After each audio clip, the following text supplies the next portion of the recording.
It being 11:03, the House will now proceed to the consideration of private members' business as listed on today's order paper. Consideration at report stage of Bill C-210, an act to amend the Canada Revenue Agency Act, organ and tissue donors, standing in the name of Mr. Weber. There being no motions at report stage, the House will now proceed to the debate to the putting of the question on the motion to concur in the bill at report stage. Mr. Weber, seconded by Ms. Rood, moves that Bill C-210, an act to amend the Canada Revenue Agency, organ and tissue donors, be concurred in at report stage.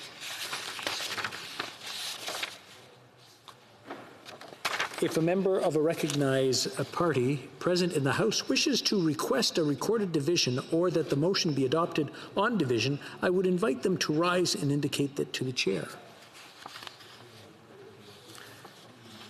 Okay, pursuant to order made on May, I'm sorry.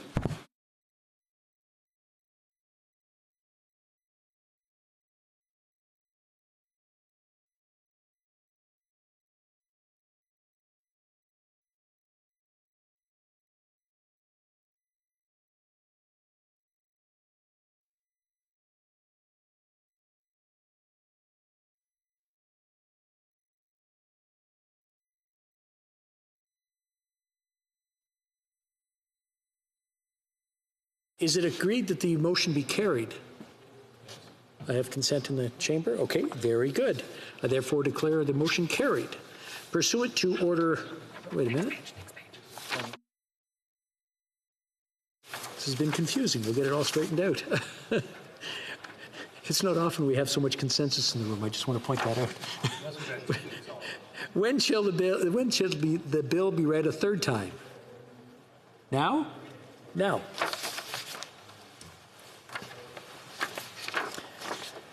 Mr. Weber, seconded by Ms. Rood, moves that Bill C-210, an act to amend the Canada Revenue Agency Act, organ and tissue donors, be now read a third time and do pass.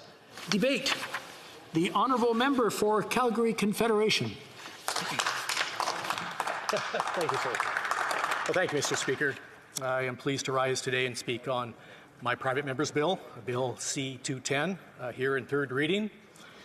For those of you who may not be familiar with Bill C-210, it is a proposal that would allow Canadians to indicate their interest in being an organ and tissue donor through their annual tax forms. So right now the tax forms can only be used for the collection of taxes. This bill would create a legal exemption just like that made to Elections Canada to allow for this important question of organ donation to be added to the tax form. This bill was unanimously supported at both second reading and at committee. This bill was also my bill, Bill C-316, in the last Parliament, where it was also unanimously supported. However, unfortunately, it did die in the Senate, but it did get a second lease in life here this Parliament when I won the PMB Lotto. I was picked number one, and so I resurrected this bill. It is very timely that we are speaking about this bill today, as today is, or the month is, April of, it is Organ and Tissue Donation Awareness Month. And it is also 2 weeks away from the tax filing deadline here in Canada. So this is kind of ironic that we're speaking here today on this. Mr. Speaker, if we have any hope of getting these changes to the tax form implemented in time for the next year, that is the 2021 tax year, we need to move through both this House and the Senate before the summer.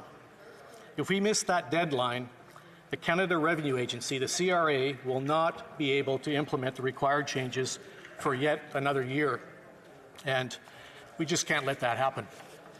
I want to convey my sincere thank you to all parties in this House for showing such strong support and offering genuine cooperation to move this proposal forward. Your unanimous and unwavering support at every stage has been heartwarming and shows we really can pull together for Canadians. I specifically want to thank all my colleagues from all the parties on the Health Committee, both currently and in the past when I served on the Health Committee, who have been vocal, determined, and dedicated supporters of this bill. I also want to thank the government for their allocation of funding in the past fall economic statement to facilitate the implementation of this legislation. Governments do not often commit funding ahead of legislation passing, especially when it's for a private member's bill from an opposition member in Parliament as well. So that funding is very much appreciated, and it signifies a shared will to see this bill passed. Madam Speaker, I want to bring up a matter that came up in committee. First of all, for this initiative to be most effective, the question on organ and tissue donation needs to be placed on the front page of the tax form. The committee members made this very clear to the CRA. In fact, they explicitly voted down the idea of suggesting that the CRA had the latitude to move it to some back page somewhere in oblivion. Parliament has spoken, and it wants this on the front page, along there with the existing Elections Canada question.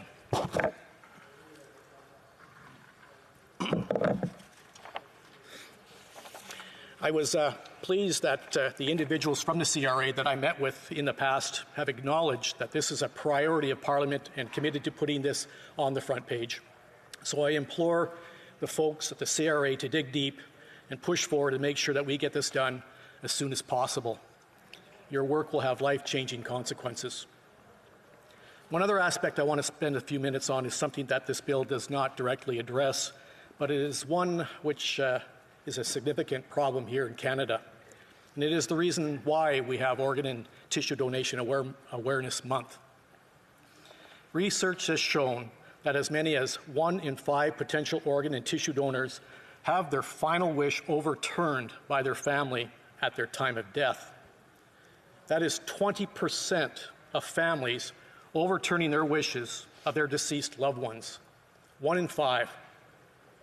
This decision by their families is robbing those in need of a life-saving transplant of a chance to live. It is robbing their loved one of their final wish. To me, this is unconscionable, and it has to change. We can do better, and we must do better. And that is why it is so important to talk to your family members about your final wishes when it comes to organ and tissue donation. Mr. Speaker, Madam Speaker, I've met with many people who have allowed the donation of organ and tissues of their deceased loved ones. Every single one of them, without exception, has said it was an essential part of their grief and healing process. The ability to find some good in a time of utter grief was profound and everlasting. And they want other families to know that sharing your loved one makes accepting their loss so much easier.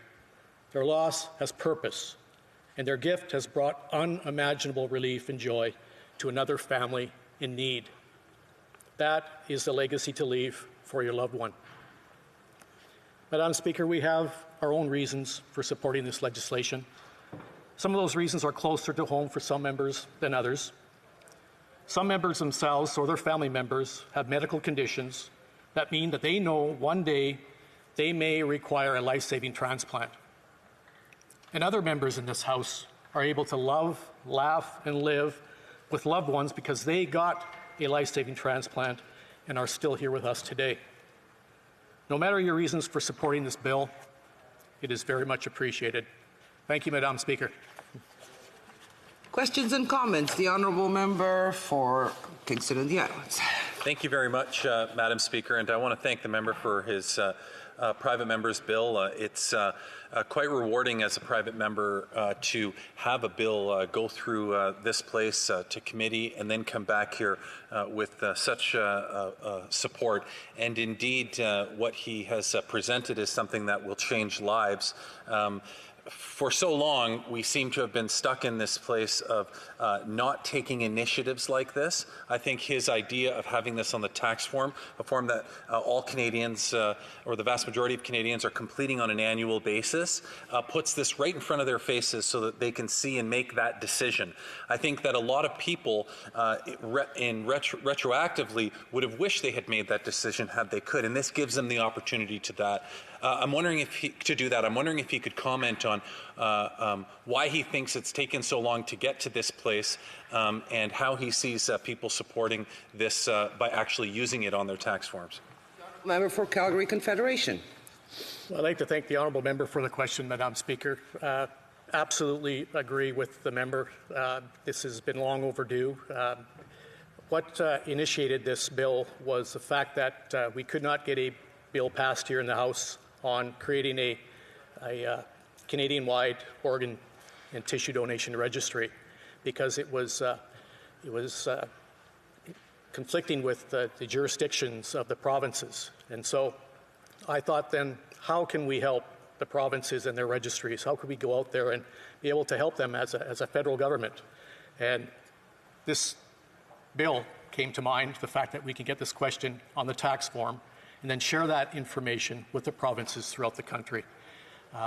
So I certainly hope that we can get this bill passed before the summer so that we can get it implemented into the next tax season. Thank you. The honourable member for Beauport. This bill, well, I've had members in my family that have needed organ donations, and this is another step to show what we've done. But my honourable colleague made 2 points. What can we do to improve the learning around organ donations so that even if the person checks off this desire, the family doesn't go against their wishes? Well, the intent of this bill, Madam Speaker, I'd like to thank the member for the question as well, is to have a tax filer indicate their willingness to want to donate their organs upon death. And all it would be is just a tick of the box on the form. And then that information then would be shared with the provincial registries throughout the country, depending on what province this tax filer is living in. And then a representative from the province will then contact this individual to ask the appropriate questions on what your wishes are, whether it's to donate any and all organs or specific organs or whatever, but the detailed information would come from the provinces asking those questions. Thank you. Honourable member for North Island Powell River. Thank you, Madam Speaker, and I would like to thank so much the member for bringing forward this important private members bill. I look at the reality that the Liberals, the NDP, and the Conservatives have all brought forward this bill at one time or another. And I'm so proud of the work that this member has done to make this a reality and hope that it gets through the Senate this time around. I'm just wondering if the member could talk to the House about how important it is that people access this, but also just wondering about his thoughts. Other countries, of course, have chosen an opt-out system, which really says everybody is in the list and you have to opt out, and found a lot more participants and saved a lot more lives. I'm just wondering what his thoughts are on that. The honourable member for Calgary Confederation. Well, thank you, honourable member, for that question. I just want to correct a statement you made with respect to others in this House trying to pass this particular bill in the past. It, in fact, is not correct. I think that the honourable member is talking about the attempt to have a national registry implemented in this country, and it is something that was attempted in the past, but was unsuccessful, and why I have now brought forward this particular bill to help out these provincial registries. With regard to the opt-out question, it is a provincial jurisdiction whether or not to determine whether or not they want to implement an opt-out system in their province. So I will leave it with the province. Thank you. Reprise du débat, resuming debate. The Richmond Hill. Thank you, Madam Speaker. Madam Speaker, I'm thankful for the opportunity to speak on the important issue of organ donation in Canada. First, I would like to start by my remarks by thanking the member for Calgary Confederation for bringing this issue back to the attention of the Canadians and this House. We'll also be recognizing National Organ and Tissue Donation Awareness Week, which will take place the week of April 18 to 24th this year. This is a timely discussion, as this upcoming event raises awareness about the critical need for more donors across the country and encourages Canadians to register their decision and to talk to their loved ones about organ donation. Madam Speaker, this topic hits close to home for me, as my family and I are all registered organ and tissue donor. I believe more Canadians should at least consider this option, as we see rising number of people added to the wait list each year. According to the latest data from the Canadian Organ Replacement Register, in 2019, a total of 3,014 organ transplant procedures were performed in Canada, which is an increase of about 42% since 2010. Despite this good news, Madam Speaker, the national data shows that there are approximately 4,400 people in Canada waiting for organ transplant, and more than 1,600 people are added to the list each year. Sadly, due to this, an estimated 250 people die each year while waiting for a transplant. And as our population ages, Madam Speaker, the need for an organ and tissue donation keep increasing. Madam Speaker, the Government of Canada recognizes the value of organ and tissue donation and transplantation. Since 2018, the government has supported an initiative called the Organ Donation and Transplantation Collaboratives, led by Health Canada. The collaborative's goal is to achieve organ donation improvement that result in better patient outcome and an increase in the number and quality of successful transplantation. And Madam Speaker, the government recognized that too many Canadians are on this organ wait list. We are committed to improving the organ and tissue donation and transplantation system. Alongside the provinces, territories, and key stakeholders, we are establishing leading practices, strengthening professional education, and raising awareness to improve organ and tissue donation. The Government of Canada continues to work collaboratively with organizations like Canadian Blood Services, as well as the provinces and territories, in order to help encourage public participation and increase organ donation rates across Canada. Additionally, I'm proud to say that in budget 2019, the government allocated $36.5 million to develop a pan-Canadian data and performance system for organ donation and transplantation. Madam Speaker, I'd like to briefly note that my colleague, the member for Vaughan Woodbridge, suggested certain amendments at committee stage to make Bill C-210 easier for CRA to implement. While they were not adopted, I believe it's important to review and discuss the intention behind the amendments. I want to emphasize that we all want the objectives of Bill C-210 to become a reality, and sooner rather than later. At any moment, Madam Speaker, anyone in this room or their loved ones could be indeed of need of an organ, and I sincerely hope that it will be there when we need it. Therefore, I want to take a moment to address some concerns regarding the implementation of this bill. I believe that the current legislation, which has the CRA directly collecting organ and donor consent on behalf of the province and territories, could potentially cause significant roadblock and time-consuming delays.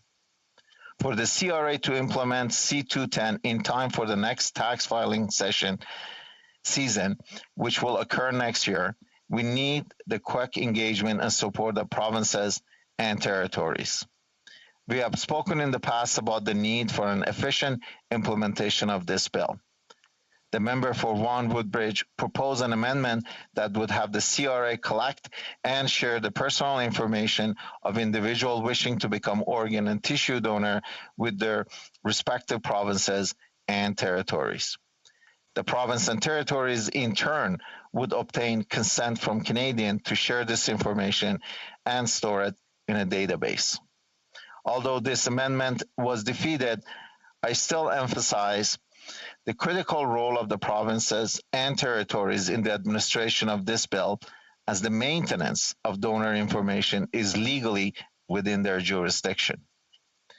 Additionally, the legal requirements of donor eligibility and informed consent are very complex and vary greatly by jurisdiction in Canada.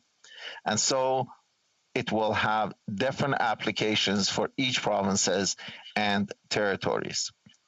This is also why my colleague, the member for Vaughan Woodbridge, proposed adding a separate sheet for organ donation that could be inserted into the T1 income tax package.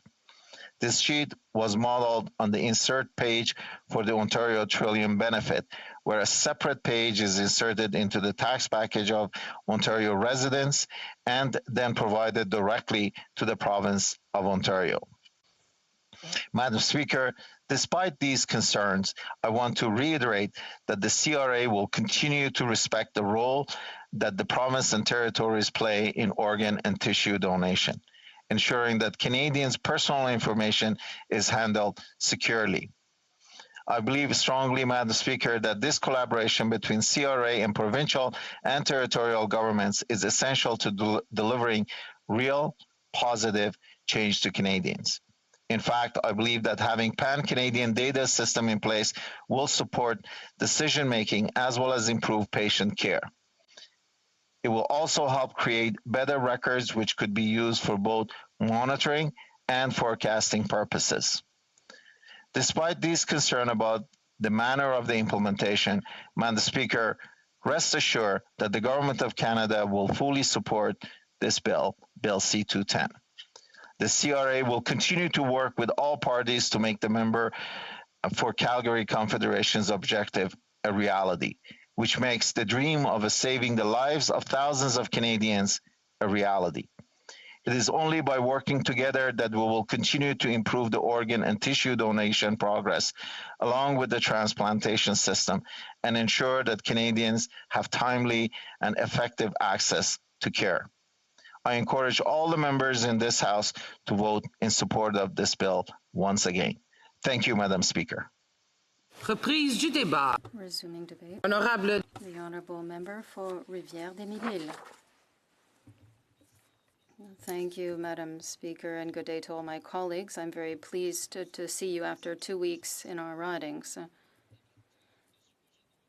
This is a perfect time to debate this bill because we are coming up to the National Tissue and Organ Donation Awareness Week, which will be held from 18th of April to the 24th of April. So today we're talking about Bill C-210, which seeks to amend the Canada Revenue Agency Act, and this involves, first, authorizing the Canada Revenue Agency from reaching agreements with the provinces and territories to collect through the income tax returns the information they need to create or maintain an organ donor registry.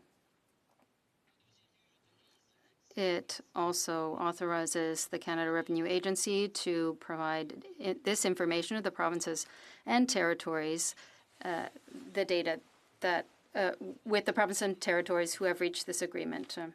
This bill was initially tabled in 2015 by our colleague from Calgary Confederation. At that time, it was called Bill C-316, but it never got through first reading at the Senate, unfortunately.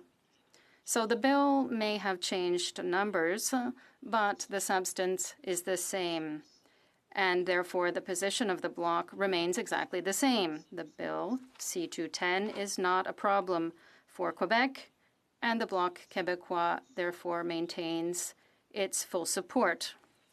However, and I've already shared this with my colleagues in the House, it's quite unlikely that Quebec will sign an agreement with the Canada Revenue Agency because we have to fill out our own income tax returns, and it's not a secret for anyone, but the Bloc Québécois is fighting for the implementation of a single income tax return managed solely by Revenue Quebec. Madam Speaker, why delegate to the CRA what Quebec is fully able to do in an area that falls fully under its own jurisdiction? And I'm talking about healthcare. We support this bill because we believe that it benefits the inhabitants of the other provinces and territories who do rely on the CRA for taxation. Allowing the CRA to collect and share organ donation and tissue donation data is not a problem for us in the least. If the National Assembly would sign an agreement with the Canada Revenue Agency, we would fully support that decision. Quebec is free to sign such an agreement or not, and supposing otherwise would have obviously led me to give a different speech with a different tone. According to the most recent data from the Canadian Institute on Health Information in 2019, 3,084 organs were transplanted in 3,014 recipients. We're talking here about 1,789 kidneys, 610 livers, 212 hearts, 404 lungs, and 68 pancreases. It might seem bizarre to give you that list, but it shows the scope of the situation. Even if the total number represents a significant increase over what was done 10 years ago, there is still a significant gap between the number of transplants and the number of people waiting on the waiting lists. In 2019, among the 4,352 people waiting for a transplant, 249 unfortunately died before they had the opportunity to receive a donation. It's unfortunate, and we can talk about a deadly waiting time. The governments of Canada, Quebec, and the other provinces need to do better, and everyone must do their part. Since 2020, COVID-19 pandemic has not made things easier in this area. Transplant Quebec registered in 2020 a 20% drop in donations and transplantation. This is a drop in terms of the number of donors as well as in the number of people who are getting the transplants. We are far from alone. The other provinces and countries have seen similar drops. And the effects were felt during the first wave, but thanks to the remarkable ability of our Quebec medical professionals to adapt, we have seen in the past few months a return almost to normal. Before I go further, I want to take a moment to thank, from the bottom of my heart, all of the donors who signed their organ donation card and who agreed to organ or tissue donation. It's not an easy decision to make for anyone. I know that. I also want to highlight the work of specialists who are responsible for the testing and the transplants. Your work is remarkable, and it will never be said enough. Thanks to you, at least 13 people throughout Quebec and Canada are living with a transplanted organ. It's admirable, but we cannot rest on our laurels. We must do more. And Bill C-210 is a step in that direction. As I said previously, this bill will likely have little impact on Quebec because Quebecers fill out their own income tax statements, and Quebec could, if it so desired, collect the information needed to create its own registry. All the more better if Quebec doesn't need to deal with Ottawa in this area. The last I heard, Quebec, or rather healthcare was still a provincial jurisdiction. In our great country, the geographic distances are a significant problem when it comes to transplants. Can take a long time for these transplants to occur, 12 hours for a liver, 8 hours for a lung, 6 hours for a heart. So we need to have a good registry. And having a central registry within the province would allow for the proper collection and maintaining of a good registry. This amendment of the Canada Revenue Agency Act is a step in the right direction. However, nothing demonstrates that it would really impact the rate of deceased donors until we improve the awareness and education campaigns. I want to remind the House, Mr. Speaker, or Madam Speaker, that there is a huge gap between the number of people who say they're in favor of organ donation and those who actually consent to it. I myself signed those papers as soon as I turned 18, and it's thanks to a teacher who shared with us the importance of donating an organ before I left high school. I want to salute the government of Nova Scotia. Last January, the government officially created presumed consent, which is the opposite of the explicit consent required in the rest of North America. As we look at this issue in Quebec, currently it's interesting to see what our neighbors in the Maritime provinces are doing, and we could benefit from that example.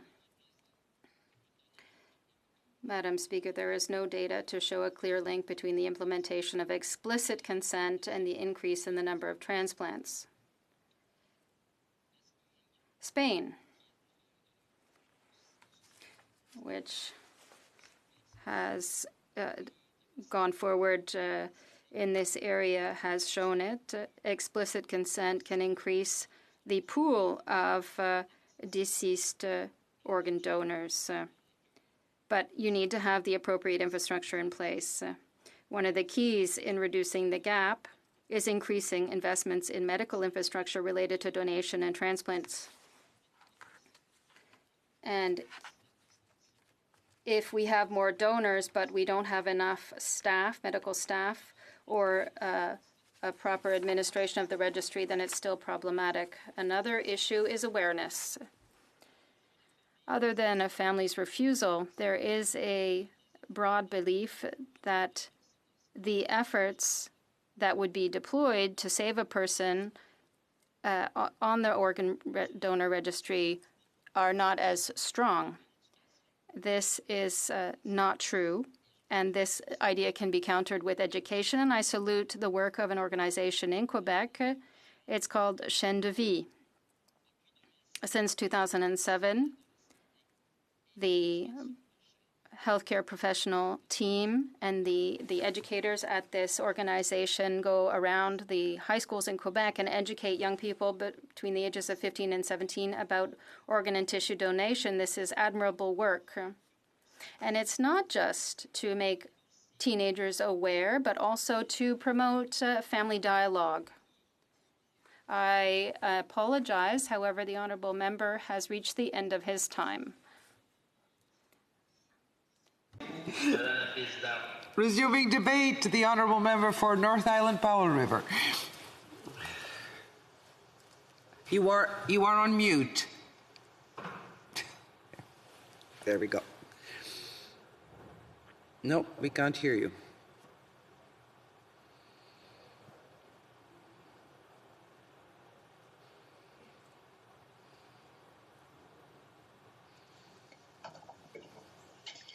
I'm sorry, it doesn't seem. Okay, I plugged it in.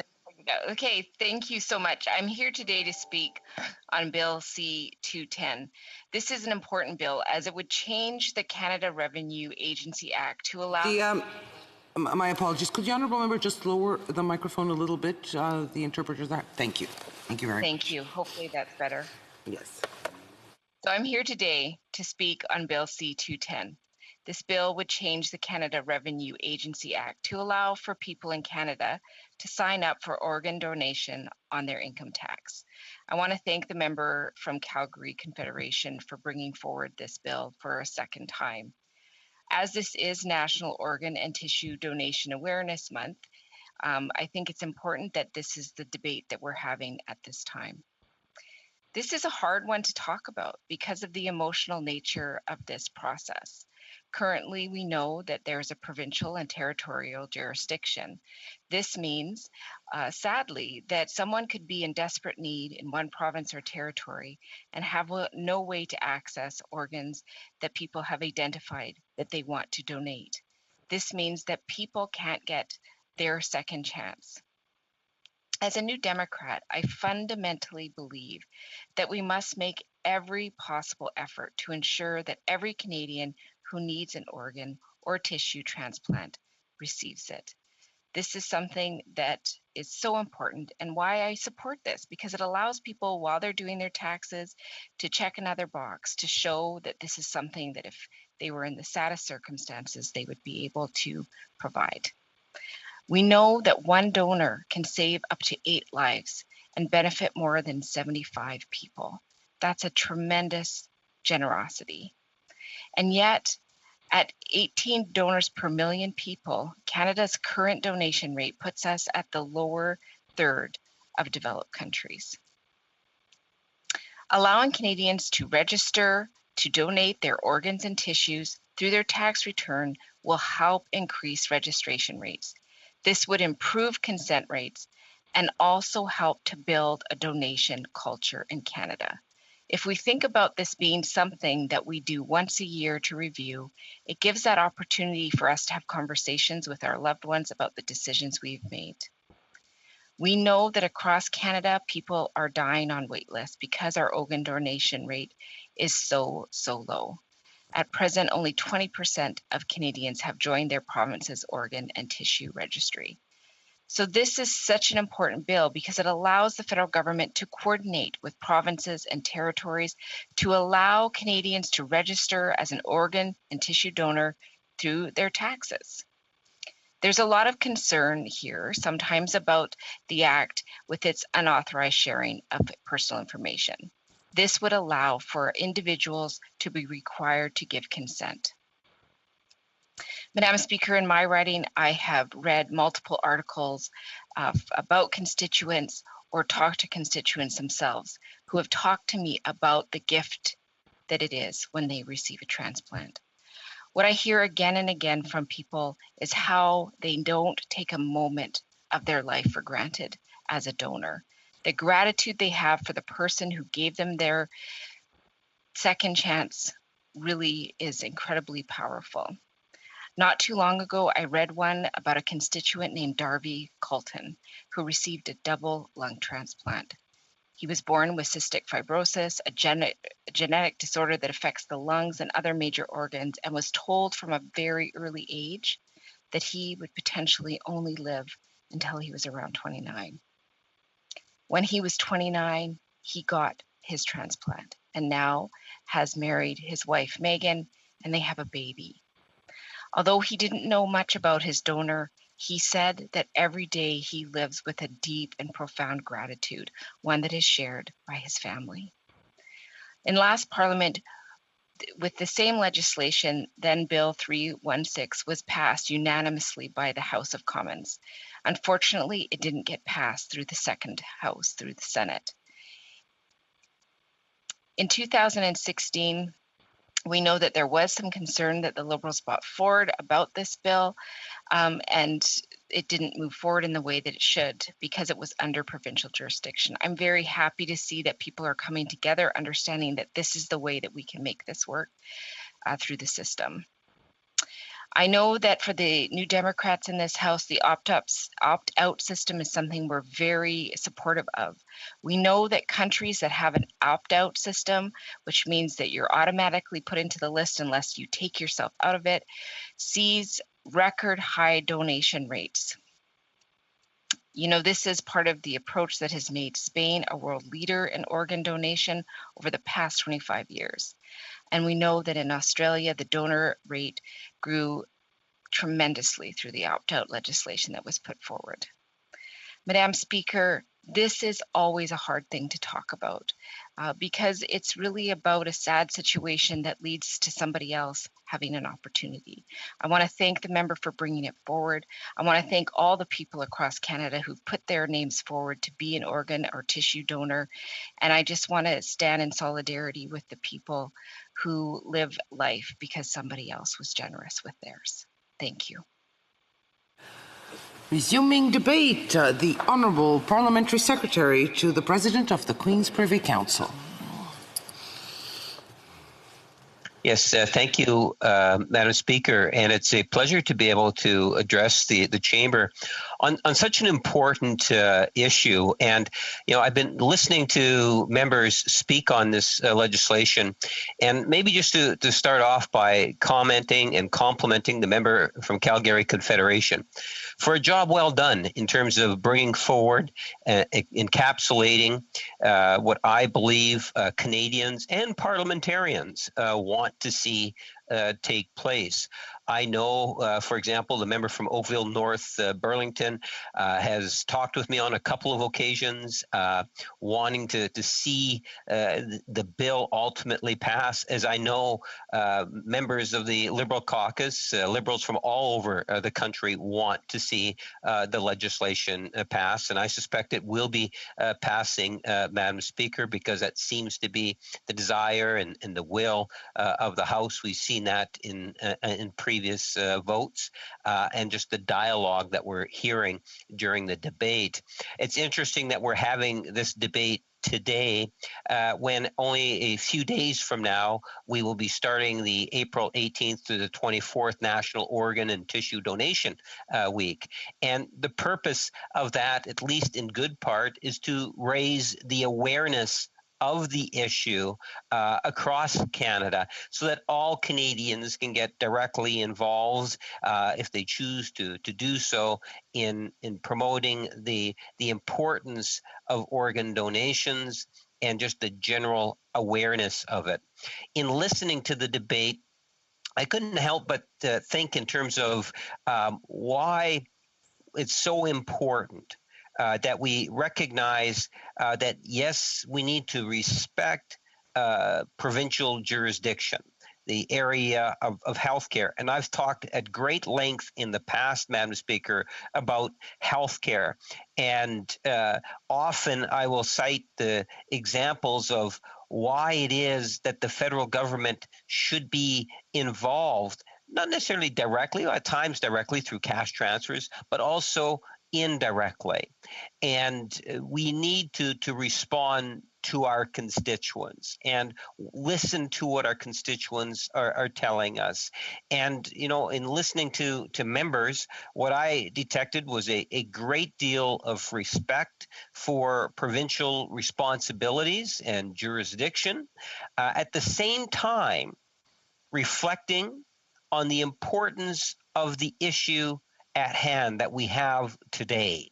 You know, this bill will authorize the Canada Revenue Agency, in essence, to enter into agreements with territories and provinces with respect to the collection and disclosure of information required that would enable the establishment of an organ and tissue donor registry in that province or territory. You know, the member from Calgary Confederation rightfully pointed out, it is somewhat different from previous legislation, but it is very important legislation. And it's not the first time where the principle of recognizing organ donations as something that we need to have some involvement from the national government. It's been there now in different forms from different political entities inside the chamber. I would suggest to you, by just caring members of parliament that have been touched in one way or another by this issue, either directly or indirectly. I think of a gentleman by the name of Hank Horner, who has passed away, but while I was an MLA, was a huge advocate and would be talking to me virtually every week, it would seem, Madam Speaker, about why it was so important that politicians needed to do more. At that time, I was a provincial member of the Legislative Assembly, and he had ideas in terms of with MPI, and MPI could be mandated to have that reverse option. So a reverse option meaning that it is assumed that you are prepared to donate your organs unless you tell the government or MPI otherwise, type of thing. And there was a bit of a debate and discussion on that and a little bit of resistance. But yet we hear in one of our provinces in Atlantic Canada where they have adopted that policy. Now, I don't know all of the details, Madam Speaker, but what I do recognize is that because there is that provincial responsibility or jurisdiction over healthcare, that we could see different systems across Canada. And for me, and I come from a national perspective where how do we best serve our constituents when our constituents feel passionate about the national government doing things. And a good example of that would be the long-term care. Here we have the idea that has been talked about, that has been voted on, that has actually passed through the House of Commons about the importance of the federal government playing some role in ensuring that we have donors from coast to coast to coast being more engaged and proactive on such an important issue, Madam Speaker. It was according to the Canadian Institute for Health and Information, there was some interesting numbers that had come from that. And, they cite in particular 2018. And to give people that might be following the debate a sense in terms of what those numbers are like, in 2018, there was 2,782 transplants that were actually performed in Canada. Now, we are very much dependent and reliant on those numbers being collected and provided to the agency, and feel confident in knowing that number is fairly accurate, Madam Speaker. That's 2,782. Now, if you take a look at the number of people that are on the wait list, those individuals that are in need, and I made reference to Hank Horner as an individual that inspired me on this particular issue. He was on a waiting list for years, for many years, as many of the organ donors are, Madam Speaker. And at the end of the day, he was successful in getting his transplant, but he had to wait a considerable amount of time. When you think of the waiting list, how many people that are there waiting? Again, back in 2018, the numbers that I was provided through the Canada Institute of Health Information was 4,351, Madam Speaker, that were actually on the waiting list. So if you contrast that number to the number of people that received the transplant, 2,782, you can kind of get a sense in regards to those numbers that kind of carry over into the next year, and then the new ones are added on. Now, Hank Horner goes all the way back to the mid-90s, if my memory serves me correct, Madam Speaker. And every year there have been significant waiting lists. So I do believe that there is a need. It was reported that back in 2018 that there was 223 patients that actually died while they were on an organ wait list. Now, or waiting for a transplant.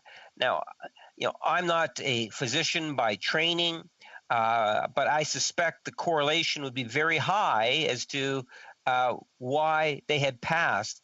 And the question is, had they gotten the transplant, would they have been able to have survived?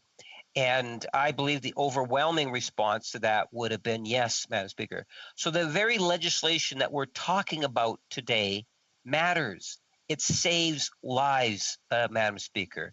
And that's why I look at the member from Calgary Confederation and I say to my friend, I applaud his efforts in bringing it forward and do look forward to its ultimate passage. I see my time has expired. Thank you, Madam Speaker. Resuming debate, the honourable member for Kingston and the Islands. Thank you very much, Madam Speaker. And it is also an honour to rise today to speak to Bill C-210 that's been introduced by the member from Calgary Confederation. And I understand, based on some of the discussion today, that he had also introduced a similar bill to this one a number of years ago in the last session of Parliament. I know from my own experiences how challenging it can be working and navigating through the system and hitting those pitfalls and those challenges along the way when you're trying to introduce a piece of private member's business, but to have the opportunity to come back and do it again.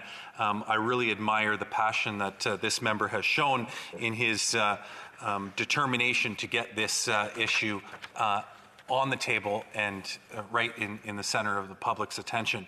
And when it comes to a donor registry, a tissue and donor registry, as I indicated in the question that I had asked earlier, Madam Speaker, this is something that I often wonder why it's taken so long even to just to get to this particular stage in having this discussion. And I'll focus on that for a little bit, and then I want to talk about the significance of putting this on the tax form and the very intuitive way that he's gone about doing this, which I think is really going to highlight to so many Canadians the need for this. But first, I'll just talk briefly, Madam Speaker, about an experience that I had as it relates to organ and tissue donation. I'm not familiar, nor do I know of anybody that I'm aware of that has received an organ or had their life significantly altered as a result of receiving an organ. However, when I was mayor of Kingston, this is going back probably about 7 or 8 years, I had been invited to a ceremony that was happening at the Providence Mother House in Kingston. And what it was, as politicians, we know we're invited to so many of these various different events that after a while they can all start to appear to be the same, but this one really sticks out in my memory because this was an opportunity for people who had received organs from other people to celebrate that they had those organs. And different speakers got up and they spoke about the way that getting the organ had changed their lives, how their lives had been impacted by the new opportunities that they had, and they would talk about their lives before versus after. And it truly, for me, was an eye-opener to what it means to somebody. I think that sometimes with the scientific talk and everything that goes on in the medical field, and we learn about these things, we quite often think, wow, this is pretty neat and pretty interesting stuff. But until you start to really hear the stories from the people that are impacted by these changes in medicine and these ways that we can now save lives where we never were able to before, until you have the opportunity to experience that, I don't know if you really can appreciate the contribution that something like this would have to somebody's life. And so I'll always remember this because part of the push here was at this event was in celebrating the lives saved and hearing the stories, but also to bring about awareness to why it's so important to ensure that registries existed and that people got on the registries. And as we know, it's an opt-in system in most parts, if not all of Canada. And we've heard previous people talk about that. And that's one of the struggles here, is a lot of people don't want to think about this kind of thing, Madam Speaker. I'll be totally honest with you. Before I had been to this event, I had never wanted to actually think about dying, and hence what would happen to my organs. It's something that I think very innately people don't want to think about that, and so people try to push it off and say, "Oh, maybe I'll think about that another day." But when you consider the impact that you can have in saving lives, and the impact that it has on your families, as the member from Calgary Confederation mentioned in his speech, the way that it impacts the family of the individual who's passed on, knowing that they've contributed to another life and a life that's been saved, truly is remarkable. So back to this event, I'll never forget talking to some people there and really thanking them for having invited me. It was a real opportunity and experience. I remember I went straight home, told my wife about this. I took my driver's license, because in Ontario you could do it with your driver's license or your health card, and I immediately signed up as a donor, because I knew that if anything was going to happen to me, if I can be totally honest about it, and if I think clearly about it, there's nothing I could have done to prevent that or to stop that. But what I can do is improve somebody else's life. And why wouldn't we want to do that? Why wouldn't people have the desire to do that if they know that they're in a fatal accident that is going to see unfortunately the end of their life? Why not use that as a way to improve somebody else's life moving forward? And so I really commend this. I know that since then I had always thought, well, why don't we have an opt-in system? The member from my NDP colleague from her riding is escaping me right now, but North Island Powell River, thank you, Madam Speaker. She had brought up that point about why don't we have a default system where everybody is in and then you can opt out based on personal reasons or religious reasons or any reasons that individuals might have, and rightfully they should have that opportunity to make that choice. But that would by default put so many more people into the system. People like me before that didn't want to think about it, but when I actually did stop and think about it, recognize that I don't have an issue with this, and I actually think it's a really good thing. So I think that what the member has proposed, the member from Calgary Confederation, is something that recognizes that we might not be able to have that system given the complexities of the way that our provinces work together and work with the federal government and whose jurisdiction what this might be under, whose jurisdiction. But what he does do is he puts this right on the front of a form that Canadians are responsible to fill out every year. And if it's your accountant that fills it out every year, they're going to ask you, how would you like me to check this box off? And so it's going to force people to have to make that decision on an annual basis. And I know that by default, this will generate so much more interest in it, and it'll get people actually forcing people to actually have to think about it. And as I said earlier, it's something that I didn't want to think about until I was confronted with the realities of it. But knowing that people will have to think about that and to make that decision, I think is an important one, because it really puts the onus on the individual to make that decision. They can do that. And this way their families don't have to be put in that position later on, and they can declare that early on whether or not they would like their tissue and organs to be donated.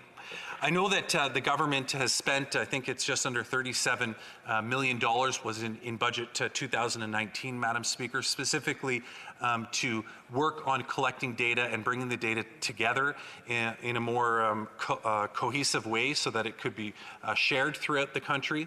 I know that various different partners throughout the country have been various different territories and provinces throughout the country have been working on this information, and if my memory serves me correct, I believe that Quebec is an observer to that. They might not be fully into that particular group. But all that aside, this is really taking on a whole new dynamic to it. It's taking on a dynamic that is going to put this right in front of people's faces when they're doing their tax returns. It's a form that every Canadian has to fill out, and therefore I think it's a great opportunity to push this issue in Canada and to really put it at the center of people's attention. So, you know, I just want to thank the member from Calgary Confederation, Madam Speaker, for bringing this forward.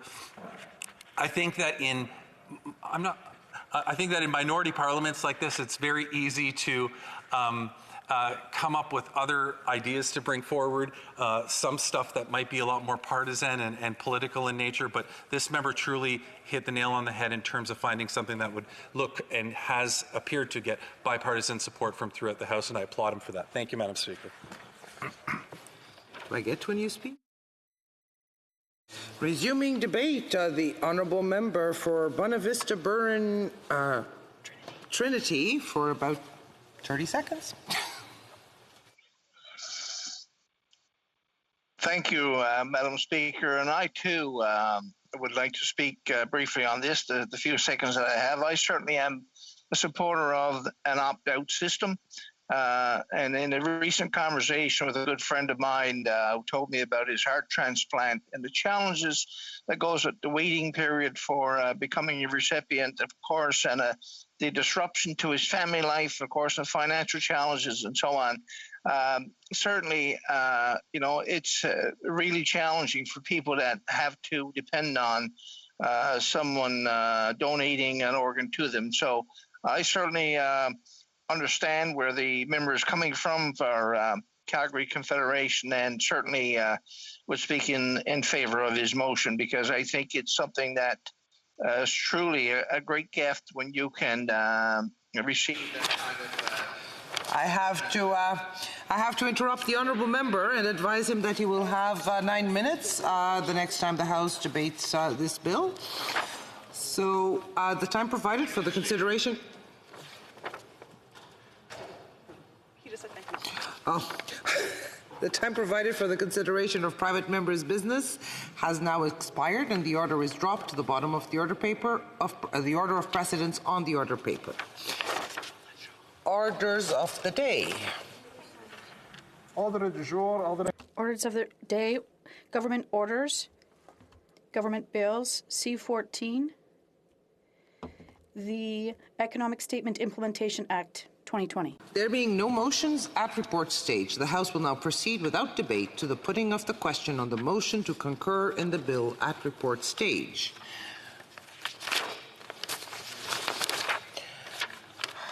Concurrence at report stage of Bill C-14.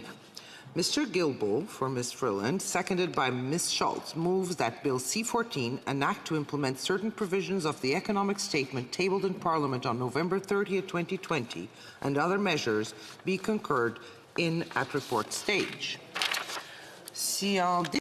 If a member of a recognized party present in the House wishes to request a recorded division, or that the motion be adopted on division, I would invite them to rise and indicate it to the chair, the honourable member. I believe if you seek it, you would find unanimous consent to adopt the motion unanimously. Est-ce que j'ai le consentement? Do I have unanimous consent of the House? I declare the motion moved. When will the bill be read a third time? Alors, troisième lecture. Third reading of Bill C-14. Mr. Guilbeault, seconded by Ms. Schultz. For Ms. Freeland, seconded by Ms. Schultz, moves that Bill C-14, an act to implement certain provisions of the economic statement tabled in Parliament on November 30th, 2020, and other measures, be now read a third time and adopted. Debate. Parliamentary Secretary to the Deputy Prime Minister. Thank you kindly, Madam Speaker, for the opportunity to take part in this important debate on Bill C-14, which is set to implement certain aspects of the fall economic statement that was tabled in Parliament a number of months ago. Before I get into the specific measures included in Bill C-14, I think it's important to reflect upon the year that we've just been through and the pandemic that continues very much today. Over the course of the past year and change, we've seen communities suffer in a way I had never envisioned I would in my lifetime. We have also seen communities across Canada respond in a way that is more admirable than I could have possibly imagined just a year and a half ago. When COVID-19 first entered our collective vocabulary, I remember the fear I saw in our communities. I remember what it was like to show up at the grocery store and when the warning said keep 6 feet apart, you could tell people did their best to keep 20 apart. At that point in time, people were showing up with the Rubbermaid gloves that they used to wash dishes and wearing masks with whatever they had at the house before they had an opportunity to purchase them. Madam Speaker, what perhaps was most encouraging, though, was that the precautions I saw people taking, the behaviors I saw people demonstrating was rarely motivated by self-interest, but instead by an interest to help their neighbors, but instead by an interest to protect the integrity of our healthcare system. When warnings were coming through national media about the pressures that were being put on the public healthcare system in various provinces, and the ability to take care of our community's most vulnerable. I've never been so proud to be a Canadian and to be from the community where I come from, where I saw our community members step up to help their neighbors. And I've also been very proud to be part of a government that exhibited that same attitude. And I must say, I full credit to certain members of various political parties who reached out to me in a nonpartisan way to also demonstrate that they had ideas that they thought would help folks in their community as we were struggling with this pandemic. Our approach to combat COVID-19 has been to do whatever we can to quell the spread of the virus as quickly as possible. And second, to support Canadian households and businesses so they are still here to contribute to the recovery when it's over. Madam Speaker, the Fall Economic Statement implements portions of that plan.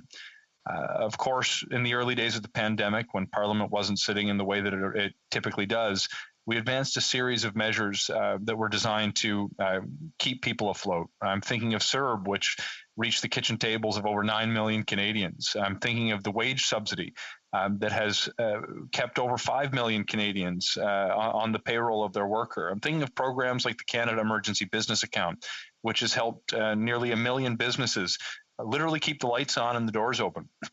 These are important programs that I anticipate will be viewed quite favorably when history shines a light on the economic response that Canada has put forward to this global pandemic.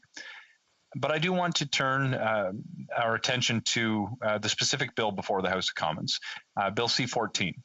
There's a number of specific measures that are included in this bill, but largely they play into the strategy that I described at the outset of my remarks, which is to help diminish the spread of COVID-19 in our communities, particularly amongst vulnerable members of the public, and to support households and businesses as we continue to weather this storm, so that they can contribute fully to the economic recovery when the time is right to do so. The first policy that I want to, pardon me, and draw your attention to, Madam Speaker, is the Canada Child Benefit. This was a marquee campaign commitment from our 2015 election, and I'll point out I've seen data recently that has indicated the Canada Child Benefit has now helped lift more than 435,000 Canadian children out of poverty. That's something I'm extraordinarily proud of, but there is still work to do. When I look at the child poverty numbers in my home province of Nova Scotia, it's not acceptable to me that any child goes without the food they need, without living in a household where their parents, through no fault of their own, may not be able to afford the very basics that so many of us take for granted. And that's why I'm supportive of this particular measure.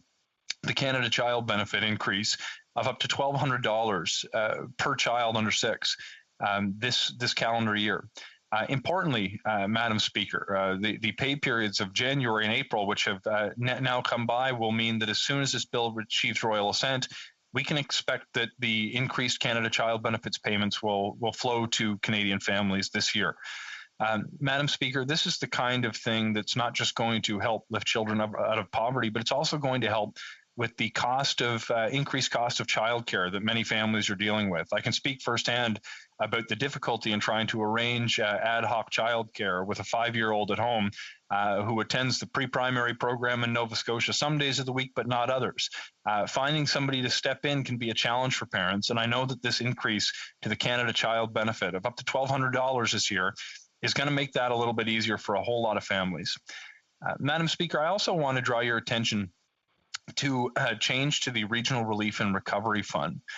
One of the strengths of our pandemic response, in my mind, and in fact that I've heard from constituents from the early days of this pandemic, was our willingness to consider the initial policy design and to make changes as we realized the circumstances demanded such changes.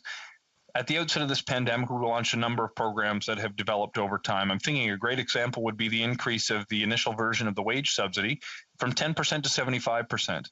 I'm thinking of changes, including an increase to the Canada Emergency Business Account, initially from $40,000 with $10,000 forgivable to $60,000, $20,000 of which is forgivable. Some of the changes that we've made in scale and scope to the Canada Emergency Benefit require a legislative change to help those businesses that may not have been eligible, but who could seek access through the Regional Development Agency to the Regional Relief and Recovery Fund. This bill will actually align those two programs to ensure that if you're a business that didn't access CEBA but could access the Regional Relief and Recovery Fund, you'll benefit largely from the same terms under either program. We heard testimony before the Finance Committee indicating specifically that as soon as this bill achieved royal assent, that money could flow to businesses in need that would help them keep their lights on. Madam Speaker, there's a few other programs I'll draw your attention to, perhaps one other along the lines of direct support for individuals before I turn to certain public health measures. Excuse me. Long before I got into federal politics, my first foray was really as a university student. I was the Students' Council president at Students' Union president at my undergraduate university at St. FX. One of the things that I took on in that role was to become an advocate in federal politics for policies I thought would benefit students. I remember sitting across the table from MPs in Ottawa when I was a student in Antigonish, asking for certain measures to be adopted that would make life easier for students and young professionals. One of the things that we always looked for was relief on the interest that accrued for students who had Canada student loans. Similar issue faces students at community colleges or polytechniques who may have accessed a Canada apprenticeship loan. One of the changes in this bill is actually going to put an end to interest accruing this year on the loans that they may hold through these federal programs. I think it's particularly given the disproportionate and negative impact that COVID-19 has had on the economic prospects of young people right across Canada. This is good policy. This is something that's going to make life a little bit more affordable for young people as they embark on their careers. Madam Speaker, I do want to turn your attention to some of the public health measures included in Bill C-14. Because we know it's the right thing to do to fight the virus, but it's also the smart thing to do from an economic perspective. Recent data indicate that the best economic strategy that you can adopt is to advance a significant public health response and try to achieve a zero incidence rate of COVID in our communities. I'd point out in particular, being from Nova Scotia, that we've had some real success in managing the COVID-19 pandemic compared to some of our counterparts in different regions of Canada. In my own community, I can still take my daughter, who I mentioned, to swimming lessons. In fact, I have to do that this evening after we wrap up in the house. I can still visit with friends, of course, up to our gathering limits without social distancing and without masks. So we still choose in many instances to take those precautions in any event.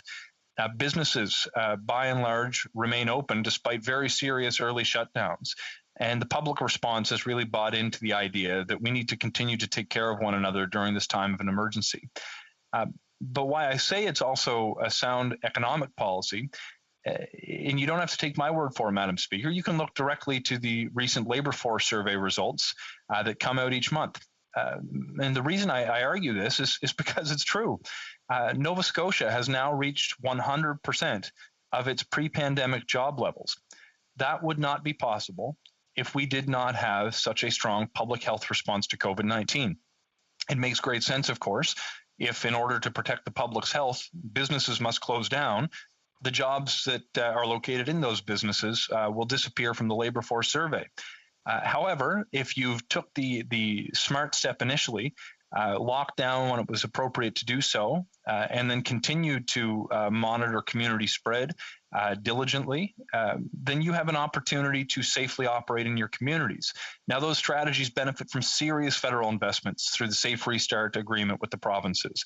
They benefit from serious investments in things like rapid testing and things like personal protective equipment. And they seriously benefit as well from some of the economic measures we've extended to support households and businesses. These measures collectively have allowed certain provinces to do what may have seemed like the difficult thing at the time, but what was the right thing and ultimately has been proven to be the smart thing. But Madam Speaker, specific to Bill C-14, there's certain public health measures that will continue to enhance the public health response to COVID-19 across Canada, but will also contribute to our ability to enter the recovery phase more quickly.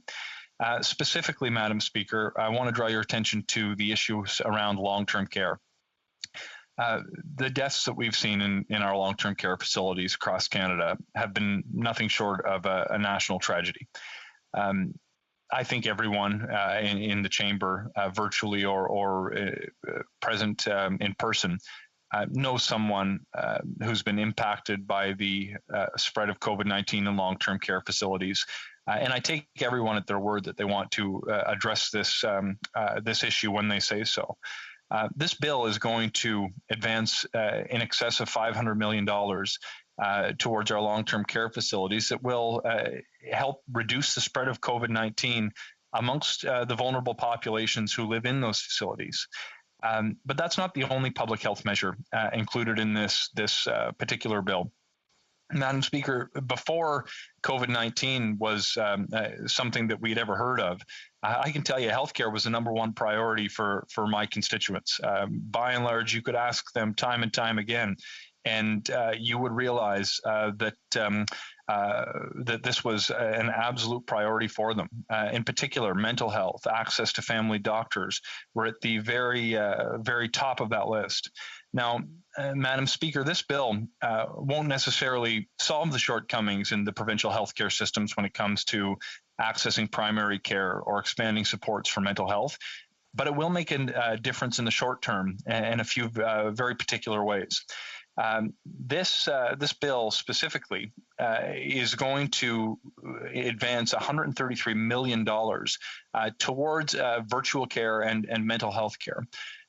One of the things that I would urge people to do when if you've never used virtual care or telehealth or an online portal for mental health, it's easy to dismiss it as being something less than having a person in the room with you. And for some people, in-person care will be essential.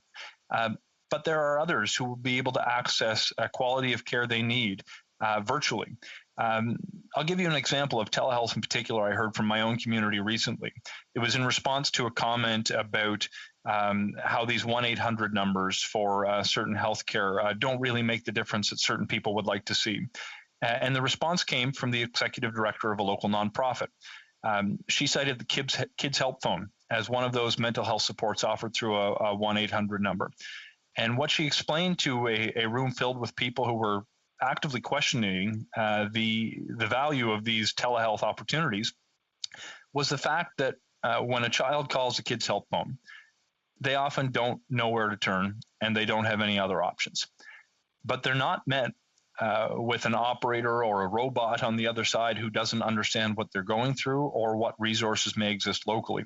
In fact, in this present instance, the person on the other side of that call said, I know of a local nonprofit in your community. It's a few blocks from you. You can go down and speak to a person who's going to find an adult who can help with the situation that you're dealing with. And I'll reserve any details about who these individuals were out of the sake of their privacy.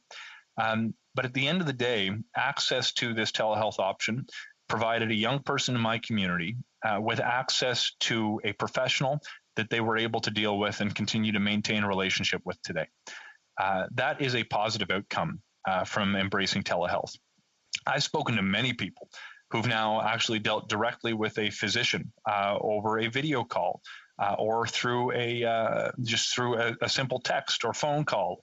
The Wellness Together portal that has been advanced with the support of federal money through this pandemic has provided access to a huge number of Canadians who can conduct self-assessments, who can gain access to a professional if need be. And I'd encourage anyone who might be struggling with mental health or substance use to check out the Wellness Together portal that has been made available online through this pandemic, because it has helped a significant number of Canadians already. My hope, Madam Speaker, is that some of the measures outlined in this bill and our pandemic response will actually survive the pandemic. I know we're from a province that has historically had fewer family doctors than we would like to have, and I envision that one day we may be able to create an opportunity where someone who lacks access to primary care in Nova Scotia can reach out to a doctor who is looking for patients in Western Canada and access their services for basic prescriptions or referrals virtually. These are the kinds of innovations that may stem from this pandemic that will provide a long-term systemic benefit for Canadians right across our country. Now, Madam Speaker, I anticipate I'm getting pretty close to the end of my time, so I will finish with this. Our pandemic response has been expensive, but inaction would have been more expensive. We know that to do the right thing, we had to make serious investments to keep businesses afloat, to keep their workers on payroll, to keep families fed, to ensure that provinces had access to the testing or personal protective equipment that they needed. And there's a light at the end of the tunnel now, Madam Speaker, as we get closer and closer to vaccine appointments. I think my parents are scheduled later this week, which is deeply encouraging, I must say, though I live in an area that has a relatively low number of cases. To see your family members, your friends, your neighbors, and particularly the most vulnerable members, I'm thinking of frontline workers in the healthcare system or in retail, to actually start to see the end could be coming is deeply encouraging. But we're not there yet. And we need to continue to advance the kinds of supports that are outlined in Bill C-14. Madam Speaker, it has been a pleasure once again to speak on this important piece of legislation. My hope is that this will pass unanimously in Parliament so Canadians can access the supports they so desperately need, and that will help protect their health and our economy in the long run. Thank you. Questions and comments. The Honourable Member for Charleswood, St. James, Assiniboia, Headingley. Thank you, Madam Speaker. Through you to the member. One of the very important aspects of this bill that the member neglected to comment on is the fact that it would actually increase the country's debt limit from roughly 1.1 billion to 1.8 billion, a sum equivalent to the total combined debt in the history of Canada from Confederation to 2020. Does the member not think, in the spirit of good governance, that a matter of this import should be debated and voted upon in a separate bill? Honourable Parliamentary Secretary. The short answer is no, Madam Speaker. The long answer is that I agree with him that it's important, but I don't think its inclusion with a fairly modest piece of legislation that has only a few parts diminishes the ability of parliamentarians to debate this. Particularly given the extensive debate that it's received on the floor of the House of Commons and the delay that's cost about 4 months in its passage. I think good governance demands that we actually monitor the spending of the Government of Canada and that we plan for it accordingly. If he's arguing that the debt limit should not be increased because we should be limiting government spending, I would ask him to make that argument directly, because it's clear to me that the Conservatives' position seems to be to frankly, be cheap in the economic response to the pandemic when our decision has been to invest in Canadians. The reality, Madam Speaker, is that the pandemic created serious costs, and the government made a decision to cover those costs and is planning accordingly for the future and laid out all of the details, by the way, in our fall economic statement. The Honourable Member for Berthier-Masquinongé. Thank you, Madam Speaker. I want to thank the Parliamentary Secretary for the speech. Of course, we will continue to vote in favour of this bill because it's important to act. However, we know there are things missing We could talk for a long time about healthcare transfers. I would like to draw the Parliamentary Secretary's attention to the tourism and cultural sector, which has gotten almost nothing to date. And the sugar bush, or the sugar shack industry, we have had a working meeting that was well appreciated. What is happening? Is it moving forward? Could the Parliamentary Secretary give us some hope with regard to the next budget? The Honourable Parliamentary Secretary. Thank you, Madam Speaker. I appreciate my colleagues' various questions. And look, this particular piece of legislation includes certain measures that were included in the fall economic statement. It is not meant to be a comprehensive outline of the government's public health response throughout the pandemic or going forward. Of course, the budget will have more to say, and I'd note in particular the recent development or announcement, rather, of the government to advance $4 billion directly to the provinces for the provision of healthcare, given the burden that this has rested. On the tourism and transport piece, perhaps it's a separate conversation. I think the crux of his question was about the Ma Cabane à la Maison initiative, which I did have the opportunity to meet with. I can spoil no secrets with the upcoming budget. I will mention that I've had the opportunity following our meeting to connect directly with the Minister of Finance's team. I've seen the Prime Minister drawing attention to the initiative, and I'd be happy to continue to work with my colleague as further updates become available. Questions and comments? The Honourable Member for Kamloops Thompson Caribou. Thank you, Madam Speaker. And, you know, the government typically puts in measures that help with the pandemic, and then they go for the overreach, and the overreach being in one of their first pieces of legislation asking for unfettered spending for almost 2 years. With this particular piece, absolutely there is important support, but then they ask for $1.8 trillion in terms of the debt level. Much, much more than they say they plan on borrowing to fund their activities for the next few years. How can they justify $1.8 trillion asking for the ability to borrow that much money when, according to their plans, they're not going to need that kind of money? So are they being disingenuous in terms of their plans, or are they again overreaching like they typically do? The Honourable Parliamentary Secretary. Thank you, Madam Speaker, and I'd like to thank my colleague for the question. I don't view this to be an overreach in any way, shape, or form. The details on our spending plan have been laid out in the fall economic statement, including a variety of different potential scenarios. I'd point out that in 2016, we actually passed a piece of legislation in Parliament that mandated a review periodically of the federal government's borrowing limit.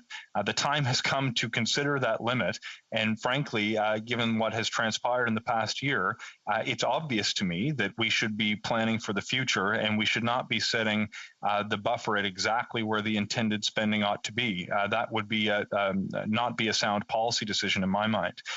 We know that the COVID-19 pandemic has created an immense cost.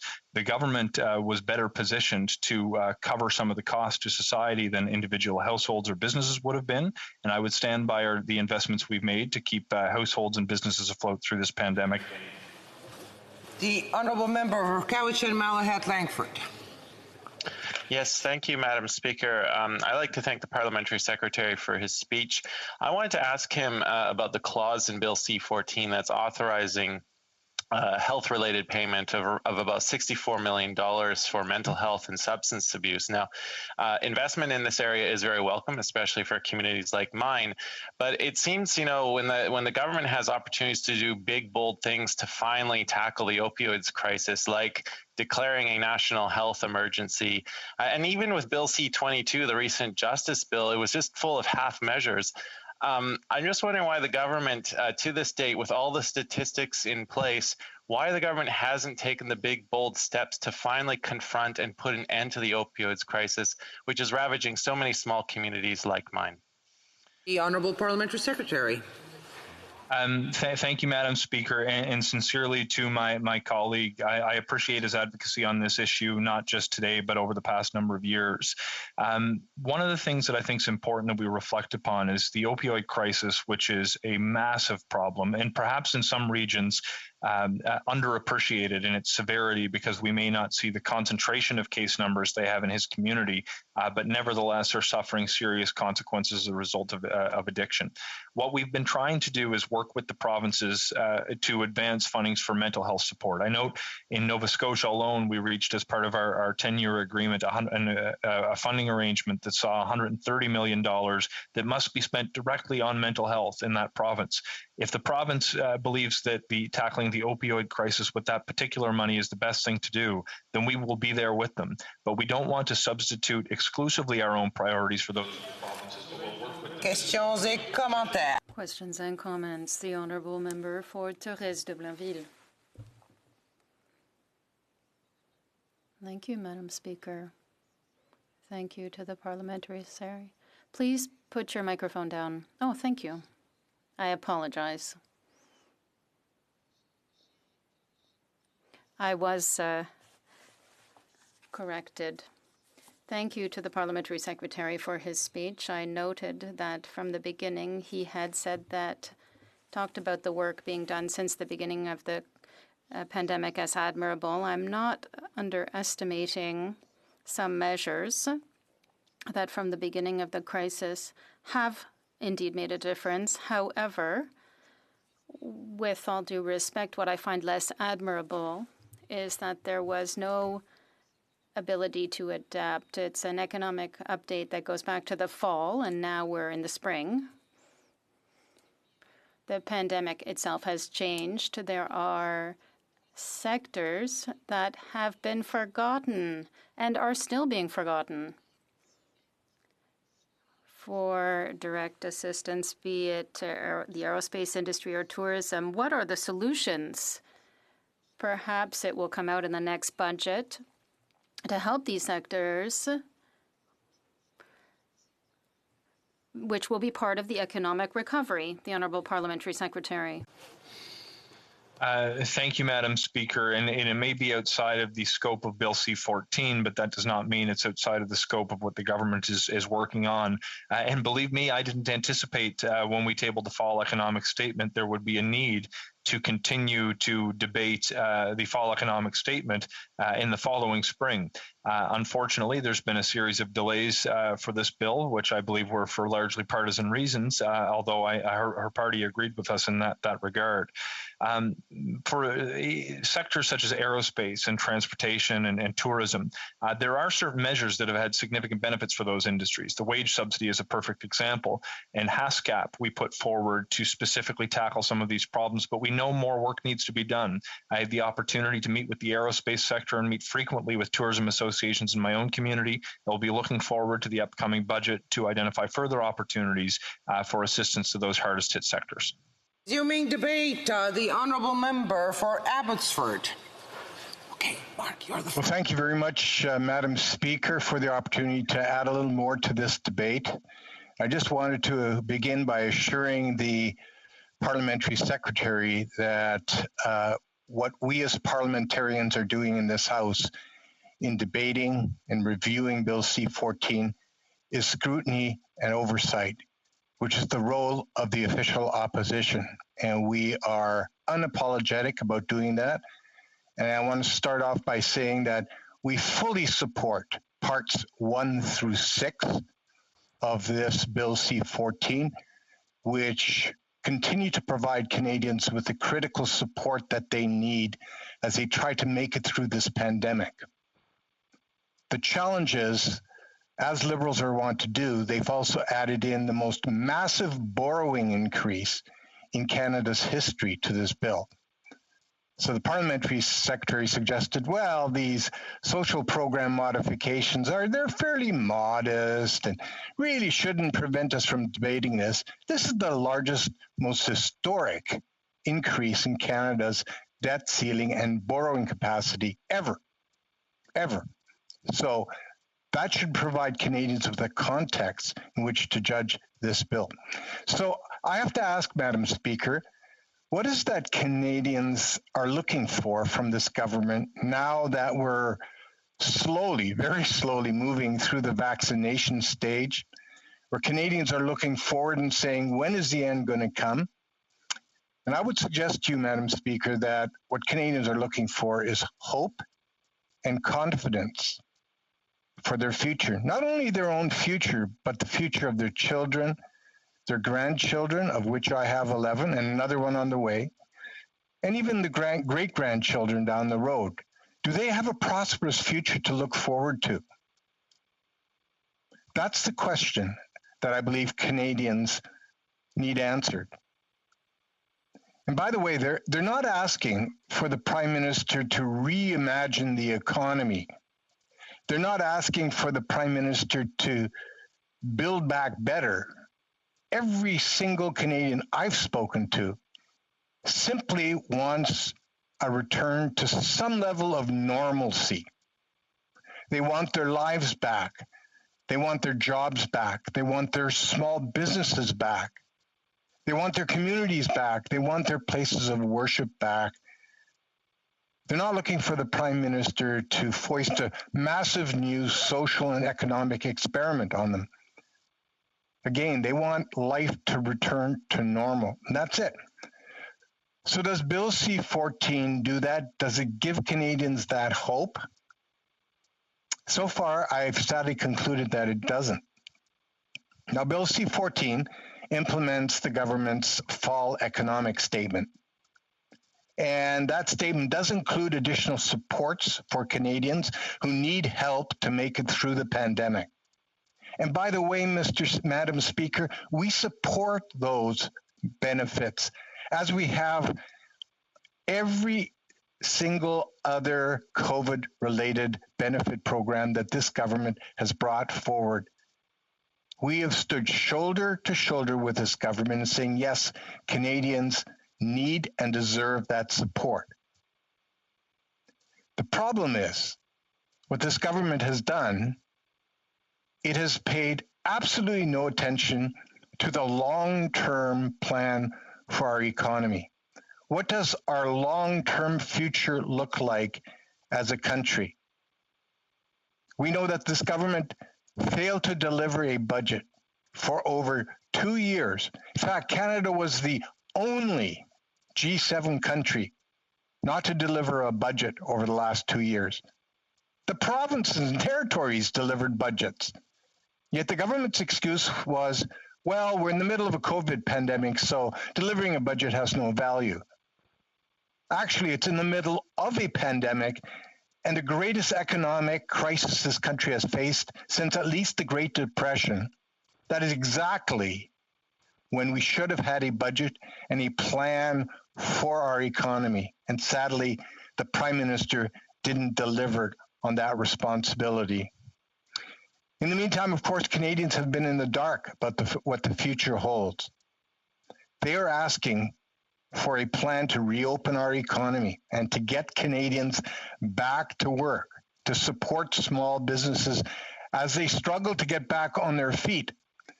Madam Speaker, you should know that the Canadian Federation of Independent Business has made it very clear that there are some 240,000 small businesses that could very well be permanently shut down by the end of this COVID pandemic. 240,000 small businesses gone. And we know that the million-plus small businesses in our country are the great job creators. So when you eliminate effectively 20 to 25% of those businesses, you're dramatically undermining job creation going forward. Now, let me talk just very briefly about the 7 parts of this bill. Quite frankly, the first 6 parts we are supportive of. For example, Part 1 implements increases to the Canada Child Benefit, which I'm sure families will welcome. It also addresses serious design flaws in the rent subsidy program to finally allow commercial and industrial tenants to receive some relief before they pay the rent. The irony was that in the middle of this pandemic, when tenants do not have the cash to be able to pay for the rent up front, they were being told, I'm sorry, you won't get support until after you've paid that rent.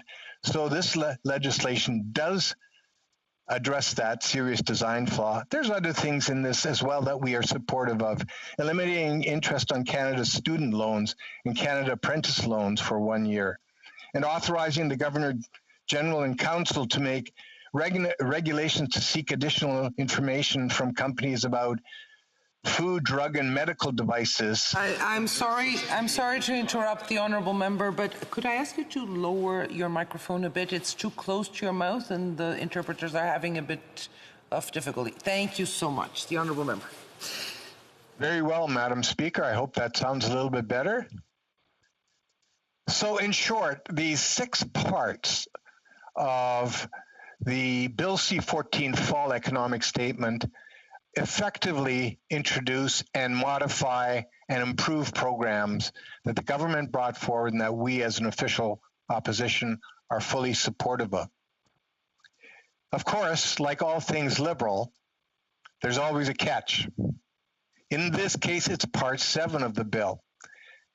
And as my colleague from Winnipeg has just mentioned, the Prime Minister is asking this Parliament to approve an historic, a massive increase in the debt ceiling. In other words, the line of credit that the government has available to it.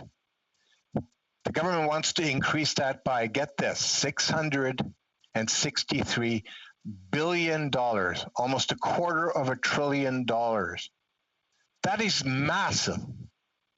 And before any parliamentarian should ever provide their support to that kind of an increase, they should be asking, okay, what is this borrowing capacity going to be used for?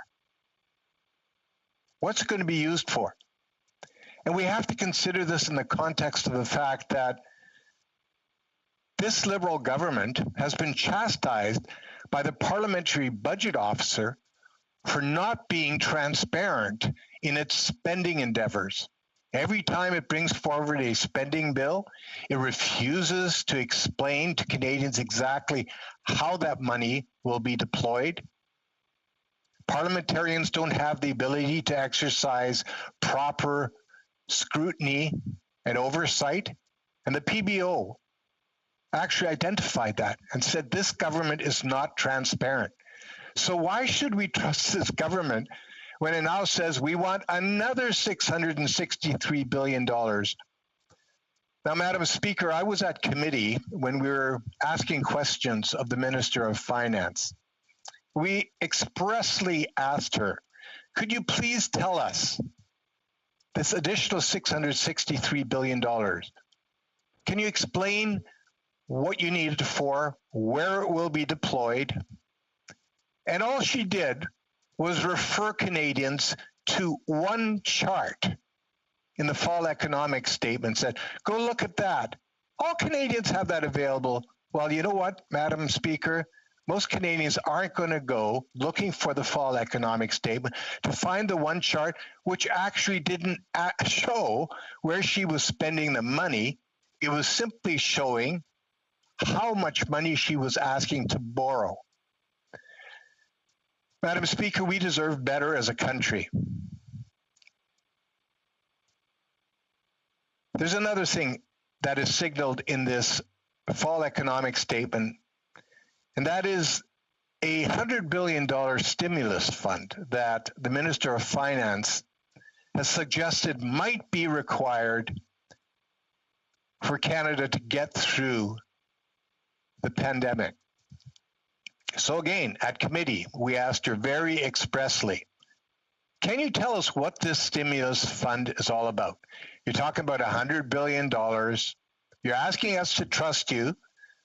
So far, you've been unwilling to provide any transparency on where that money might be deployed. Now you have an opportunity. She wouldn't tell us. Would that money go into productivity enhancing investments like hard infrastructure? Was it going to go into soft infrastructure?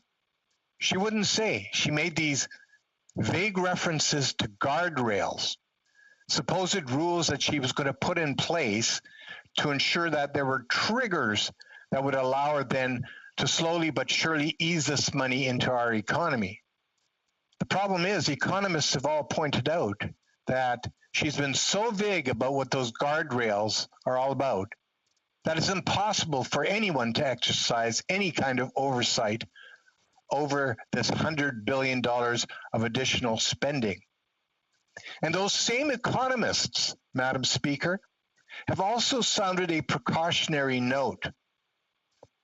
The government's $100 billion stimulus must take into account inflationary pressures, because when you're pumping $100 billion into the economy in a short period of time, it means there's more dollars chasing the same number of goods, and that could lead to inflationary pressures.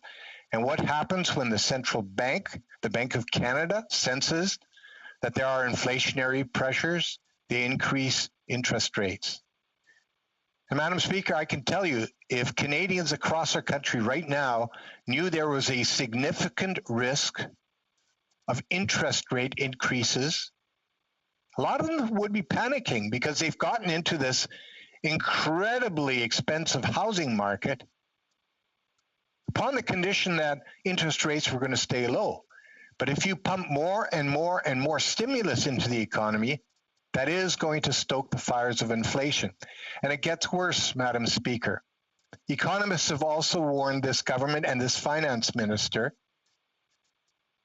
that the government needs to take note of the massive stimulus that the American government is pumping into its economy. A $1.9 trillion stimulus plan into the American economy, and layered on top of that is a $2.3 trillion infrastructure plan, which adds even more stimulus to the economy. And when that economy starts being stimulated, that sloshes over our border into Canada. It impacts economic growth, but it can overheat economic growth and again stoke inflationary pressures. And later on top of all of that is something that's counterintuitive. Even though we've come through the worst pandemic of our lifetime, the worst economic crisis of my lifetime, we've got a situation where we have record amounts of savings on both the household side and on the corporate side in Canada. Savings that eventually are going to be pumped back into our economy, injected as stimulus. So you add all of the stimulus together, and this government has to be very wary of adding another $100 billion to that. Madam Speaker, this is an unprecedented crisis. But Canadians want hope. They want confidence for the future. They want to know that this Prime Minister and this Finance Minister have a plan to safely reopen our economy. And that includes safely reopening our common border with the United States, because we have somewhere in the order of $2 billion of trade crossing our border every single day. The U.S. is by far our largest trade partner. And so I encourage this government, as it's moving towards tabling a budget, its first budget in over 2 years, to make sure that that budget includes a clear plan going forward to safely reopen our economy. And that will require Canadians to be properly vaccinated. What's the plan? The current plan has been a bit of a boondoggle. I think Canadians are understanding that. We need a plan to safely reopen our economy, to get Canadians back to work, to help small businesses back up on their feet, and then lastly, to manage this massive new debt that government has incurred on Canadians' behalf. There has to be a management plan which includes strong fiscal anchors, rules and guidelines by which the government will be guided as we emerge from the pandemic and struggle to get a grip on this massive financial obligation that we are burdening future generations of Canadians with. Madam Speaker, let me just close. We are fully supportive of parts 1 through 6 of this bill. It's part 7, the massive increase in borrowing, that we cannot support, especially when the minister has been unable or unwilling to explain how that additional borrowing capacity, some $663 billion, will be deployed going forward. You know, Canadians are fair, they're reasonable, they're generous people. All they're looking for is ethical and competent leadership, transparent leadership to help them emerge from this crisis. So far, they haven't been getting it, and they deserve better. Thank you, Madam Speaker. And comments, the Honourable Member for Kingston and the Islands. Thank you, Madam Speaker. So here we are on April the 12th, still discussing the fall economic statement that was introduced on November the 30th of last year. This member started off his speech by telling us about how important it was for the opposition to critically look at every piece of legislation, rightfully so. There is definitely a role and a responsibility to do that. My sense is that it'll only be Conservatives speaking until this bill eventually comes to a vote. But then he proceeded to talk in his speech about how he supports sections 1 through 6, basically all the very important measures for Canadians, but then doesn't support the measure that actually pays for it all. So could he explain to this House how it is that he, if he was finance minister, as I'm sure he aspires to be one day given his new role, how would he pay for everything that he supports in this bill without having to borrow the money to do that right now? Member for Abbotsford. Well, I thank the member for Kingston and the Islands for that excellent question. I'm sad that he didn't follow the proceedings of the Finance Committee, where we reviewed Bill C-14. At Finance Committee, we very clearly made it known that we were supportive of an increase in the debt ceiling to accommodate the current spending that the government had told us either they'd already blown through the previous debt ceiling, so we knew what that spending looked like. We were prepared to accommodate the spending we're discussing today in the fall economic statement, but we said the amount that is in excess of that, some $300 billion, that the minister refused to provide any insight on. She refused to explain where it might be deployed. That amount, we just could not support that. Questions et commentaires? L'honorable député de Longueuil-Saint-Hubert. The Honourable Member for Longueuil-Saint-Hubert. Merci, Madame la Présidente. Thank you, Madam Speaker. My colleague briefly discussed housing. Right now, there is a serious housing crisis in Quebec. Rent is very expensive in Montreal. There's few apartments available for less than $1,000 a month. For people who have 2 or 3 children, there's almost nothing available in Saint-Hyacinthe-Périgotte. It's a scandalous situation. Does my colleague think that it's time for the government to massively invest in social housing to help people who are living in the most precarious of situations due to this crisis? The Honourable Member for Abbott. Madam Speaker, thank you for that question. Yes, it's time for us to look at how we address the current housing bubble in Canada. It is up to this Liberal government in its upcoming budget to come up with a plan to address the incredibly expensive housing market we have in Canada. And let me add here, the solution is not to tax home equity, as some Liberals have suggested. We know that as we speak, CMHC is conducting a study on taxing the equity in principal residences.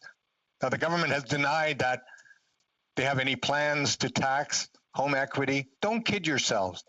This Prime Minister has made many promises before, many denials before, and has always been found wanting. So the number one challenge with housing in Canada is, of course, a lack of supply. There are many other factors as well. But it's up to this Liberal government, this finance minister in the upcoming budget, to table a plan to address the housing crisis in Canada. So to that extent, I agree with this member. The Honourable Member for Courtenay Alberni.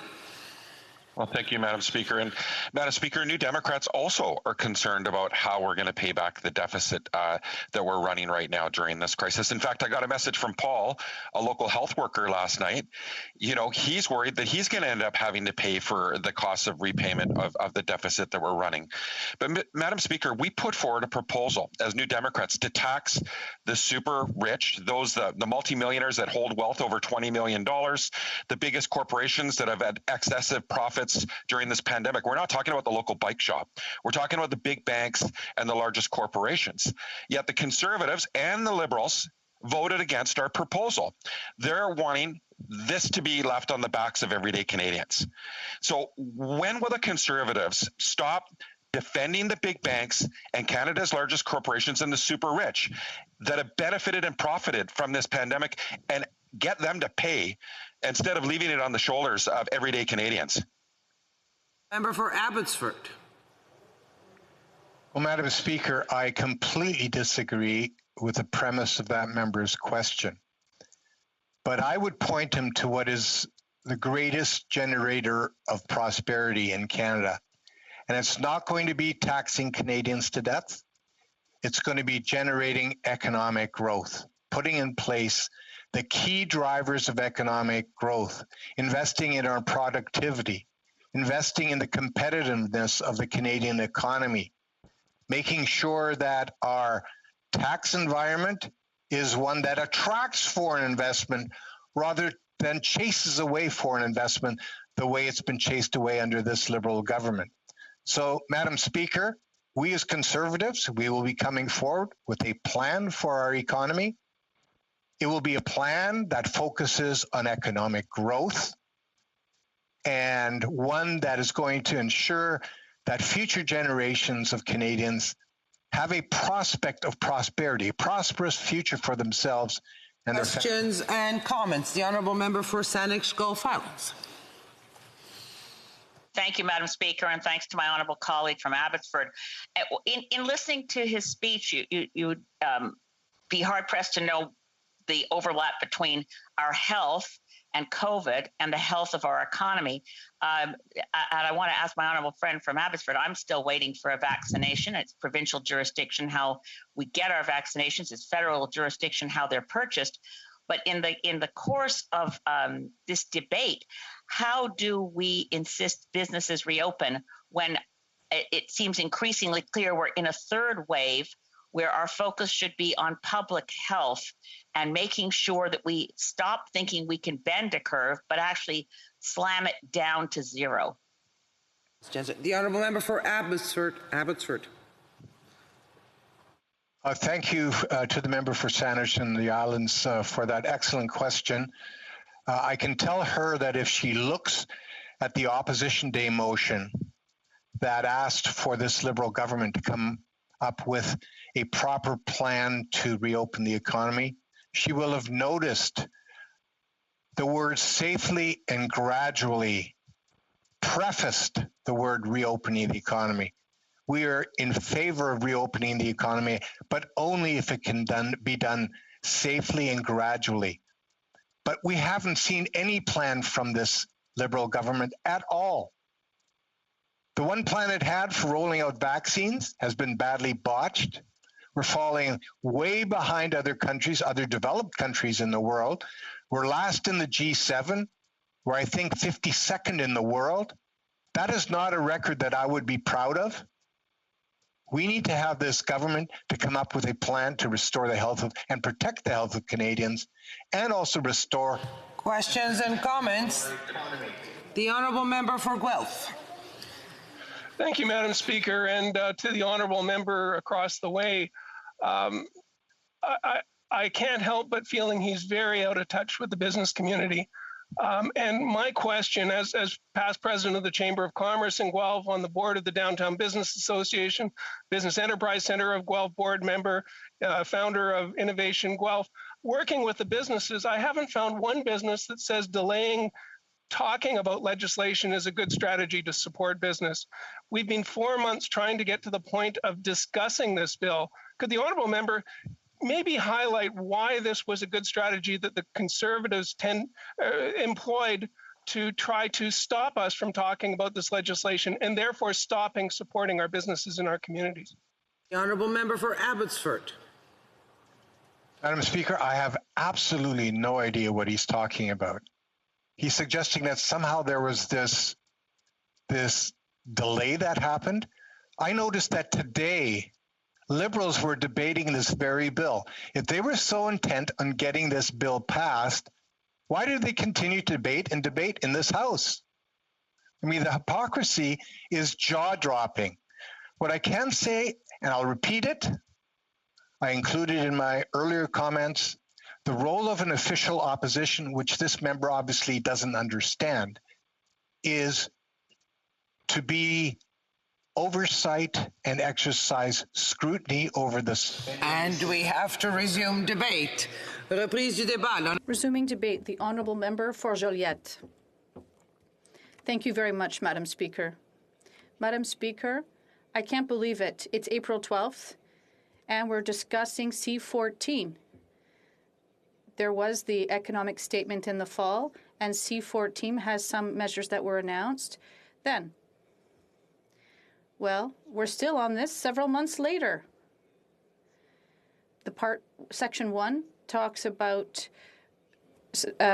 benefits. It corrects issues with the rent subsidy. We're in favor of that. Sections 2, 3, and 4 of C14 want to temporarily get rid of interest on loans, and Quebec also has compensations for that. And then Part 5 is to reduce the shortage of therapeutic products. We're also in favor of that. And there are sections about treasury expenses, particularly for the regional relief fund to support the economy. We're in favor of that. The problem with the bill, though, and where we've had questions, has been the Part 7, where the government has asked for a very high increase. And it's currently, well, we're talking about really high figures there. So at the Finance Committee, the PBO came to talk about this, and the answers that he provided confirmed what I had read and what I believed at the time. This is not a spending authorization, but an increase in the lending ceiling, and he guaranteed that one of the expenses proposed by the government would have to be voted in the House. And during an election campaign that could happen earlier rather than later, the government is asking for new spending. So this portion increases the borrowing ceiling. It reminds us of what we're seeing in the U.S. with the Republican strategy to try to limit their spending capacity so that the government will no longer be able to pay public servants. We don't want that here. In the Canadian system, we don't see that. If we have a similar system, I think during a pandemic, we wouldn't want to have an election for that. So this amount is concerning, but it's a maximum borrowing level to support possible spending. For example, next Monday we'll see a budget, and we're expecting a considerable restart program, and I'm looking forward to analyzing that to see what Quebec's needs will be. And it's also to cover other possible spending. I'd like to talk about a few aspects. It's not something we've done for quite a long time to have a borrowing ceiling and to vote on it, but I'm not against this idea. I think it's important for the finance minister to take time to really shed light on this, to reassure us. It's up to the legislators to analyze this during a pandemic to make sure that we do have the support of people in terms of what's happening. We have seen issues since the beginning of the pandemic. The government has never spent as much as it did last year, and there is spending that is somewhat doubtable. The government has did not systematically use a rigorous approach in spending. For example, We Charity and Frank Bayless, for example. It was did not reflect the needs of the health system, and also the wage subsidy. There's nothing for the wage subsidy, so it's immoral for the Liberal Party to fill its coffers with that legislation. I'd like to remind everyone, all my colleagues from the other parties as well, this has no right to be in there. And in terms of the Section 7 and the increase in the ceiling for loans, they should have better communicated the intent. This has taken months and it doesn't really make sense. And once again, the Bloc will support C14. And this should have been implemented for quite some time, in our opinion. Obviously, C14 won't be the end of economic measures to remedy COVID. We're impatiently waiting for the first budget next week from this government since it was elected. We haven't had a budget in 2 years in Ottawa, and this is unacceptable. We understand that there was a lot of pressure to take quick action, and that the pandemic made things tough. But it's been 2 years now, and the budget. Well, we understand it could have been a bit late, but now this has gone on too long, and the government dropped the ball. For us to support the budget, we have to make sure that the needs of Quebecers are met. We want to see this. There's nothing new here. The government knows this. Our leader, once again, discussed this with the Prime Minister today, and I presented it to the Finance Minister. We even tabled our budget expectations in terms of health transfers without strings for the provinces. It's not just Quebec that's asking for this, it's also the Council of Federation, and the Conference Board as well has reminded everyone that health spending, during a pandemic or not, will be explosive.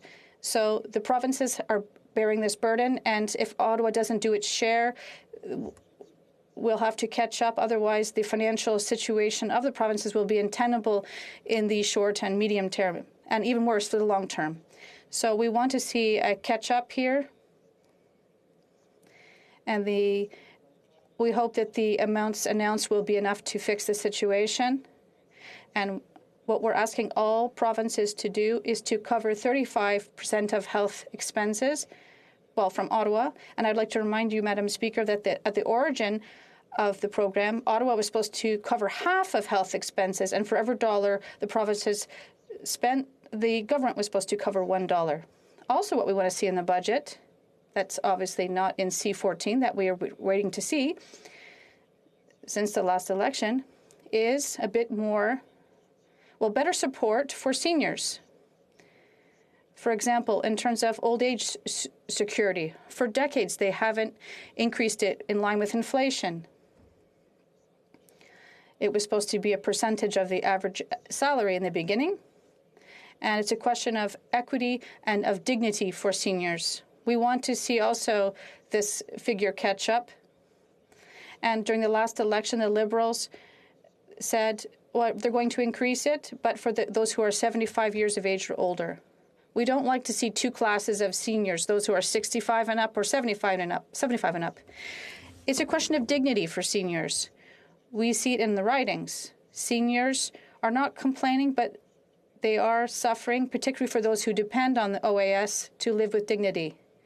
We've seen the costs for housing and food go up, particularly during a pandemic. Seniors can't go out to do their shopping, so we have to be fair, and particularly for those who are 65 years of age or older, we don't want to create two classes of seniors. They should be able to have, we want to have something for those who are older, over 65. We need just one class of seniors, 65 years of age or older.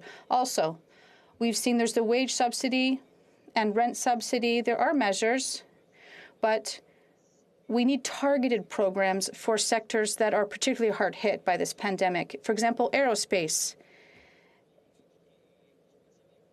When we had other countries have had programs, but here in Canada, they haven't done anything to support this very lucrative industry. Same thing for airlines. What I've seen in my writing and elsewhere is really sad. This sector needs help, as does the tourism sector and also the cultural sector, those who create. We should be proud of what they do and proud of this economy. And with the lockdown, they've really been suffering. They don't have the means to support themselves. We have to support this industry. So we have to support these people and not let them down. Also, in terms of regional media and local media, they have an important role to play, and it's hard for them right now. Also, in terms of next week's budget, the finance minister announced in the fall that there'd be an economic recovery plan for $70 billion, and there's a debate. There's a parallel with what's happening in the U.S. under Biden of several $1 trillion. And the debate is whether this is justified or not there. For Quebec, it'll depend on what we see. Are we setting the stage for the economy of tomorrow? Quebec needs everything on its side to succeed, and we have to really direct our economy towards a green one, and this should also be in the budget in her recovery plan. How do we get to a green economy? We also have to support key sectors and our regions. Obviously, Madam Speaker, over the past year and with next week's budget, we're talking about colossal amounts of money. Economists over the past few decades and centuries even have shown that when there is a major crisis, the better solution is to intervene. We need state intervention to reboot the economy and to, yes, we want to reduce our debt to GDP ratio, which is concerning. Ottawa's debt has skyrocketed during this pandemic. But on this topic, I would like to say sooner than later, we have to look at this, and we need more budgetary fiscal equity. In terms of web giants, the pandemic really gave them a leg up. Over the past year, the web giants were the big winners. For example, Amazon. While corner stores and neighborhood shops were shut, people, many of them, had to shop online with web giants. People had deliveries at home. And the Liberal government still is not receiving tax from these web giants. How can this be the case? They made an announcement, but they haven't done anything yet. And Amazon and other web giants were able to benefit through the entire pandemic, and they're not paying taxes. There's discussions as to whether we're going to charge some type of levy, but that's well into the future. And they really got a leg up during the pandemic. And Ottawa doesn't even ask them to contribute and to do their fair share. Things have to change. It's urgent. We'll never be able to make up for lost time. And for example, here in Joliette, in the downtown sector, and across the country, there are small shops that are closing down. And I see that the Prime Minister gives himself a wonderful image, but he's been favoring web giants rather than small businesses that are suffering right now. It doesn't make sense. So web giants, well, we have to give neighborhood stores the advantage and at least give them what the web giants are getting. Otherwise, it's unacceptable and things have to change. Also, in terms of income. We have to really tackle the issue of tax havens much more seriously than what we've seen to date. Because right now, the fight against tax avoidance and evasion, if you look at what's happening in Canada, over the past 5 years, the Liberal government and this Prime Minister have not moved anything forward. The Minister of Revenue made a speech. Canada, in terms of the G7, is really the worst example, and we really have to change things. For example, Madam Speaker, CBC Radio Canada revealed about a week ago, I think, that the Panama Papers scandal was 5 years ago. We saw this global scandal, and every country had investigations, and people were sent to prison. For example, in the UK, they followed up on this scandal, and there was more than $200 billion involved, if I remember correctly. So we're talking about hundreds and hundreds of billions of dollars that were found and given back to the state through the Panama Papers. And how many convictions took place in Canada? None. And imagine, even Revenue Quebec was able to get more money from the Panama Papers scandal than the CRA. So I find that hard to swallow. Everyone has to pay their taxes, and they're having a hard time doing so. But the government also has to do its share. The government's role is to make sure that there is tax fairness. But the government is sleeping at the wheel, and things have to change. And I tabled my bill for the single tax return, and the Liberals have their arguments to be against it, but they're allowing tax evasion and avoidance. They're not doing enough, particularly for Quebec. Canada is really a poor example on the global scale in terms of tax evasion, and the Liberal Party really has to, they want to seem like they have a progressive image, but inequality has increased, and there's been an open door for the use of tax havens, and things have to change. I was also thinking about the abusive use of Bay Street banks, and they're declaring their business, which is very lucrative, and they pay less tax here in Canada. And during the pandemic, there was a lot of questions in the House about companies who use tax havens to not pay here, but then they get support like the wage subsidy, and these companies, well, are able to get away with this. But the Prime Minister says they're saving jobs and they're saving the economy.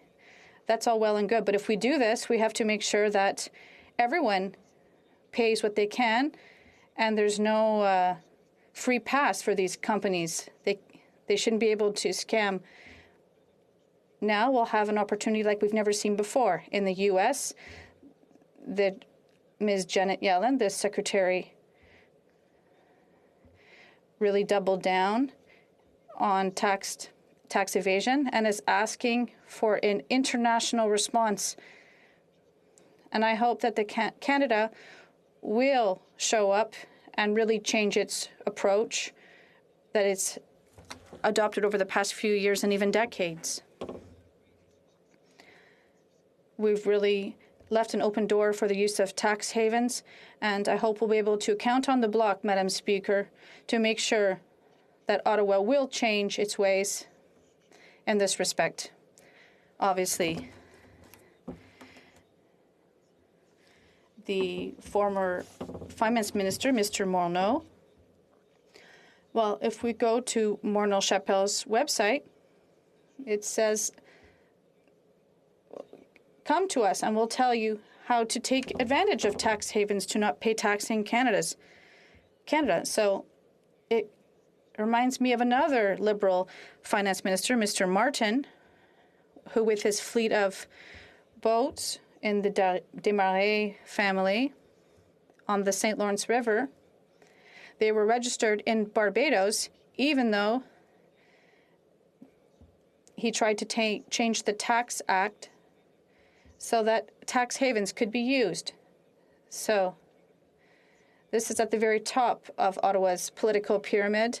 And since the very beginning, in terms of tax havens, things absolutely have to change because, yes, we needed a plan for economic development during the pandemic, but at least we need things to be fair and everyone has to pay their fair share. And web giants and multinational companies and large companies are using tax havens, and this has to stop right away. Thank you very much, Madam Speaker. The honourable member for Cloverdale, Langley City. Yes, thank you, Madam Speaker. Through some great work by the Auditor General and the PBO, we've known for a fact that many of the COVID support programs were very poorly targeted, and even more shocking, Friends of the Prime Minister got single source contracts shaped by the PMO staff, which is totally illegal. We sent money to people and businesses that shouldn't have received it. We overpaid so much that the finance minister had to create some media spin, calling them overpayments, preloaded stimulus. So she is clearly in damage control mode. Knowing all these facts, does the member really expect Canadians should have any confidence that the Liberals will be good stewards with further massive borrowing capacity? The Honourable Member for Joliette. Thank you, Madam Speaker. I want to thank my colleague for her question and comment, and I want to remind her that it's a pleasure to work with her on the Standing Committee on Finance. Obviously, an economic plan for an economy in recession is the best or the least worst solution, but you have to have full confidence in the government at the moment and to have targeted measures. It's not about giving $1 to one company or one person that doesn't really need it, because we know that these are the taxpayers that will have to pay that back. That's why it's important to really ensure we have good measures. And as she said, there are many cases where corners were cut and contracts were given to friends, and that wasn't in the common interest or to serve the public. It's our role to monitor this, and the government can rectify its aim. People have to have confidence in the government, and in my opinion, it has committed serious errors that undermine that public confidence, so we will continue to monitor the situation.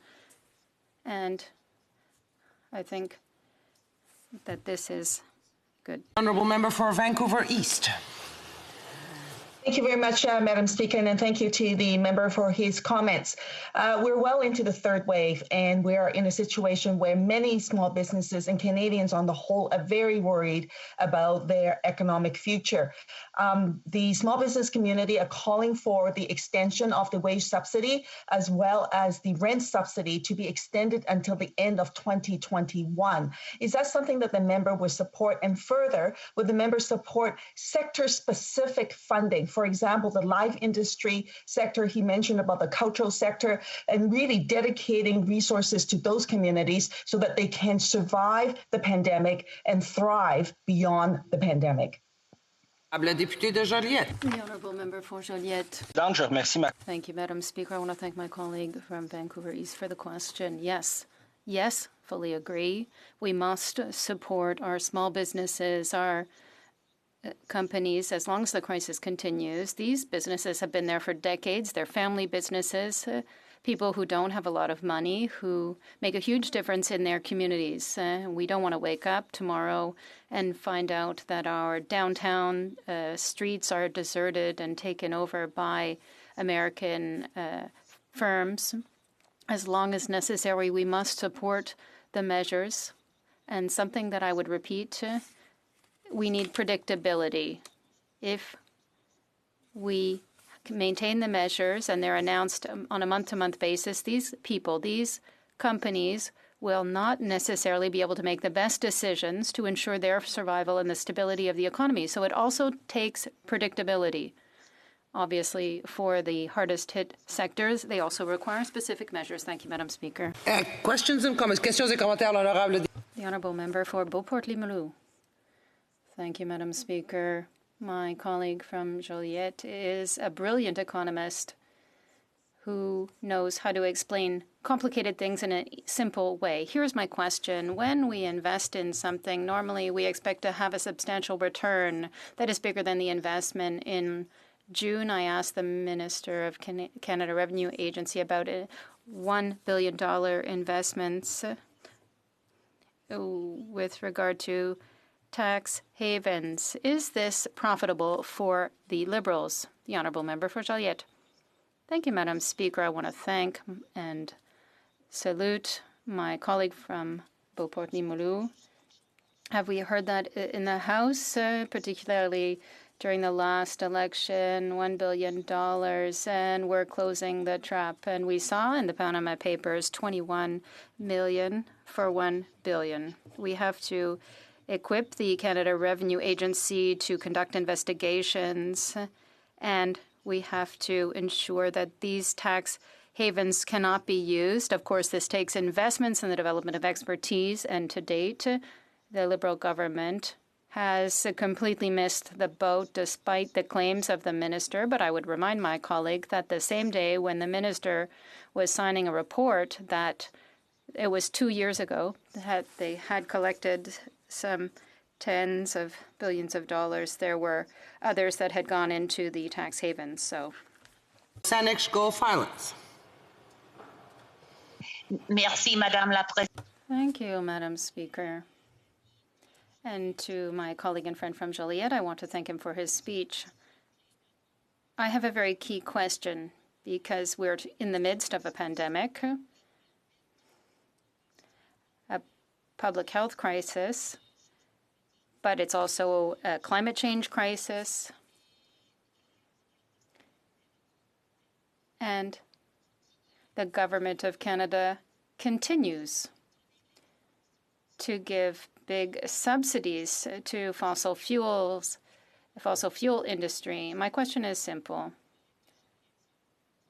Does my colleague from Joliette agree that we must eliminate subsidies, the billions and billions of dollars that are going to the Trans Mountain pipelines, for example? The Honourable Member for Joliette. Thank you, Madam Speaker. I want to thank my colleague and friend from Saanich Gulf Islands. I want to congratulate her for all the work she has done for so many years in order to save the planet. We know that this is a pandemic. It's a terrible crisis, but the real crisis of our time is the climate change crisis. We must do everything we can to succeed. In order to succeed, this means that, yes, we must take action in order to reduce our greenhouse gas emissions. And the subsidies to pipelines and fossil fuel industries, they're very high or big polluters. Things don't work the same as they did in the past.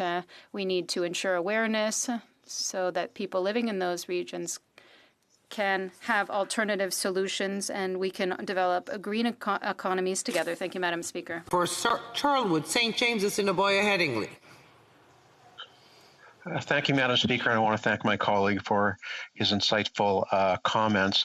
I note that in the Parliamentary Secretary to the Minister of Finance's comments, he spoke about pretty much every aspect of C14 except the one that actually touches on his portfolio, which is the matter of the increase of the debt limit to $1.8 trillion. Do you think, firstly, that this is a matter that should be debated under a separate bill? And are you concerned that there's a lack of transparency in the government for bearing such an extraordinarily large measure in a bill with many other things? The Honourable Member for Joliette. Thank you, Madam Speaker. I thank my colleague, and I would remind him once again that until recently we had the opportunity to work together on the Standing Committee on Finance, and it was always a great pleasure for me. As I said in my speech, Part 7 of C14 is the problematic part because it seeks to increase the limit or the debt limit. We had questions on this. Quickly, I was reassured. I was told in answer to my questions that, namely from the Parliamentary Budget Officer, what I would criticize the government for is that it put this forward as it was coming forward from nowhere, that it was clear, but we're saying that we can borrow billions of dollars the Minister of Finance should have taken the time to sit down with each of the representatives of each party in order to explain the situation, listen to the questions, and discuss the issues. And by not doing this, we have the situation that we have right now, and it's the government's fault, and we could have otherwise divided the bill or split the bill because it's quite different from the other parts of the bill. So I clearly understand the concerns of my colleague and his party in that regard. Thank you. Questions and comments? Questions et commentaires? The Honourable Member for Sherwood Park for Saskatchewan. Well, thank you very much, Madam Speaker. I did want to follow up on some comments my colleague made about the energy sector in my province. The reality is that we're not going to have an economic recovery unless we are prepared to work to revitalize our critical sectors in this country, which includes resource extraction and manufacturing. It baffles me that some political parties think that we can have a strong economic recovery without attending to those elements, which of course supply transfer payments to his province and have been key for the prosperity of the whole country. I wonder if he has a comment on that, on how Quebec would do without the benefit of transfer payments that it has received from energy producing provinces for a long time. The Honourable Member for Joliette. Thank you, Madam Speaker. For my colleague, I would say that the issue of our time is climate. We must change our economy to be a greener economy. I know it's complicated, and this is a real tragedy for families living and working in those industries, including in his riding and his province. I know it's not easy, but in my opinion, and in the opinion of my party, we don't have a choice. So can we not take this green shift? We must resume debate. Resuming debate. Resuming debate. The Honourable Member for Courtenay Alberni. Thank you, Madam Speaker. Madam Speaker, I'm hoping if you seek it, I would like to have unanimous consent to split my time with the member from Cowichan, Malahat, Langford. Does the Honourable Member have unanimous consent? Yep. He does. Please proceed. Thank you, Madam Speaker. So I'll be splitting my time with the member from Cowichan, Malahat, Langford today. It's a huge honor, Madam Speaker, to rise today on behalf of the people of Courtenay, Alberni, and as the critic for the federal NDP on small business, tourism, and fisheries and oceans and economic development. Madam Speaker, as we know, the third wave is amongst us, especially here in British Columbia. I won't be surprised if further measures are announced by the provincial government today, but right now we know that restaurants are closed for the better part unless they're serving on a patio outside. Many small businesses are restricted in what they can offer right now, and it's having a huge impact on everyone in all of our communities, on their mental health and well-being, on their economic opportunities.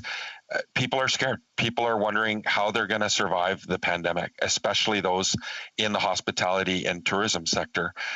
We know that the small business owners have done the right thing. They've closed their doors or they've adhered to public health measures to protect public health. They're truly the unsung heroes, I believe, of this pandemic, Madam Speaker. And in my riding, tourism alone is almost 10,000 jobs, Madam Speaker. So it's having a huge impact on the people in our communities. Right now, we still aren't seeing any supports for startups, for example, Madam Speaker. There's a bakery, a brand new bakery called the Wildflower Bakery. Really is a wildflower. It's fabulous. It's a great eatery that's just opened up. They're employing people. They're creating economic development and prosperity in our community, offering diversity in terms of the cuisine. And they're a new startup, and they can't access the wage subsidy. They can't access the rent program or the loans, the CEBA loans, Madam Speaker, yet they're still paying rent. There's common sense provisions the government could provide so that they could qualify for the wage subsidy and the rent program. But the government's chosen to leave them out. They've been abandoned by the government. And we know that there's a group that started SaveStartups.ca, Madam Speaker, and they're building momentum. This is a generation of businesses that we could lose if the government doesn't amend the programs and create more flexibility. And we're hearing from a lot of people that are falling through the cracks that can't access these programs, whether it be the HASCAP program or many of the programs that are offered. They might be off a basis point or two, or they somehow fall through the cracks in terms of the timing of when they started or whatnot. The government needs to create more flexibility to support these businesses, or we're going to lose them. And the cost to the Canadian economy is much greater than saving them right now, Madam Speaker. So we're calling on the government to come up with a program that we keep hearing from the minister. I asked the Minister of Finance about this very concern, and she said, the government understands this is a problem. We're looking into it. Well, this has been months that the government's been looking into it, Madam Speaker.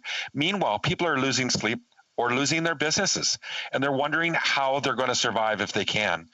The other thing that we're hearing from businesses is they want certainty, whether it be the wage subsidy or the rent program. We know that there's a commitment from the government till June. What we need is the government to commit that they're going to be there in place till the end of the pandemic. And, we just met with the Tourism Industry Association of Canada. They're deeply concerned. We know that this summer, for example, regardless of how quick the vaccine rollout is, it's very unlikely that we're going to have international tourists coming to our region. So if you're a business that operates and relies on international tourism, you're going to lose a second summer, Madam Speaker. So we need the government to commit that they're going to be there right to the end, instead of actually doing segments like we're doing. And this uncertainty is killing business, Madam Speaker. And also, it's very difficult for them to go out and seek financing and get the leverage that they need to continue to get through these difficult times. The other thing, Madam Speaker, is the CEBA loan program. The expected repayment date of end of next year is going to be nearly impossible for small businesses, given that there's a third wave coming with such force, with the new variant spreading so quickly. We need the government to extend those repayment loans. In fact, I know when I had a loan with the Community Futures Development Corporation in my riding, it was a 10-year loan for $40,000. So to expect that repayment date to be the end of next year, it's completely unreasonable. And they need certainty that they're not going to be gouged with a high interest rate should they have to repay it. The other thing, Madam Speaker, is they need to increase the loan. I know the government just extended it to 60,000. They need to increase it to 80,000. Given that it's the third wave, it's the third round of impact that these small businesses are adhering to. It's just impossible for many of them to survive without better support. And that would be increasing that $20,000 that they don't have to repay if they repay the loan in a certain period of time, expanding that so that the government can help absorb some of the costs that they're incurring. The other thing is, Madam Speaker, we know that the government's talking a lot about a childcare plan. Well, here in British Columbia, we have a provincial government that's investing in childcare, and they need a federal partner to create accessible, affordable, universal childcare for everyone. And the Chambers of Commerce in my riding are calling for that. They were calling for that before the pandemic. In fact, the Comox Valley Chamber of Commerce cited it as their number one priority before the pandemic. Well, we know that that's needed even more now than ever before, Madam Speaker, given that women have been disproportionately impacted by the pandemic, and many of them are struggling on how they're going to get back to work and how they're going to get the support they need. Madam Speaker, the government continues to not want to tackle merchant fees. We're paying some of the highest merchant fees in the world. They've got a voluntary rate of 1.4%, which is based on, the big players, whether it be the Walmarts or the big, large multinational corporations paying even a lower rate. That means that the smaller businesses are paying a higher rate, where in Europe, they're paying 0.3%. And we know this isn't a priority of the government. And in fact, in the last government, Linda Lapointe, the former member of Parliament from Quebec, who made commitments to the Quebec Convenience Stores Association, to other groups in Quebec that they were going to take on this issue, she moved debate on her bill 16 times, Madam Speaker. Clearly, the government didn't want this bill to be debated, and they don't want to tackle merchant fees. And I really was appreciative of the spirit of her efforts there, but clearly it got shut down, and the government needs to take this on. I know the Conservatives don't believe this is an issue that they should intervene on. We heard from their finance critic that they don't want to see government intervene. Well, government does have a role and a time to intervene, especially when small businesses and merchants are being, gouged by large corporations. And I've met with Visa and MasterCard, and they say it's not their issue. It's the big banks. Well, Madam Speaker, the big banks are having record profits right now. This is public information, and they're not paying their fair share in this pandemic. So, Madam Speaker, we're calling on the government to hold them to task and make sure they're paying their fair share. So, Madam Speaker, obviously you've heard me speak about the wild salmon emergency and how critical it is the government invest in wild salmon in this upcoming budget. Nothing in C14 for that, despite the fact that we had the lowest return in the Fraser last year and the year before. But, Madam Speaker, one thing that's really close to me and the people in our riding is the lack of investment in affordable housing. The Rapid Housing Initiative, the government committed $1 billion out of the hundreds of billions of dollars in COVID support.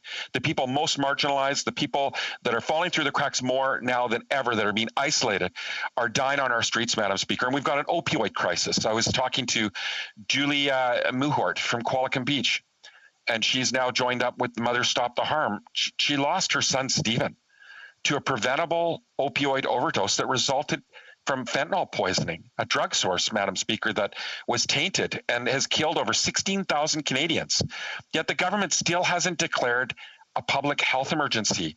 And you know, Madam Speaker, we know that this requires a national public health emergency declaration from the federal government under the Emergencies Act. It's required so that we can manage and resource this issue and reduce and eliminate preventable deaths. She's calling for action, Madam Speaker, so that more sons like hers don't die due to tainted drugs. The current war on drugs has clearly been grossly ineffective and resulted in widespread stigma towards addiction in those who use illicit drugs. And we know the government's new bill still carries with it the stigma, Madam Speaker. It's not solving this issue. Criminalization of particular substances has resulted in the establishment of a drug trade that now traffics dangerous and lethal products such as fentanyl. And we need new law reform. And the Liberals aren't doing enough to end the stigma, and we need to decriminalize and regulate to ensure safe sources and proper measures and supports that will reduce the amount of deaths that are happening in our communities. We didn't see anything in C14, Madam Speaker. I'm hoping in the next budget, the government's going to make it a priority, declare a national public health emergency, and invest a lot more than $1 billion in rapid housing. We're watching the sons and daughters of our communities die on the streets, and it's all preventable, Madam Speaker. Questions and comments. Questions et commentaires. The honourable member for Guelph.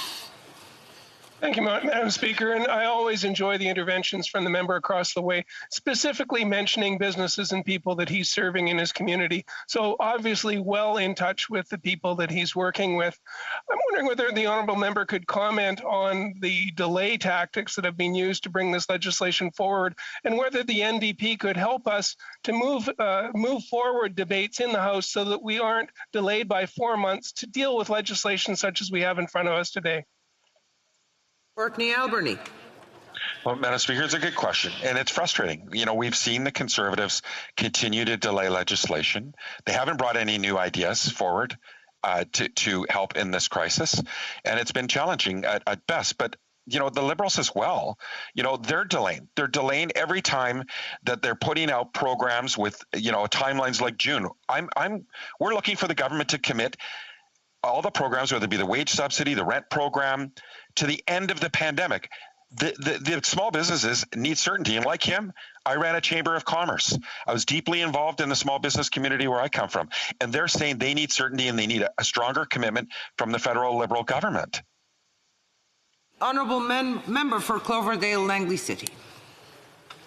Thank you, Madam Speaker. Does the member have any explanation as to why the HASCAP program, a program that took forever to happen and was supposed to support those in highly affected industries, is yet again another massive failure? Why on earth would the government allow banks to deny HASCAP loans to small businesses because they can't provide a revenue statement? How can they provide a revenue projection when they have no certainty they can reopen in 2021 due to the pathetic vaccine rollout? How can this program be so dysfunctional yet again? That's a good question. For the honourable member for Courtney Alberni. Thank you, Madam Speaker. It's an excellent question. I mean, this is something that we're also asking, that the government fix the broken HASCAP program. People can't access the liquidity that they need right now. These businesses are, they're running out of time, and they also, again, back to the certainty of the wage program and obviously the wage subsidy and the rent program.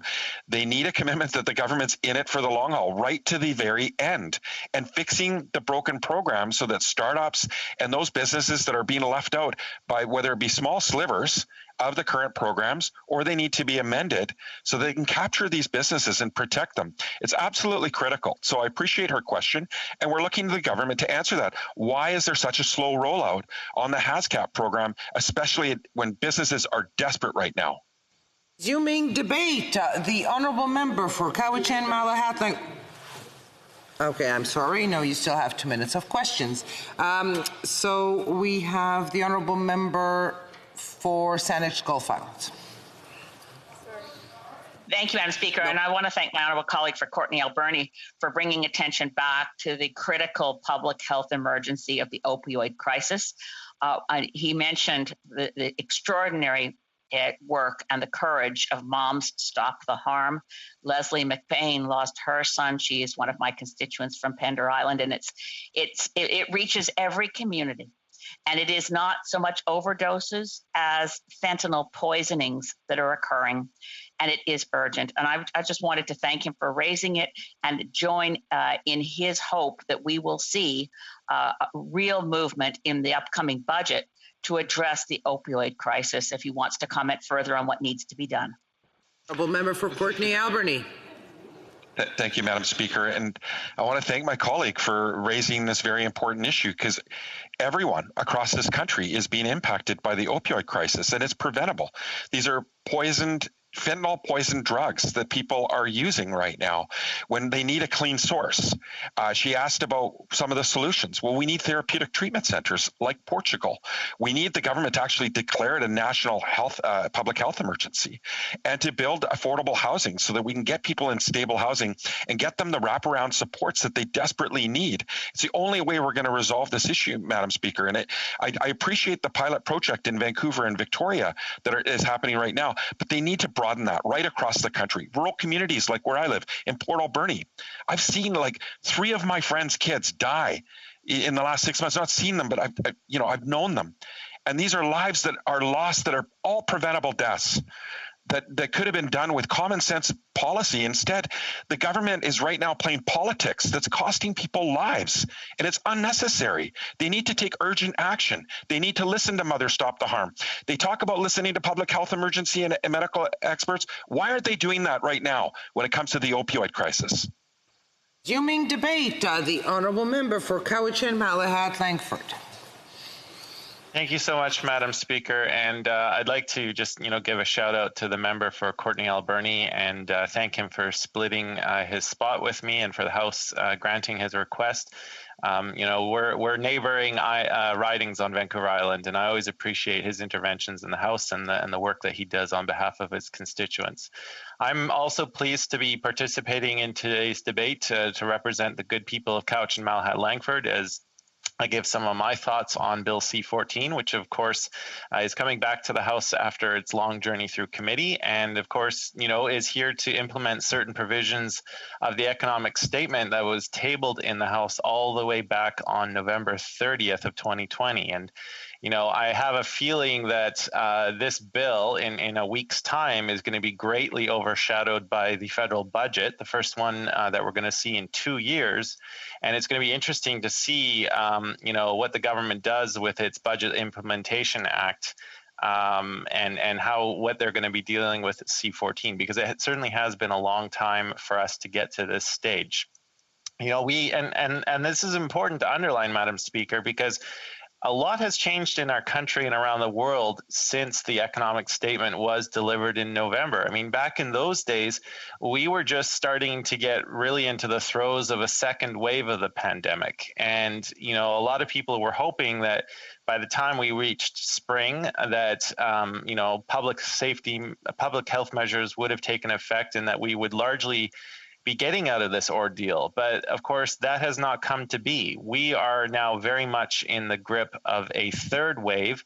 And this one is very concerning because of the dangerous and very concerning spread of the variants of concern.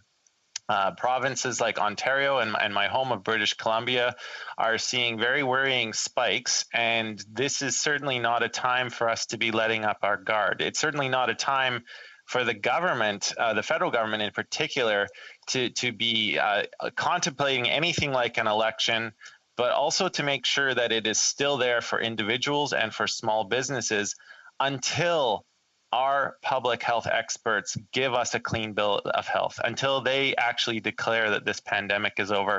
It's very important that all levels of government continue their focus on getting us through this.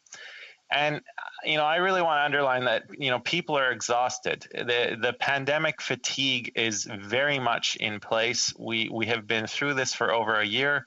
They're scared, they're worried about their future, and really people are just wondering, how much more can we go through? And so that really just underlines the importance of the federal government still being there.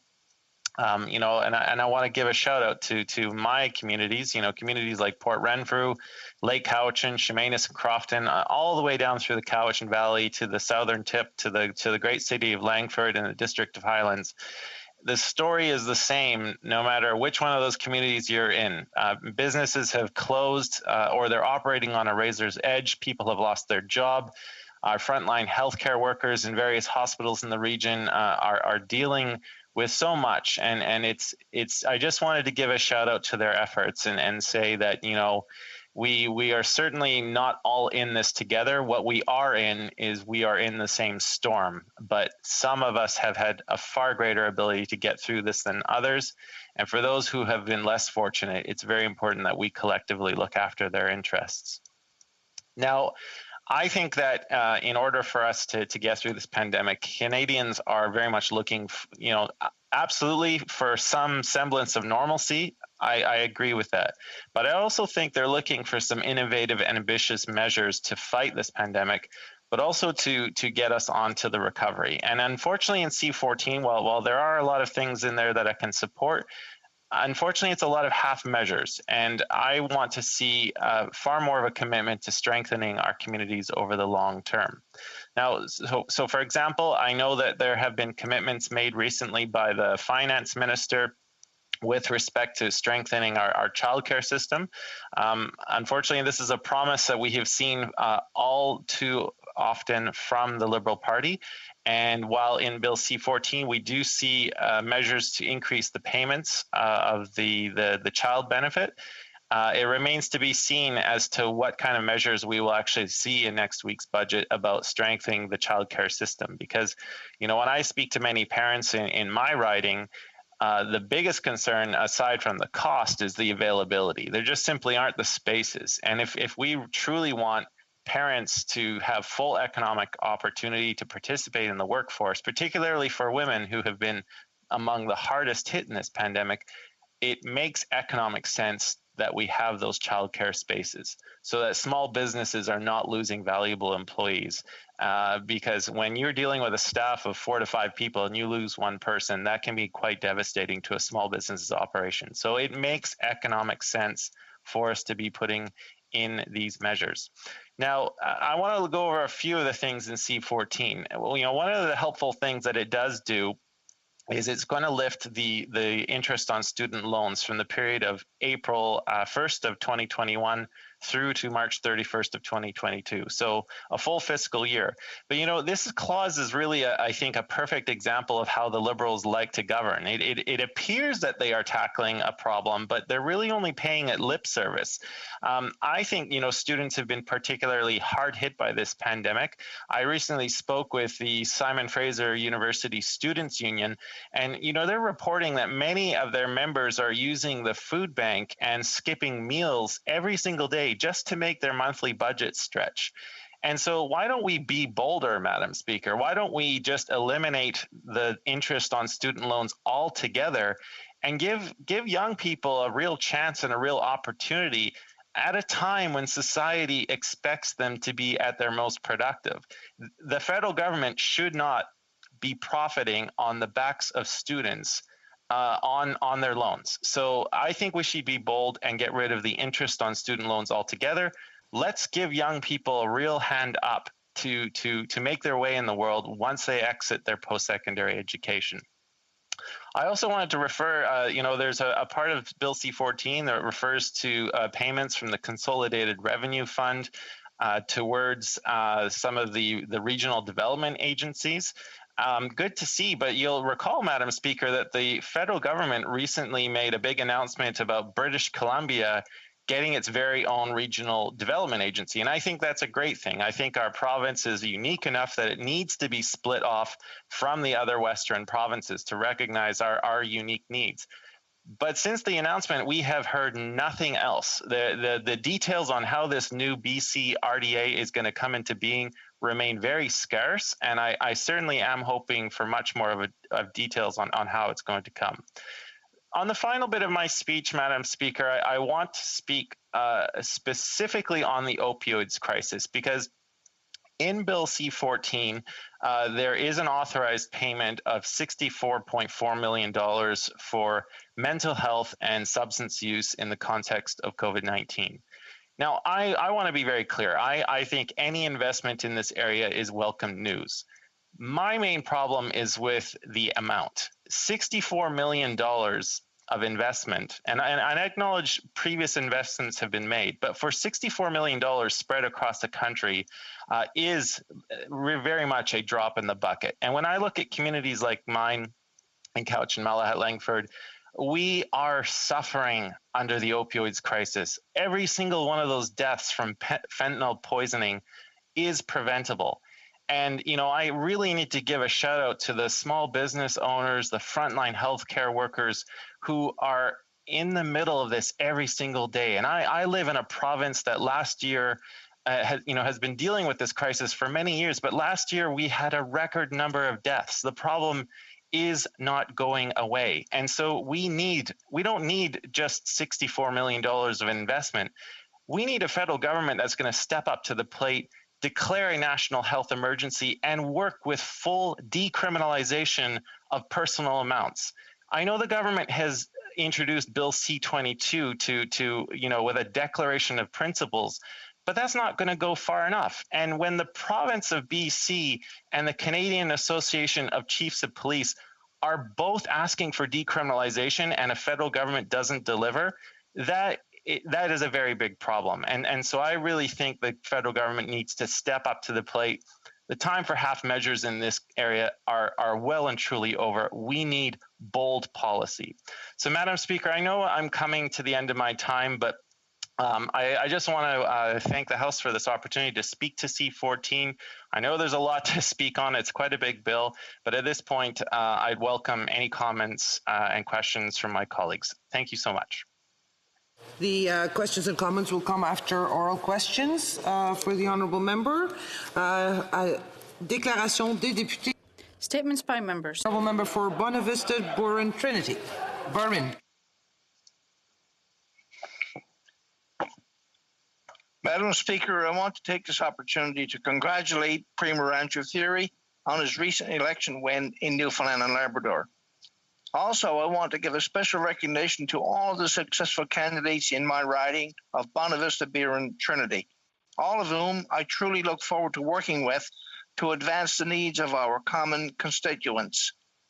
While this election took many twists and turns, the people of this province have spoken to give Premier Fury a majority mandate to help guide us through the pandemic and beyond. I trust that all newly elected MHAs will work together to address the many challenges facing this province, especially with COVID-19, and that our federal government will be a strong partner with this province in this fight. Mr. Speaker, I ask everyone in the House to join me in sending congratulations and best wishes to the newly elected majority Liberal government here in Newfoundland and Labrador. Thank you, Madam Speaker. The honourable member for Red Deer Lacombe. Madam Speaker, as the previous Member of Parliament for the constituency of Wetaskiwin, it's an absolute privilege for me to be in the House today to honor the 81st anniversary of the HMCS Wetaskiwin. Laid down in North Vancouver on April 11th, 1940, this Flower-class corvette proudly launched on July 18th, 1940, and on December 17th was the first West Coast-built corvette to enter service with the Royal Canadian Navy during the Second World War. She participated in 40 transatlantic convoys, including the largest convoy of the Second World War, with 166 ships escorted without loss.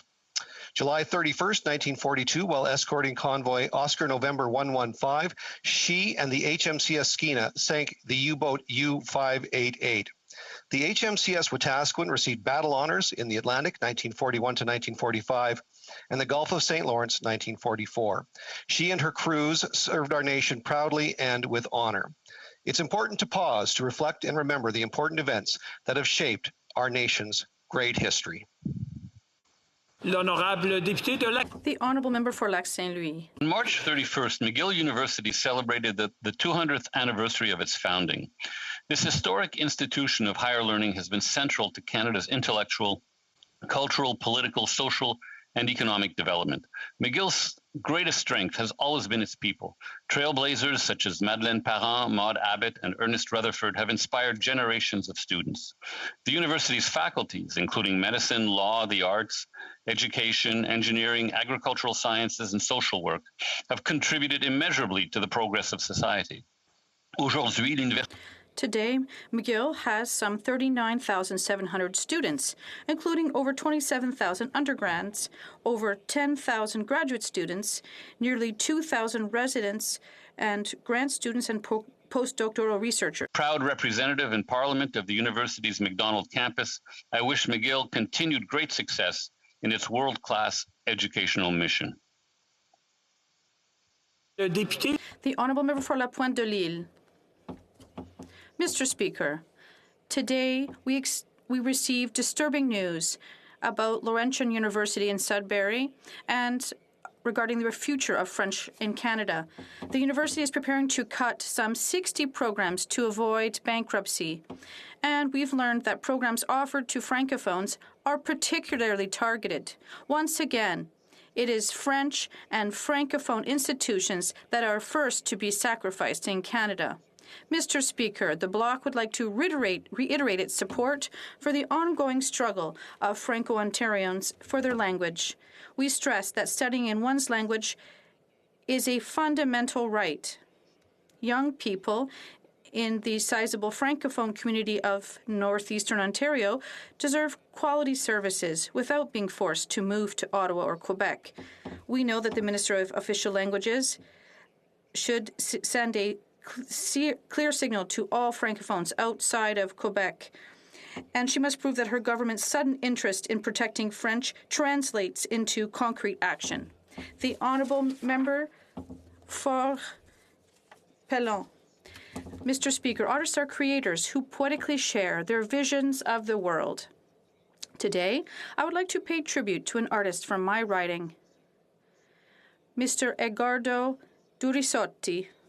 Born in 1929 in northern Italy, he was introduced to painting at a very young age, and he immigrated to Canada in 1954 to create religious art.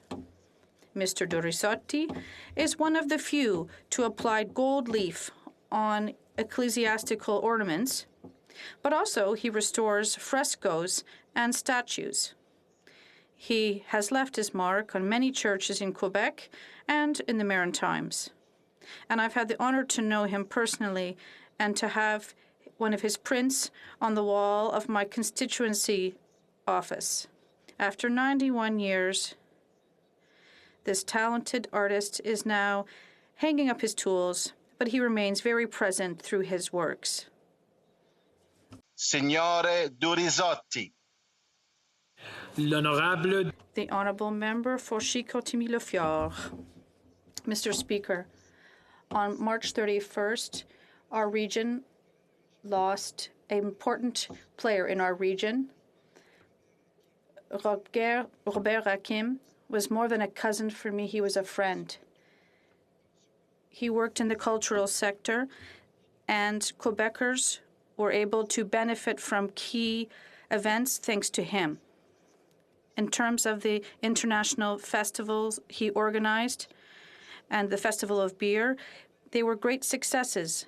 Robert was a key player. He was an intelligent, credible, cultured, and most importantly, very generous.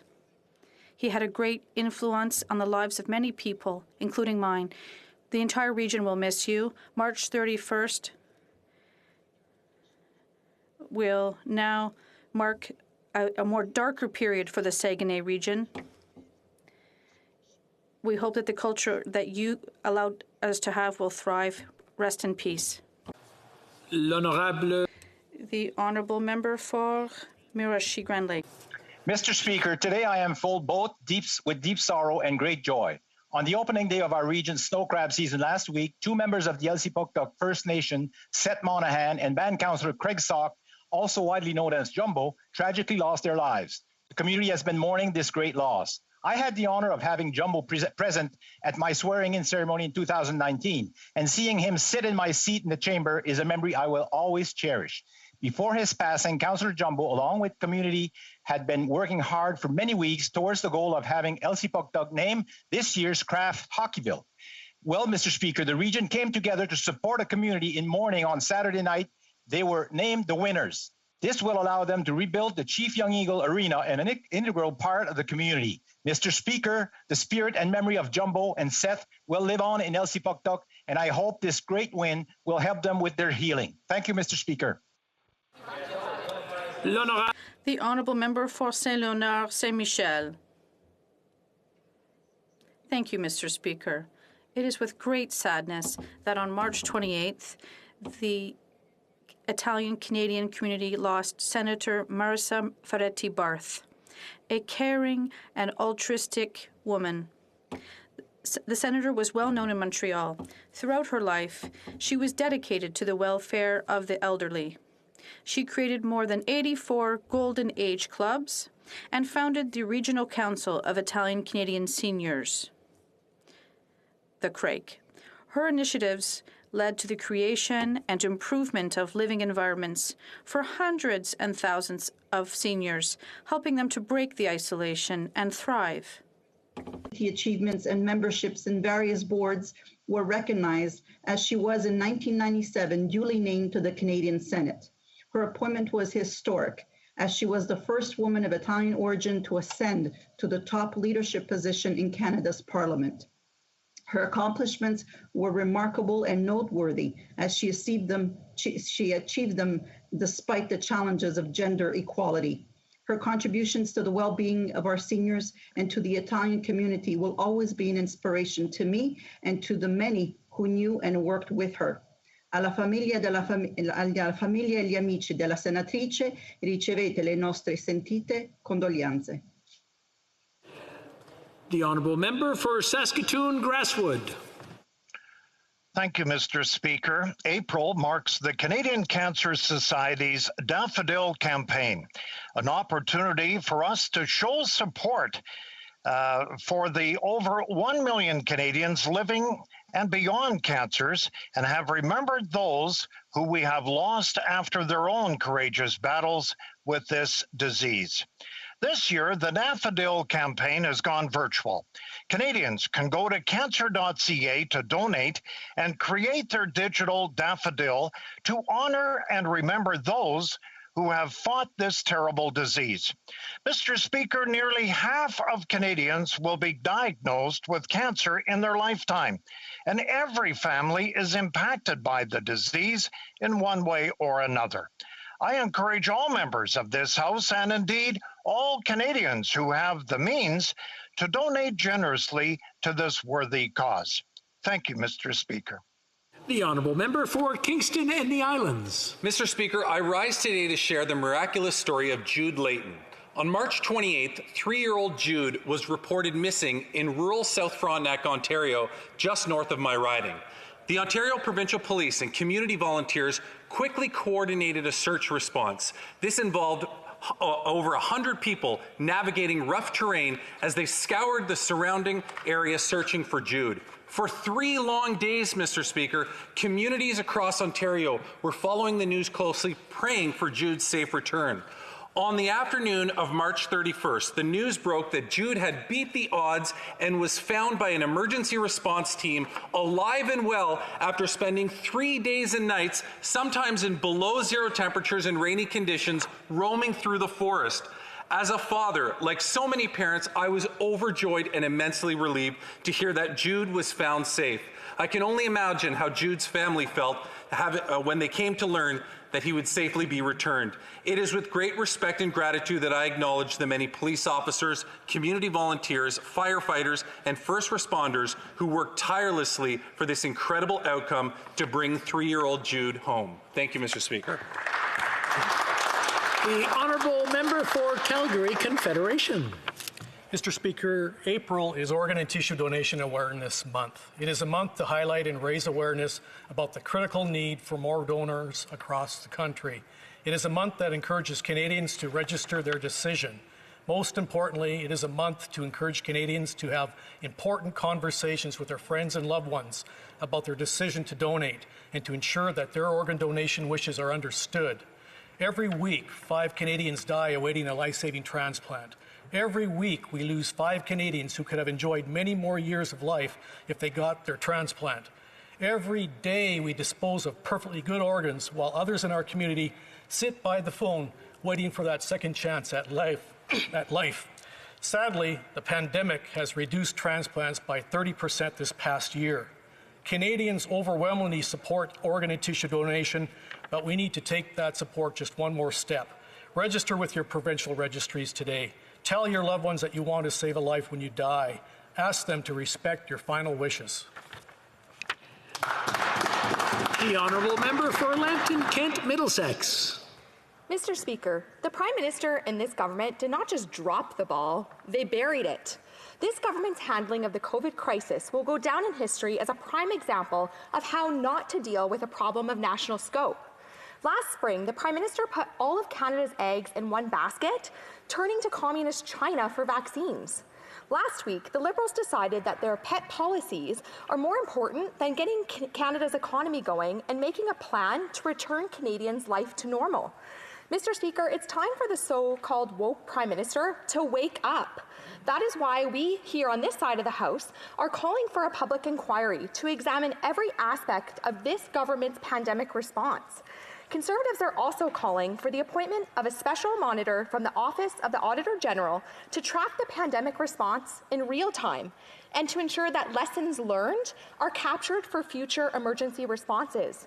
Mr. Speaker, if nothing else, this government should try to learn from its abject failure. The honourable member for Esquimalt, Saanich-Sooke. Mr. Speaker, I rise virtually today to express condolences on behalf of New Democrats to Her Majesty Queen Elizabeth and the entire royal family on the death of Prince Philip. As for all families who've lost loved ones during this pandemic, necessary restrictions make these losses even harder to bear. Prince Philip will be remembered not just for being the longest-serving consort in the history of the British monarchy, but also for the person he was.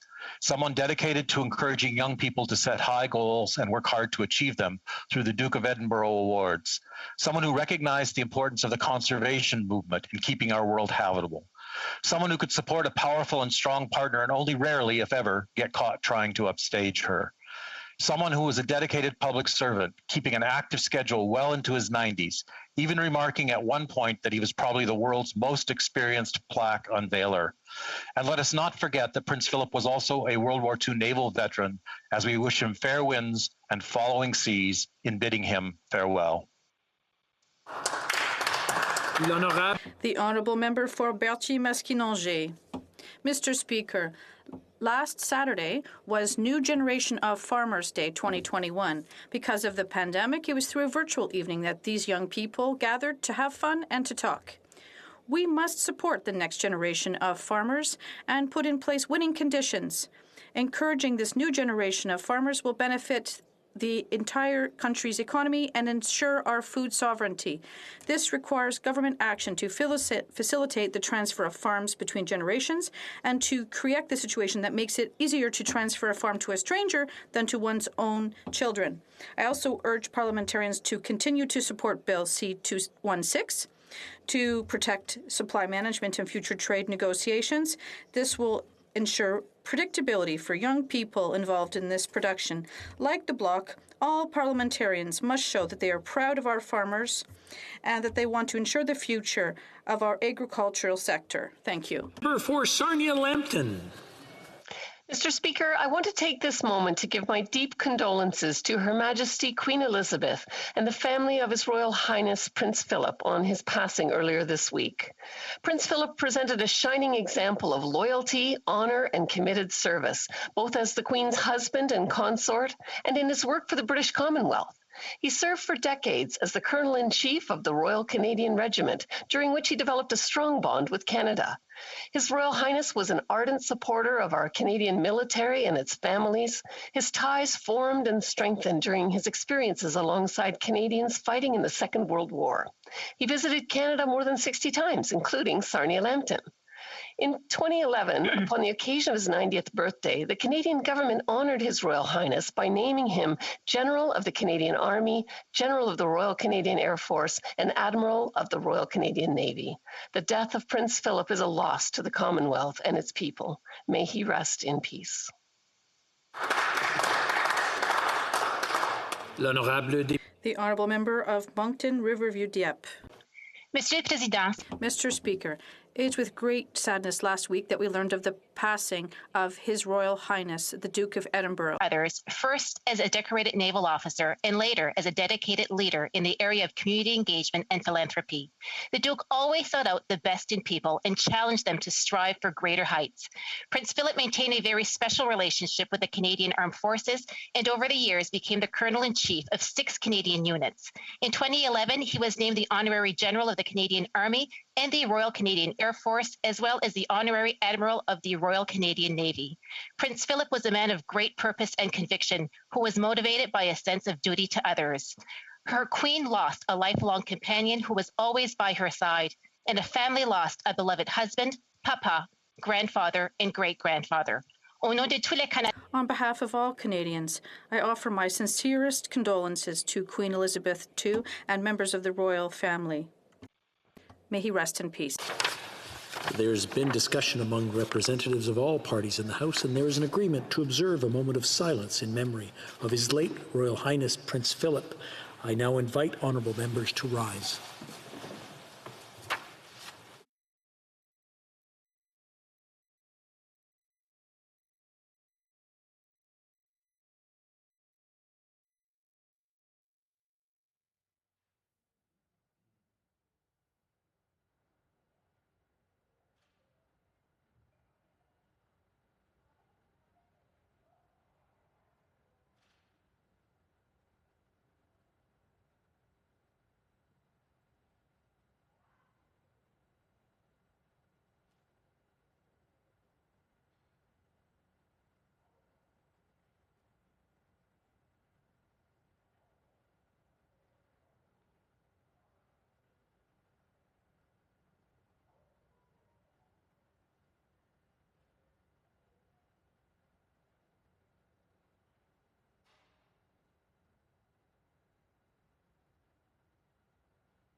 Oral questions. Question orale. The Honourable Member for Portage-Lisgar. Mr. Speaker, the third wave is here. And while other countries are getting vaccinated and opening up, Canadians are being locked down yet again. Yesterday, Canada officially passed the United States in the number of new cases per capita. 20% of Americans are fully vaccinated. Only 2% of Canadians are.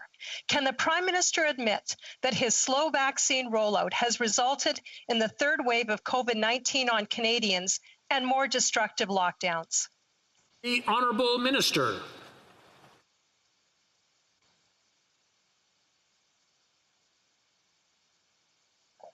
Mr. Speaker, I thank the honourable member for the question. And indeed, we surpassed our 6 million target prior to the end of March by receiving 9.5 million doses here. We are on track to get 44 million doses into this country by the end of June and 110 million by the end of September. We'll continue providing the provinces and territories with vaccines, and we will work together as a country to ensure that all Canadians who wish to have access to a vaccine will have one prior to the end of September. Thank you. The honourable member for Portage-Lisker. Avoid all travel to Canada. Because of the current situation in Canada, even fully vaccinated travelers may be at risk. Mr. Speaker, that's what the Centers for Disease Control told Americans last week. Now, we know the Prime Minister is trying to blame the provinces for vaccines in freezers, but it's his slow and inconsistent rollout that is causing such poor delivery. How does the Prime Minister mess things up so badly so that traveling to Canada is now a risk to your health? The Honourable Minister.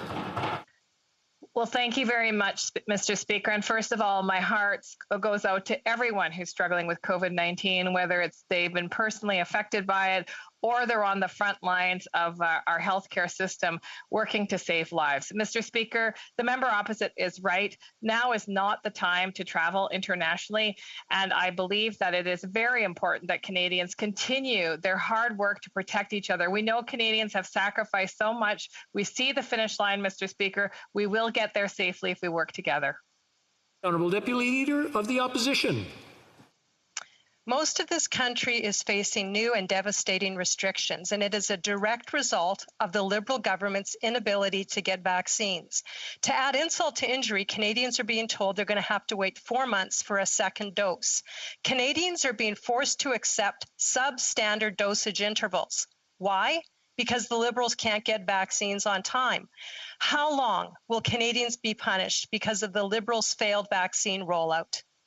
Honourable Minister. Mr. Speaker, we know that vaccines are an important tool to save lives and stop the spread. But we know also, Mr. Speaker, that while we vaccinate, we have to continue to apply appropriate public health measures to protect each other. We also know, Mr. Speaker, that it's not the federal government that decides which public health measures need to stay in place in which province or territory. I want to thank all Canadians, Mr. Speaker, who are working so hard, making so many sacrifices to protect each other, knowing that we're going to be stronger together when we get through this. The Honourable Member for Louis Saint Laurent. Mr. Speaker, the third wave has hit Canada extremely hard, harder than elsewhere, and this because of the Liberal government's negotiation of the vaccinations. Barely 2% of Canadians have gotten their second dose. In the UK, it's 11%. In the US, it's 20%. 10 times more Americans are vaccinated than we are. 5 times more Brits than us. It doesn't make any sense for a G7 country that we're all proud of. Why is this government delayed when it comes to vaccinations? The Honourable Minister.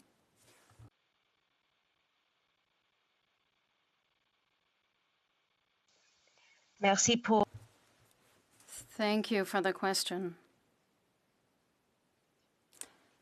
Canada is now on track to receive a total of 43 million vaccines by the end of June, and vaccines for more than all Canadians by the end of the summer. Our work is not over until all Canadians have access to a vaccine, and we will continue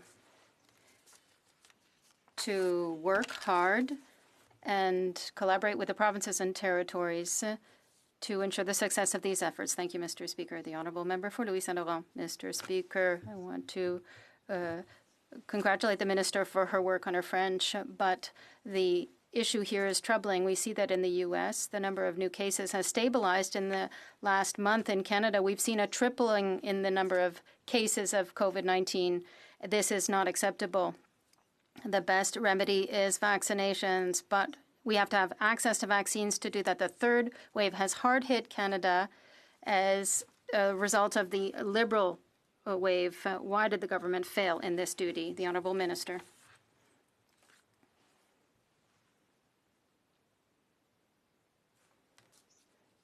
Thank you very much for the question once again.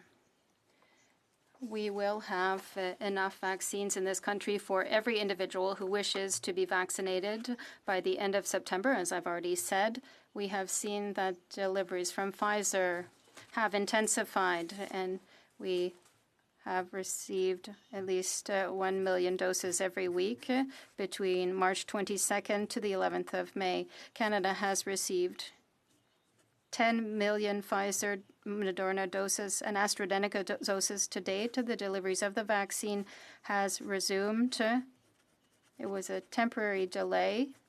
Thank you very much, Mr. Speaker. The honourable member for La Prairie. Mr. Speaker, as the budget approaches, a senior official showed the federal government's state of mind. Asked by CBC about federal interference in areas under provincial jurisdiction, he said the following: it's the feds that have the spending power. If we set out the terms and the money, the provinces who want to be early movers on this will come on board. Those who don't will have to deal with their electorate. That is predatory federalism.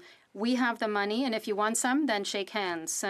Why does the government have this confrontational approach rather than collaborating with Quebec and the provinces? The Honourable Minister. Thank you, Mr. Speaker, and I thank my honourable colleague for the question. With respect to the federal government has been working hand in glove with provincial governments from the first time we got elected in October of 2015. I note in particular the healthcare transfers we made to the provinces, which allow them to take care of their citizens, but also target particular measures for areas such as mental health or in-home care for seniors. I look forward to the upcoming budget so we can continue to invest in partnership with provinces and territories to serve the best interest of Canadian families. The honourable member for La Prairie. Same story. The senior officials revealed that Ottawa's strategy for the budget is to intimidate Quebec and the provinces so that they bend to the will of the federal government or their supplies will be cut off. And the rumors are that this is how the budget will work. Quebec needs an increase in healthcare transfers to 35%. Not only is Ottawa refusing, but it wants to impose Canadian standards on the long-term care homes that the National Assembly of Quebec rejected unanimously, a national pharmacare program that was rejected unanimously by the National Assembly. Why are they simply not meeting the needs of Quebecers? The Honourable Minister. Mr. Speaker. Mr. Speaker, my colleague and friend is talking here about rumors, and I want to talk about the facts. The facts is that we're working with Quebec and have been since the beginning of the pandemic. We are talking about equipment and vaccines. And if we look at the announcement that we made together at Lion, the ability to work together, internet in the regions, we're working on that issue. This shows that we should set aside the rumors. Let's talk about the facts. We're working very well with the Quebec government. Member, l'honorable député de Burnaby. The honourable member for Burnaby South. Thank you. The third wave of COVID-19 is hitting us hard. The variants are spreading rapidly. We saw a record number of cases in Ontario, and the figures are rising in all provinces. Immediately, we need to improve paid sick leave. We must do everything we can to vaccinate Canadians. We must take action now. What is the Prime Minister waiting for?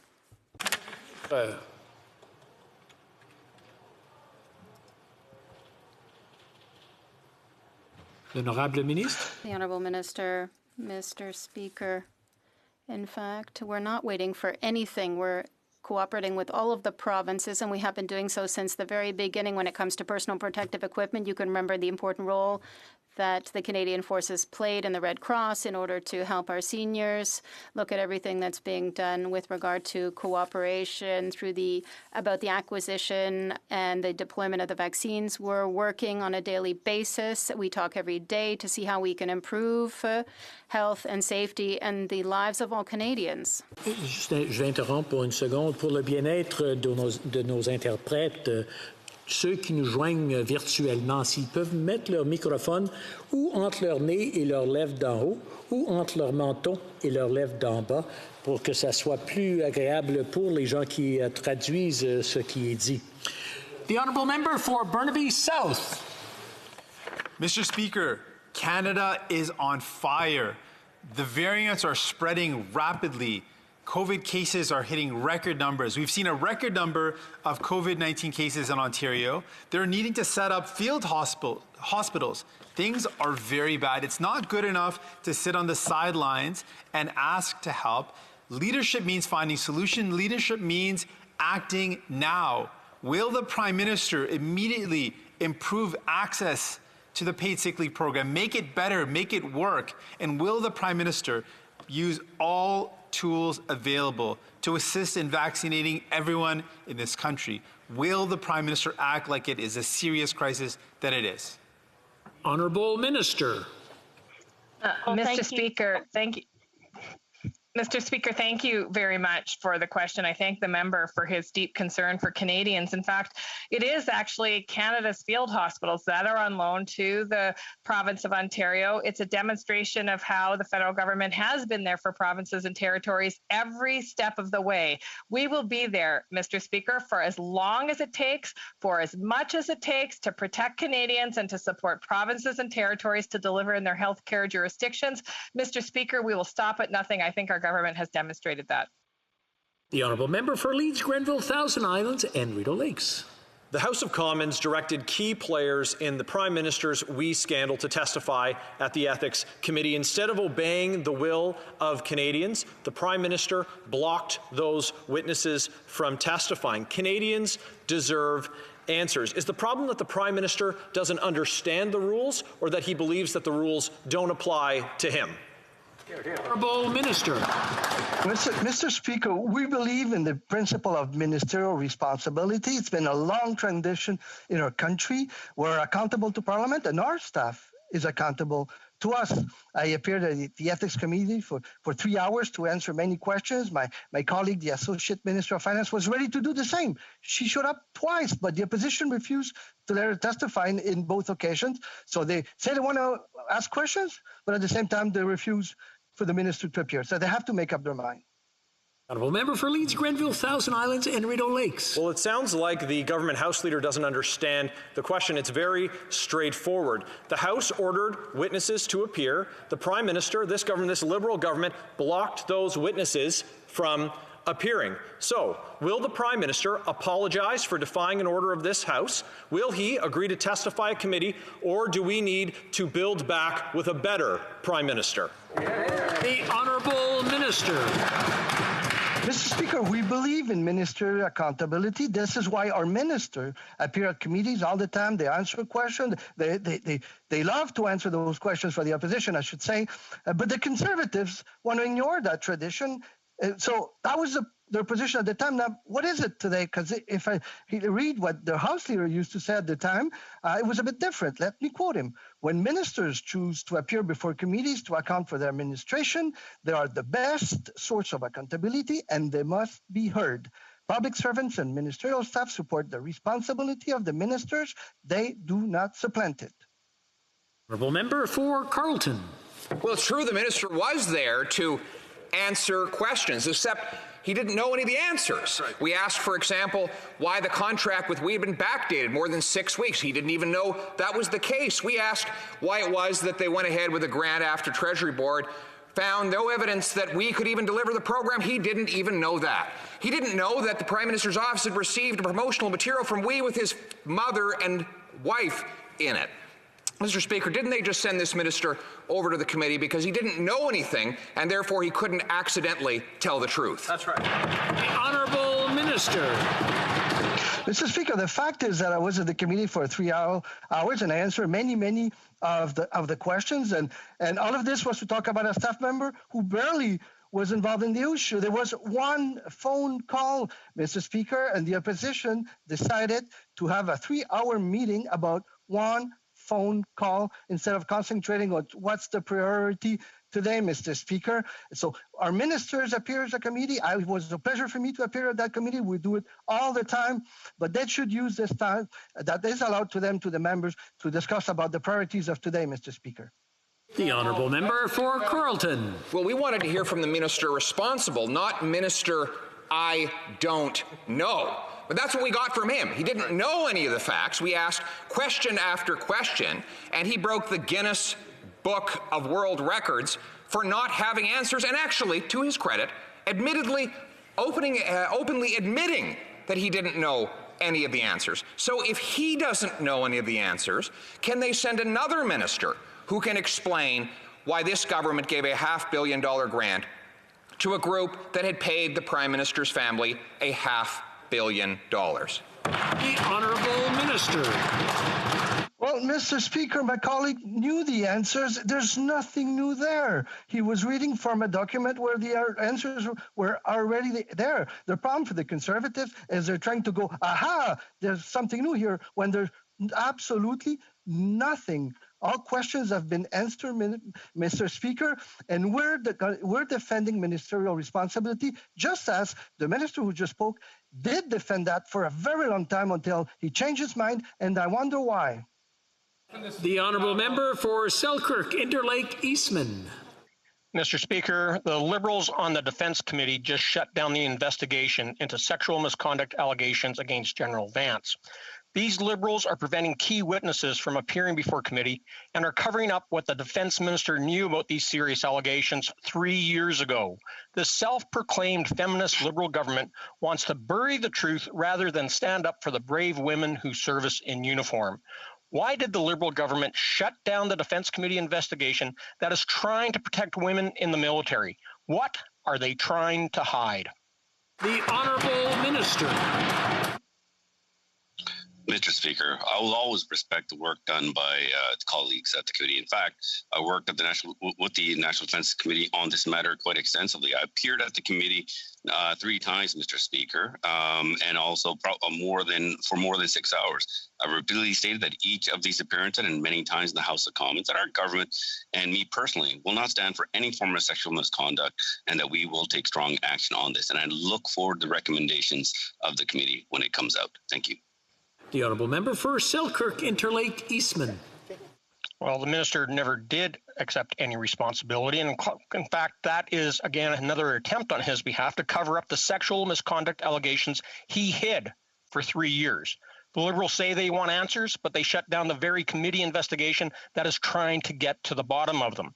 If the government truly cared about our women and men in uniform, they would be supporting the work of the Defence Committee.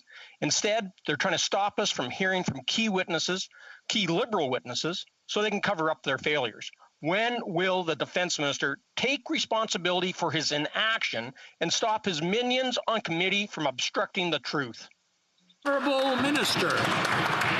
Mr. Speaker, the committee makes their own decision, but I absolutely disagree with the member's assertions that he has made. We have taken strong action, Mr. Speaker. In fact, we took strong action when the information was provided, immediate action, and PCO followed up the next day, Mr. Speaker. And I took the time at every opportunity to appear at committee to answer their questions, Mr. Speaker. In fact, over 6 hours, and I look forward to the recommendations on how we can stomp out this inappropriate behavior inside the Canadian Armed Forces. Thank you.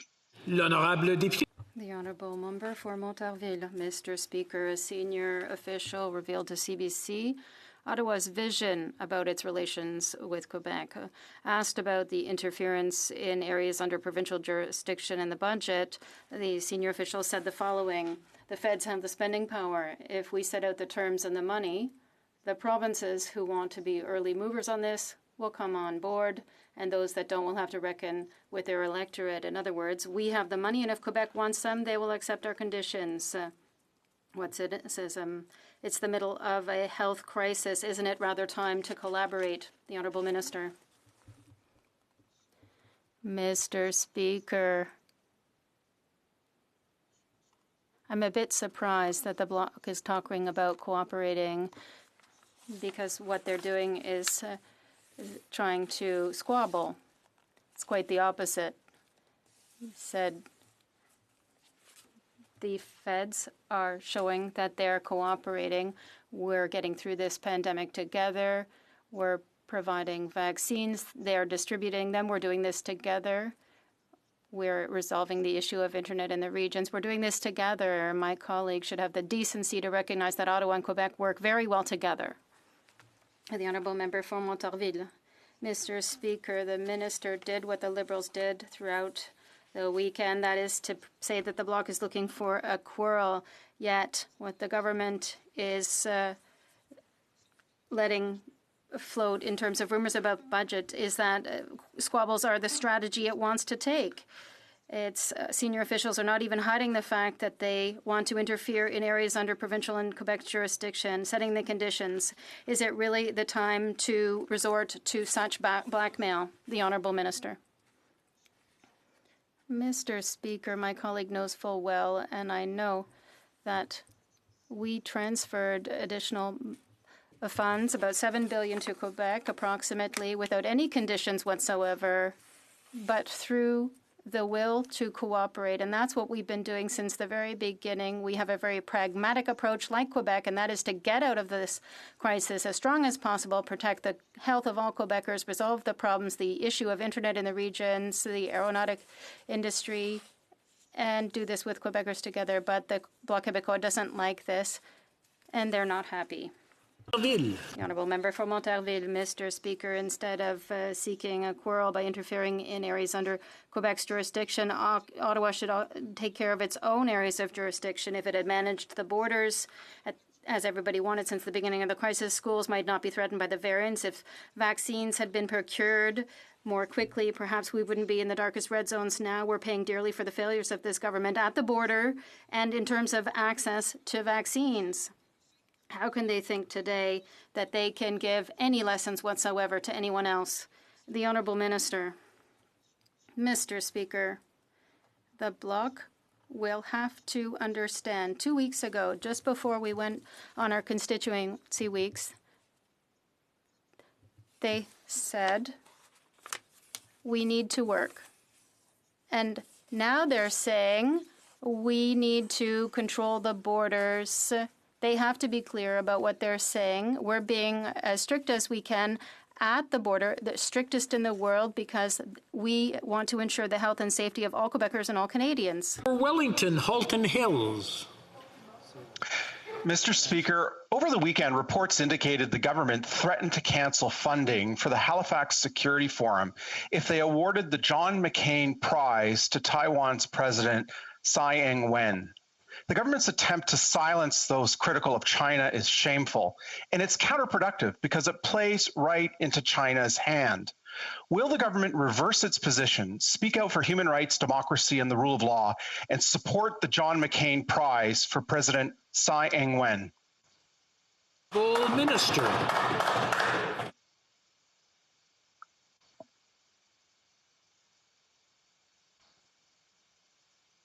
The Honourable Minister.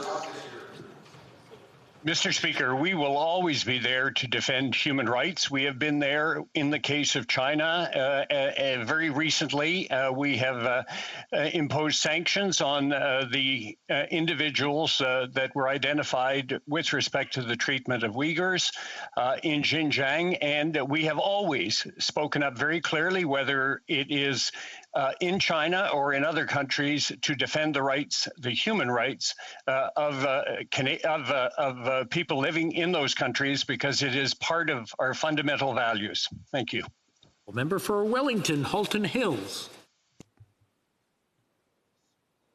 Mr. Speaker, it's essential to determine the exact origin of the coronavirus in order to prevent the next pandemic. However, we still don't know the exact origins of this virus because Chinese leaders obstructed the WHO investigation. Will the government recognize that the WHO gave in to pressure from China, and will it work with our allies in order to demand that this organization be reformed? The Honourable Minister. Mr. Speaker, we very clearly recognized in a report in which we participated with other countries, we recognized that more must be done in order to better understand the origins of COVID-19. The report was submitted by the World Health Organization. It talks about the shortcomings. More information is needed to understand the situation. Canada and a number of other countries recognize that fact, and we encourage the World Health Organization to go further in order to better understand the origins of this pandemic. Halton Hills. The Honourable Member for Wellington, Halton Hills. Following up on that answer from the Minister, Taiwan's handling of the COVID-19 pandemic has been one of the most successful in the world. With a population of only 23 million, Taiwan has only had about 1,000 coronavirus cases and 10 deaths. In May, Canada, along with other countries, will be participating in the meeting of the World Health Organization, but Taiwan has not been invited, even though it had observer status till 2017. Does the government support Taiwan's participation at next month's meeting? Honourable Minister. I want to pick up on what my honourable colleague said, and certainly very clearly state that Taiwan has been extremely successful in handling the COVID-19 pandemic within its own country. And I think that there are things to be learned from their experience. And we feel that dealing with the issue of the pandemic is something that should involve all those who have been forced to handle this very difficult situation. L'honorable député de Rosemont. The honourable member for Rosemont-Patrie. Monsieur le Président, le fleuve Saint... Mr. Speaker, the St. Lawrence is one of our most precious jewels, with hundreds of kilometres of vast biodiversity. The NDP supports the proposal made by the International Observatory on the Rights of Nature and asks that legal status be granted to the St. Lawrence River because it is in danger. Unbridled industrialization is putting many species at risk, namely the port expansion project in Côte-Rôcaire, the Laurentian Project Quebec, the LNG expansion are just a few examples. Before it's too late, will the new Environmental Protection Act include the recognition of the rights of nature? Ministre. The Honourable Minister. Mr. Speaker, our government is committed to protecting fresh water and ensuring a safe and secure supply of water for generations to come. We have a strong and comprehensive approach, and we've taken concrete and measurable actions to protect our water. That includes investing $35.1 million over 5 years to implement the St. Lawrence Action Plan. We're protecting the St. Lawrence through science, partnership, including with Indigenous peoples and community initiatives. Thank you, Mr. Speaker. The honourable member for Victoria. Mr. Speaker, the Prime Minister was quick to say the Conservatives were out of touch when they voted against acknowledging climate change at their convention. But this weekend, 70% of Liberal delegates voted against ending fossil fuel subsidies to big polluters. The last time I called on the Prime Minister to end fossil fuel subsidies, he said his government was on track to phasing them out. But recent reports show that's just not true. Now, not only are we not on schedule, Canada's actually increased these subsidies year after year. If the Liberals know there's a climate crisis but refuse to take the necessary action, are they really that different from the Conservatives? Honourable Minister.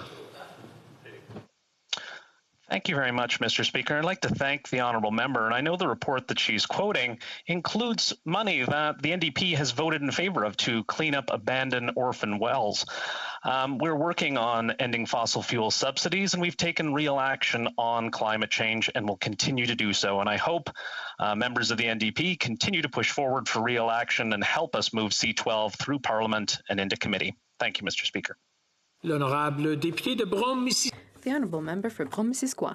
Monsieur le Président, le début de l'année. Mr. Speaker, the beginning of 2021 had its share of challenges and anxiety, but the results of government efforts to ensure vaccine supply are a great source of comfort.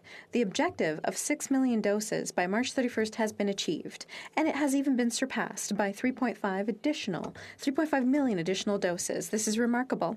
Can the minister update this House on what is going to be happening this week, this month, and this quarter? Merci. The Honourable Minister. Thank you for the question. My colleague is right. We will be receiving Pfizer doses faster than expected. Canada has received 2.4 million doses. 400,000 doses will be delivered to Quebec. Canada is now on track to receive 44 million vaccine doses by the end of June. We are well on our way to achieving our objectives by the end of the summer. Mr. Speaker. The honourable member for Calgary Nose Hill. Across Canada, given frequent recent changes in advice from the federal government, people are asking questions about the AstraZeneca vaccine and about vaccine dosing interval advice in Canada. Some of this might have been alleviated if the media had access to the process by which the National Advisory Committee on Immunization, or NACI, develops its advice and how that's being used by the government. Most other developed nations have given the media access to their version of NACI. Why hasn't Canada's Minister of Health done the same? The Honourable Minister. Well, thank you very much, Mr. Speaker. And I will just point the member to the website, which the NACI website, which will actually list the decisions that NACI has made and the underpinning science and research that goes behind those decisions. I'll also point out that any member any member across the world, in fact, but any Canadian can sign up for regular updates from NACI. I have, and it's very helpful. The Honourable Member for Calgary Nose Hill. Bit misleading, Mr. Speaker, because NACI has not allowed media access into its meetings. And in the last couple of weeks, we've had advice that said that AstraZeneca is safe for all age groups, then that it's only safe for 55 to 63, but not under 55. Then the federal government said it was pausing the use of the AstraZeneca vaccine, and a few minutes later said that the government wasn't pausing the use of the AstraZeneca advice, or the other way around. Given that NACI is a body created and appointed by the federal government, will the minister give a directive to allow media into the meetings? The Honourable Minister. Well, thank you very much, Mr. Speaker. And as we've talked about before, as science and research evolves, so will the advice from the variety of different researchers and scientists that are advising Canadians. I will also point to the fact that it appears the member opposite is, in fact, trying to instill fear and anxiety in Canadians. And I would say that now is the time to remind Canadians that any vaccine approved for use in Canada is safe, and we will continue to monitor science and research and update Canadians as that science and research evolves. L'honorable député de Charbonneau. The Honourable Member for Charlebourg-Haute-Saint-Charles. Thank you, Mr. Speaker. I'm going to ask again because my colleague didn't get an answer earlier when it came to the Halifax Forum meeting. The Security Forum wants to give the John McCain Prize to the President of Taiwan, who's fighting for democracy in the world. I want to know if this government has changed its mind, and will they maintain their funding for this important forum? The Honourable Minister. Mr. Speaker, thank you very much for that question.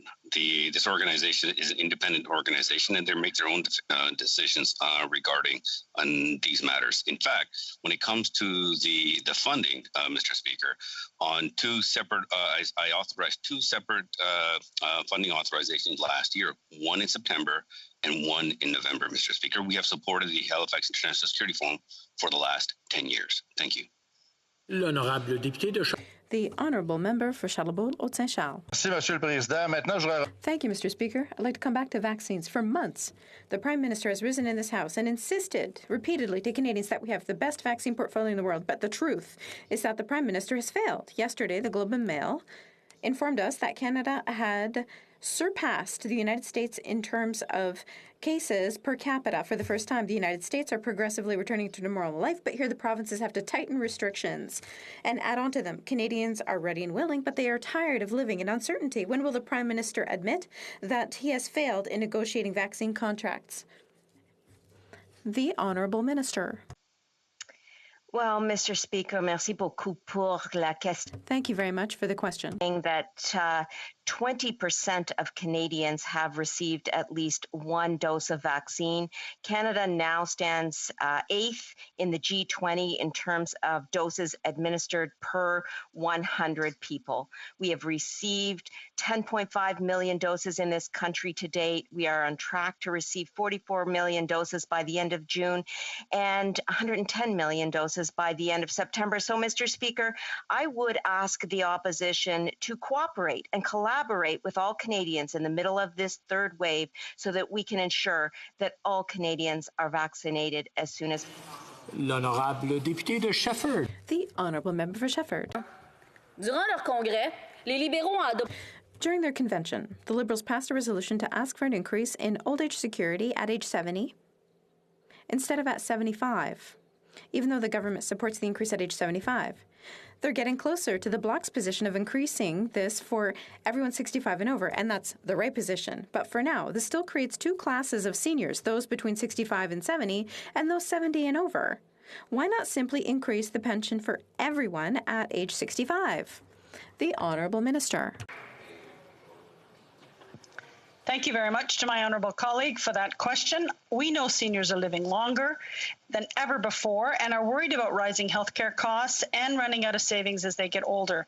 That's why we've reaffirmed our commitment to increase old age pensions by 10% for seniors aged 75 and over. It will bolster the financial security of over 3 million seniors and lift 25,000 seniors out of poverty, 2/3 of whom are women. Seniors built the Canada we know and love today, and they can be assured that our government will be there for them. Thank you. L'honorable député de Shefford. The Honourable Member for Shefford. Mr. Speaker, this is basically age discrimination. Every senior is experiencing a loss of purchasing power, dealing with pandemic-related price increases, suffering from lockdowns, isolation, and the sacrifices they've made. All seniors need better support from the federal government. The government finally has recognized this and publicly stated that it will increase the old age pension. But how can they justify their illogical position to seniors left behind between ages 65 and 70 and those who are 75 and older? The Honourable Minister. Mr. Speaker, I'd like to touch on the point that my colleague raised about seniors' isolation because it is a very serious issue that we're dealing with. During the COVID-19 pandemic, programs supporting local seniors and seniors organizations are more important than ever before. We have funded over 5,000 community support projects supporting seniors to stay active and socially connected during the pandemic through the New Horizons for Seniors program. This year, increased funding and improvements to the program resulted in the highest number of applications ever, almost double the number of projects serving rural seniors and a greater share of funding projects for vulnerable seniors. It's important we provide them with programs and support that they need and deserve. Thank you. The Honourable Member for Kildonan St. Paul. Mr. Speaker, the universal basic income is an expensive, risky, and untested experiment that will leave millions of Canadians behind as we continue to battle the pandemic. An extensive study by economists from 3 of Canada's leading universities said UBI is, quote, not the best policy option to effectively tackle poverty, and will instead leave seniors, people with disabilities, youth aging out of care, and low-income Canadians worse off. Further, we know UBI is estimated to cost an additional $93 billion annually. So will the Prime Minister be cutting critical social programs or raising taxes to fund this risky experiment, or both? Honourable Minister. Mr. Speaker, I thank the honourable member for her question. At the outset of this pandemic, we made certain that we were going to be there for Canadians in their time of need. That approach led to the creation of the Canada Emergency Response Benefit, which has now landed on the kitchen tables of more than 9 million Canadians. As we come out of this pandemic and look to continue to support Canadians as we enter the recovery phase, we're going to be considering different options to ensure that Canadians have the means to make ends meet now and going forward. But my message to everyone listening today is that we're going to be there for you as long as it takes, no matter what it takes. The Honourable Member for Lambton, Kent, Middlesex. Mr. Speaker, with the ongoing lockdowns, thanks to the Prime Minister's vaccine problems, Canadians who live and work in rural communities are stuck without reliable internet broadband service. Farms, small businesses are severely hampered by no access to high-speed internet for conducting daily business, like processing credit card transactions or monitoring their barns or their greenhouses. Even cell-based internet is intermittent at best, and it can cost hundreds of dollars a month. So when will this government stop the empty promises and start delivering reliable broadband for rural Canadians? The Honourable Minister. Mr. Speaker, life without high-speed internet and cell service is difficult in the best of times. It's been particularly hard for rural, suburban, and Canadians living in smaller communities. We've been working to connect Canadians since our first mandate, and we've set aside the single largest investment in Canadian history in broadband. Just last week, we announced the connections along the Highway of Tears. We are connecting tens of thousands of Canadians through the Rapid Response Universal Broadband Fund. We're working with our partners at SWIFT and EORN, and more good news to come. L'honorable député de Beauce. The Honourable Member for Beauce. Monsieur le Président, le gouvernement libéral. Mr. Speaker, The Liberal government continues to leave behind Quebecers and Canadians when it comes to high-speed internet connections. Big actors on the scene continue to get taxpayer money, and they continue to connect highly placed executives like Bell's CEO. In surrounding areas, only 20% of regular Quebecers have access to adequate service. There's even a petition circulating in the Liberal riding of Pontiac. The Liberals are now in full campaign mode, making promises with no follow-through as usual. When will the government finally implement their action plan? The Honourable Minister. Monsieur le Président, nous avons livré pour les... Mr. Speaker, we have delivered for Quebec's men and women. The Prime Minister announced... En anglais. Mr. Speaker, we are delivering for Quebecers. The Prime Minister made a historic announcement with the Premier of Quebec to connect every single Quebecer to high-speed internet over the next 2 years. This is a reflection of the hard work of the Liberal Quebecers in caucus. They've done the heavy lifting. We're getting Quebecers connected, and we will connect every Canadian to this essential service. The Honourable Member for Cape Breton-Canso. Mr. Speaker, the inshore fisheries of Canada's East Coast are often family-run businesses that drive rural, local, regional, and national economies. The fisheries in Cape Breton-Canso are the pride of our communities. And I'd like to know how our government is helping these family-run businesses prosper during these difficult times. The Honourable Minister. Thank you, Mr. Speaker. And Mr. Speaker, I want to also thank my honourable colleague, not only for the question, but for his hard work working with harvesters as well as the seafood sector in his riding. Mr. Speaker, I'm pleased to announce that our government put in place new measures to strengthen the independence of our hardworking inshore license holders in Quebec and Atlantic Canada to ensure that economic benefits stay with them and within their communities. By enshrining the policies of owner-operator and fleet separation into law, we'll be able to ensure that the revenue from the fishery stays in our coastal rural communities. Thank you, Mr. Speaker. The Honourable Member for Caribou Prince George. Last weekend, the Prime Minister had the opportunity to acknowledge Canada's mental health crisis and the ongoing opioid crisis as he addressed his Liberal colleagues. Not once did he mention mental health or opioids. 140 days ago, parliamentarians voted unanimously to implement 988 as a 3-digit national suicide hotline. Where is it? Liberal amendments to MAID unbelievably will make it easier for Canadians struggling with mental illness to end their lives. As Canadians face two crises that are worsening by the day, why has the Prime Minister thrown in the towel and given up on our most vulnerable? The Honourable Minister. Well, Mr. Speaker, the member opposite knows that none of that is true. And he also knows that we've done more than any government to manage and to support people who are living with opioid issues and who are living with problematic substance use. He also knows that it was actually the Conservatives that had a very cruel policy of eliminating harm reduction and refusing to look at the evidence and science on substance use. And so, Mr. Speaker, I will continue to work with the member opposite on the hotline that he knows we are working with him on, but it would be very helpful if the member opposite acknowledged things like wellnesstogether.ca so his constituents as well can get access to the help they need. The Honourable Member for Medicine Hat Carson Warner. Mr. Speaker, pandemic restrictions are supposed to be temporary measures to buy time and get appropriate plans in place to protect Canadians. Emergency management best practices are designed to 1, contain the spread and reduce illness and death, 2, mitigate societal disruption, 3, minimize the adverse economic impacts, and 4, support efficient use of resources. Well, the Liberals have failed in all 4. Why? Because they continue to ignore the practices of emergency management. When will Canadians be given an actual plan on recovery? Honourable Minister.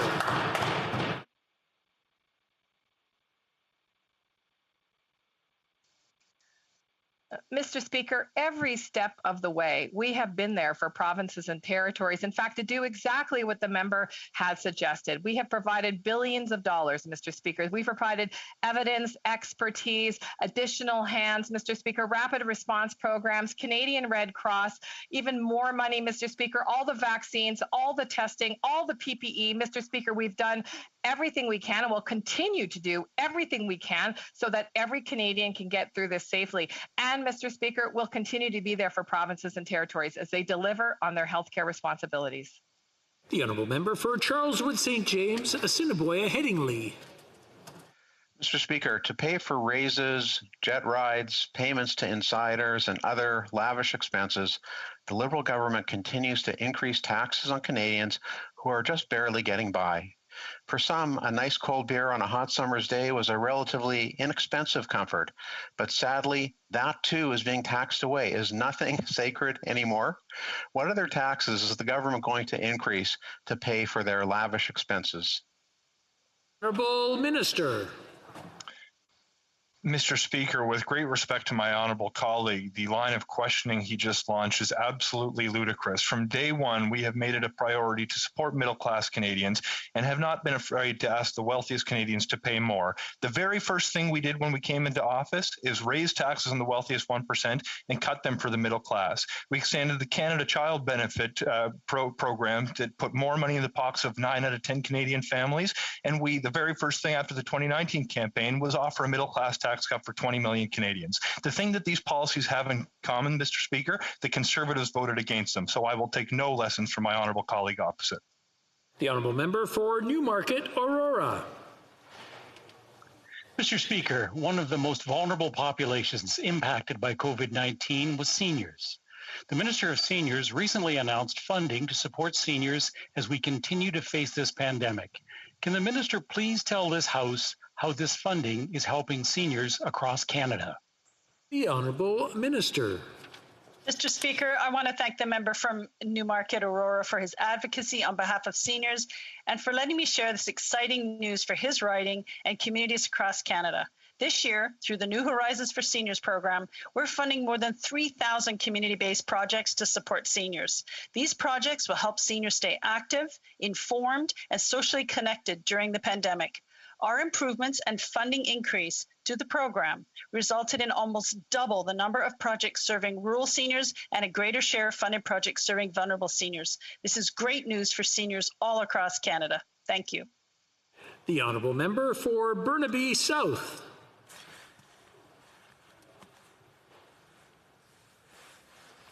Thank you, Mr. Speaker. Canada is on fire. People are worried, they are afraid, and they are frustrated. And to my question, pointing out the fact that Ontario now has to set up field hospitals, the Minister of Health made it sound like that's a point of pride for the Liberal government, that they sent the materials required for it. It's a mark of failure that we're at this point. So what we're calling for is immediate action. It's not good enough to respond to the crisis by saying you sent tents for a hospital. We're saying what we need to do immediately is make it easier to get paid sick leave and make sure everyone in this country is vaccinated. Will you do that? The Honourable Minister. Mr. Speaker, I think that the member opposite is missing the point. And the point is that we have been there every step of the way for provinces and territories, including billions of dollars, Mr. Speaker, expertise, Mr. Speaker, personal protective equipment, vaccines, rapid tests, PCR tests, Mr. Speaker. And what my point is, Mr. Speaker, is that we will not stop. We will be there for provinces, territories, and all the Canadians in them. No matter what this virus throws at us, Mr. Speaker, we're there for Canadians, including those financial supports that he references. The Honourable Member for Nanaimo Ladysmith. Thank you, Mr. Speaker. From 1938 to 1974, the Bank of Canada provided very low interest loans to the federal and provincial governments for public infrastructure projects. Since 1974, the federal government has been borrowing from private banks and foreign lenders instead. $1.3 trillion in interest has been paid on those loans. That is 1.3 trillion taxpayer dollars paid to private banks and foreign lenders. Will the government start using the Bank of Canada again for public infrastructure funding? The Honourable Minister. Thank you, Mr. Speaker, and I appreciate the honourable member's question. There's a couple key points that I'd like to offer in response. One, the activities of the Bank of Canada, including to whom it lends, are made completely independently of the bank. I will note that the bank has put forward a number of measures over the course of the pandemic to ensure that there's sufficient liquidity in the financial system in Canada that will allow the government to offer its suite of programs for both the federal government and the various provinces. In addition, though, Mr. Speaker, I'd point out to the honourable member that we're currently directly benefiting from the lowest interest rate on government financing that we've had access to in over a century. Mr. Speaker, as we launch forward into additional programs that will fund public infrastructure that will create good jobs in the short term and to set the stage for long-term growth, we're going to do it in a fiscally responsible way.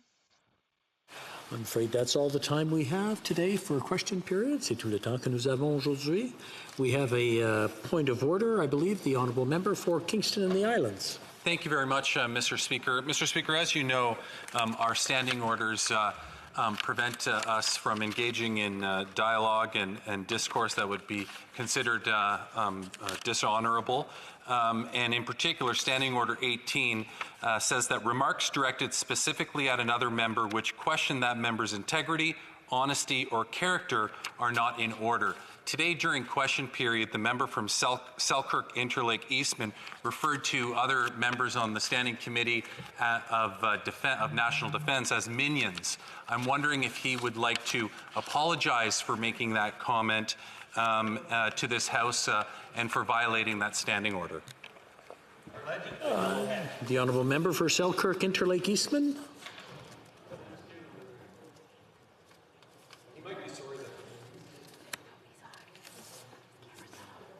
I don't think he's responding, but I will take that under advisement and return to the House should we find it necessary. I believe we had another point of order. That's it? Okay, very good. Now we'll go on. Tabling of documents.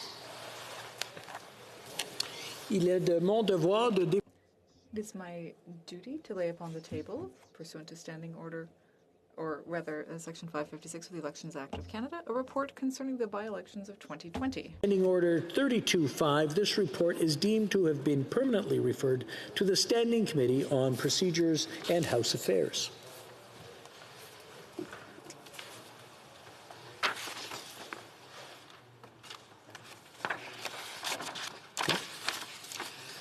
Tabling of documents, the Honourable Parliamentary Secretary to the Government House Leader.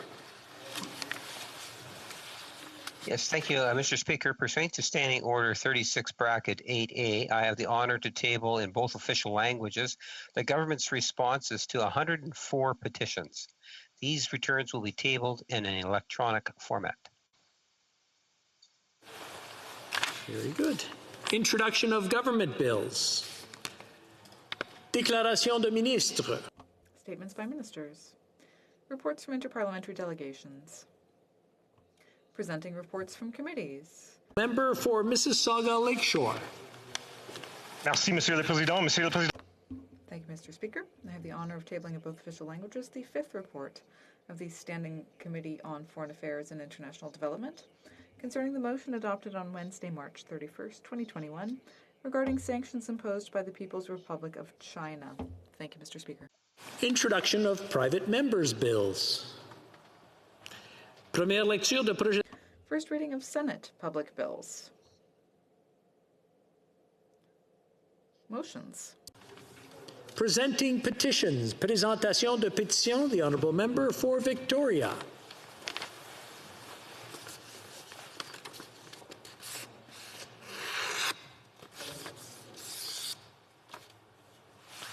Okay. Presenting petitions, the Honourable Member for New Brunswick Southwest. Thank you very much, Mr. Speaker. Mr. Speaker, mainland China is tightening its grip on Hong Kong and its people. Recently, the territorial government signaled that Hong Kong residents who hold dual citizenship choose between their Hong Kong identity and other national citizenship. It's a decision with severe consequences, including the loss of representation by the Government of Canada. For many generations, Hong Kong has accepted migrants and refugees from mainland China and elsewhere in Asia who were seeking freedoms and a better life. Today, the Hong Kong people are seeking assistance from other democracies, and Canada should stand with them. I therefore table the following petition signed by citizens and residents of Canada, which calls on the Government of Canada to protect the rights of our citizens by informing Beijing that the mobility rights of Hong Kong Canadians are non-negotiable and to be upheld. quickly open a path to Canadian citizenship for family members of Canadian citizens in Hong Kong, offer a 3-year working visa with a path to citizenship for Hong Kong students completing an accredited study program in Canada, expedite asylum claims made by Hong Kong people involved in the pro-democracy movement, and work with the United Kingdom, the United States, France, Australia, New Zealand, and other democracies to protect the fundamental and rights of all dual national citizens living in Hong Kong. Thank you. Presenting petitions, the honourable member for Sherwood Park, Fort Saskatchewan. Whoops, I'm sorry. We have Mr. Speaker, on a point of order. Yes, the honourable parliamentary secretary to the government house leader. Yes, Mr. Speaker, I didn't want to interrupt the member in his presentation of the petition, but I would just ask maybe if you could provide a bit of more clarification periodically, indicating that when presenting a petition, it should be somewhat concise and to the matter at hand.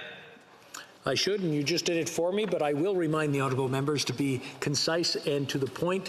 We only have a limited amount of time for petitions, so it's just a reminder more than anything else. I know sometimes we get involved and we get carried away. Oh, the honourable member for New Brunswick Southwest has a point, is rising on the same point of order. It is, yes. I'd like to respond to that. Generally, I agree, and I do my best to keep them very brief. This is the first time I presented a petition on this matter, or I believe any member has, so hence it was a little longer than normal. I appreciate the Speaker's understanding in allowing me to complete the presentation. Should I come back on this, it will be brief like my other petitions. Thank you very much, Mr. Speaker. Very welcome. No, again, I'm not pointing fingers at anyone or blaming. It's just a reminder, because I know how we all get carried away, and sometimes we say more than we want to, or we'd like to keep it concise. But just a reminder to anyone getting up now. The honourable member for Sherwood Park, Fort Saskatchewan. Well, thank you very much, Mr. Speaker. And I have 4 petitions to present to the House today. The first petition is with respect to Bill C6. Bill C6 is the government's bill which proposes to ban conversion therapy. However, petitioners are supportive of the general direction of the government in terms of banning conversion therapy, but they have concerns about the drafting of the bill, in particular the definition used of conversion therapy. The definition used in this bill is not consistent with most definitions of conversion therapy that have been used or understood at other levels and in other circumstances. Petitioners are concerned about how the flaws in the definition create unintended consequences and are calling on the government to fix the definition so that we have a bill that in fact can command the full support of all members. The second petition is with respect to the situation in the Tigray region in Ethiopia. Many Canadians are concerned about the human rights situation and the humanitarian dynamics as well.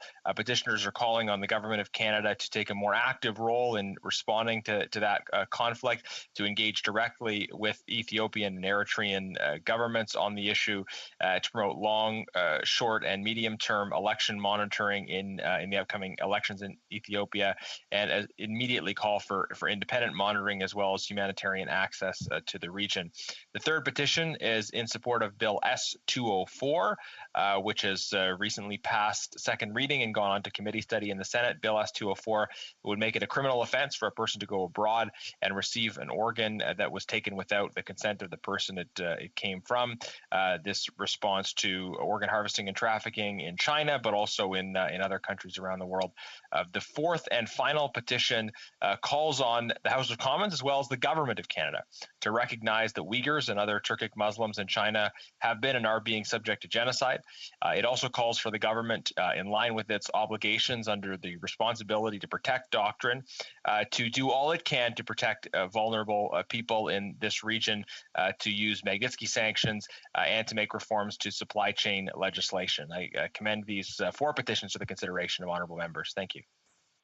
Presenting petitions, présentation de pétitions, the honourable member for Victoria. Thank you, Mr. Speaker. Today I'm presenting a petition focused on the government's subsidy programs to support commercial businesses, and the petitioners are concerned about the rules that exclude non-arm's length holders who conduct their business in a 100% arm's length manner. These businesses are in the tourism industry, and they have been particularly hard hit by COVID-19. They're calling on the government to listen to their concerns and consider reviewing the rules around the commercial rent subsidy program. Thank you so much. Presenting petitions, the Honourable Member for Nanaimo Ladysmith. Thank you, Mr. Speaker. It's an honor to table this petition initiated and signed by my constituents in Nanaimo Ladysmith. The petitioners call on the government to take the following actions: to recognize housing unaffordability and homelessness as twin national crises, to redefine affordable housing to better reflect the economic realities of Canadians, to remove tax exemptions for real estate investment trusts, to increase regulation of foreign investment in residential real estate, to create an empty home tax for residential property, to prioritize funding for nonprofit and cooperative housing, and to require covenants on taxpayer-subsidized affordable housing units to ensure they remain affordable, and create national standards to establish rent and vacancy controls. Thank you. Presenting petitions. Présentation de pétitions. Questions on the order paper. The Honourable Parliamentary Secretary to the Government House Leader. Yes, thank you, Mr. Speaker. The following questions will be answered today. Question 394, 396 to 398, 402, 405 and 406, 411 and 412, 414, 416, 418, 423, 428, 430, 437 and 438, 440 and 441, 443 and 450. Furthermore, Mr. Speaker, the government's responses to questions numbers 390 to 393, 395, 399 to 401, 403 and 404, 407 to 410, 413, 415, 417, 419 to 422, 424 to 427, 429, 431 to 436, 439, 442, 4442, 449, and 451 could all be made orders for return. These returns would be tabled immediately. The pleasure of the House that the aforementioned questions be made orders and, be made orders for return and they be tabled immediately. Agreed? Agreed and so ordered. And then finally, Mr. Speaker, I would ask that all remaining questions be allowed to stand at this time, please. Agreed? Agreed and so ordered. And now we'll go on to emergency request for emergency debate. The Honourable Member for Churchill-Kawatnook-Aski. Mr. Speaker, I am asking under Standing Order 52.2 that we have an emergency debate in the House of Commons with regards to the government missing their self-imposed deadline to provide clean drinking water to First Nations. We need this debate because this is the first opportunity to bring this into the chamber since the government's deadline was missed this past March. But it is more than that. We're now into April, which means that the government has fundamentally broken their commitment to Indigenous peoples. The fact that the deadline imposed by the government has come and gone without resolution is an emergency. The fact that the government refuses to set a date for when this will be solved is an emergency. The lack of clean drinking water is the emergency. There are still 58 emergencies in First Nations as a result of decades of neglect on the part of Liberal and Conservative governments. The government will say they failed because of COVID, but we know this isn't the case. In fact, the Auditor General was clear, quote, Indigenous Services Canada did not provide the support necessary to ensure that First Nations communities have ongoing access to safe drinking water, unquote. It is utterly shameful and beyond cynical that this government will blame their failure on COVID when we know this isn't the case. Debating this is urgent. MPs who represent First Nations know well the problem. Here in northern Manitoba, Tatasqueyak Cree Nation doesn't have clean drinking water, while the government refused to even test for the contaminant that was making people sick, forcing TCN to pay for independent testing. Stomach illnesses are widespread in the community. Children are covered in skin rashes and sores from bathing in the treated tap water. This is an emergency. The government continues to fight First Nations in court over its own failures. Having missed their own deadline, the government still won't commit to when this problem will be fixed, instead offering up a website as its only solution. First Nations, and indeed all Canadians, deserve an answer and action now. An emergency debate will allow MPs to urgently address this situation and determine a way to move forward.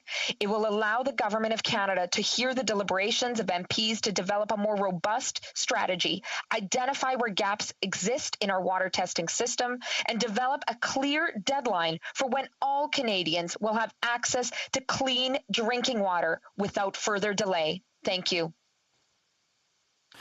I thank the honourable member for Churchill-Kiewat-Nogaski for her intervention. However, I'm not satisfied that her request meets the requirements of on the standing orders at this time. Orders of the day.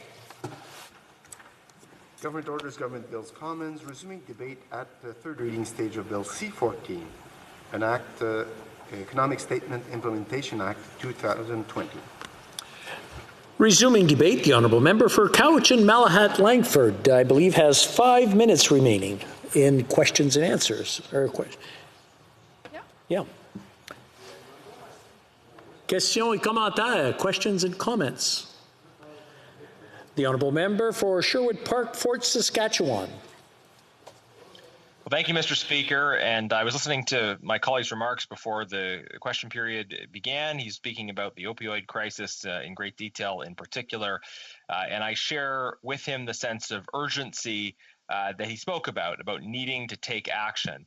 I would also say that the urgency should direct us to make sure the action that is being proposed is the correct action. It's not enough to take action if we're not relatively certain that the action proposed moves in the right direction. It would seem to me that there was a great risk in his proposal for decriminalization at the present time, especially when, as I think he would acknowledge, the treatment available simply isn't adequate. That if we undertake measures that would make it easier for people to access dangerous drugs, but without having treatment in place, that could create much greater risks in terms of people getting exposed and addicted. And would he agree that a better approach emphasizes public health as well as an opportunity for intervention in the case where somebody may be vulnerable, and intervention that can encourage them to in fact seek help and treatment? For Cowichan-Malahat-Langford. Well, thank you, Mr. Speaker, and I appreciate the question from my honourable colleague. Decriminalization is not being called upon just by the NDP. I made mention of the Canadian Association of Chiefs of Police. I made mention of the provincial government of British Columbia, the Chief Medical Health Officer of British Columbia, and countless experts in the field have all identified decriminalization as an important step out of many that we need to take. The stigmatization that goes on with the ongoing criminality of drug use is a major barrier to people getting help in the first place. I agree, we need a lot of treatment options. This is but one in a continuum of care. But I would argue, Mr. Speaker, that it is a very important step, especially to people who are suffering from that ongoing stigma and may not go and get the help that they need because of it. Questions and comments? The Honourable Parliamentary Secretary to the Government House Leader. Yes, thank you very much, Mr. Speaker. And my question is just in regards to the issue of timing.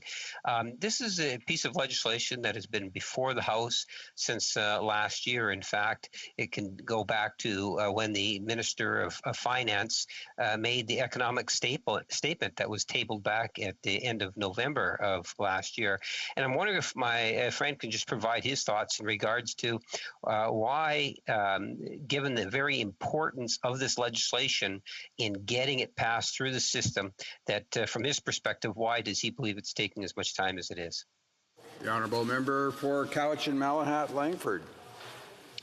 Well, Mr. Speaker, I'm sure there are many reasons, but if I look at how the Liberals have been scheduling House business over the last couple of months, it very much has been a bit of a scattergun approach. There doesn't seem to be any rhyme or reason or logical following for which bills are being brought up for debate. And as for delay, it was the Liberals when they decided to bring in a motion accepting Senate amendments to Bill C7 that led to a whole new round of debate on a bill that the House had already presented its opinion on, which of course, sidelined many other important pieces of legislation. So I just wish that in the weeks ahead, we have a little bit more reasoning behind the scheduling of House business. And I would agree with him that I think C14 has some important measures and that Canadians would like to see some of the measures passed. Question commentaire, questions and comments. We'll take the last one, the honourable member for Winnipeg Centre.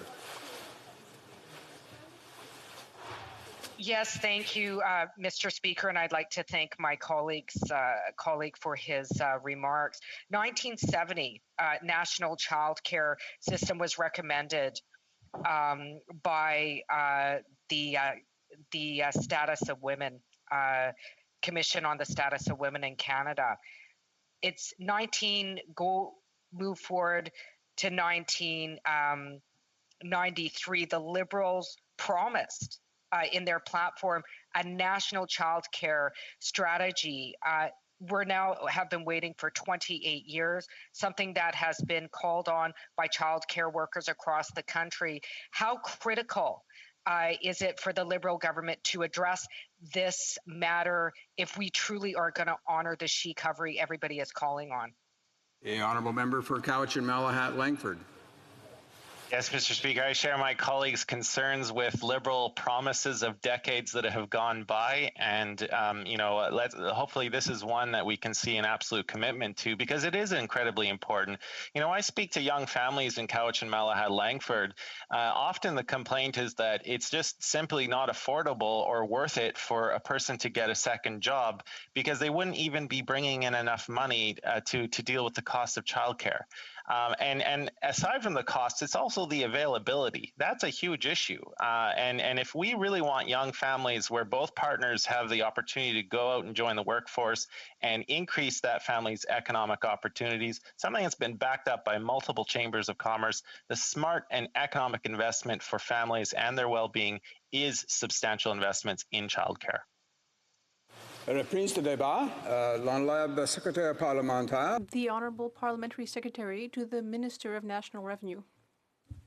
Thank you, Mr. Speaker. It's great to see everyone virtually again as we start this next few weeks of Parliament sitting. I hope all my colleagues are doing well, and I wish them all the best to them and their respective families. Mr. Speaker, as I speak today on Bill C14, which we know contains many, many valuable measures to assist Canadian families, and as they continue to battle through and as we continue to go through as a country, and of course as a nation, and the world continues to battle through COVID-19. Thankfully, the vaccines are arriving. People are receiving their vaccination. It's great to see the increase here in the province of Ontario on a daily basis of the vaccination count. And people wanting to receive the vaccine. I want to do a quick thank you to all the frontline workers before I begin my formal remarks. All those individuals at Canada's Wonderland or at the new Cordalucci Vaughan Hospital here in the city of Vaughan, who are getting people vaccinated, and people are receiving their vaccines, doing this for hours and hours on a day. They're doing it with a smile. And it's great to see, and that's what Canada's about, and our ability to rise up to the occasion. And Mr. Speaker, that's what Canadians are doing on a daily basis, and that's frankly what they expect from the 338 members of Parliament to do the good work we're sent here to do, and to make sure that we have their backs, and we always need to think about that. Mr. Speaker, Bill C14 would implement several measures from the 2020 Fall Economic Statement that would provide critical support to Canadians and businesses during the pandemic. These measures are targeted, Mr. Speaker, and offer a lifeline to Canadians who need them most at this most critical time in our country's life and in their lives. Mr. Speaker, allow me to outline some of the key measures that this bill would put in place. Immediate support for families with young children. Mr. Speaker, families have been facing uncertainty, cancellations of in-person classes in schools, as well as daycare closures. As a result, many families with young children have had to find temporary alternatives to their regular childcare arrangements. This has often meant higher unanticipated costs for Canadian families with children. It has also placed an undue burden on caregivers, of whom the majority are women. The government is committed to helping the many families who have been struggling with a wide range of unexpected expenses. Bill C-14 would provide immediate relief for low and middle income families with young children who are entitled to the Canada Child Benefit, or CCB. We are calling it the Young Child Supplement. For these families, we are proposing to provide up to $1,200 in 2021 for each child under the age of 6. This, Mr. Speaker, would represent an increase of almost 20% over the current maximum annual CCB payment, and would have a meaningful impact on families in need of the support during the pandemic. Mr. Speaker, as I was about to begin today's speech, we've received news here in the beautiful province of Ontario that the Minister of Education will be postponing indefinitely in-class learning for students across Ontario. That means 2 million children, from my understanding, will now be at home for an additional few weeks. It is the delayed spring break this week. My 2 daughters are at home and now anticipate they're going to be home for several more weeks.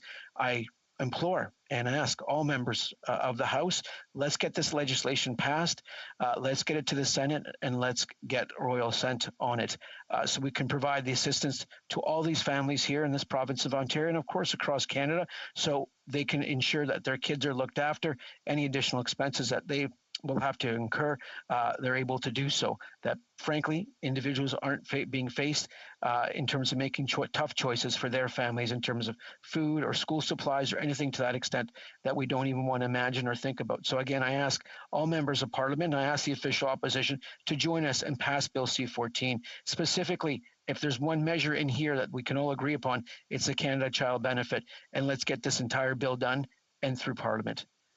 Families entitled to the CCB who have a net income of $120,000 would receive a total benefit of $600 for each child under the age of 6. The support will automatically be delivered or deposited over the course of 2021 into the bank account of families entitled to the CCB, and those who have net income at or below $120,000 would receive the maximum of $1,200. These payments would start to roll out shortly after the passage of C-14. This temporary assistance would directly benefit about 1.6 million families, which represents about 2.1 million children during a period when families are still grappling with the financial impacts of the pandemic and the recent third wave that has closed schools, daycares in some provinces and territories. Again, Mr. Speaker, alluding to the news today here in the province of Ontario. Mr. Speaker, it is clear that this important assistance to families in their time of need should be approved as soon as possible. Mr. Speaker, the pandemic has also been particularly hard on young people. We know that. We see that in the labor force statistics. We see the elevated unemployment rates for young men, young women who have unfortunately not working at this moment in time. We see it in lower participation rates for these cohorts of people. And internships and summer jobs have become scarce as Canadians did the right thing and stayed at home. The government is working to ensure the pandemic does not derail their futures. In addition to proposed measures from the fall economic statement that would provide more opportunities for young people to gain work experience, our government is also proposing to ease the financial burden on recent graduates. Bill C-14 would ease the burden of student debt by eliminating interest accrual on repayment of Canada student loans and Canada apprenticeship loans for 2021-22. This important message and measure, which has received praise from the Canadian Alliance of Student Associations, would bring $329.4 million in relief up to 1.4 million Canadians with student debt who are looking for work or otherwise in the early stages of their careers. It would also help graduates from low and middle income families who tend to have higher levels of financial need. The government also proposes to build on the employment, job skills development, and educational supports provided to youth and students over the summer. Mr. Speaker, before I go to the next section of my speech, I do want to remind all members of Parliament that our support for students is not just this one-time measure that we've announced, but since Budget 2015 and really in Budget 2016, so I have received some questions in prior debates on what we've done for students. In Budget 2016, Mr. Speaker, that alone provided $2.7 billion over 5 years of investments into the Canada Student Loans Program. One measure that I want to make sure we all remember is the increasing the repayment assistance plan eligibility thresholds. So starting on November 1st, 2016, and to ensure that no student had to repay their Canada Student Loan until they were earning at least $25,000 per year. Mr. Speaker, I can spend a few hours speaking about our supports for students, but I want to ensure that all parliamentarians are aware that we have supported students since the first time we were elected in our first mandate, and we will continue to do so through COVID-19 and as we exit COVID-19. Now let's speak about the Borrowing Authority Act, Mr. Speaker. Mr. Speaker, beginning in 2017, in recognition that we needed to restore the requirement of parliamentary approval of government borrowing, the government enacted the Borrowing Authority Act. This important piece of legislation sets out a legislative maximum amount on total borrowing by the government and agent crown corporations and requires the Minister of Finance to update parliamentarians on how borrowing needs evolve on a regular basis. In recognition of the impact of COVID on the government's borrowing, in the fall economic statement, I believe if I look down on page 141, yes, the Minister of Finance proposed to amend the Borrowing Authority Act to increase the borrowing limit. This proposed measure in Bill C-14 would increase the maximum borrowing amount to $1.831 billion to cover projected borrowings out to March 2024, and to include extraordinary borrowings made because of COVID-19. Including these extraordinary borrowings in the new maximum will provide greater transparency on the government's debt program to Canadians.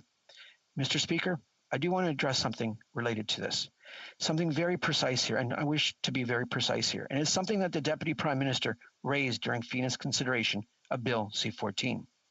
The increase in the borrowing authority is in no way a blank check. Every single expenditure, and I repeat, every single expenditure by the government needs to be authorized by Parliament, by the 338 individuals that have the privilege of sitting in our Parliament. The borrowing authority sets a transparent and accountable maximum limit as to how much the government can borrow. Passing Bill C-14 will allow the government to continue to take decisive action to provide the support to people, businesses, our friends, our neighbors, their families, that is needed to weather this pandemic. The action the government has taken and plans to take will help Canada come roaring back from the COVID-19 recession and prevent the long-term economic scarring that would weaken our post-pandemic recovery. And Mr. Speaker, we are seeing the benefits of the programs that were put in place. For example, the Canada Emergency Wage Subsidy, which allowed us to maintain the attachment between an employer and employee. That was seen through the reopenings that have taken place throughout the country in our March labor force statistics, when over 300,000 jobs were recovered and created here in the country. That is something great. Our unemployment went down to 7.5%, if I remember correctly. Our participation rate went up, and is a direction we are happy to see, but we know much work continues and is needed. Mr. Speaker, we believe that we will return to recovery, but we are not there yet. The government will continue to provide support to Canadians and to ensure the economy can get back on track. The measures I have mentioned are just part of the government's pandemic response and plans for recovery. Mr. Speaker, I do wish to just touch upon the long-term care situation that we have seen across the country, and thankfully through the vaccine rollout and the procurement, thank you to the Minister from Oakville, from the riding of Oakville on that wonderful job that they have done. Our long-term care situation has stabilized, but we know we need to continue to make investments. And part of this is in Bill C-14, is to provide funding of up to $505.7 million as part of the new Safe Long-Term Care Fund to support long-term care facilities, including funding to prevent the spread of COVID-19 infection outbreaks and deaths in support of care facilities. I wish to thank the Canadian Armed Forces again. They came to the riding I represent, Vaughan Woodbridge. They went to the Woodbridge Vista Long-Term Care Facility, and they stabilized the situation. It was a very drastic situation in the initial stages of the COVID-19 pandemic, and many residents unfortunately lost their lives. But the Canadian Armed Forces again and again has been called upon, and they've done their duties with exemplary service, so I wish to thank them again. Finally, Mr. Speaker, Bill C-14 would enable the government to move forward with implementing the important measures from the fall economic statement that will help bridge the country to the other side of the pandemic. Again, I urge, Mr. Speaker, all members of this House to support this important legislation in this most extraordinary period of time we as a country find ourselves in and the world continues to face. Every country, all leaders continue the vaccine rollout, get the vaccines to their citizens. We are seeing it here in Canada. I'm so happy to see the millions of doses that are arriving here on a weekly basis, and that Canadians are doing their part in getting vaccinated. I look forward to the questions and comments period of my speech today, Mr. Speaker. And again, it's great to see you and many of my colleagues this Monday afternoon. Thank you, Mr. Speaker. Questions and comments. We'll first go to the honourable member for Cloverdale, Langley City. Yes, thank you, Mr. Speaker. The member spoke much about the Part 7, and as always, the devil's in the details. So Part 7, the Borrowing Authority Act, increases the amount of borrowing by an astronomical figure, but with a qualifier. In the Financial Administration Act, it starts in paragraph 46.1 that basically the wording permits the government to borrow any amount to pay back debt. Any amount. And Canadians are very concerned that this is just a blank check. Please tell us how it is that you expect Canadians to believe you are not going to just continue spending on things we shouldn't be spending on. We'll go to the Honourable Parliament Secretary. Just a reminder to honourable members to direct their comments to the Chair. The Honourable Parliament Secretary. I wish to thank my honourable colleague from Cloverdale Langley, I think if I remember correctly, on that, and from the Fraser Valley in general, for that question. We as a government, in collaboration with all provinces, have put in place a number of programs to assist Canadians. I was looking at the numbers today, and when we speak about what the government is investing in Canadians, right now we have Canadians' backs. We have their backs during this most extraordinary period of time, and we must be able to utilize various measures in terms of being able to fund that. To fund these measures, including the recovery benefits, which include the Borrowing Authority Act, and that's as in page 141 of the Fall Economic Statement. It's very detailed in terms of where these borrowings are being used for, and they're being utilized to support Canadians this most extraordinary period of time. There are nearly 2 million Canadians that have actually applied for the Canada Recovery benefits during this time because they continue to be impacted because of COVID-19. Thank you, Mr. Speaker. Questions and comments. The honourable member, l'honorable député de Jean. The honourable member for Jonquière. Thank you, Mr. Speaker. Quickly, I would like to point something very important out to my colleague. And we know about the recovery benefit, and we know that in Ontario, the pandemic is leading to surgeries being postponed. And as we know, that EI for sickness benefits has not been extended to 50 weeks. So people who cannot get access to the recovery benefit but don't have access to their surgery, well, there are people in my riding who have to go into their RSPs to be able to make ends meet. So this is a demonstration that the EI benefit should be extended to 50 weeks for sickness benefits. I wonder what my colleague thinks. Please go ahead, Parliamentary Secretary. I thank my honourable colleague from the riding of Jean-Pierre for that question related to the EI sickness benefit period. What I would like to say with reference to that, as we see us as a government going through and as a nation going through COVID-19, our government has put in place a number of programs to assist Canadians at this most very important period of time. And if we look at the number of programs put in place, including the Safe Restart Agreement, the flexibility we've afforded the EI system, and the recovery benefits we've put in place and strengthened our social safety net when it was most required timely to do so. And I think those are the measures that are assisting Canadians to the best of our ability today. It's on how we can strengthen the EI system going forward. And I look forward to having that debate with my honourable colleague from the riding of Jean-Pierre and to all members of Parliament. Thank you, Mr. Questions and comments. The honourable member for London, Fanshawe. Thank you, Mr. Speaker, and I thank the honourable colleague for his speech. He spoke about students and all the wonderful things that the government has done for Canadian students. However, he mentioned that they had forgiven the $2.7 billion, but he failed to mention the fact that they collected in 2016 $635 million, in 2017 $662 million, 2018 $862 million. Students in Canada owe $28 billion to the federal government that they are making profit from. So this forgiveness that he talks about is ultimately coming off the backs of students. When we know that when we invest in education, we get $7 for every dollar that we invest. So could he actually talk about maybe something that would show some more political courage? New Democrats are talking about eliminating student loans entirely. We're talking about making post-secondary education free because we see the value that this has for our future. So maybe he could talk about that and showing some political courage. Thank you, Mr. Speaker. Honourable Parliamentary Secretary to the Minister of National Revenue. I wish to thank my honourable colleague from the riding of London Fanshawe for her passion and obviously her advocacy for students across the country. We know that Canadians are one of the most educated peoples in the world.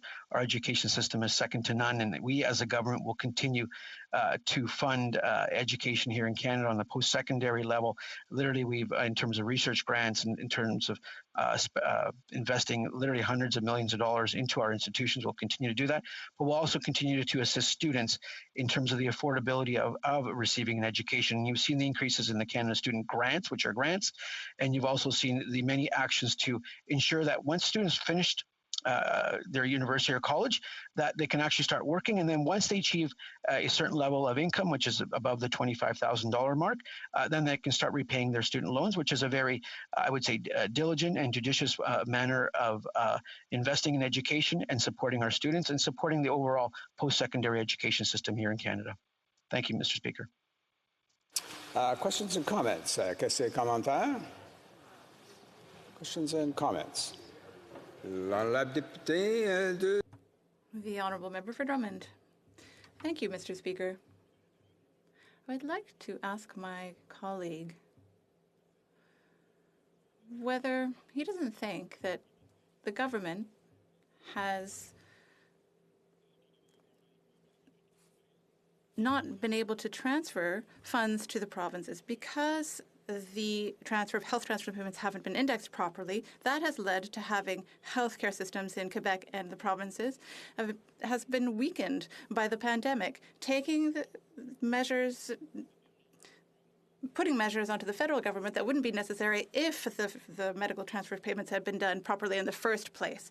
So really, I think that it's a great disappointment to see that the economic statement does not mention the health transfers because it's an important issue. And I would like to know what he thinks the effect of that lack on the part of the federal government to do the transfers properly has had on the provinces.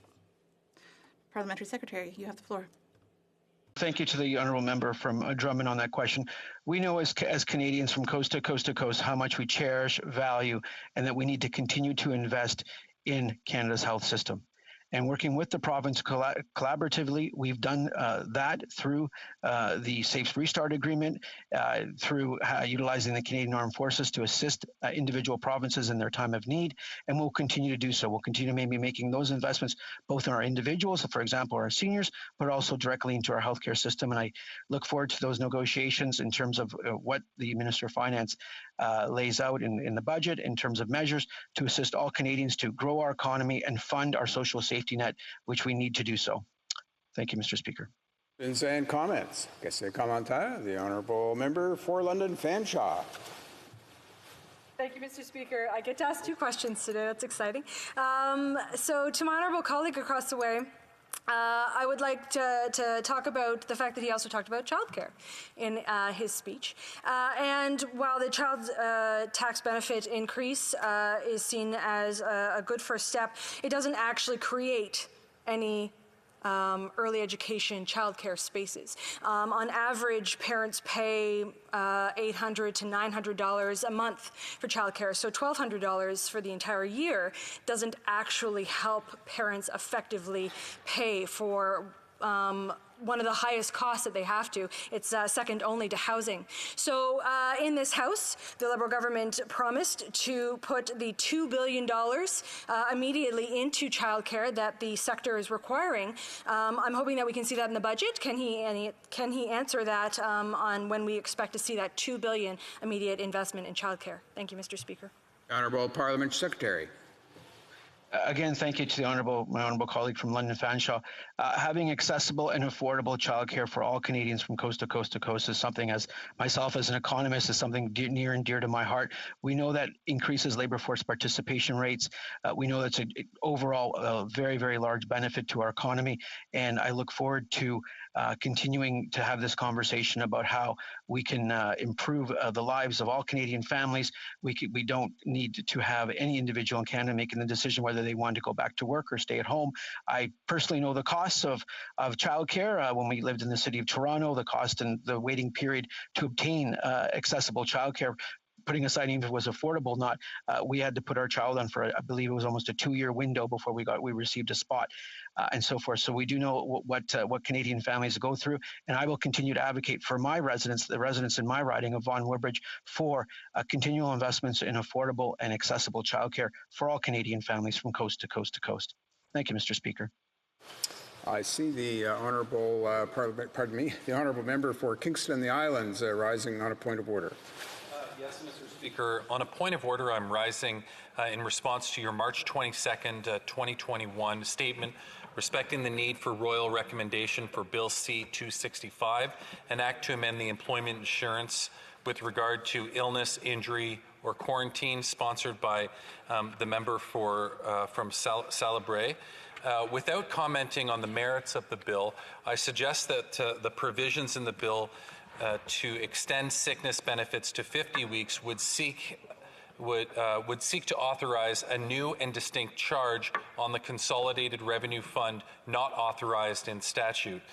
In instances when there is no existing statutory or appropriation to cover a new and distinct charge, a royal recommendation is required.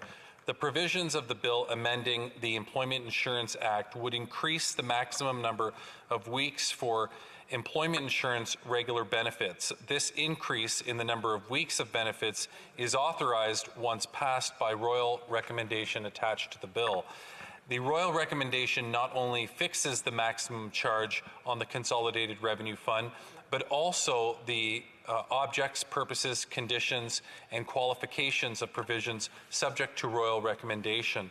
Speakers have consistently ruled that bills seeking to increase the length of a benefit, change the qualifications, or alter the conditions for employment insurance benefits need to be accompanied by a royal recommendation. Let me draw attention to the members a few germane rules on this matter. On April 22nd, 2009, the Speaker ruled on Bill C-241, an act to amend the Employment Insurance Act regarding the removal of a waiting period.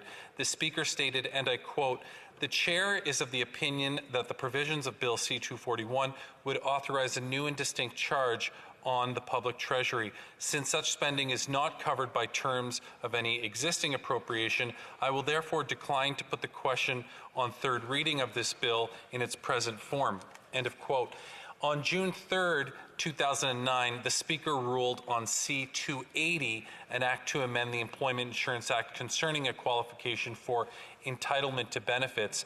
In the ruling, the Deputy Speaker stated, and I quote, "On March 23rd, 2007, a ruling of Bill C-265, the Chair concluded that, quote, it is abundantly clear to the Chair that such changes to the employment insurance program would have the effect of authorizing increased expenditures from the Consolidated Revenue Fund in a manner and for purposes not currently authorized. Therefore, it appears to the Chair that those provisions of the bill related to increasing employment insurance benefits and easing the qualifications required to obtain them would require a royal recommendation," end quote. Having heard no new compelling argument to reach a conclusion that is different than the one concerning Bill C-265, I will decline to put the question to third reading of Bill C-280 in its present form unless a royal recommendation is received, end of quote.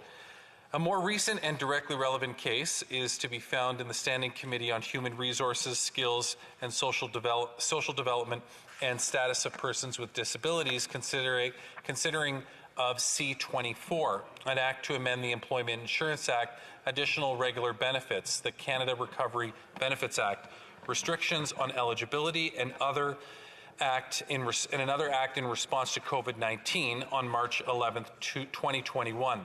This bill sought, among other things, to increase the number of weeks of EI regular benefits available by up to 24 weeks to a maximum of 50 weeks through legislation for claims that there are made between September 27, 2020 and September 25, 2021.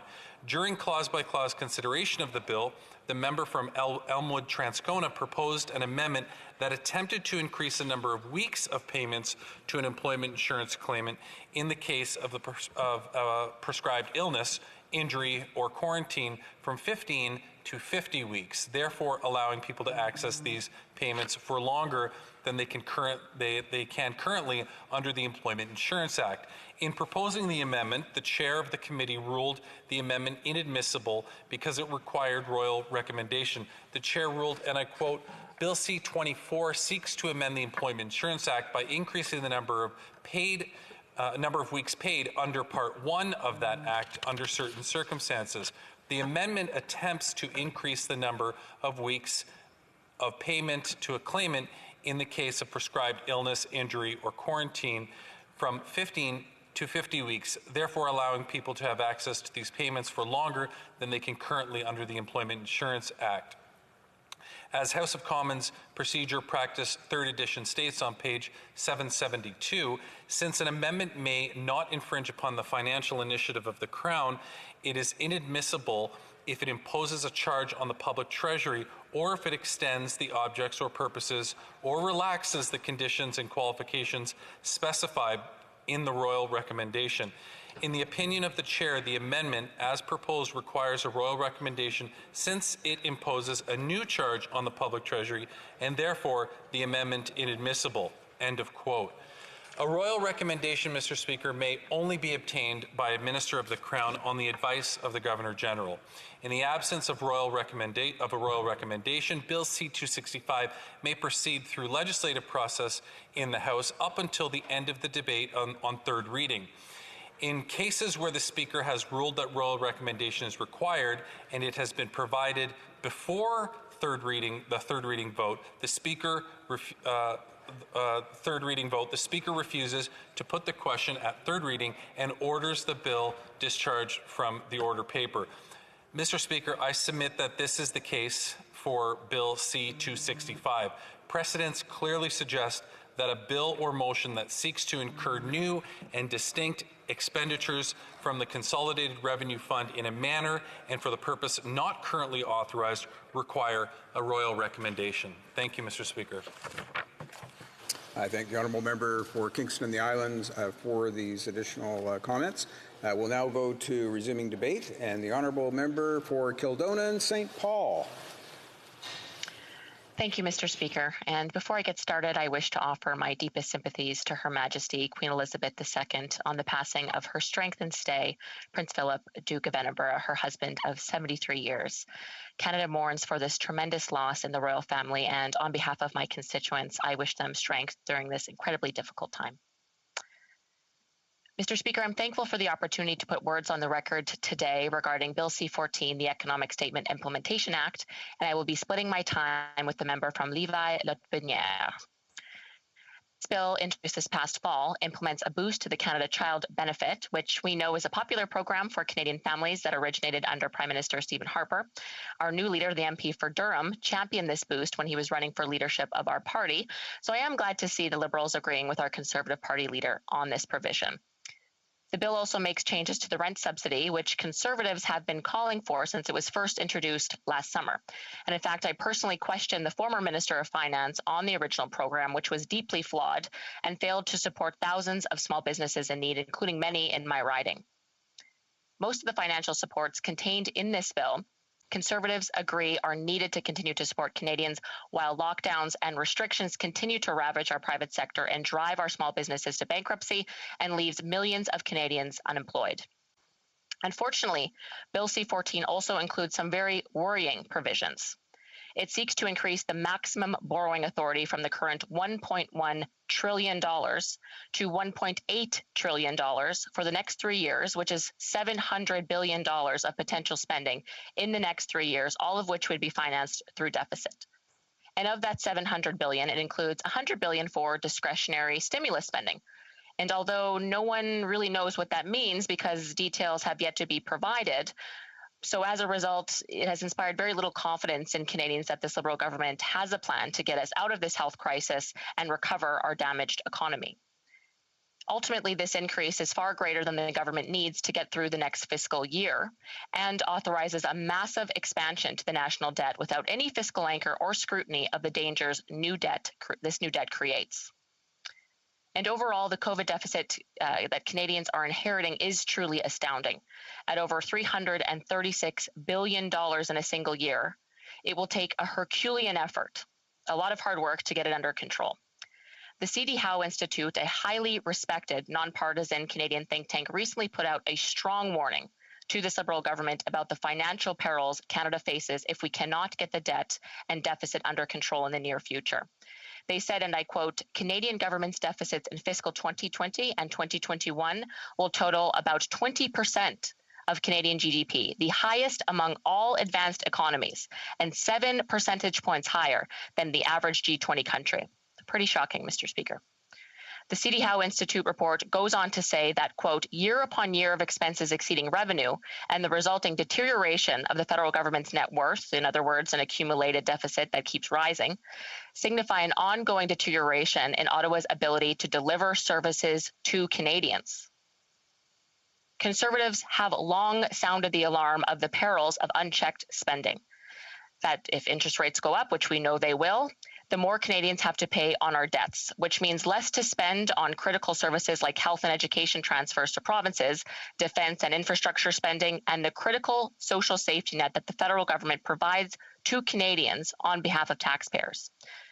And Mr. Speaker, we know that the entire world is facing the same issues facing Canada as we battle COVID-19, and yet Canada has spent more money per capita than any other country in the world.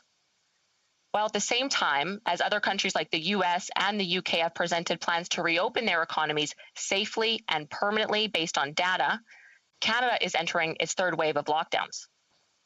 And further, despite astronomical spending, we are hovering between 40th and 50th, and sometimes even lower than 50th, in the world for vaccinations, with only 2.1% of our entire population having received both doses of the vaccine to date.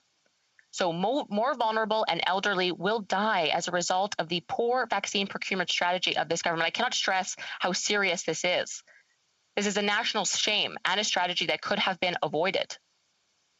The Liberals wasted 100 days on the Chinese company CanSino before signing contracts with other vaccine companies. That is a fact.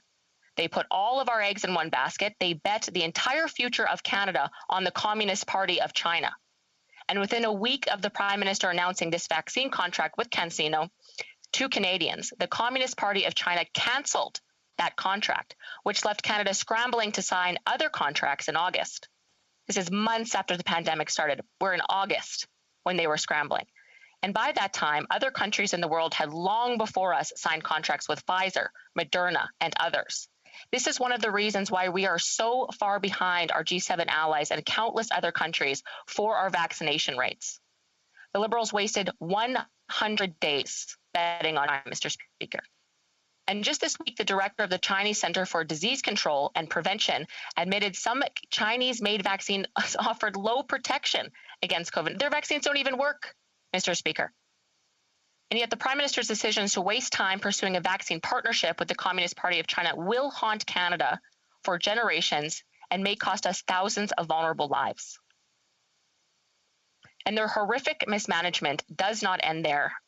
By and large, Canadians recognize this is a wartime effort, And although Conservatives, I feel, would have been much more respectful and considerate of the long-term damage of record deficit spending than the Liberals, we have fully and proudly supported the emergency spending measures that Canadians in their greatest hours of need that have helped them get through these incredibly difficult times. We recognize how important those critical measures are. The difference, though, is how Conservatives would have prepared Canada before the pandemic hit and what we would be doing now and after the pandemic is over. The first thing, Conservatives would not have shuttered Canada's highly regarded international early warning pandemic system as the Liberals did in May 2019.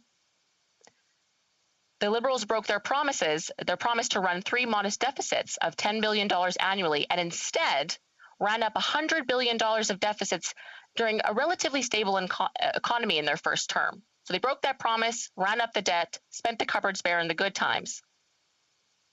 And they justified this spending by promising it would create incredible economic growth, and yet Canadians experienced sluggish economic growth during the Liberals' first term. So the bottom line, Mr. Speaker, is the Liberals left Canada vulnerable before the pandemic hit, and that's on them. But I think the question many people ask is, what would Conservatives do? And Mr. Speaker, so if we were in the driver's seat, what would we do? I'd like to talk a bit about that as I wrap up. So in addition to calling on the federal government to bring forward a data-driven plan to support provinces in a safe, gradual, and permanent reopening, our Conservative leader was the first leader on the national stage to present a recovery plan to Canadians. So I'll repeat that. He is the first and only leader on the national stage to present a plan to Canada to get us back on track. And he provided a top 5 list of priorities in his plan. So number 1, secure jobs. Our plan is to recover the 1 million jobs lost during the pandemic, and that will be the priority number 1 for a Conservative government. And by unleashing the power of our private sector and using Conservative ingenuity and a can-do attitude, we will ensure every region and every sector of our economy is firing on all cylinders. That's priority number 1, Mr. Speaker. Number 2, secure accountability. After years of corruption and embarrassment and ethical scandal from the Liberal Prime Minister like Aga Khan's Billionaire Island, SNC-Lavalin, the We Charity, just to name a few, Canadians deserve the strongest anti-corruption laws this country has ever seen, and we will deliver that, Mr. Speaker. So number 3, secure mental health with a mental health action plan. And this one in particular, I'm very proud to see our leader bring this forward, because I've spent countless hours on the phone with my constituents that are in very desperate situations. I've had parents call me and tell me that their little children don't want to eat because they're depressed. I've had the elderly women cry to me on the phone that they don't want to spend their last months or years on this earth locked away in their apartments away from their grandchildren and their families. And I could go on about the devastation of this. So I'm very proud to see mental health as the number 3 priority on our top 5 priority list. And number 4, secure our country by creating a strategic stockpile of essential products and building capacity to manufacture vaccines at home. I know every Canadian wants to see this and wants to never again to see that our people will be left vulnerable and dependent on other countries during the pandemic. And finally, we will secure Canada's economy by balancing the books responsibly over 10 years. And I spoke at length today of the perils of Liberal spending. And I believe that Canadians agree that we need a competent government to handle this and to get our economy's finances back on track upon our recovery of the pandemic. And ultimately, I'll say in conclusion, Mr. Speaker, that Canadians know the Conservatives are the party best able to manage jobs in the economy. It's what we're known for and have been known for decades. So we will provide that steady, reliable, and competent leadership in our country's greatest time of need. That is my commitment, Mr. Speaker. Thank you. Questions and comments? The Honourable Member for Lac-Saint-Jean. Thank you, Mr. Speaker, and I want to thank my honourable colleague for her speech. I was listening attentively to her speech, and I heard her say, well, what would the Conservatives do? And then she explained various things, but she didn't mention that anything about the Canada Health transfers, which are absent from C14. Would the Conservatives commit to increasing the Canada Health transfers to 35% of health costs, as the premiers of Quebec and the other provinces and territories have called for? Thank you, Mr. Speaker. Honourable Member for Kildonan. L'honorable député de Kildonan-Saint-Paul. I thank Mr. Speaker. I thank my honor. Merci, Monsieur le Président. Je remercie mon collègue du Québec pour sa question. Les conservateurs sont d'accord de façon générale que les transferts en santé doivent être stables, répondre aux besoins des Canadiens, mais la différence entre les libéraux et les conservateurs, c'est que nous croyons que les transferts en santé devraient être donnés aux provinces sans condition. Nous voyons constamment le gouvernement libéral imposer des conditions dans les transferts en santé. Nous ne sommes pas d'accord. Nous croyons que les soins de santé doivent être octroyés par les provinces et les territoires. Donc, nous cherchons à donner cette autonomie aux provinces et aux territoires. Questions et commentaires, l'honorable député de Winnipeg Centre. Yes, thank you, Chair. Merci, colleague who spoke about how the Conservatives introduced the child tax benefit, a benefit with a discriminatory structure for families with precarious immigration status, including refugee claimants who are prevented from accessing this critical benefit, even if they are legally working and filing personal income tax. I'm wondering if my colleague agrees with the recommendation from Campaign 2020 report, which states in quotes, for some children, their parents' immigration status is a barrier to accessing the Canadian child tax benefit.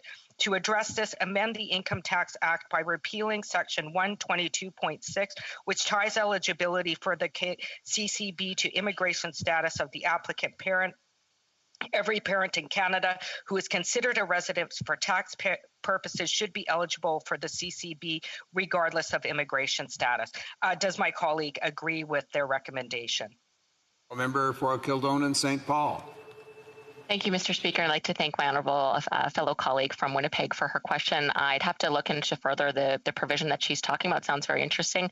But what I could say about refugees is that the Conservative Party strongly supports humanitarian efforts to support the world's most vulnerable. And when I was Shadow Minister for Immigration for the Conservative Party, what I was most shocked to see is that the Liberal government's narrative is that they are the party of immigration, that they are the most compassionate party on this. And yet, when I looked into what was happening under their watch in immigration, I was completely appalled by the lack of dignity, compassion, and respect that they provide to new Canadians, to new immigrants, to prospective Canadians trying to come to Canada to join their families. I was completely appalled of how they treat immigrants, and I will continue to stand up for new Canadians, Mr. Speaker. Questions and comments. The Honourable Member for Cloverdale, Langley City. Yes, thank you, Mr. Speaker. We've been watching unhinged borrowing by the Liberals, which the Finance Minister has described as preloaded stimulus to cover up the fact that COVID support programs by far overpaid those who didn't even need the help. Now, Part 7 of Bill C-14 is an alarming black Amex card for the Liberals. So do you believe that Canadians should be concerned about the undisciplined spending that seems to just keep happening? Member for Kildonan St. Paul. Yes, thank you, Mr. Speaker. I'd like to thank my wonderful honourable colleague for all the work that she does and for her question. And I am personally very alarmed at this spending. We recognize that in these difficult economic times with these shutdowns, because governments shut down small businesses and the private sector, that the governments had responsibility to support Canadians. My concern is that they're looking for unfettered access, essentially, to increase the debt burden by $700 billion in the next 3 years with very little parliamentary oversight. I think all Canadians are concerned about that. And further to that, I'm quite concerned that the Minister of Finance has never really indicated that she's at all concerned of her financial management of this country. I would expect a little bit of humility and concern for the future on what is being done and how much work it's going to take to get us back on track. Reprise de débat. Resuming debate, the Honourable Member for Lévis-Lotbinière. Thank you, Mr. Speaker. I'm pleased to take part in the debate on Bill C-14, the 2020 Economic Statement Implementation Act. Every time I have the honour of speaking in this House, I make it a point to remind you, Mr. Speaker, just how the Conservative Party of Canada has had to closely watch and criticize this Liberal government since 2015, because they were spending recklessly long before the pandemic. There have been many ethical lapses, and we're still living with the full impact of the pandemic, having been in an emergency situation for months. We must continue to be very critical of the spending measures related to COVID-19 and the lack of transparency of this Liberal government. The Conservative Party of Canada, Mr. Speaker, is much more than the official opposition in this House. We are committed parliamentarians who take action. And it's no surprise that we support the major emergency programs related to COVID-19. For example, the Canada Emergency Benefit, the Canada Emergency Wage Subsidy, and the Canada Business Emergency Benefit, which total $175 billion. Now, let's be clear, Mr. Speaker, we will not leave any vulnerable citizen or business without options during this pandemic. In fact, we've been vocal about the need for more help for our seniors during this crisis. However, Mr. Speaker, at a certain point, we need to take a firm stand and oppose the ballooning deficits that will end up creating an unprecedented debt crisis. If we give a blank check to this Liberal government, that's what will happen. Giving them another mandate, or worse, a majority in this House, would be a fatal mistake for our country, which has been weakened like never before since the Liberal government took office in 2015. Mr. Speaker, a sensible and realistic approach would be to give the government sufficient borrowing authority to cover past expenditures for COVID-19 and new proposed measures to get us to the next fiscal year. We must not blindly support $100 billion in new stimulus measures funded by borrowing. It is irresponsible to believe that this money is being given to us for free. No voter who cares about the debt that we might leave to future generations would want the Conservatives to support an additional $100 billion in debt for unspecified initiatives, even if the government claims that they will stimulate the economy. Since the Liberal Party is the champion of corruption and patronage, we must be careful about what these targeted measures will be. The fact that the Liberal government has refused to split the bill in two or remove Part 7 shows us how wrong they are and how they're acting in bad faith. They're asking us to trust them blindly and unreasonably, but they simply don't deserve this trust. Mr. Speaker, I'd like to take this opportunity to recognize the courage that each one of us has shown in our own way since the beginning of the pandemic. At home, at work, in our sports or recreational activities, all of the areas of our lives have been in turmoil for more than a year. I would like to congratulate people in my riding for their courage in Lévis-Lobinière. We have all adjusted, we've reinvented ourselves, and we have prioritized what we care about most, like family, health, and safety. I'd like to thank my voters for their trust. My team and myself see it as a duty to try to find solutions to the issues facing us. We are all patiently waiting for the good times to come back so that we can be closer to each other safely once again. Mr. Speaker, many have told me that they are suffering under current restrictions, and like them, I miss their presence, working closely with stakeholders in our community, with our previously flourishing businesses. Everything has changed. We need to face that. Mr. Speaker, I've also heard from a lot of people in my riding who have criticized this Liberal government's inaction and the insecurity of their situation. People are very concerned given this government's lack of vision, planning, and leadership. As I was saying, even before the pandemic, the situation of Canada was already much more fragile because of the Liberals' free-handed way of spending. They seem to take no responsibility when it comes to the repercussions that we will face later. After having placed unconditional trust in this government, well, we see that now we are suffering levels of debt that are incredibly high. And it is imperative that we start to invest in targeted measures, which will ultimately make our investments profitable in terms of time, experience, and money. Mr. Speaker, it is clear to all that since 2015, Canada has been regressing instead of progressing. We have had 2 elections full of nice-sounding promises from the Liberals, but our seniors' living conditions have not changed. They are the ones who built our country and our wealth. We should not leave them today in poverty. They deserve to live with dignity and peace. Spouses who have lost their life partner, especially women, now end up living in unacceptably precarious conditions, and their immediate family can't always help. We need to take action, Mr. Speaker. I'm also thinking of the alarming proportions taken by domestic violence. I'm also thinking about what is done by pimps who exploit juvenile pornography with impunity. And I don't even know what to say about our youth since this government legalized marijuana. I'm always sad when I see the long lines outside marijuana sales points. Sometimes even before they open, there are already long lines. I am completely against this discreet decriminalization of hard drugs and prostitution that this liberal government seems to be plotting. We need to bring ethics and common sense back to the heart of our values. Our youth, which was paid to do nothing and stay at home over the last few months, needs to be able to get experience of meaningful work. They need to be able to flourish and work hard within our community, because the greatest accomplishment is to feel useful and contribute to our common and community wealth.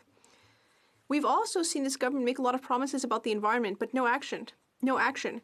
We need to create programs to consolidate the green pivot, including increasing access to electric vehicles and new ways to market green and eco-friendly innovations. The pandemic has also shown us, Mr. Speaker, that we need to focus on food sovereignty.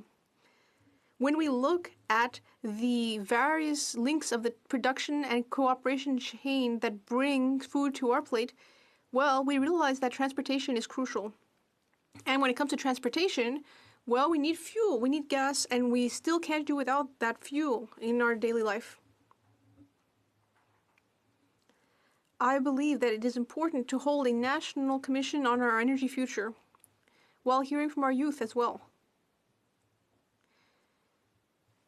We need to work together in order to find the best way to transport oil and gas, which we still do with pipelines, Mr. Speaker. We must all participate in the changes to come.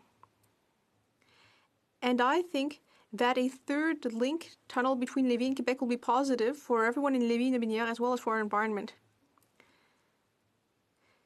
Our future should be based on respecting the inherited values from our ancestors and our parents. Our language and culture is part of that, and we need to continue to protect them so that tomorrow our culture still exists. French is an incredibly important right, and it is non-negotiable to be served in French. While respecting provincial jurisdiction, as a Francophone nation within a strong United Canada, we must continue to exist. Finally, Mr. Speaker, we absolutely need more of a labor force. Otherwise, we will not be able to move to the economic recovery. We need to enter the global markets, and we need to help seniors without being financially penalized. For all these reasons, we can't give this liberal government a $100 billion blank check. This liberal government, which has refused to remove Part 7 of the bill. We must work together, better together for tomorrow. And my goal is to do so for people in my riding and for all of Canada. Thank you, Mr. Speaker. Questions and comments. The Honourable Member for Jonquière. Thank you, Mr. Speaker. I have great affection for my colleague for Lévis-Lobinière. Earlier in his speech, he spoke about Quebec's traditional claims regarding the use of the French language. Now, the Conservatives seem to blunder when it came to the single tax return issue. They said they were in favor, but then they voted against it. I don't understand. But my colleague can tell me something. Would he support an unconditional increase in health transfers? I would like to know if his party agrees with the Legault's government request for an unconditional increase in health transfers. I just want a simple yes or no answer. The Honourable Member for Lévis-Lobinière. I'd like to thank my colleague for his question, Mr. Speaker. And I would unconditionally accept his deep affection for me. Mr. Speaker, With regard to the French language and culture, our Conservative Party has made great progress in that file, and unlike the Bloc Québécois, we will take action for Quebecers. We will take action to protect French. We will ensure that federal institutions respect Bill 101, just as the Quebec government has requested. But unlike the Bloc Québécois, our Conservative Party can actually do that. As we've sadly seen in this House, this bill, the Bloc Québécois couldn't get its bill on EI passed because that bill required financial sums, and thus the private members' bills could not be passed. And that's where we see the difference. The Conservative Party can take action, but the Bloc can only talk about it. The Honourable Parliamentary Secretary to the Government House Leader. Thank you, Mr. Speaker. For the last few Conservatives that have addressed the House, they often make reference to their concerns in regards to the debt and the deficit. So on the one hand, they want to be very critical of the government on the debt issue. In fact, it would seem as if that might be the issue that will prevent them from allowing C-14 to pass quickly. Yet, on the other hand, they seem to want to support the many programs that are being financed in good part by borrowing money. I'm wondering if my colleague could provide some clarification on, does he not see there's a disconnect there? On the one hand, supporting the need to borrow money, and then on the other hand, criticizing government for borrowing the money. The Honourable Member for Lévis-Lobinière. Thank you, Mr. Speaker. We on the Conservative side are ready to help those who suffered the worst during the pandemic, but we are not ready to give the Liberal government a blank check. Because when this Liberal government is granted the power to spend money, it unfortunately often shows ethical failings and helps out its friends. To give the Liberal government the power to borrow this skyrocketing amount of money, what will we do in a few years if interest rates go up to 3 or 4%? That's why, Mr. Speaker, you'll understand that on our side, we don't want to give this government a blank check. We want to know what the next budget consists of, and then we can vote on things on a case-by-case basis, as each item deserves. Questions and comments? The Honourable Member for Montmagny, Liselé, Kamouraska, Rivière-du-Loup. Thank you, Mr. Speaker. I have a simple question for my colleague. The Parliamentary Secretary to the Government House Leader, I believe, just asked a question. And in it, he said that one couldn't, on the one hand, approve of the subsidies, but on the other hand, disagree with other Liberal initiatives. Well, as my colleague just underscored, it's very hard to trust this government. After all, if your spouse asked you for that amount of money to use it in the household budget, well, would you just give that money to your spouse without even asking what it's for? If it were truly such a large amount of money in proportion to the size of a household budget? No. The role of the opposition is to ensure that that money is spent appropriately. So I would ask my colleague to give us some examples of what this government has done wrong in terms of spending over the last few years. The Honourable Member for Lévis-Lobinière. Mr. Speaker, my honourable colleague has really put his finger on the issue. We're talking about the government being able to spend hundreds of billions of dollars in additional money without the opposition having any chance to influence the nature of the spending. That's unacceptable for us. And I'm sure the NDP and the Bloc Québécois have also thought about this problem. We are ready to disperse the money necessary until the next budget, which is coming up, and then we are ready to study the initiatives in the budget on a case-by-case basis. Regarding the economic recovery after the pandemic, which I do hope will end shortly to the benefit of all Canadians. Debate. The Honourable Parliamentary Secretary to the Government House Leader. Thank you very much, Mr. Speaker. And I thought I would maybe start off a little bit differently. Earlier today, I was on a wonderful Zoom discussion, and it was great to actually recognize the importance of some healthcare workers, at the same time celebrate Canada's diversity, and we had some special guests, Mr. Speaker. And let me expand on that. We had our Prime Minister, healthcare professionals from coast to coast, and we had a number of other special guests there just to recognize a couple of things.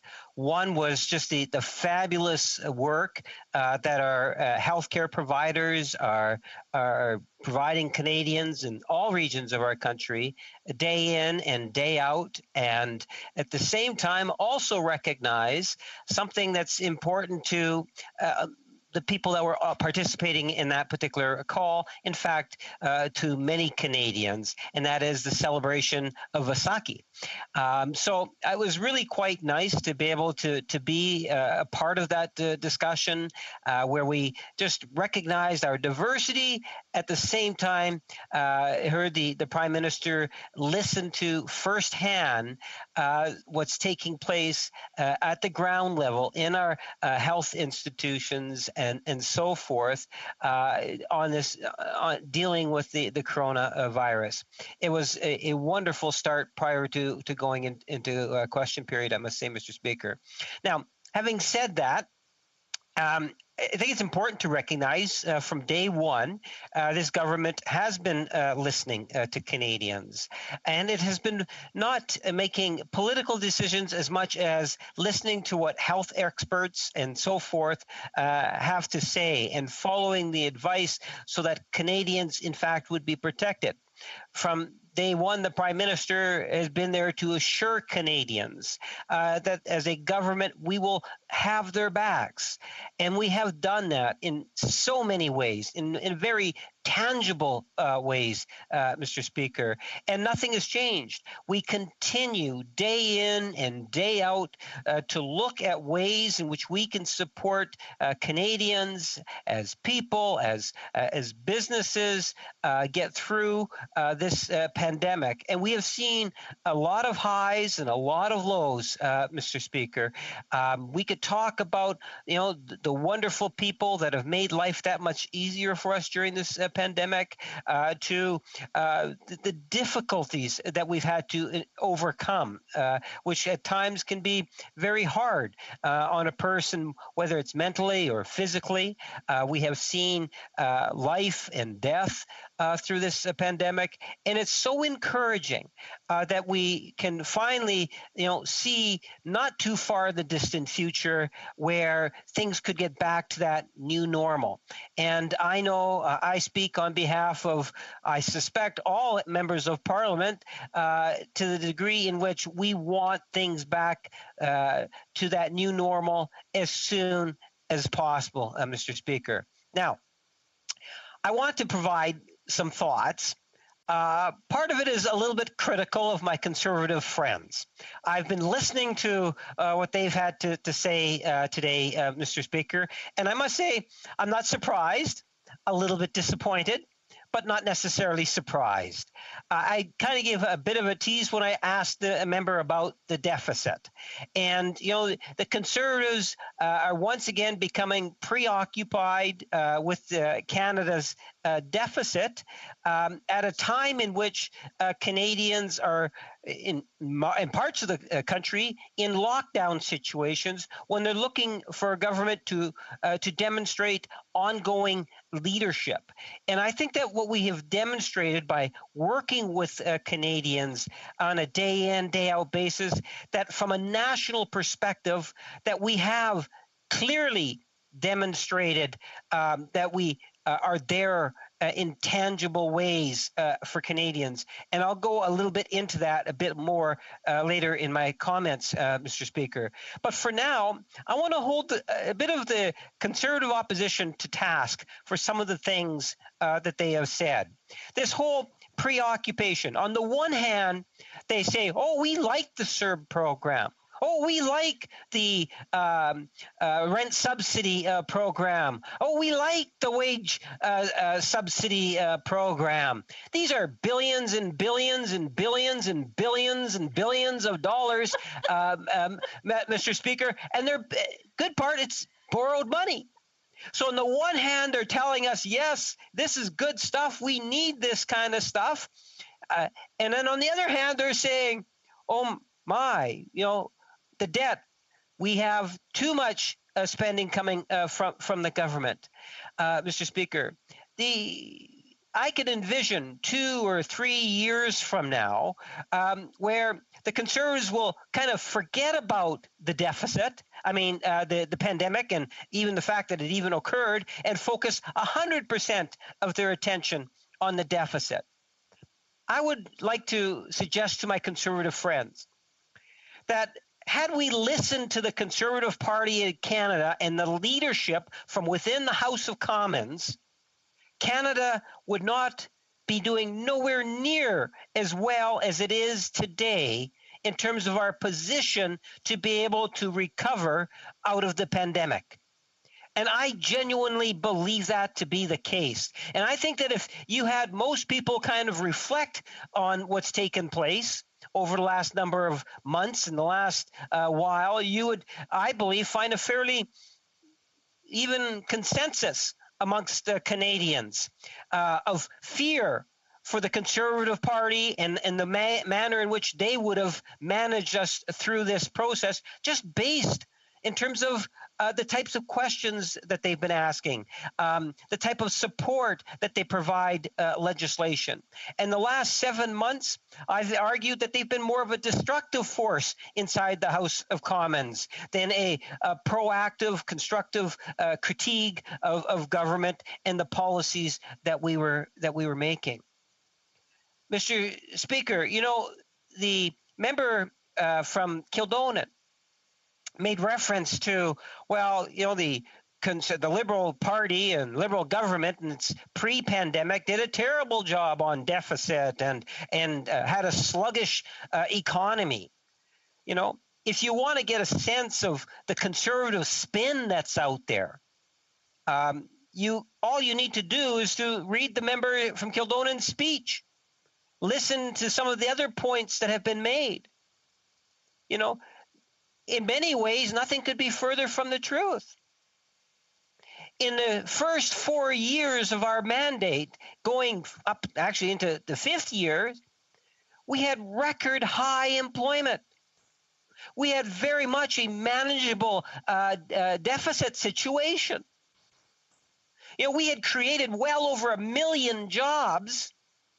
It took Stephen Harper, the former Prime Minister, 9 years to accomplish what we were able to accomplish in 4.5 years. We did a much better job on the financing of Canada than the previous Stephen Harper did, Mr. Speaker. The programs and initiatives and the impact that we were having by working with our partners, whether they're at the provincial level or Canadians or businesses, was having a profoundly positive impact on our economy, and the numbers clearly demonstrated that. Prior to the pandemic, Canada was doing exceptionally well. And then when we were hit by the pandemic, we actually took specific actions to protect Canadians. And as we've gone through the pandemic, we've brought in important pieces of legislation, including Bill C-14. I find it truly amazing that C-14 still has not passed the House of Commons. And, whether it's, the Conservatives and their filibustering tactics, or even other opposition parties at times to prevent this legislation from ultimately being able to receive royal assent. You know, this economic statement from the Minister of Finance was made back in November of last year. The bill was introduced in December so that members would actually be able to go over the bill during that late December, early January break. There was plenty of time for Conservative members to have that discussion, to raise it with ministers or whomever it is that they so chose to have that dialogue with. But they come up with so many ways in order to be able to prevent the legislation from ultimately even coming to a vote. They didn't even want to get it out of the committee. I mean, out of second reading. They had to be shamed in order to get it out. I remember the day, Mr. Speaker, when they brought in a concurrence motion. I believe it was on human trafficking, something that could have been passed by a vote. Who in the chamber didn't support it? And there are so many reports that are out there. But they used that report, that issue, as a part of their filibuster to prevent C-14 from passing. So here we are in mid-April, still debating a bill that was based on the Minister of Finance, our Deputy Prime Minister's speech back at the end of November. And it's not because we haven't attempted to put it onto the agenda. We don't have the same sort of luxury as opposition parties in terms of opposition days where you propose, here's an opposition day, and at the end of the day, there's a vote because there's a process that enables a vote to occur. In a minority situation, you have to give a lot more attention to what it is that the opposition is doing, and it only takes one opposition party to prevent something from passing. And I remember it well in terms of how the Conservatives resisted the passing. And now this morning, and this is why today when I'm listening to my Conservative friends speak, and now they're talking, well, debt, we're talking about the debt, and we don't like the debt, and so forth. Well, Mr. Speaker, is that going to be their excuse for not wanting to pass it along today or tomorrow? After all, they're going to say it's a whole lot of money and we want hours and hours and more hours of debate. Remember Bill C-3, a non-controversial piece of legislation? It was actually a Conservative bill, Mr. Speaker. And the hours and hours of debate that was on that bill, the number of days that we debated that bill, when we could have been actually debating other legislation, which would have freed up more time so that when C-14 came for debate, that there would have been more debate for that. Or how about the MAID legislation? When my colleague from Ontario had mentioned, on leave for several occasions to extend the debate during the evening so we could, in essence, free up more time for other government legislation that had to get debated. MAID legislation was life and death legislation also. It was a Superior Court decision, had to be dealt with. The government has a number of pieces of legislation that has to be dealt with. Yet the opposition continues to want to play games. And they want to try to tell Canadians, well, look, we're just being a responsible opposition. After all, it's worth billions of dollars. Well, they're right. It is worth billions of dollars. The Conservatives are not recognizing the urgency. We've provided opportunities to be able to get this bill through much earlier, Mr. Speaker, and the Conservatives find one way or another, ultimately, to the point that here we are, April the 12th, months ago, this legislation was brought in, and we finally see that the legislation is in a position where it could pass. It's taken a long time to get this way. To get this far, Mr. Speaker. And I want to encourage, as I did in the second reading, it wasn't until the Conservative Party started to feel embarrassed that they allowed the bill to actually pass. I think that they need to be shamed into getting it out of third reading, or they won't do it, Mr. Speaker. If you don't tell them to wise up and recognize that this bill is going to have a positive impact on the lives of Canadians during this pandemic, they ain't going to pass it. And I think that they need to be held accountable for not recognizing how important this legislation is to Canadians. We've indicated, Mr. Speaker, that our government will do whatever it takes. We are going to invest wherever it is necessary. We want to be helpful. And we will support Canadian families and businesses. Mr. Speaker, this is very important legislation. It does all of that. For example, it introduces a temporary and immediate support for low and middle income families who are entitled to the Canada Child Benefit. Over $1,000 in 2021 for each child that's under the age of 6. It eases the financial burden of student debt. It provides, over $500 million.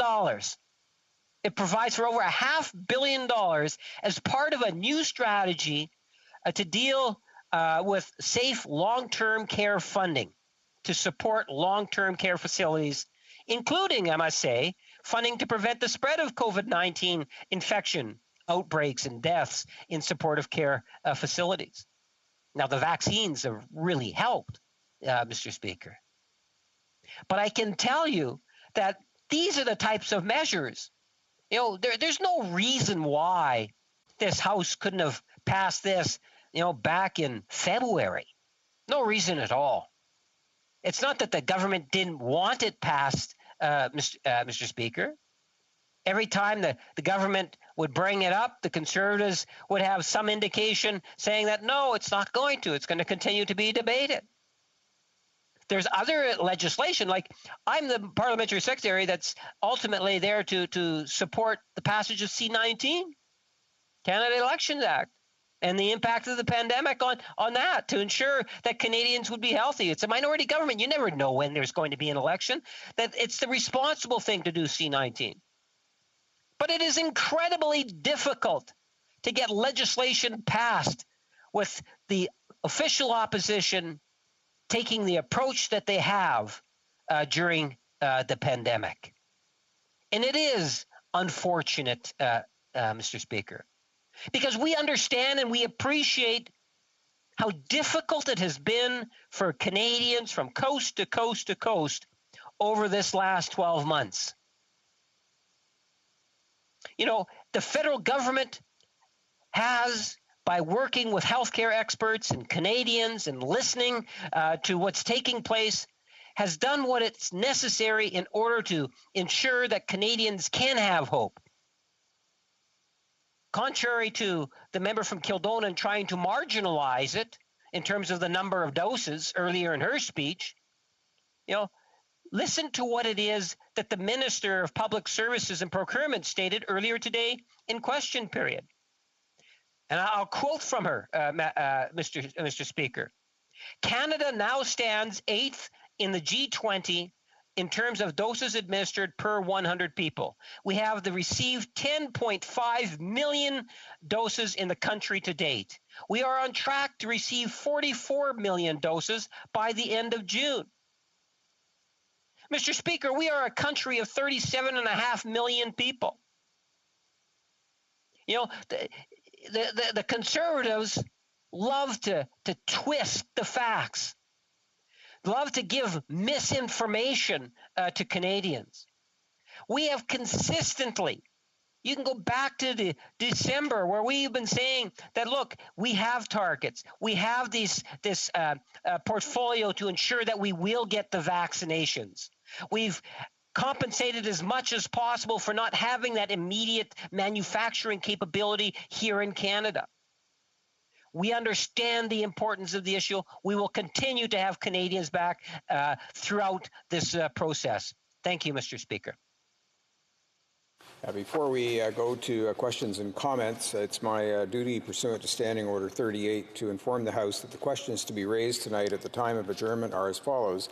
The Honourable Member for Renfrew, Nipissing, Pembroke in relation to health. The Honourable Member for Leeds, Grenville, Thousand Islands and Rideau Lakes in respect to ethics. And the Honourable Member for Medicine Hat, Cardston Warner regarding health also. We'll go to questions and comments, and we'll take first the Honourable Member for Regina Leuven. Thank you very much, Mr. Speaker. And I do enjoy the feigned indignity that the member from Winnipeg North brings with every speech he delivers here in the House of Commons. And just a little bit of an update for this member from Winnipeg North. Do you know that he's spoken for now a total of an hour on Bill C-12 himself? And for him to bring it up that other members should not be allowed to come into this debate is beyond the comparison of what a member should and should not be doing. To have the audacity to talk down to members of the House of Commons because they want to bring forward their constituents' concerns when this member himself speaks for an hour on this bill is just unbelievable, Mr. Speaker. So to the member from Winnipeg North, if you are able to speak for a total of an hour on a bill, why do you think you should be able to talk down to members from across the country when they bring forward their constituents' concerns and tell them they should not be able to stand and represent the people that they were voted in to the House of Commons? Just a reminder to the honourable members to direct their questions and comments through the chair. The Honourable Parliament Secretary. Yes, thank you, Mr. Speaker. You know, it was an interesting time in that very chamber when the member from Carleton actually chose to speak on the federal budget, and it was an entire budget. That's a major platform. More MPs will speak to that than most anything else, and that's where the highest demand is. And you had the member from Carleton, I think spoke for over 14 hours on that particular motion. And that's a budget bill, and he sat down at the very last minute so that I think it was the New Democratic member would be able to also say a few words. So, you know, I think that we all play different types of roles. I like to think that in part, I'm trying to hold the Conservatives a little accountable for a lot of the irresponsible things that they do say inside the House. And there's a lot of it, things that mislead, that are a bit variant maybe from reality. And I take that role very seriously. Questions and comments. Commentaires. La députée de Jonquière. The Honourable Member for Jonquière. Yes, thank you very much, Mr. Speaker. I love asking the Parliamentary Secretary things, and I want to talk about long-term care in the context of C-14. So, yes, we have to talk about funding health care, and I've already had this discussion with the Parliamentary Secretary, but I've never gotten a question or an answer to this simple question. Does he know what the concept of fiscal imbalance is? Does he know what it means? That's my question. Yes. Thank you, Mr. Speaker, and I do understand what a fiscal imbalance is. As I say, I've served for almost 20 years as an MLA. And a good portion of that dealing with the issue of healthcare.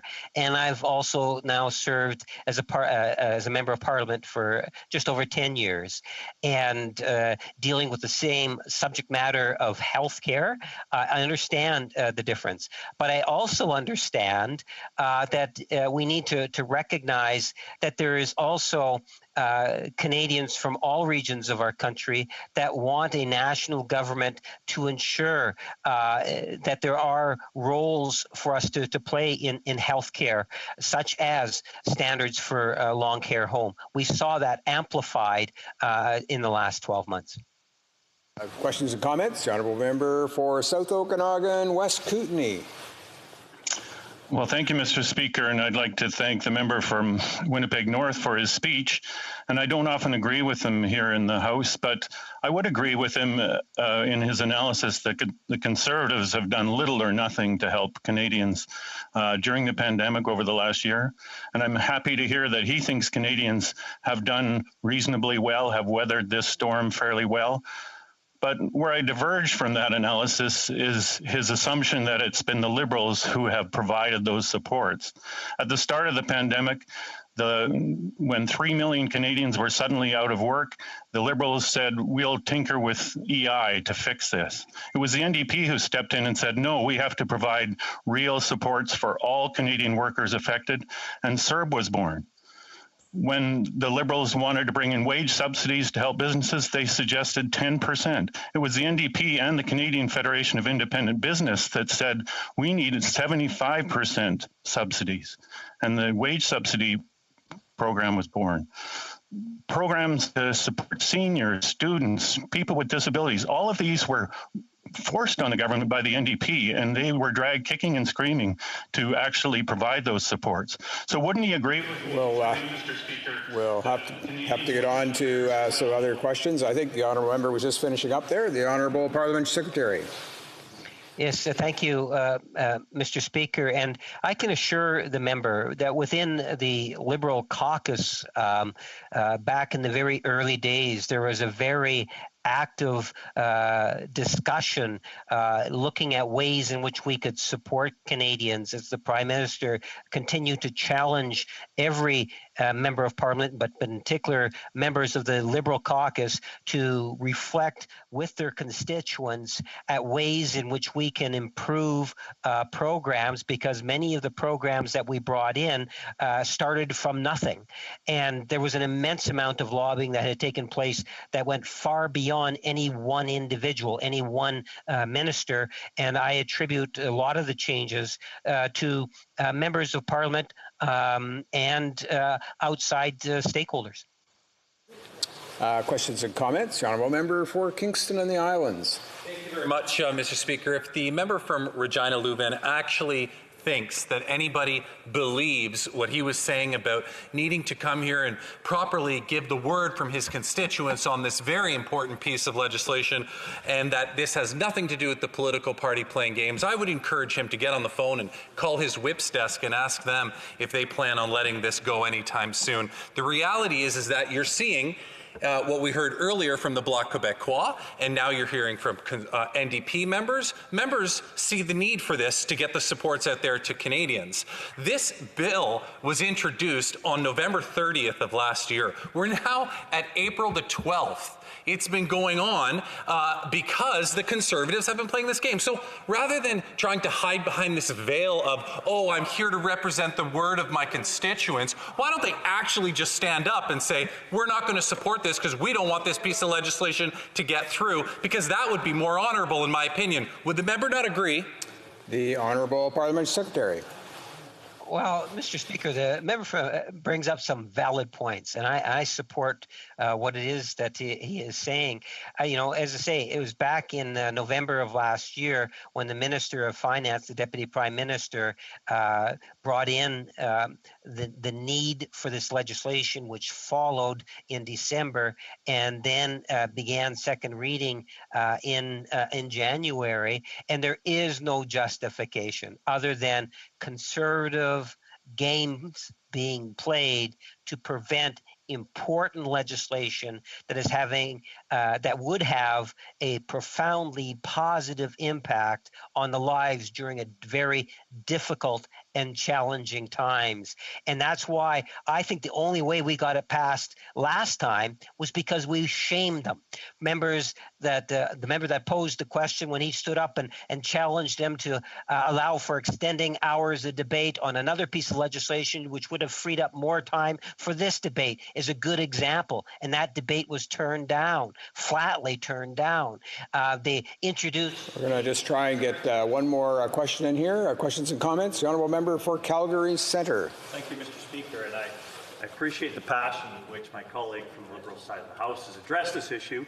And I see that he did it without notes, and he was going on about what was going wrong with this side of the House in that matter. But I've been in this House as much as I can through this pandemic, and I haven't seen this bill advance as much as we should. It's been here since November. Well, I've been here a number of times since November, and I haven't seen this bill coming forth in the form it should, at the timeliness it should. But let me say also that I appreciate all members in this House have something to bring forward. But if somebody wants to tell me that, economically running a $27 billion deficit prior to this pandemic when you have full employment is success, then frankly, he's not looking in the mirror and being honest with himself. And I'm going to question whether he's honest with himself throughout his whole speech. But this whole issue about buying jobs through the economy, the whole nature of an economy, I'll ask him if he believes this, is that in good times, you don't have to subsidize jobs. You have to make sure you put money away so you're prepared for a pandemic. And how much of the spending has been for pandemic-related issues, and how much of the spending has been what seems like pre-election spending ad nauseum? I ask the member. Thank you, Mr. Speaker. Honourable Parliament Secretary. Wow, Mr. Speaker, I'm not too sure how much time you would give me to answer that question. I might have to require leave. At the end of the day, you know, it's the Conservative Party, it's the opposition parties that talk more about the election than Liberal members of Parliament. I can assure you of that. You know, this whole ordeal and the games that the Conservatives have been playing, I would welcome a discussion with the member and maybe, you know, a university classroom or something like that. Maybe we can even arrange something on Zoom. I've attempted to do that in the past. I know Mr. Jennis and I would talk about it. Maybe it would be kind of a nice thing to have, where we have, you know, a political studies class and we can talk about what takes place in the House. I just don't have enough time to be able to explain it in more detail, but I don't have any problem in terms of looking in a mirror and saying that at the end of the day, we're doing a good job by working with Canadians and we're having a real positive impact. Resuming debate, the honourable member for Edmonton Manning. Well, thank you, Mr. Speaker. I would like to. I'll be splitting actually my time with my colleague, the honourable member of Regina Louvain. Mr. Speaker, now I'm not sure if you are, if you or any of our colleagues from either side of the chamber remember, but I actually spoke on Bill C-14 way back in February while this bill was still in second reading. Now, I'm not going to be repeating my speech from second reading, but I wanted to start off by saying that all of my remarks from back then will still stand. Last time I spoke on this bill, I discussed that, let's say, tendency to procrastinate moving their bills through this place that the government seems to have. I listed a few examples, all of which from this session of Parliament, but I really used those examples to hammer home on the idea that the government left this bill on the back burner for a few months. Again, I still stand by that assertion. I think it should be pretty obvious why. In a week, we're finally going to be getting our hands on a new budget, and I would not be surprised if this bill hadn't even been clear at the other place by then. I don't have any words for how utterly bizarre this is, Mr. Speaker. Last time I spoke on this, I thought I did a pretty good job showing off the delay by talking about how we only debated this bill probably about 10 or so times between when it was tabled in November of last year and February of this year. But this is, Mr. Speaker, this is getting ridiculous. I don't want to sound like I'm supporting the government on this, but come on. This is for the fall 2020 economic update. We're almost a month into spring 2021, and this bill hasn't passed third reading yet. And we hear member from Winnipeg North blaming the Conservatives for that. It's a shame. This bill has been seen more season than it has readings. Mr. Speaker, we both know that Canadians need support now, but the government's delaying on this bill isn't doing anything to help any of the Canadians from across the country who were counting on the changes that would be made in this bill being implemented. I really don't know what the government thinking with this.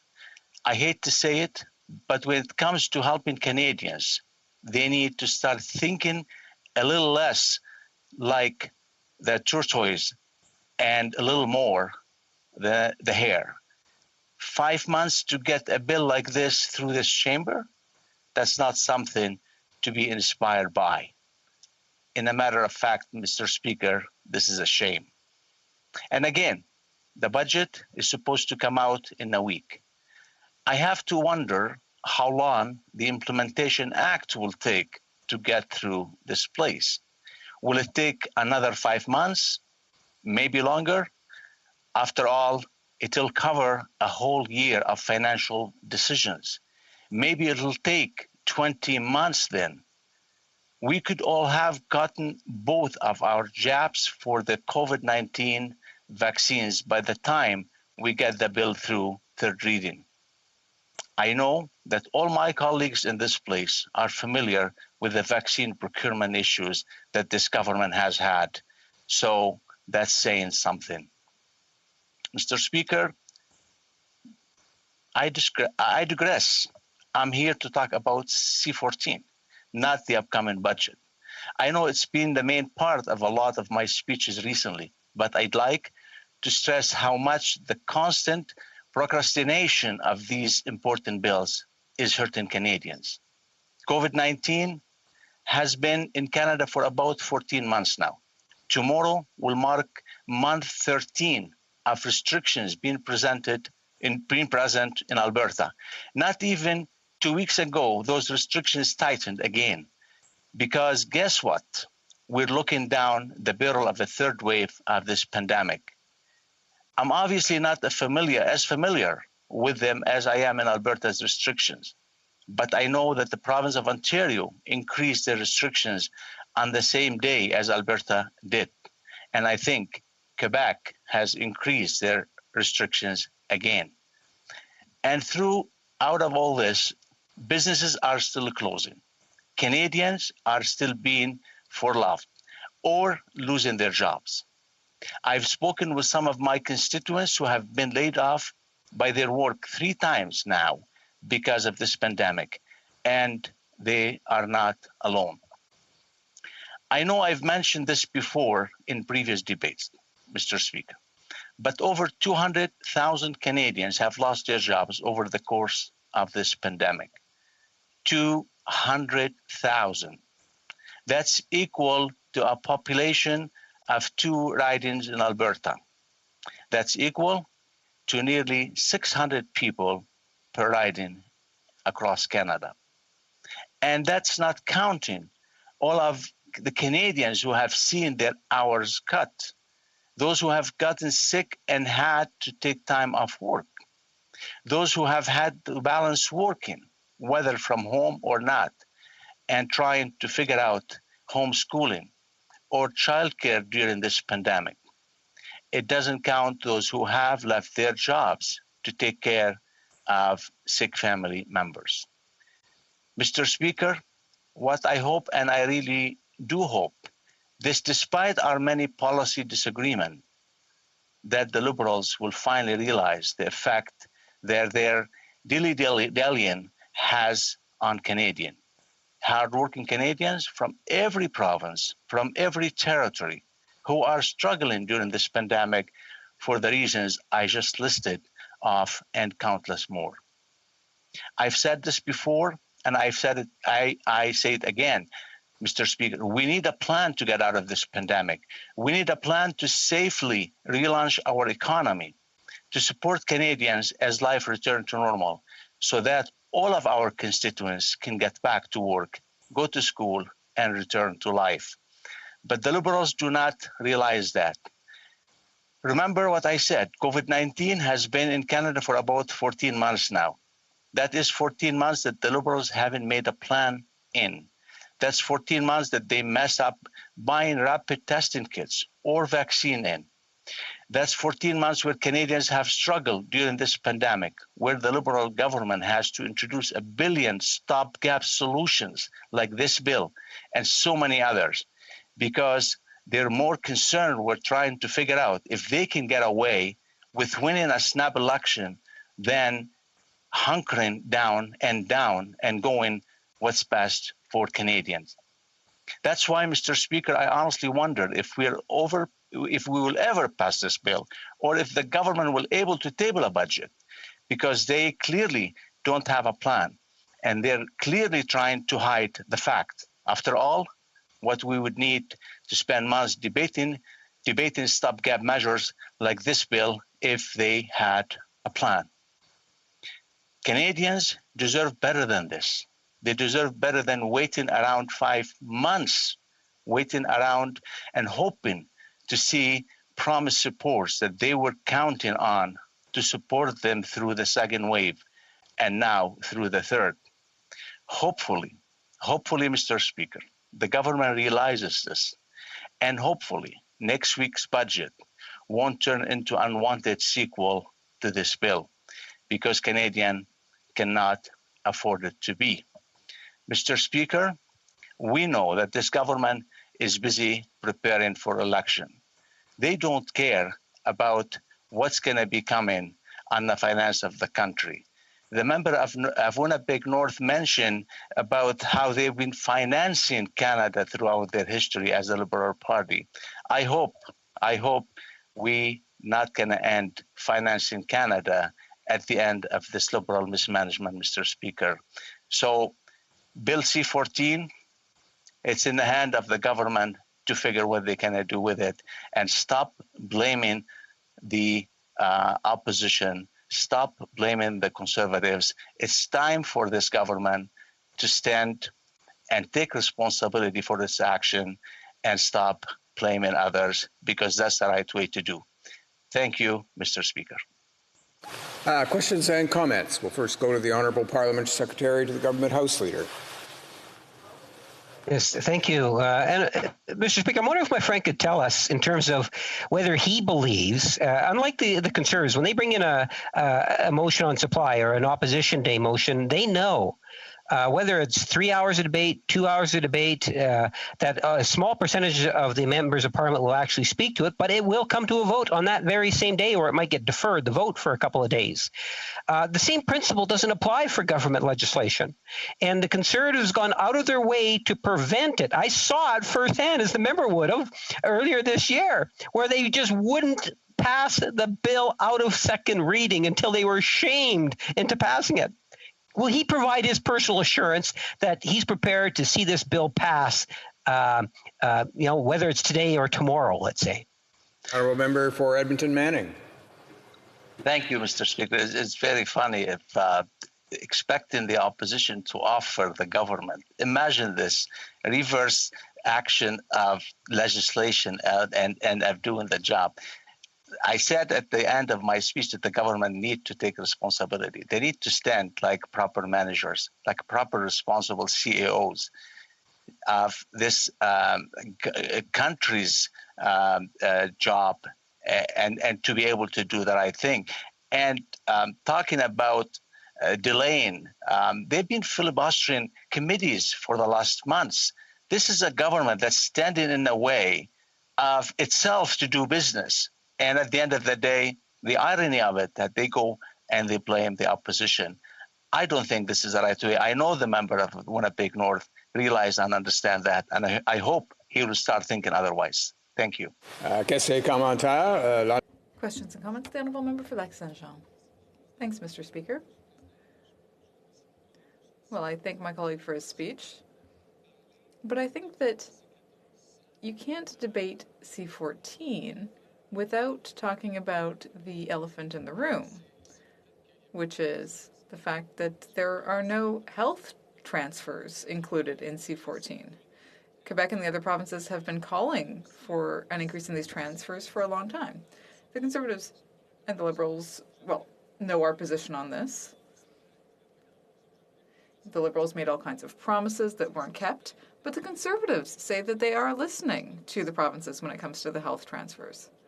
But it's fascinating that no member of the Conservative Party has been able to tell me today whether they agree with the target of 35%, bringing up the health transfers to 35%. So does my colleague agree with this idea, yes or no, as the provinces have been calling for a long time? Thank you. Honourable Member for Edmonton Manning. I thank the member from Bloc Québécois for his question. What's fascinating, Mr. Speaker, is that Bloc Québécois cannot pull a magic with this government, as they've been doing here and there to pass and to serve the Liberal government on bills and on other legislations. To see a bill that is incomplete, I've spoken about that in my speech to say that this piece of legislation is being dragged for months and months and months, and the elephant in the room is the government. I believe that because the government has to do it. If they have the will, they could have done it a long time ago, but I don't think they have the will. And this is something that we've experienced in the last 4 years, 5 years, 6 years now. And it seems to be the notion of how this government doing business. We have time just for one short question and response. The Honourable Member for Cowichan, Malahat, Langford. Yes, thank you, Mr. Speaker, and thank you to the member for Edmonton Manning for his speech. I share some of his concerns about the delay in House business, and the cynical part of me believes that the government would like nothing more than to hold some of these bills back than to run an election campaign on. But aside from that, on Bill C-14, I wanted to ask him about the section that's dealing with interest on student loans. It's only going to provide relief for a fiscal year from April 1st of this year until March 31st of next year. Edmonton is home to a great university. Does he not believe that the government should be bolder on this and maybe get rid of interest on student loans altogether so that we're giving them the best financial chance they can at what we expect is the most productive part of their lives? Thank you, Mr. Speaker. The Honourable Member for Edmonton Manning. Thank you for the honourable colleague from the NDP. I've spoken in support of our students. We have great universities in Edmonton, in Alberta in general, and I believe the support has to be there. The problem is the government speak loud but doesn't do anything. They never walk the talk. They just want to get the votes of the youth and the students, but they don't want to provide anything. And I've spoken in support to our students in the last month. And that's something that I think we stand to be able to help our students, not to the details that I haven't seen yet or we haven't seen it clearly, but at least as a matter of principle. Thank you. Resuming debate, and the Honourable Member for Regina Leuven. Thank you very much, Mr. Speaker, and it's my pleasure to join into the debate on Bill C-14 for my first time. Unlike some other members that I see on the Hollywood squares, I know that a few of the members have joined 1 or 2 times on this debate, but it is the first time where I'm able to add my comments on Bill C-14. Also, despite what the honourable member from Kingston and the Island said in his response to a question I asked, I do believe it's my job to enter into these debates and talk about government bills and add some context on what people in Regina Leuven think of these bills and what they'd like to see different and what they would agree with. As many of my colleagues have stated in their speeches, Mr. Speaker, there are aspects of Bill C-14 that we do agree with. There are programs that need to be funded, and there are a lot of from point 1 to point 6, as the Honourable Shadow Minister for Finance has said from Abbotsford, there are points that we agree with this Bill C-14 with the Liberal government and colleagues on all sides of the aisle, but we do have some fundamental problems with it. And one of that is the fact that the debt ceiling will be raised by $660 billion. And despite some of the misgivings I have when I listen to my honourable colleague from Winnipeg North speak, he talks about what you think about spending money. And I don't think there's a Canadian that doesn't believe the Liberals are very, very good at spending money. I don't think they've seen a dollar they don't want to spend. So when it comes to that aspect, him and I are in total agreements. I think that this government would spend every dollar they had. That's one of the concerns I have with raising the debt ceiling for this government. I think when you look across the country, the questions I'm being asked in my riding, and I talk to businesses and individuals, and I think one of the concerns they have with this Liberal government is their ability to control spending, their ability, this Prime Minister and Finance Minister, to, after we get out of COVID-19, to then get our finances under control. that's why there would be a big concern. And if I took a poll in Regina Louvan saying, do you want to give this government a blank check to spend what they want and raise the debt ceiling, there would be a resounding no, saying there needs to be checks and balances put on this government because they do have out of control spending habit. So those are some of the opening comments, and I do appreciate listening to the different aspects from other colleagues when I've been on most of the day listening to the member from Winnipeg North and questions from the member from Kingston and the Islands. And when another parliamentarian stands up in the House of Commons and basically says he doesn't think there's some ability for a member to talk on behalf of their constituents, and that's not what this conversation is about. There's political games at play. I think that impugns a member's integrity, and I think that's something that we shouldn't do as colleagues across the political divide. Is I think we're all here for the right reasons and trying to represent our constituents. So I'd never call a member out to say they aren't trying to represent the views of their constituents. I do have some concerns when it does come to Bill C-14, like I stated, but don't take my word for it. There's also concerns when it comes to transparency when this government is spending. And as a direct quote from the PBO, who has said this government is not being transparent when it comes to spending. We see it with the infrastructure bank. There's thousands of projects that aren't accounted for, and the government and the PBO and independent offices have said they have concerns when it comes to infrastructure spending with the government of Canada at this time. There is a big concern with our ever increasing debt and our financial picture. And once again, Mr. Speaker, I'd say, don't take my word for it. And this isn't a bastion of conservatism from the C.D. Howe Institute, whose chair was the former finance minister, Bill Morneau, who actually was the last finance minister to deliver a budget, 2 years now and counting, my Liberal colleagues. And he said in that the 2020 fall economic statement contained little to enhance Canada's growth prospects and much to raise anxiety about mounting debt and exposure to adverse events, notably rising incident rates, the report from the CD Howe says. So I would tell my Liberal colleagues that's not coming from me, that's coming from my independent body, and the CD Howe Institute is, like I said, was chaired by the former finance minister. So it's not like they're spewing or spinning conservative talking points, but there's concern.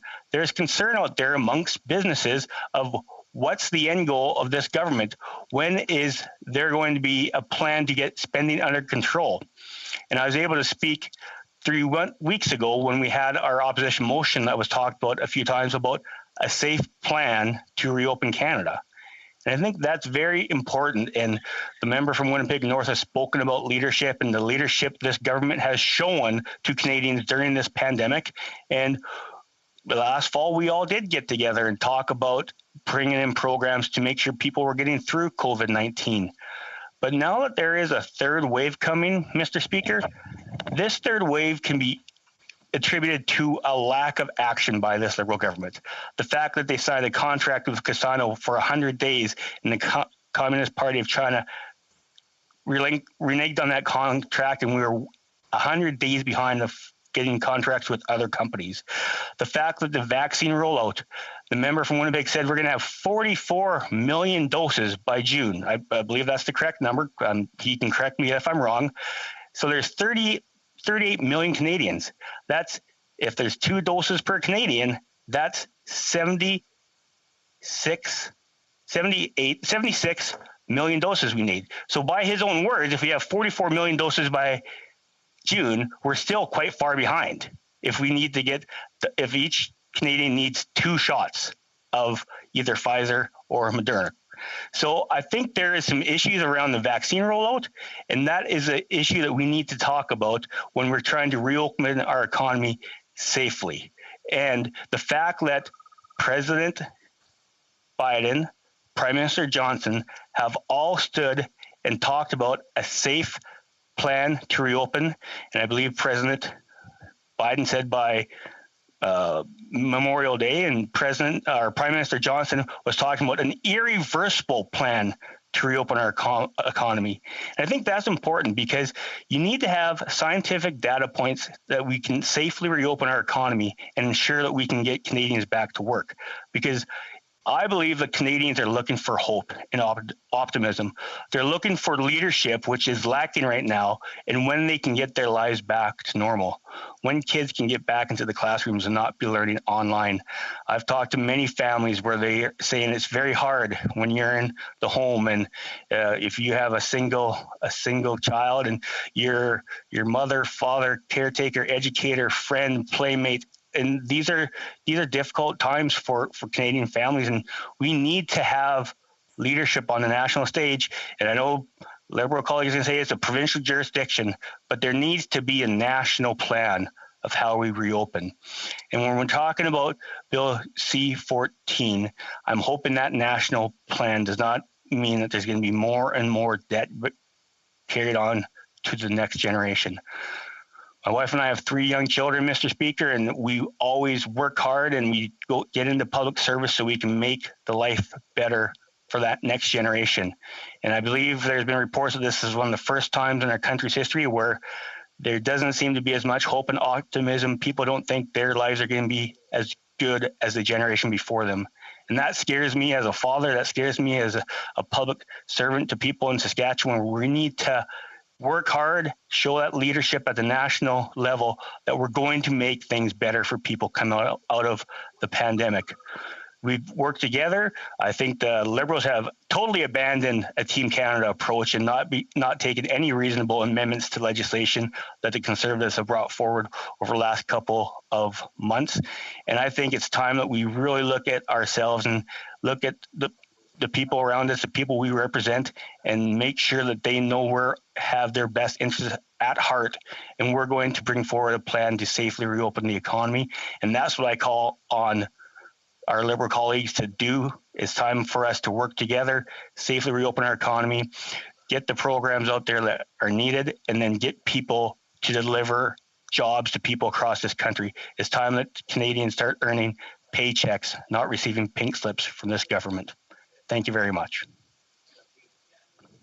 And comments, the Honourable Parliamentary Secretary, the Government House Leader. Yes, thank you, Madam Speaker. Just to provide some clarification to my friends, it's 44 million doses by the end of June, and it's ultimately the provinces that will determine when that second dose would be given. Health experts will say that it ranges. I believe it's at least 3 months apart you can get away with. But I have confidence and faith that provinces will do what's in the best interest of their populations, knowing what health experts are actually saying and the number of doses. So we will be getting, for example, millions of doses in July that could also be applied if you want to try to stretch out so the majority get the maximum benefit. And I'm wondering if he could just provide his thoughts in regards to why the provinces play a critical role in the delivery of the doses. The Honourable Member for Regina Louvain. Well, I think the member knows I was at MLA for almost 8 years as well, and I know health is a provincial jurisdiction. And in Saskatchewan, they are doing many drive-through vaccination sites as we speak. They're just waiting for more vaccines because the federal government has failed to secure and deliver the vaccines that some of the provinces have been waiting for. And they talk about the 44 million doses that should be here by the end of June. And I'd say should be because this government has made a living off of making promises and not delivering. They're very good at under delivering, and they've done it when they've promised to plant 1 billion trees. They've planted hardly any. They promised to have small deficits during the good years in 2015, 16, and 17. They did not deliver. They promised to end drinking water bans on First Nation communities. They did not deliver. So forgive me if I take what the member from Winnipeg North and this minister is saying with a little bit of grain of salt, because they have been fantastic at breaking promises through their first 5 years of their government. Questions et commentaires, l'honorable député de... The Honourable Member for La Prairie, is that it? I'm sorry, the Honourable Member for Jonquière. Thank you very much, Madam Speaker. Earlier, I asked a Quebec Conservative colleague a question, but I didn't have great success getting an answer. So I will try again with my colleague for Saskatchewan. In C14, there are some measures about long-term care. Now, we know that there have been some blunders when it comes to senior homes during the pandemic. What would clearly help would be an increase in health transfers. Perhaps my colleague from Saskatchewan can tell me whether his party agrees with the province's legitimate request to increase health transfers unconditionally, which is very important. And after all, the Conservative Party is supposed to be a party that respects jurisdiction. So when it comes to the 35% increase, I wonder if my colleague agrees. Well, thank you very much to my Bloc colleague for the question. And it's a hypothetical question, but I'm sure when the Conservatives form government and we have a Prime Minister who respects jurisdictions and we have health ministers that can get together, there will be a collaborative approach to ensuring that long-term care issues across the country are looked at.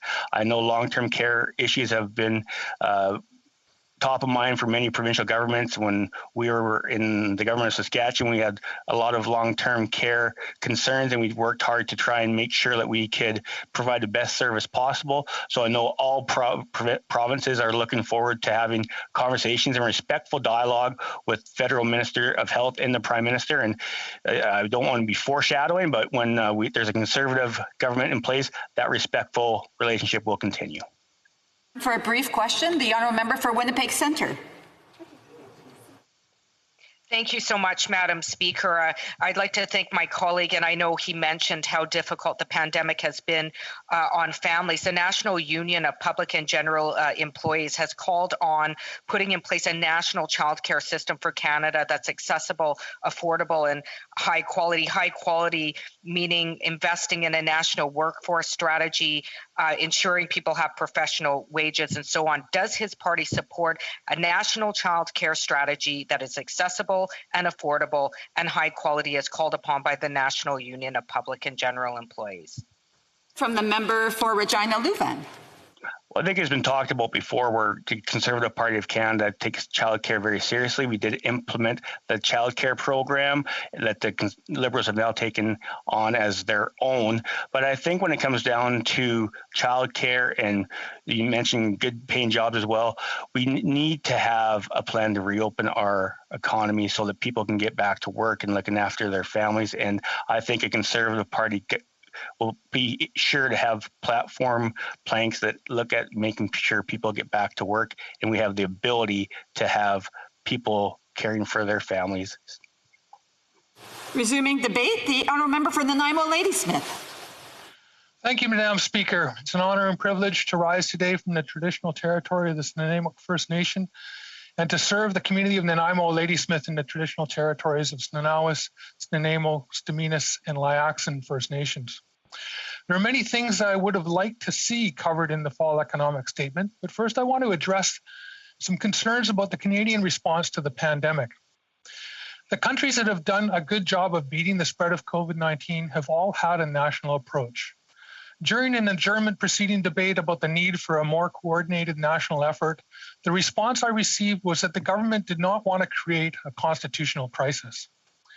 More than 23,000 people have died. The economy has been driven into the ditch. We've racked up the deficit to astronomical heights. 180,000 small and medium-sized enterprises across this country are on the verge of closing permanently. Millions of Canadians are financially stressed. We have a mental health crisis and a shadow epidemic of intimate partner violence and murder. I'm hearing more about suicides. We're in the third wave of the pandemic, with new records being set for daily case counts. We have another series of lockdowns in Canada's biggest provinces, and people are fed up. Our governments have done a poor job of working together to fight this pandemic, but at least we've managed to avoid a constitutional crisis. We're on the yo-yo, close, open, close again plan, rather than a get to zero plan, and it's been a huge mistake. During the early days of the pandemic, the members of this parliament worked together to get programs in place to help Canadians get through the economic lockdown. Early in the pandemic, the Green Party called on the government to look at what other countries were doing to successfully stop the spread of COVID-19, save lives, and protect the economy, including mask mandates for indoor spaces, widespread testing, and limiting travel. Multiple times, starting at the beginning of the pandemic, the Green Party advocated for the government to invoke the Emergencies Act using the provisions of a public health emergency. It's a very reasonable and well-written piece of legislation, and it was drafted at a time when the government was not dealing with an emergency. Invoking the Emergencies Act would have allowed the government to create a federally coordinated response with the provinces, close the border, mandate quarantines for people returning to Canada, control interprovincial and interregional travel, create green zones for opening the economy, and red zones to control areas where there was community spread with lockdowns. These are all things that were done in New Zealand, Australia, and a list of other countries that successfully stopped the spread of the virus. But our calls to invoke the Emergencies Act were rebuffed. When the variants arrived in Canada, we called for an emergency debate and for the development of a strategic plan to deal with the strains that are more virulent. No dice. Now we have 3 highly contagious variants spreading rapidly in this country. Our dysfunctional federal system also affects our action on climate change, or lack thereof. I do want to interrupt just for a second because I got sidetracked, and I'm just wondering, I think the member may have said he was sharing his time, but I'm not quite sure. Maybe he could remind me. Yes, I'd like to share my time with the Honourable Member for Saanich Gulf Islands. Thank you, Madam Speaker. Lady Smith. Okay. We have the worst record for climate action and emissions reductions in the G8 and in comparison to the European Union. We've increased our emissions by more than 21% over 1990 levels, while the UK has reduced emissions by 40%. And on average, all of the countries of the EU have reduced emissions by 25%. Canada has signed on to 9 international agreements on climate change and agreed to a set of targets for each of those agreements. Canada has had only one plan to meet those targets under the Martin government and has met none of the targets we agreed to. Our response to climate change is pathetic, but at least we haven't triggered a constitutional crisis. You know, climate change and pandemics don't understand jurisdictional boundaries. Now back to the fall economic statement. There's a serious need for additional support for small and medium-sized businesses. According to research done by the Canadian Federation of Independent Business, 180,000 companies are on the verge of closing their doors forever. Small and medium-sized businesses are the engine of our economy and hire far more private sector employees than big businesses do. They're asking for government to extend and expand COVID relief programs for small businesses until the entire economy can reopen, including our borders, and small businesses can once again serve customers in person. The most recent lockdown in Canada's 4 largest provinces are testing the limits of small business operators. The same thing can be said for the nonprofit sector, which also needs continued support. We know that women have been heavily impacted by this pandemic, and it has set back advancements in the workplace by decades. We need a just recovery that begins with serious funding for early childhood education and a universal child care program. The Green Party has been calling for universal child care for years. We need increased support for the organizations that work with women who are facing intimate partner violence. Funding for the organizations was inadequate to begin with, and the pandemic has demonstrated why these organizations need more support. The work from home and learn from home requirements that the pandemic created has shown that there is an urgent need for access to high-speed internet for rural and low-income Canadians across the country. Post-secondary students have had a difficult time during this pandemic and need far more support. For years, the Green Party has been calling on the Canadian government to adopt the Northern European model for post-secondary education and eliminate tuition fees. At the very least in this moment, students should be getting relief for tuition fees and have current student loan payments written off. Seniors have been hit particularly hard during the pandemic. They have lost the community services and supports they rely on to make ends meet. They need increases to old age security and to the guaranteed income supplement. The tragedy in long-term care homes in Canada has laid bare the need for proper standards to ensure that our seniors are not warehoused in profit centers, but instead are provided with homes and the dignity they deserve. The Green Party has called for national standards for long-term care homes, including implementing a basic care guarantee and increasing the number of trained staff in long-term care facilities to ensure a minimum of 4 hours of regulated personal care per day for every resident. We have called for better standards for workers, and we called on the government to take the profit motive out of long-term care and focus funding on nonprofit, community-based care facilities. Again, on this issue, we were told that setting national standards would create problems with the provinces, even though some provinces have clearly failed to properly care for seniors. Canada is the only country that has universal health care, but does not include universal pharmacare. And as a result, Canadians are paying way too much for their essential prescription medicines. Too many seniors in this country have to make impossible choices between taking medications as prescribed or paying for other essentials. Seniors are ending up with healthcare complications and hospitalizations because they can't afford to take their medicines. People have lost their jobs, have also lost their benefits, and are faced with increased costs for medication. It's time for a universal pharmacare program. We need to get this done. All over this country, there are still many people who are in trouble because they lost their jobs due to the pandemic. The Financial Post reported last week that we are now at a 5-year high for Canadians facing insolvency. This is a problem that will only lessen once the pandemic is in the rearview mirror. Until then, we must ensure that we don't let people lose everything due to COVID-19, because when people fall into poverty, the odds that they will be able to recover from such a setback are diminished. Many of the pandemic support programs left people falling through the cracks. Since 2006, the Green Party has been calling for a guaranteed livable income to set an income floor under which no Canadian could fall.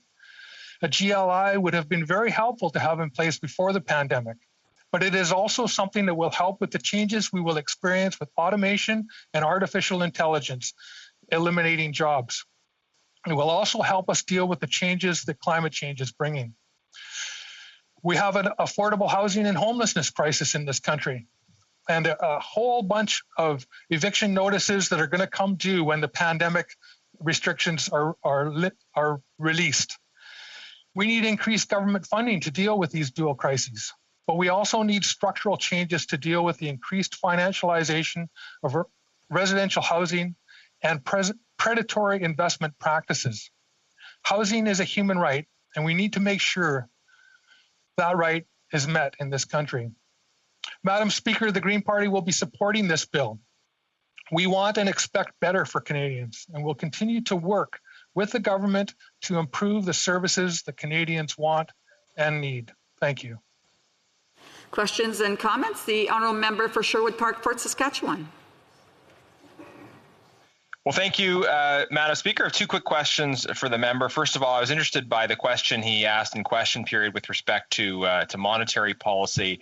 In 1974, when the Bank of Canada changed its policy, the inflation rate was at 11%. Is he concerned that the policy he was advocating in question period might lead to increased inflation? There's a lot of worry about the potential for long-run inflation already as a result of current government policy. My second question is about housing. I heard him speak about housing. I know he tabled a petition on that earlier today as well. It seems to me that one of the key issues around cost of housing is housing supply. And you can make all kinds of regulations and requirements, but if you don't increase the supply, the cost is going to continue to be very, very high, and you can consider policies that incentivize an increase in housing supply as a way of trying to address housing availability and affordability. Does the member have ideas or a plan on what could be done in that respect? The Honourable Member for Nanaimo, Ladysmith. Well, I'd like to thank the Honourable Member for his question. In the past, the Bank of Canada has managed inflation during those years, 1938 to 1974, by limiting the supply of money. They limit the supply of money now that is created through our fractional reserve system. So it can be done, and we just need to have policy built around that. In terms of housing, what's happening in the housing market is we need more affordable housing built. Companies aren't building affordable housing. They're building market rate housing, and so much affordable housing right now is being flipped into market rate housing. So we're seeing investors coming into the market, buying up older housing stock that was affordable, and now that housing stock is being rented out at higher rates. Where there's no rent controls, they can just increase the... Unfortunately, I do have to allow for other questions. Questions et commentaires. L'honorable député de Drummond. The Honourable Member for Drummond. Thank you, Madam Speaker. I congratulate my colleague for his speech. And, Madam Speaker, we are here in this third wave of the pandemic when the government is, I hope, starting to look at post-pandemic plans. And as my honourable colleague was saying earlier in the speech, once the pandemic is behind us, we'll be ready. But I've heard my colleague from the Green Party, but I haven't heard what the very essence of that party should be, and that is the environment. I did not hear the Green Party member tell me about a green post-pandemic recovery, but the Bloc Québécois has presented a recovery plan that really focuses on the forestry industry. My two brilliant colleagues from Jonquière and Lac-Saint-Jean presented that initiative. And I'd like to ask my honourable colleague from Nanaimo's Ladysmith what he thinks about the importance that should be granted to the issue of the environment post-pandemic. Thank you. Well, thank you, Madam Speaker. I agree. We do need a green recovery. I didn't get a full 20-minute speech here, so I couldn't cover off on a lot of the issues that I'd like to cover off on. I did mention our lack of real climate action in this country, and there's a lot that we could be doing around that, and there's a lot that we should be doing around the crash in biodiversity as well. And we have documents that we have presented for green recovery and for full recovery of the Canadian economy. We have time for a brief question. The honourable member for Don Valley Kingsway, sorry.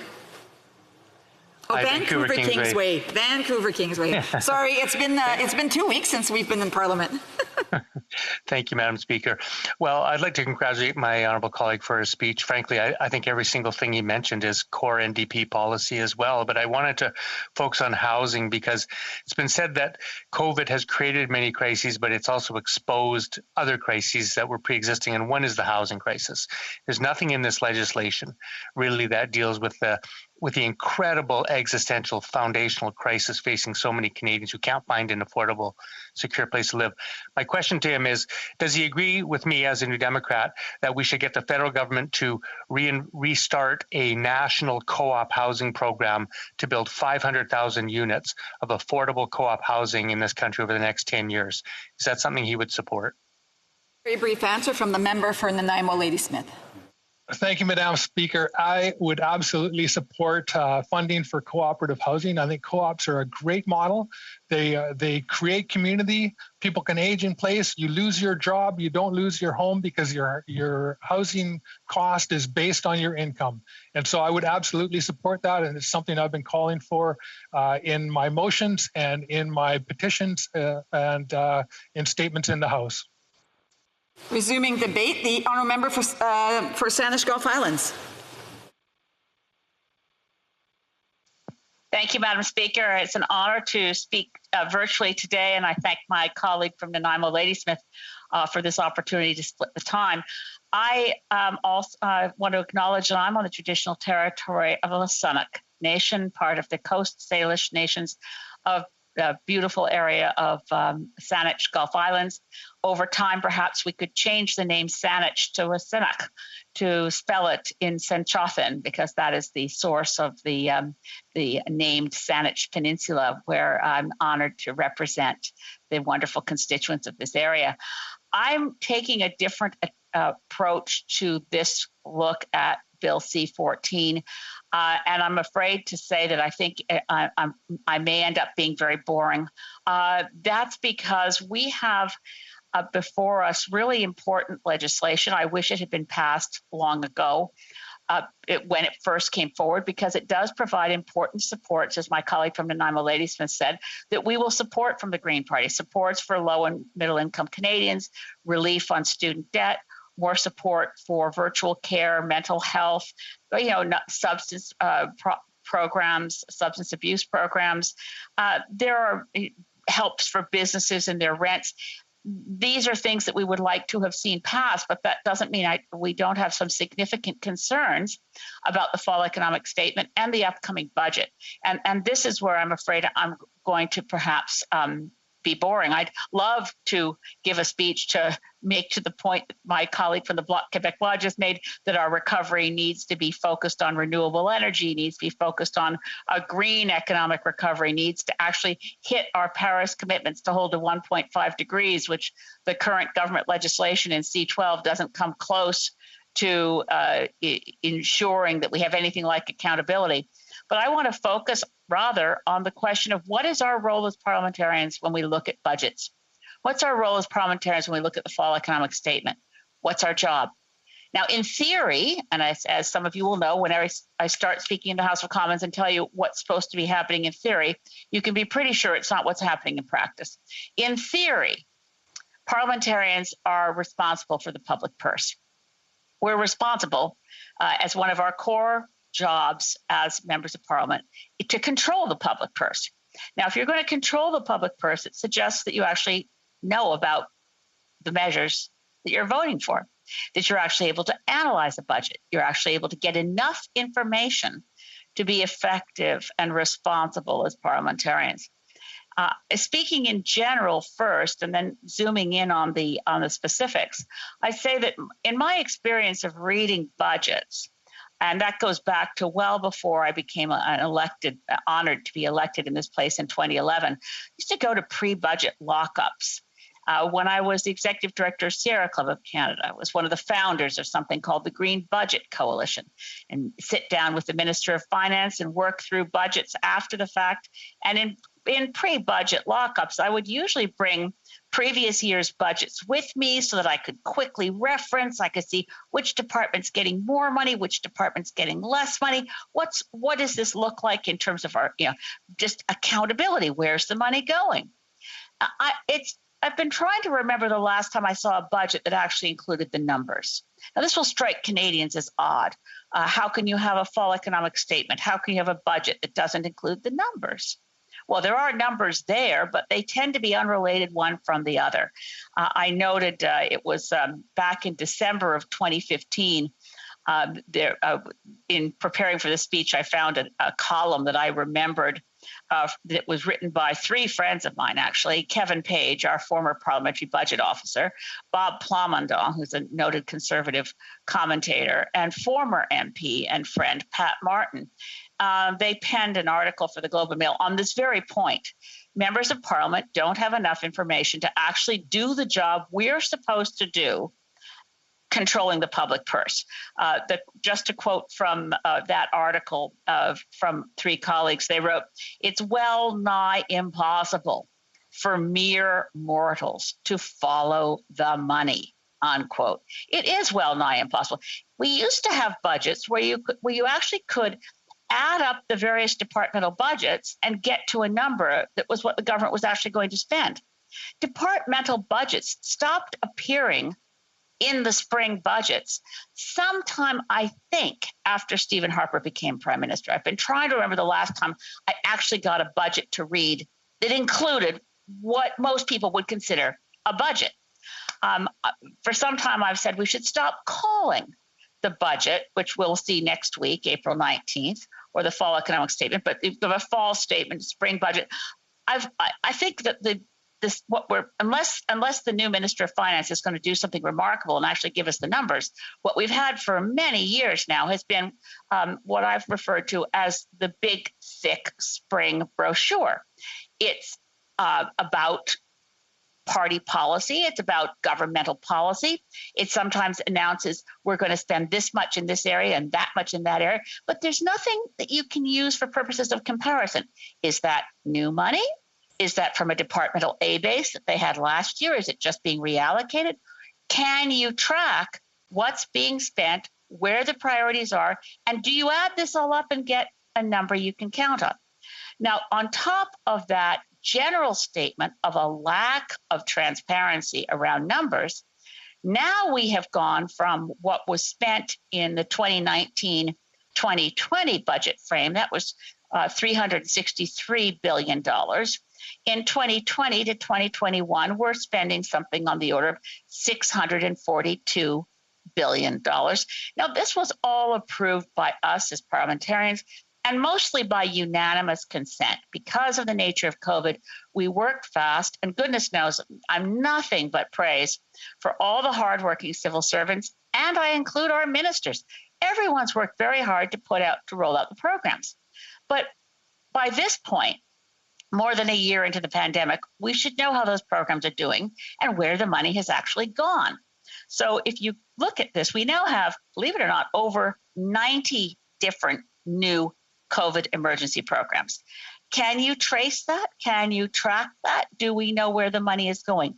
In big numbers, in a rough sense, we do, because we know how much went to CERB and how much went to wage supports and so on.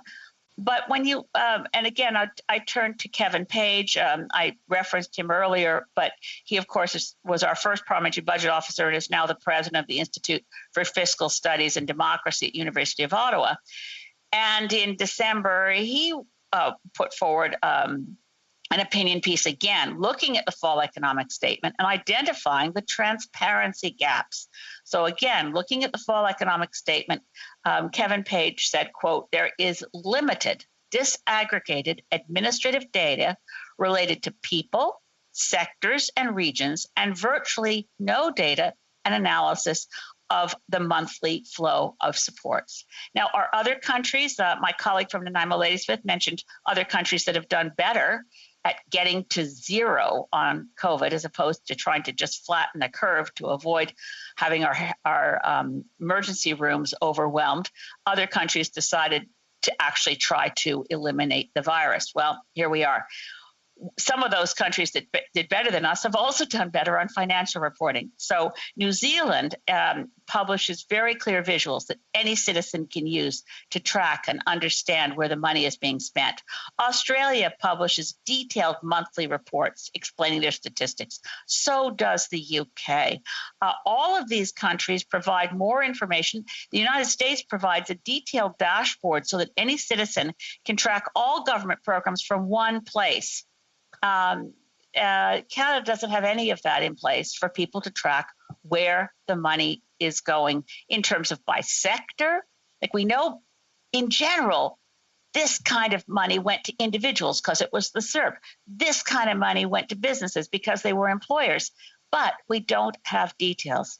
On the fall economic statement, our current parliamentary budget officer, Yves Giroux, commented favorably on the fact that the fall economic statement does include clarity around some essential fiscal planning information, such as the detailed 5-year fiscal outlook.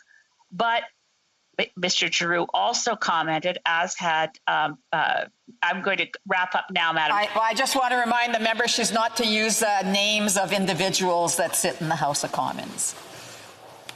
Did I use the name of anyone sitting in the House of Commons? I'm sorry. I referred to Mr. Giroux, the parliamentary budget officer. Yeah, he and his comment was, quote, that the statement falls short on transparency in several areas, such as the absence of a fiscal anchor, the lack of clear thresholds for the fiscal guardrails, and the lack of detail related to the employment insurance operating account. So these are areas that I hope we can address. Questions and comments, and I do want to apologize to the honourable member. I thought she had mentioned somebody in the House of Commons. That's what it sounded like, but it was Mr. Giroux and not the Prime Minister's name I had heard. Questions and comments. The honourable member for, I believe it's Langley Aldergrove, is it? Cloverdale, Langley City. Cloverdale, Langley City. Okay. Thank you, Madam Speaker. It appears that Bill C-14 is specifically designed so that the government will be able to operate without tabling a budget, which seems to be how they keep on working. We've been watching unhinged borrowing by the Liberals, which the finance minister described as preloaded stimulus to cover up the fact that COVID support programs by far overpaid those who didn't even need the help. Now, Part 7 of Bill C-14 is an alarming blank check for the Liberals. And I'm wondering, does my colleague believe that this government has the capacity to lead us out of this economic disaster without unnecessary new levels of debt? Sanish Gulf Islands. Thank you. I would say that I can't agree with my honorable colleague that Part 7 is a blank check. It is a borrowing limit, but it is not authority to spend. And that's a very important distinction to be made. I am troubled, as I think many MPs are, as many Canadians are, by the fact that we're in a third wave. I live in a province where the P1 variant has become extremely prevalent. A member of my family was diagnosed positively with COVID today. I'm extremely worried for all of us. I think that I have to have confidence in us as a people, which means I don't want to take pot shots at my government. I think we can get through this, but we do need financial transparency. We as MPs need to do our job. It's been a long time since we've actually studied the supplementary estimates before passing them by rote. I think we need to do our jobs. Questions and comments. The Honourable Member for Lac-Saint-Jean. Thank you, Madam Speaker, and I want to thank my colleague, the member for Saanich Gulf Islands. I always enjoy listening to her speeches. They're always very solidly rooted in strong arguments. Now, she talked about being responsible for the public purse, and I agree with her. She said there was a lack of transparency on the part of the government, and I agree with her. But we also know where the money went over the last 4 years. For example, the oil and gas sector got a lot of money.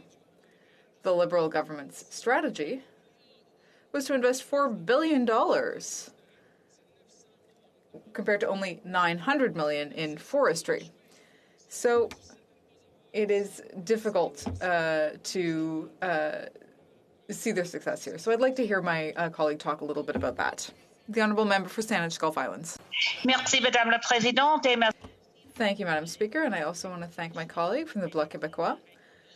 I entirely agree with him.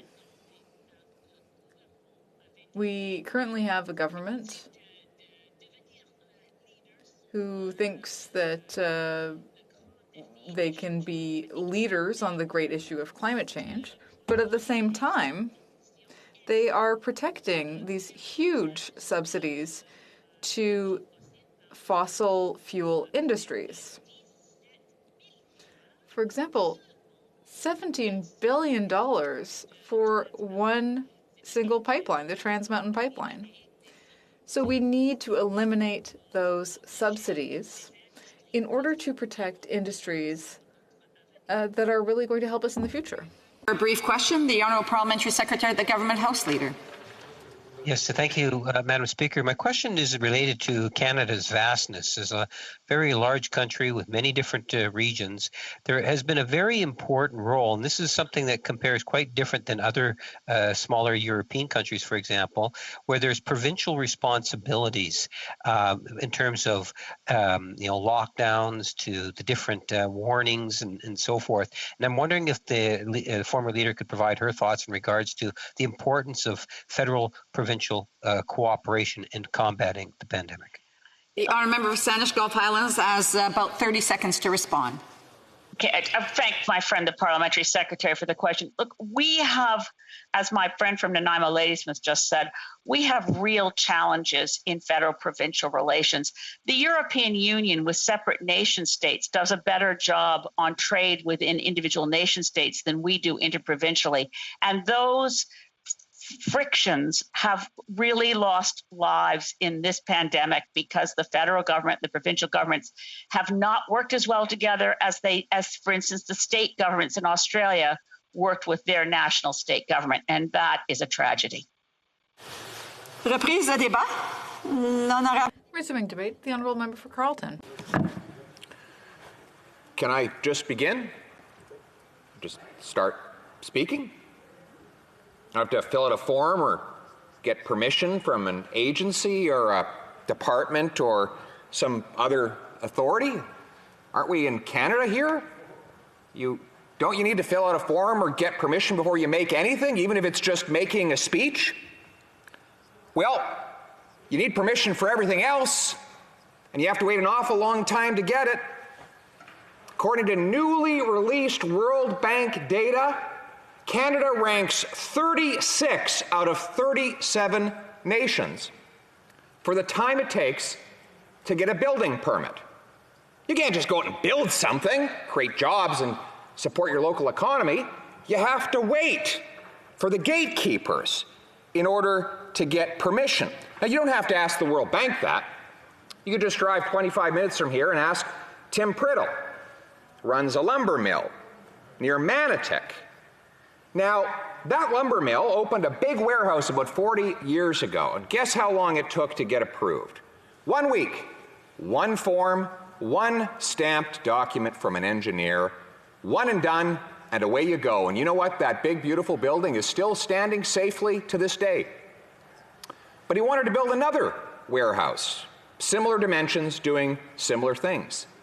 This time, it took 6 years and $600,000 worth of consultants' fees, charges, and other obstructions.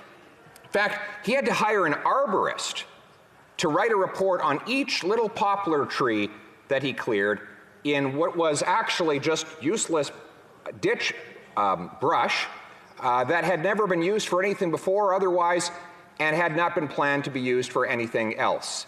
And yet 6 years, $600,000, 1,500 pages of paperwork it took for him to do that. Money he could have spent creating real jobs.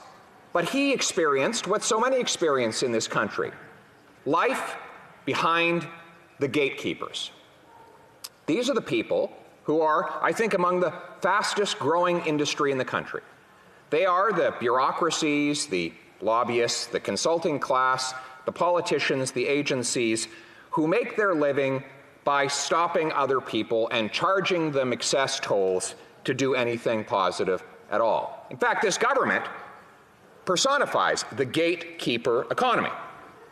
The very first decision it made on taking office was to veto the privately funded expansion of the Toronto Downtown Island Airport, an expansion which would have allowed Porter Airlines, a Canadian company, to buy $2 billion of Bombardier jets and land them there, creating jobs for another Canadian company, but also reducing traffic by landing business people in the business district rather than having to travel between Pearson and downtown, adding to pollution and delay and killing jobs. And in this case, who were the gatekeepers? Well, of course, the competitor airlines that didn't want to add convenience to this to the customers that would go to the downtown airport if this were approved, and of course the wealthy waterfront condo owners, almost all of them millionaires, and by virtue of their wealth having an excessive amount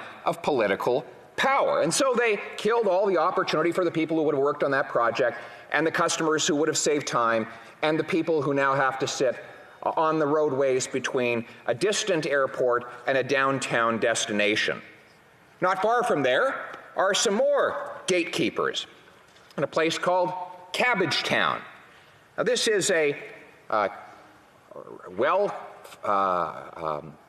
community, leafy neighborhood with beautiful old Victorian brick houses, and along came an entrepreneur and he said, you know what would go well here on this street corner in this very large brick building? A daycare. It had enough space for 80 kids to go to that daycare. And he was prepared to put all of his own money in it, didn't need a cent from the government. Well, suddenly the uber progressive, wealthy elite Cabbagetowners who were against this construction rose up in protest. One man said, and I quote, "This is standard issue capitalism run amok." This man, it turned out, was a mining executive. Columnist Chris Selly actually called him a Marxist mining executive, hilariously. You can imagine this gentleman trying to get a mine approved if he thinks that a daycare is standard issue capitalism run amok. But I guess mines are in someone else's neighborhood. Another neighbor said, this is a slippery slope for this iconic neighborhood. What next, Madam Speaker? A playground, children laughing, and the noise, one other person complained. One lady said that these kids will be walking within 2 meters of her house. And she signed her submission with PhD. Quiet, children. There's a genius at work in that house. Another signatory was a gentleman named Tiff Macklin. He happens to be the governor of the Bank of Canada, who's been lecturing Canadians on the need for taxpayer-funded daycares, the same kind of daycares that he made a submission to the City of Toronto to try and block. So, typical of the progressive left, they want government to block the provision of a service, and then they claim that the government needs to provide that service directly. But it's not just daycares and airports and lumber mills. It's more essential than that. It's the houses in which we live. A C.D. Howe report produced recently showed that government barriers add between $230,000 and $600,000 per single detached unit of housing in this country. So while the government brags that it's spending $70 billion tax dollars on housing, governments are blocking the very construction of that housing. I want you to think about how insane it is that we live in one of the least densely populated nations on planet Earth. In fact, there are only 4 Canadians for every square kilometer in this country. And yet, we have some of the most expensive real estate. There are more places in Canada where there's no one than there are places where there is anyone. And yet, Vancouver is the second, and Toronto is the 6th most expensive housing market in the world when you compare median income to median housing price. More expensive than New York, more expensive than LA, more expensive than London, England, more expensive than tiny little island nation called Singapore. All of these places vastly more populated and even less expensive to live in. Well, why? Because while our central bankers print money to goose demand, our local governments block the construction and therefore constrain supply. Demand up, supply down, price rises, right? Pretty straightforward. So what are the consequences? Well, it's good for the rich. If you already own a mansion, well, you're getting wealthier every day because your house price is going up. You can sit back and have rocking chair money. Your house makes more money than you do. But if you're poor and you can't find a place to live, like the young people who just told a survey that came out today, 1/3 of them say they've totally given up on ever owning a house in their life. Those people are out in the cold. Or in Toronto, where a social safety or a social services organization says 98% of homeless shelters space is occupied. Over 300,000 people in one city on a waiting list for subsidized housing. 10,000 people in that one city are homeless. You know, and a lot of people worried about what happened to the homeless in Toronto during this pandemic. In fact, one carpenter took matters into his own hands. Khalid Seaverite was a carpenter, and he said, these people are going to freeze to death because they can't stay in a shelter where they'll catch COVID. So they're out on the street. With his bare hands, he built mini shelters for them. He put insulation, a smoke detector, a carbon monoxide detector, and he said plainly, this is no solution.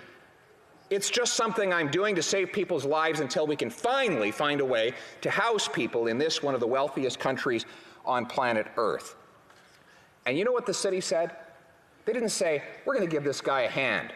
Let's give him a round of applause and let's see how we can help him do even better. No, they didn't say, boy, this guy is taking action we should have taken long ago. He's making us look bad. We better perform better than we have before. No, they hired lawyers. And they got an injunction against him. So all of a sudden, the one guy who's selflessly trying to help solve the problem caused by City Hall and by the bureaucracy is the villain. How typically this is of the story we see in our country. Another poverty fighter, Dale Swampy, the head of the National Coalition of Chiefs, which has as its mandate to fight and defeat on-reserve poverty. That's their mission. So they came up with a plan. That was to support a brand new natural resource project that would ship Western Canadian energy to the coast where it could be delivered to the fast-growing and energy-hungry markets of Asia, thus breaking the American stranglehold on our energy exports, creating jobs for steel workers, for energy workers, for logistics and transportation workers, and delivering $2 billion of wages and benefits to Indigenous communities. The CEO of the project was going to be an Indigenous person, and 31 of the 40 Indigenous communities along the route supported it. That's more than 75%. And so the environmental agency responsible took a look, and they spent 3 years, heard from 1,500 witnesses, read 9,000 letters. They reviewed over 100,000 pages of evidence. They went to 21 different communities, and they concluded the pipeline was safe and in the public interest. But the Prime Minister took office, and he killed the project, denying those First Nations communities their constitutional right in the Charter to be consulted. He did not consult with any of them. And so, what happened? These Indigenous communities lost the $2 billion. Now we're being told there's going to be these green jobs the government is going to deliver, right? I asked Mr. Swampy, how many of these green jobs have shown up since the pipeline was killed? 0. Nada, nothing. In fact, he said the so-called environmentalists did to him what they did to his father's generation 20 or 30 years ago. They came then and campaigned against hunting, trapping, and fishing. And once they were done with their politics and they'd won their political battle, they were gone. And they left behind impoverished communities with less opportunity than they had before. So that was the result. One of the gatekeepers that comes to mind is Gerald Butts. He made hundreds of thousands of dollars working for the World Wildlife Fund, which is a supposedly environmental organization, but instead of spending money on the environment, on preserving wetlands and so forth, they were paying him a multi-$100,000 severance for quitting his job and coming to work for the government, where he has helped to block pipelines ever since. You know, in this country, we live in a country where we can't even trade with ourselves. You know, maybe our friends in the bloc who want to create their own separate country, I don't know, maybe they like it that way, because we don't even treat our own interprovincial trade the way we treat foreign trade. You know, you can get arrested, you can get charged for bringing alcohol across an interprovincial border, even though I'm quoting from our Constitution, all articles of the growth, produce, and manufacture of any one province shall be admitted free into each of the other provinces. That was promised us back at the time of our Constitution, yet to this day, you can be charged for bringing liquor or maple syrup, or you can be charged for working in construction in the wrong province. Do you know, Madam Speaker, that according to Statistics Canada, the effect of these barriers on trade between Canadian provinces works out to a tariff of about 7%. According to the World Trade Organization, the tariff that Canada charges on foreign imports to Canada, 4%. In other words, we charge 7% on goods that travel between provinces and only 4% on goods that come from abroad. So if you order something from Alibaba delivered to your doorstep, it is likely tariffed at a significantly lower rate than if you went out and bought a product that was made in your neighboring province. That is economic hara-kiri, Madam Speaker, that we would punish our own businesses with higher tariffs than we would apply to Chinese businesses that sell within Canada. Raises the question, do you think we could even build the Canadian Pacific Railway today? I'm not sure we could. What about our national highway system? Do you think that could get built today? There'd be some gatekeeper wanting to block it. I mean, if we can't even transit goods across our borders without some parasitical interest group claiming there needs to be a tariff or regulation keeping it out, why would anybody allow a railway or a highway to be built? Forget transmission lines or pipelines. I'm not sure we can get anything done as long as this gatekeeper economy continues to stand in the way. We forget that there was a time when we got things done in this country. This is the country that discovered and isolated insulin, for God's sake, saving the lives of millions of diabetics. We discovered stem cells, which treats cancer and countless other conditions and has the promise to repair spinal cords and bring sight to the blind.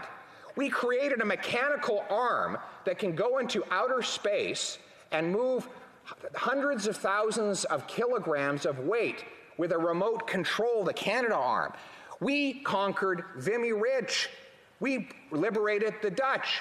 We fought and succeeded at Juno Beach. Of course, that was at a time when if you said, oh, I've been triggered, it didn't mean that you heard a comment that hurt your feelings. It meant that you had been shot at by enemies on the battlefield. That was the generation of that time. We are a country that once had a government that would stand up and lead the world against apartheid. And now we have a government that's too terrified to speak out against the genocide of the Muslim minority in China. We have today a country where some people seriously talk about banning local kids' sports organizations from keeping score for fear of hurting the losing team's feelings. This is the country, Madam Speaker, of Paul Henderson, who scored the winning goal in the Summit Series with less than a minute left to electrify the world and send a signal in favor of freedom and against communism back in '72. Madam Chair, one day, I believe that we will knock down these gates and remove these gatekeepers altogether to make Canada a place where it's the easiest place on planet Earth in which to build a business, the fastest place to get sign-off to build something, the freest place on Earth in which to do commerce, to buy, to sell, to work, to build, to hire, to take risks, and yes, to even win. How about a budget bill like that? Thank you. Questions and comments? The honourable member for Kingston and the Islands. I really hope the member from Regina Louvain was watching that, Madam Speaker, given our conversation earlier. This member did not even speak about the bill that we are talking about. He went on and on and on. This last 20 minutes serves no other purpose, Madam Speaker, than for this member to take that clip and to put it on Facebook. That's all he wants out of this. He didn't spend any time talking about it. He talked about building permits, which are run by municipalities and under the Municipal Planning Act, or the Provincial Municipal Affairs Department would set the rules and regulations for that. When I was mayor, we put together a task force to look at how to increase the speed of things going through the building department. I don't know if this member is here putting out a call that he's going to run for City Council in Carleton, or maybe for MPP so he can try to fix those regulations, or perhaps more likely, he's trying to position himself with a good speech that he can, prepare. Maybe they're thinking somebody's not going to be lasting much longer. I'd love to hear if he has anything to contribute to C14. Member for Carleton. Well, he first of all condemns me for talking about municipal obstructions to business, and then he quickly turns his attention to municipal politics in his own backyard. If he doesn't understand the relationship between the time that it takes for a business to get started and to get anything built in this country and the finances of the nation, then maybe that's why we're in the mess we're in. If he doesn't understand that, yes, actually, building permits are federal in nature. Anything that crosses interprovincial borders requires a building permit. The Tech Frontier mine and countless other mines that are even within one individual province require federal building permits. There are countless projects, far too many, that require federal sign-off. And the fact that he doesn't know that or understand the financial impact that is had when we block these projects is exactly why we have a $400 billion deficit today. Séance de commentaires, l'honorable député de Jonquière. The honourable member for Jonquière. Thank you, Madam Speaker. Well, I must admit, I'm a real fan of the member for Carleton. red tape, bureaucracy, well, I agree with everything that he said about that. I can even tell him about the worst example of red tape and bureaucracy, the Canadian Federation. They never managed a hospital, and yet they're trying to tell us how to manage the health transfers. He also mentioned pipelines. 50% of my taxes go to the federal government. $24 billion. And that ends up harming my economy. Ridiculous. And the member for Carleton wants to make things even worse. I have often heard him and his colleagues say we should build a pipeline. So I have a simple question for my colleague. If he agrees with me that there is too much red tape in the Canadian Federation, would he then agree that the federal government should increase health transfers as the provinces have requested? And perhaps in that way reduce red tape? The honourable member for Carleton. I completely agree that we need to reduce red tape on all workers and entrepreneurs, as well as the entire Canadian economy. However, there seems to me to be a contradiction in the axioms put forward by the Bloc Québécois. Each time the Bloc members rise, they say that they don't want to be part of the Canadian Federation, but they also want the federal government to spend more in Quebec. Now, I believe Quebec should be part of Canada. But whenever the Bloc gets up, it's actually saying that it wants to increase the power and authority of the federal government. It's actually the Conservative Party that wants to reduce the powers of politicians and bureaucrats and the federal government in general. In this current context in Canada, we, the Conservatives, want to give provinces and Canadians more autonomy. Honourable member for South Okanagan, West Kootenay. Well, thank you, Madam Speaker, and I'd like to thank the member from Carleton for that, I guess, entertaining speech. It was completely irrelevant to the subject at hand, but I'll try to run with it. He mentioned the fact that there is a lot of interprovincial barriers to trade in Canada, and my riding makes the best wine in the country, and his friend, the Premier of Ontario, stops those shipments from going to Ontario. We can't send wine to Ontario. Doug Ford says no. He even really upped the ante recently with legislation that threatens a 10-year jail sentence for someone shipping wine into Ontario. His friend and former colleague, Jason Kenney in Alberta, could, I think, gain a lot of his lost popularity. He's at rock bottom right now. He could become much more popular if he changed the rules so that we could ship British Columbia wine to Alberta. I'm just wondering if he could make those calls and help us really improve interprovincial trade in Canada. The honourable member for Carleton, he's going to have some time left over for questions and comments. I'll let him answer briefly so we can get on to the next business.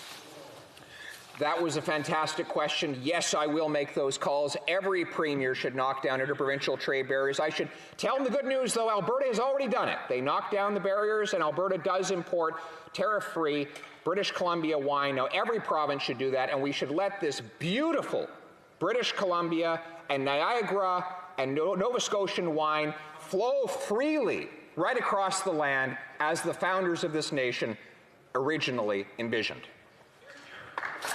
The honourable member will have 4 minutes left for questions and comments the next time this subject is before the House. Alors, comme il est 18h30. It being 6:30, the House will now undertake study of Bill C-262 under private members' business.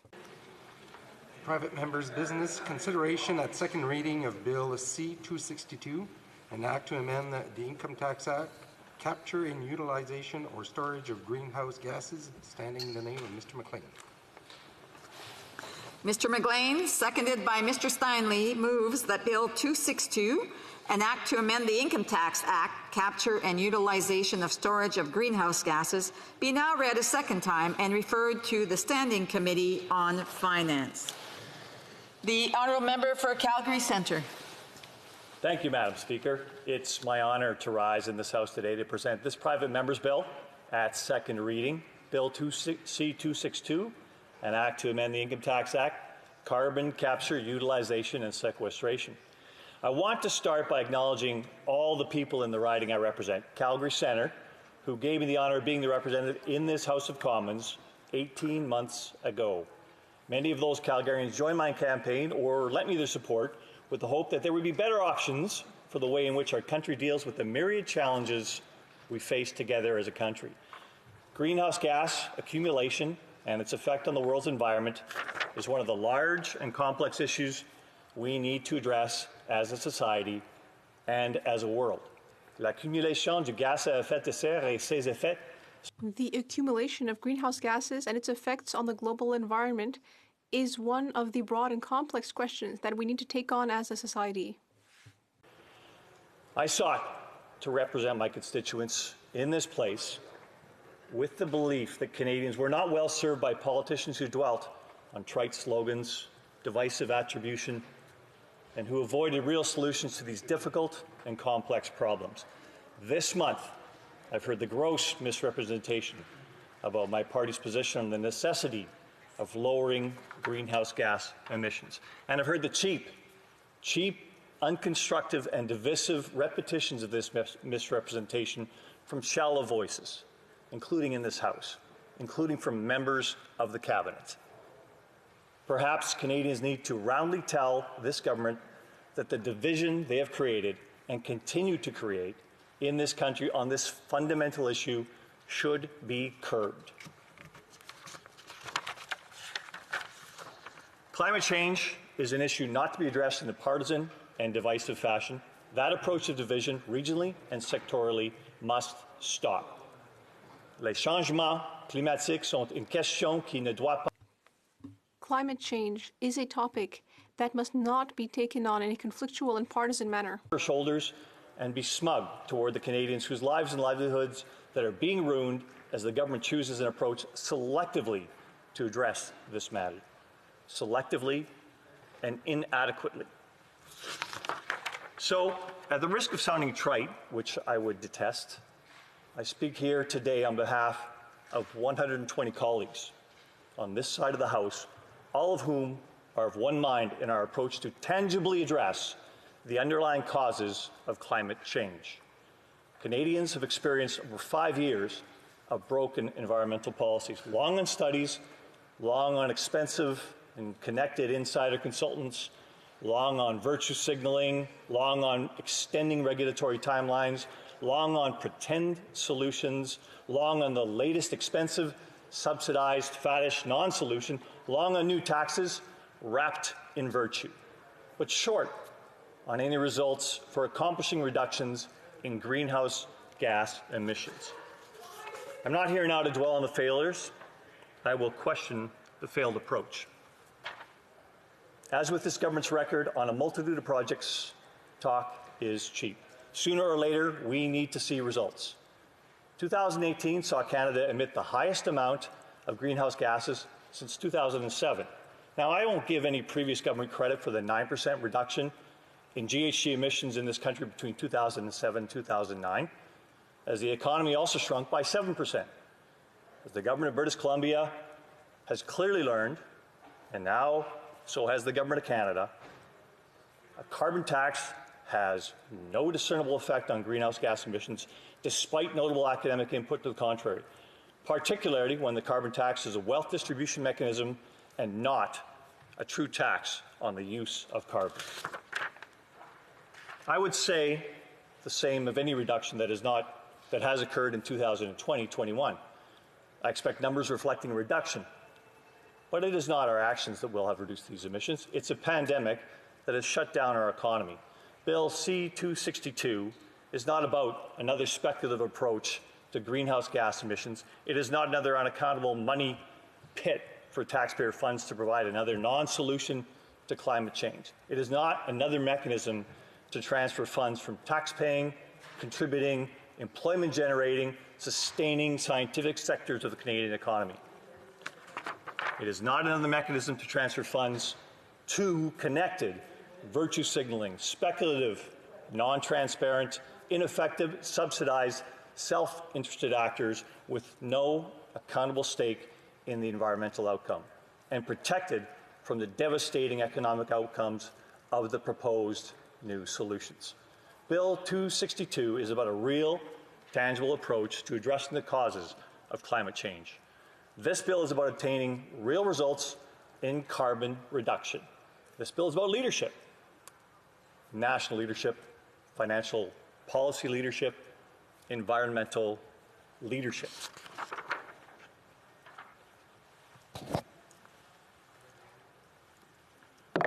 "11 days ago, I had the pleasure, along with 5 of my colleagues, to visit a CO2 utilization and sequestration facility in Clive, Alberta, hosted by my colleague from Red Deer Lacombe.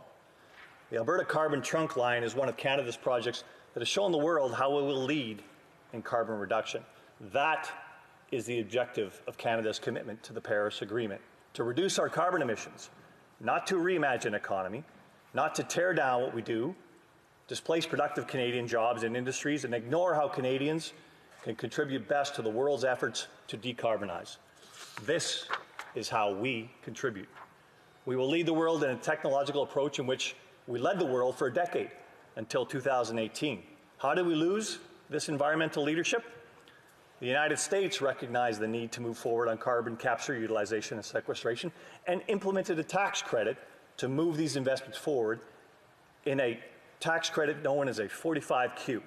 Such was the success of the tax measure that the sectors participating in capturing and sequestering carbon increased significantly. The tax measure effectively allows a sharing of the tax credit associated with the expenditures required for the successful capture, utilization, and sequestration of carbon. Economic modeling shows that for every dollar of tax revenue that the government would forego through this tax credit would see $4 of added economic activity, crucial as Canada looks toward economic recovery post-pandemic. Illustratively, one can see that carbon emitters, industrial entities that contribute to Canada's economy, are not always the same entities that have the ability or the option to utilize and store the carbon, or to transport it to utilization, storage, and verification of permanent sequestration. Yet they are the entities that must attain the equipment to capture the carbon. Captured carbon is not worthwhile unless we utilize it or sequester it effectively. Hence, the ability to split the credit between the various entities. This tax innovation led to entities that had started and advanced in Canada moving to projects in the United States. With one piece of smart legislation, the U.S.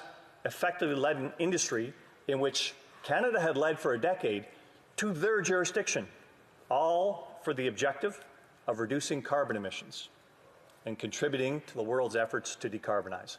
And I should point out that the United States has met their Paris targets where Canada has not. Now, I admit there were different starting points between our countries, and much of the U.S. success has been a result of moving away from using thermal coal for its power. Canada needs to step back into the lead and ensure that Canadian entities have the opportunity to retake their leadership in this technology and to contribute to the world's decarbonization efforts with Canadian leadership. The International Energy Agency recognizes carbon capture, utilization, and storage as the third most important measure in the world's attaining its Paris Agreement targets. I will also note that the legislation and approach embodied in this bill aligns with the U.S. in an era when Canada's approach to climate change needs to be in lockstep with our trade partners. Or it will lead to the concept of carbon leakage, which of course means no reduction in carbon, but a clear reduction in Canadian jobs. This reality should be at the forefront of our concern. Madam Speaker, I will close by telling this House that this legislation is over 2 years late. Losing 2 years of economic and environmental leadership to our major trading partner means that we have been asleep at the wheel on actually advancing climate solutions and leading the world as we once did. The economic benefits are clear, the environmental benefits are proven and clear. Les avantages économiques sont évidents, les avantages. The economic advantages are clear.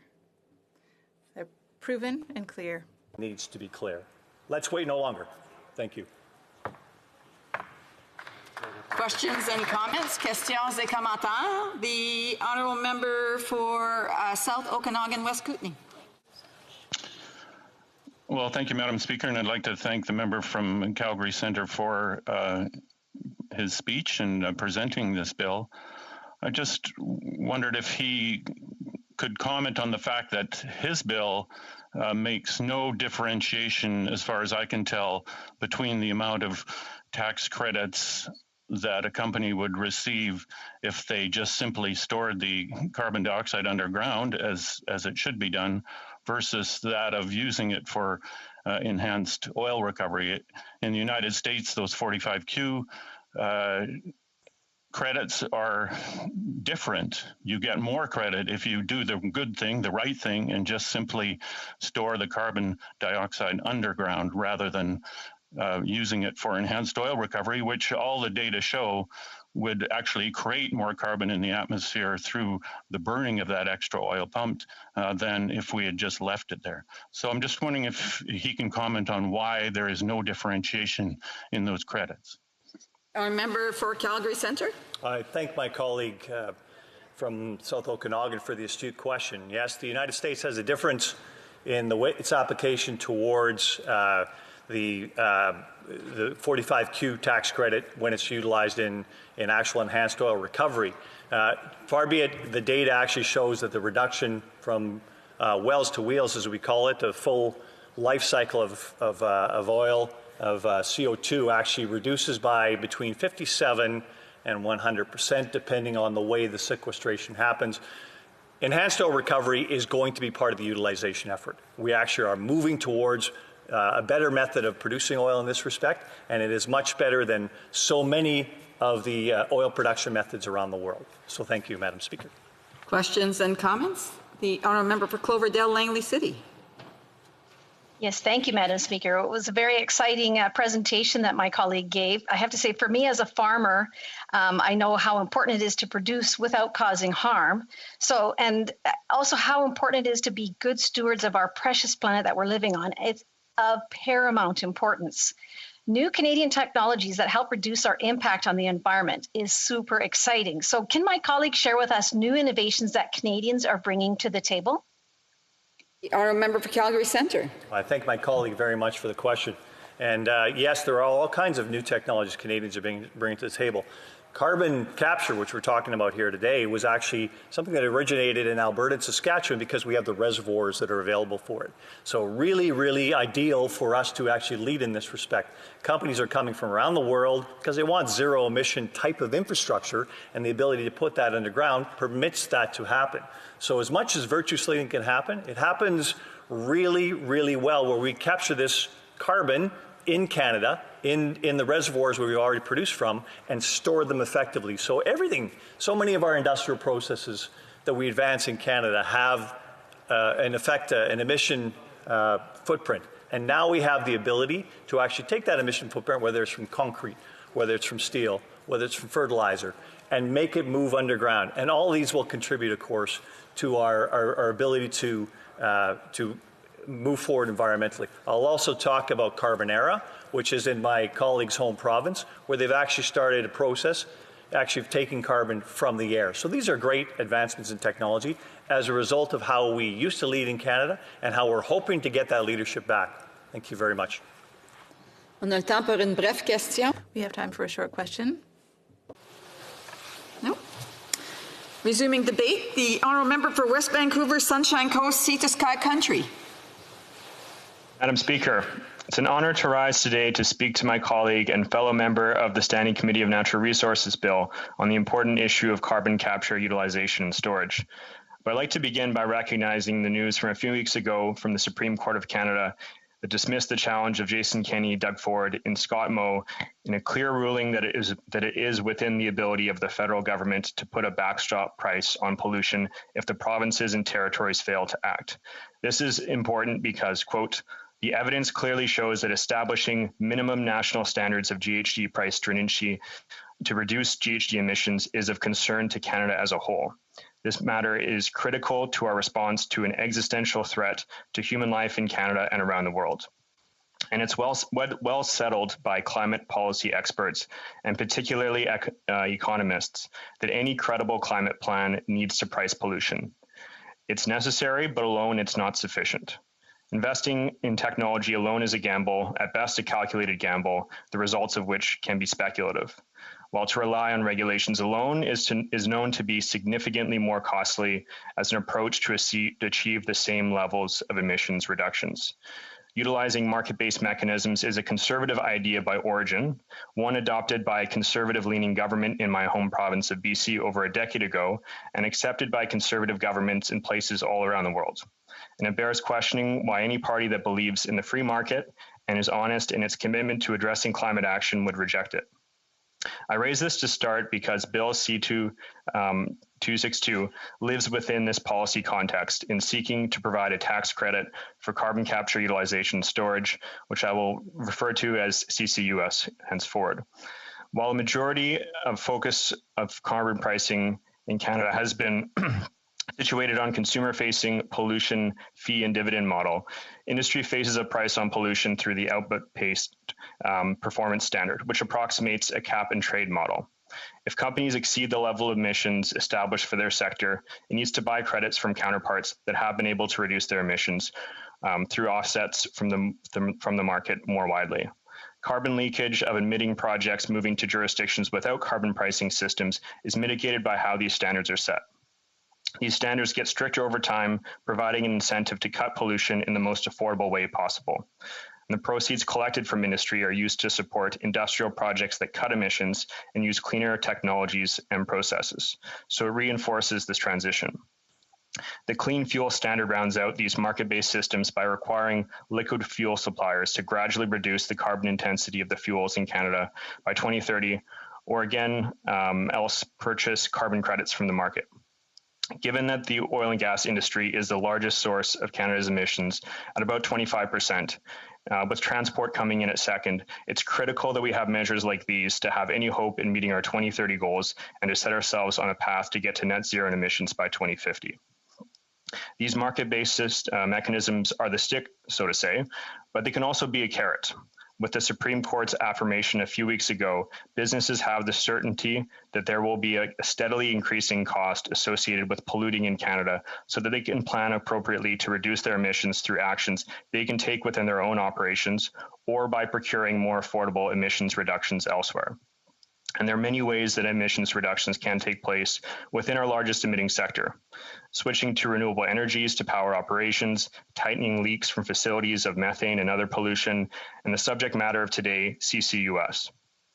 But we need to focus on the cheapest and best way of pursuing all of these angles and do so in a way that promotes Canadian ingenuity. Innovation here can also create technologies and services that we can sell to the world. And this is why our government proposed to level the playing field for all technology by cutting corporate taxes in half for companies that make net zero emissions technologies. And until these breakthrough technologies mature, commercialize, and become cheaper, there is a role for Canada to support the most promising examples. And this is the approach in our government's Strength and Climate Plan called A Healthy Environment and a Healthy Economy. And this plan was released in December. In this plan, we reaffirmed our promise to develop a CCUS strategy and further reiterated our commitment to exploring every opportunity that will help keep Canada globally competitive in this growing industry.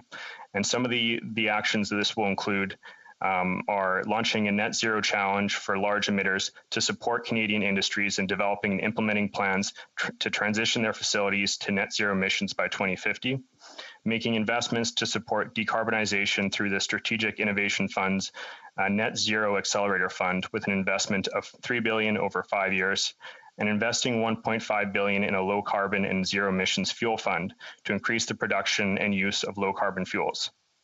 And more recently, on March 8th, we announced a joint steering committee with Alberta on CCUS.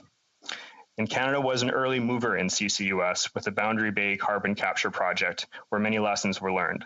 And Canada has made significant strides in this sector, which in part have been funded by Natural Resources Canada. The Alberta Carbon Trunk System, one of the world's newest integrated large-scale CCUS system, currently sequesters about 1.6 million tons of CO2 per year. And the Shell Quest facility has already sequestered over 5 million tons of CO2 to date. And the Strategic Innovation Fund has funded Canadian clean tech companies that are world-leading. Most notably, Carbon Engineering, located in Squamish of my riding, which has directly been capturing CO2 from the air since 2015. Carbon Engineering also recently partnered with Canada's largest company by market capitalization, which is Ottawa-based Shopify, to reduce its own emissions. And Carbon Engineering is now constructing the world's largest direct air capture plant in West Texas, Permian Basin. Once operational, this plant will directly capture up to 1 million metric tons of atmospheric CO2 annually. And other countries around the world are launching CCUS projects.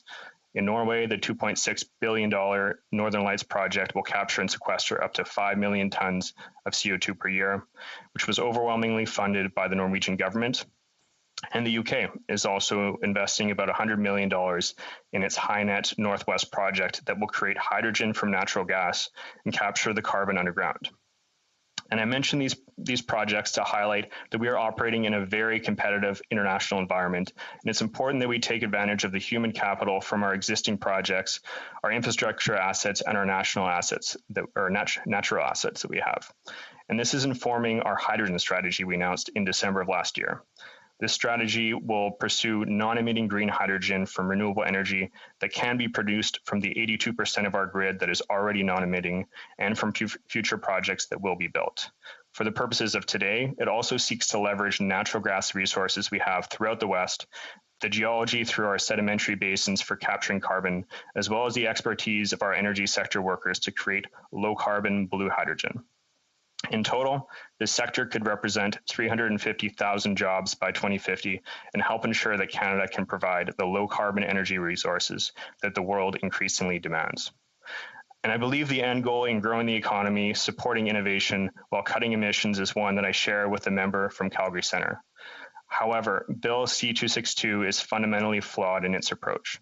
As written, this bill will undermine Canada's pollution pricing regime and will therefore undermine the stated purpose of the bill, which is fighting climate change. And this is because Bill 262 will create a situation where the government is heavily and perhaps fully subsidizing a project by tying the rate of tax credit to the pollution price. And as our pollution price steadily rises and our industry pricing becomes more strict, the tax benefit would grow disproportionately. And this bill would give an unfair advantage to CCUS as the choice for emissions reductions, whereas there may be much cheaper ways of achieving the same emissions reductions. And I don't believe that's the most responsible use of the public purse. So rather than prejudge what the most efficient solution is, our approach is to utilize the market to decide for us. It may be CCUS, and we are developing a plan for that, but it cannot and won't be the whole plan. Our approach is utilizing the stick of increasing the cost of pollution to encourage business to invest in greening their operations or to invest in emissions reductions elsewhere. And we're using the carrot through the competitive challenges to find the best solutions to reduce emissions from our biggest point sources. And we're making calculated investments through the most promising technologies through the Strategic Innovations Fund Net Zero Accelerator Fund. And our approach will ensure that we achieve the greatest results in emissions reductions at the lowest cost while supporting Canada's clean tech sector to continue to punch well above its weight domestically and internationally. And Madam Speaker, for that reason, Bill C-262 will undermine this system and economical climate action overall, and as a result, I will be voting against it. Thank you, Madam Speaker. Reprise de débat. L'honorable Resuming debate, the Honourable Member for Repentigny.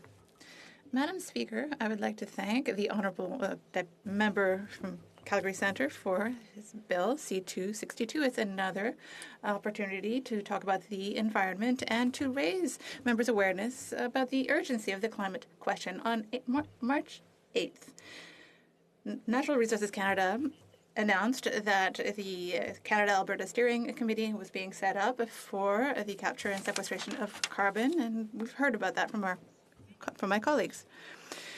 The press release stated that this committee will use Alberta's leadership in this area to reach climate objectives. The press release continues and goes on and says that there is a strategy for CCUS that has been getting support from the federal government for years.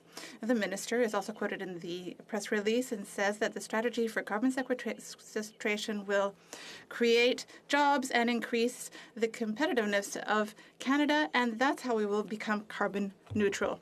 I'm not quite so sure.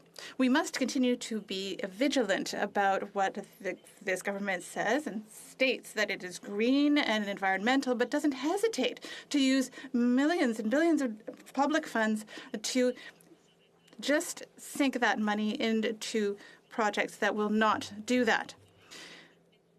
This bill shows that there has been a movement to succumb to the pressure of the oil and gas industry in Alberta. With C-262, the Conservative Party is making a proposal that is spreading the cost of private economic activities into Canadian society, but maintains the profits for the private sector. And it's all covered over by some kind of pretension that they are fighting climate change, even though the party doesn't even believe in the reality of climate change. Quebecers and Canadians, there are 2 million of them who have written to the federal minister on this issue when the steering committee announcement was made. They stated clearly that they were opposed to the tax measures that were aimed at continuing the subsidies for enhanced oil recovery, because that's what this is about. Some subsidies may be effective in fighting climate change, but the tax advantages that are proposed in C-262 are not. The provisions in the bill will have 3 effects. First, they will promote the reinsertion of carbons in the polluting processes of the oil industry. They will discourage the adoption of clean technology by companies that produce CO2, and they will continue the lifespan of oil deposits that are already old. And they will use public funds to do so. So, in fact, what we have been seeing again and again are measures, economic ones and regulatory measures, that protect the oil sector. And there are many, many examples of that. But I will simply say that this is a cynical process, democratically speaking, and it must stop. There are public actions that are harming the environment and the fight against climate change. And the aim of them is to give a longer life to the oil industry. More specifically on this bill, there are 4 parts to it. I would like to mention sections 2 and 4 particularly. And here is section 2. The greenhouse gas stored for the purpose of storage project must be captured, transported, and stored in accordance with the laws of Canada or a province or the laws of the United States or any of its states.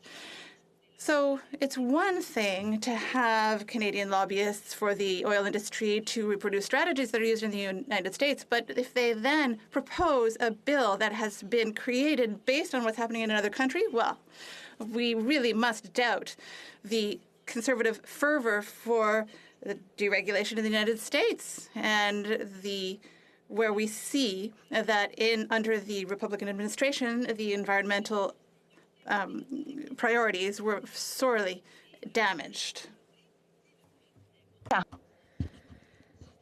So we understand that this is inspired by the tax credit 45Q in the U.S. This could result in an additional 400,000 barrels of oil per day in the U.S. by 2035, or an increase of 5.7 million tons of CO2 per year, as if we needed even more CO2. The other section, which establishes the tax credit and how it's calculated, speaks for itself. It seems that the tax credit has the effect of canceling out the price of the fee under the carbon tax. If this is the case, it would confirm the real intention of Bill C-262 to attack the carbon tax, which has now been defended as constitutional, and thus make it ineffective.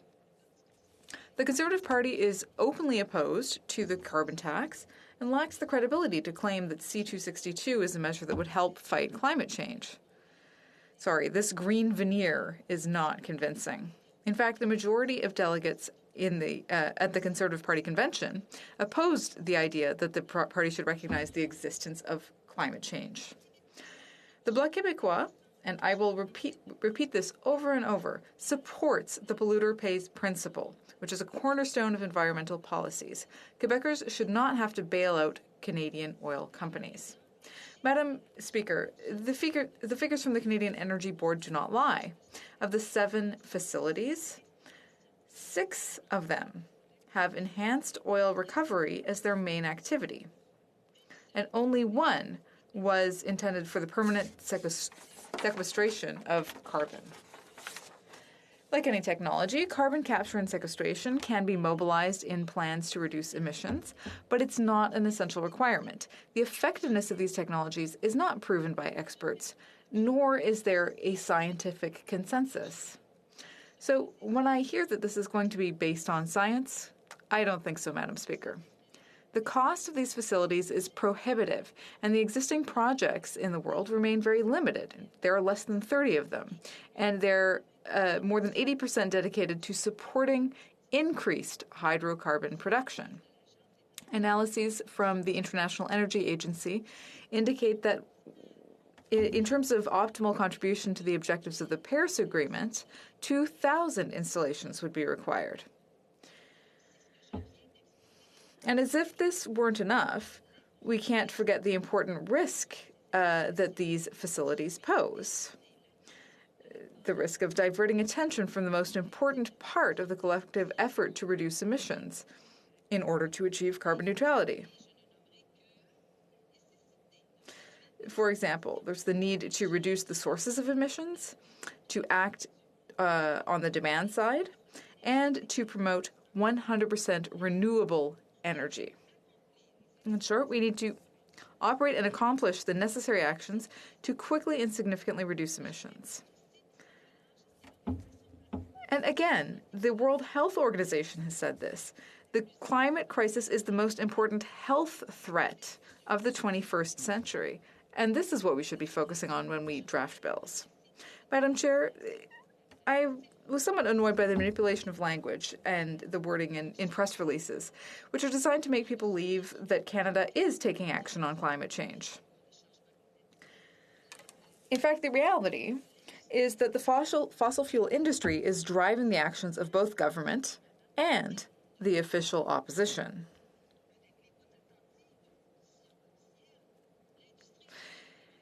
The industry has done everything, while the official opposition listens carefully, to ensure that such facilities serve their increased production, all at taxpayer expense. And this bill is an example of that. For its part, the government is fulfilling the industry's demands through continual federal subsidies. It's been doing so since 2015. We saw an increase of 200% from 2020 over 2019, and there was another increase from 2018 as well. And of course, the Liberal Party doesn't want to reduce those subsidies. The Bloc Québécois knows that we need to show solidarity with Canadians when there are reasonable solutions put forward. The Bloc Québécois will be firm and resolute and will always denounce or call out any situation where public funds are used to protect private interests at the expense of the environment. The potential for renewable energy development exists in Canada. So the double talk must stop. Subsidies to fossil fuels must stop, and climate action must begin now. Thank you, Madam Speaker. Resuming debate, the honourable member for South Okanagan West Kootenay. Well, thank you, Madam Speaker, and I'm happy to speak here this afternoon on Bill C-262, a measure that proposes to provide tax credits for the capture, storage, and use of carbon dioxide put forward by the member for Calgary Centre. And under this bill, companies that capture carbon, for instance at a coal power plant or an oil refinery, would get a credit equal to the amount of carbon dioxide stored multiplied by the current carbon tax price. Now, off the top, I'll say that I'm not against carbon capture and storage in general, Many experts, including the Intergovernmental Panel on Climate Change, say that some form of carbon capture will be essential in the long run for the world to keep the global rise in temperature below 1.5 Celsius. But the problem with carbon capture in this case is that it will almost entirely involve using that carbon dioxide storage for enhanced oil recovery. That is, the carbon dioxide that is captured will be stored by forcing it underground into underperforming oil wells, forcing oil to the surface that would otherwise not be recoverable. So once again, we're faced with the rather Orwellian view that we can't fight climate change without subsidizing the oil industry. It's like the Liberal Party's line that the Trans Mountain Pipeline is an essential part of a climate action plan, when it's a pipeline project designed to significantly increase oil production in Canada. You gotta shake your head, because enhanced oil recovery is very profitable for the oil industry. More oil from the same well, more profits. And on top of that, as I'll expand on later, the oil produced through EOR will produce more carbon dioxide when it's burned than it is stored underground to produce it. So it's one step forward, two steps back.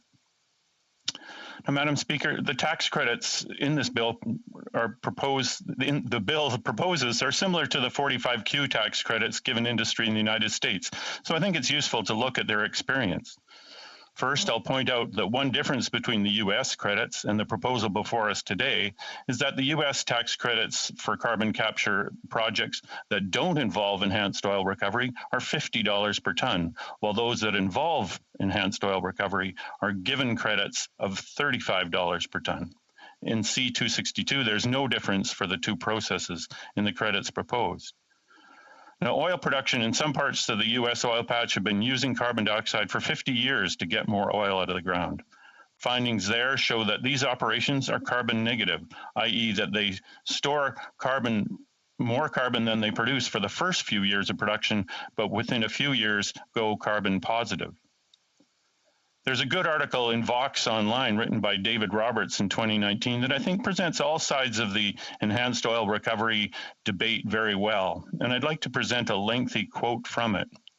It starts off, "This kind of analysis depends on quantifying exactly how much new EOR oil will displace other, dirtier forms of oil versus simply adding to the amount of oil consumed.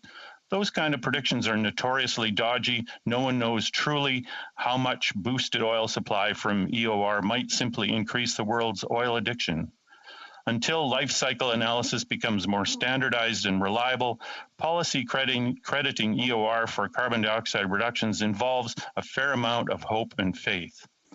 And he goes on to say, "But the core of the climate case against EOR is simple. Climate change is an emergency. We need to bury lots of carbon, but it's crazy to let the oil and gas industry set the pace and the terms. EOR, under certain rarefied circumstances, may be carbon negative, but you know what's always carbon negative? Burying CO2 without digging up a bunch of oil to burn. Sooner or later, we're going to have more carbon to bury than EOR can handle anyway. We're going to have to figure out how to bury it in saline aquifers. From a climate perspective, it makes sense to figure that out and start doing it as soon as possible. Rather than slowly luring private capital into the enterprise by subsidizing oil and gas production, putting one foot on the accelerator and one on the brake, we should just cough up the public money necessary to do carbon capture and storage at scale, just like we did with public sewer systems to dispose of a different kind of waste." End of quote. So blending carbon capture and storage and enhanced oil recovery is basically another narrative that to fight climate change, we have to pump more oil out of the ground, when actually that added oil will put more carbon dioxide into the atmosphere when burned than the amount put underground. So let's look at that in more detail. According to the International Energy Association and other expert analyses, between 200 and 600 kilograms of carbon dioxide is stored in enhanced oil recovery per barrel of oil produced. Now in Canada, an average barrel of oil produced and burned results in roughly 600 to 750 kilograms of carbon dioxide in total emissions. So if we consider that, it's clear that the full life cycle budget of carbon dioxide for enhanced oil recovery will always be negative. Madam Speaker, there is a strong opposition in Canada to any proposal that subsidizes enhanced oil recovery. Last month, 47 groups sent an open letter to the Minister of Finance asking that the government not subsidize this technology. The groups included Environmental Defence, Council of Canadians, Canadian Health Association, Canadians for Tax Fairness, Équiterre, Canadian Physicians for the Environment, Amnesty International, the Wilderness Committee, West Coast Environmental Law, and many more. That letter cites an analysis of the impact of enhanced oil recovery tax credits to the environment and the cost to American taxpayers. That could result in at least an additional 400,000 barrels per day of carbon dioxide enhanced oil production in the United States in 2035, which would directly lead to as much as 50.7 million metric tons of net carbon dioxide emissions annually, and possibly far more.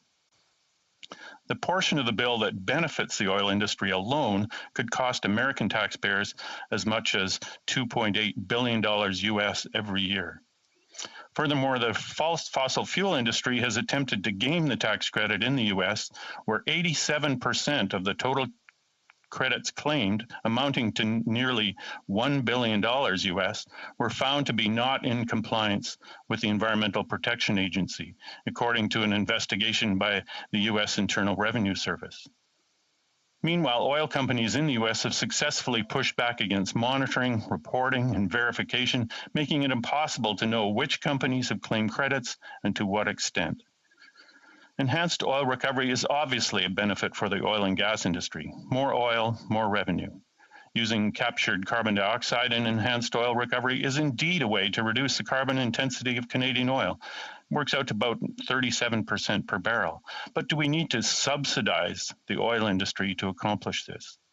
If we're going to spend Canadian taxpayer dollars to incentivize carbon capture and storage, we should stick to projects that simply put carbon dioxide into the ground and store it forever.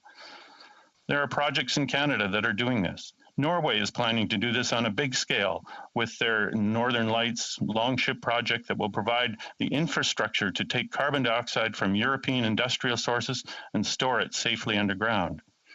When asked whether enhanced oil recovery would be a similar solution, a proponent of the Norwegian project said, "Enhanced oil recovery is not carbon capture and storage. It's just oil business 101. Canada's price on carbon dioxide pollution is scheduled to rise to $170 per ton by 2030. With that significant price on carbon, industry will have real incentive to cut down on carbon emissions. We shouldn't have to spend more taxpayer dollars to add to the profits of fossil fuel industries in an initiative that could easily simply delay our climate actions. Madam Speaker, successive federal governments have consistently failed to eliminate inefficient fossil fuel subsidies. The present government has yet to even define what an inefficient subsidy is. This proposal, this bill, would be yet another taxpayer subsidy for the oil and gas industry. And for that reason alone, I will not be supporting this bill. Thank you. Resuming debate, the honourable member for Regina Louvain. Thank you very much, Madam Speaker, and I'm pleased to rise to speak to my friend and colleague from Calgary Centre's Private Members Bill C-262, an act to amend the Income Tax Act, carbon or capture and storage of greenhouse gases. And Madam Speaker, I'm so curious, why do we care about human atrocities and abuses when it comes to where our coffee is sourced, but not our oil and energy sector? I've listened to my friends and colleagues speak about the energy sector, and thank you very much for your speech to my NDP colleague, but I am a proponent of the Canadian energy sector and the oil and gas that is produced in Canada, because I believe it's done more environmentally friendly than anywhere else in the world. And I believe that the workers in our energy sector are treated better than anywhere else in the world. And I will continue to be a proponent of Canadian energy as long as I have the honor to represent the people of Regina Louvain, because I believe that Canada and the world needs more Canadian energy, not less, despite what that NDP member just said. Canada is a country where we respect laws that have been enacted by our government, where human rights and dignity are enjoyed by all individuals. When oil is extracted in Canada, it removes the need for oil from other countries who have no environmental regulations and no respect for human rights. On a global scale, Canadian oil is the cleanest and most sustainably sourced oil available. Mr. Speaker, my province of Saskatchewan is a leader in carbon capture and storage. In 2014, the Boundary Dam Carbon Capture Project located near Estevan was brought online and became the first power station in the world to successfully use carbon capture and storage technology. My Conservative colleagues and I will continue to highlight the incredible work that is being done in our home province of Saskatchewan, as well as in the rest of Canada. Madam Speaker, Bill C-262 will harness the ingenuity of Canadian individuals and companies. The positive economic and environmental impact will be felt for decades to come. Just one CCS project over 4 years would generate $2.7 billion in GDP across Canada and support over 6,100 jobs. At a time when we're looking at economic recovery and how we can create more jobs for Canadians, this is not the only answer, but one of the answers that could be used by our government. When Canadian energy industry succeeds, we all stand to benefit. I believe in green innovation and in technological solutions to fight against climate change. This private member's bill does exactly that. This bill will return Canada to the international stage as a leader and innovator in GHG reduction initiatives. It will simultaneously incentivize individuals and companies to explore ways to reduce their own emissions to make everyday life more affordable. This is a made-in-Canada solution to reduce our greenhouse gas emissions. Mr. Speaker, this bill does incentivize investment and gives due recognition to our companies that are making an effort in caring for the environment. These companies don't need government telling them what their environmental goals and targets should be. They realize how important it is to be environmental leaders and also how it does affect their bottom line when taxes come into play, like the carbon tax and clean fuel standards and other regulations. These companies are making these moves on their own because it's the right thing to do, not because they're being punished by more and more taxes by this Liberal government. As a member of the Standing Committee for Agriculture and Agri-Foods, I've had the pleasure to meet with many stakeholders from the agriculture sector. On every occasion, the individuals, companies, and associations who I had the opportunity to meet with are already actively engaging in modernizing and innovating. Those in the agriculture industry are working hard to come up with transformative and technological solutions. This isn't, nor should it ever be, an Ottawa knows best approach. Individuals, provincial governments, and companies are working hard on their own to create solutions. The ranchers, farmers, and dairy producers know their land and are best caretakers of their environment. We need a government that will harness that knowledge and incentivize innovation. We need a government that will champion industry-driven solutions, a government that will use CCUS technology to lead the world without the economic burden. In other words, Madam Speaker, we need a conservative government. I am and always will be a champion and advocate for our energy sector. The carbon capture and storage of greenhouse gases will result in 30 million tons of CO2 being removed from our atmosphere. The technology is effective and will lead to real-world emission reduction in the short term if we embrace it. Shell Canada has analyzed its Quest project on carbon capture. They're using this new technology in the province of Alberta to build and grow its energy industry. In Saskatchewan, an estimated 9 million tons of carbon is sequestered each year. Let me repeat that. 9 million tons of carbon is sequestered each year. The Boundary Dam project does use CCS technology, and it leads the way in expanding the measures allows our industry to increase the number of participants in carbon capture and utilization. This will, as I said before, create jobs and have a truly meaningful impact on our climate and our environment. It'll keep our air cleaner, our water fresher, and our environment more pristine. These CCS projects demonstrate Canadian leadership in the technology and puts Canada in a competitive position for future CCUS investments. It also addresses a specific barrier that may be hindering the private sector investment. This is in opposition to the Liberals' carbon tax plan. We cannot afford to be a country that self-sabotages ourselves on the global scale. We all know of the Liberal government's plan to raise the carbon tax to $50 per ton in 2022. Now, by 2030, Canadians are looking at living with a $170 ton carbon tax. What is the result of this, Mr. Speaker? It results in penalizing the innovation and uses of technology of our businesses and individuals across the country. The province of Manitoba's Minister of Environment, Conservation and Climate, Sarah Goulimard, in a statement said, the federal government's high carbon tax plan will penalize Manitobans for having invested billions of dollars in clean hydroelectricity. We will continue to pursue our Made in Manitoba Climate and Green Plan with a low, flat carbon price, not a high and rising carbon tax that results in companies leaving and technologies being developed in other countries. Canadians, as a result of the federal government, will continue to be left behind by higher and higher taxes on companies, and these companies will continue to leave our country. We need a government that will recognize the work that has been and continues to be done by our ag and energy industries. We need a government that will recognize the efforts of our farmers who are leading the way in solutions to reduce their environmental impact. This bill will allow cooperation from those entities who are unable to both capture carbon dioxide and storage. The energy industry needs the support of their federal government.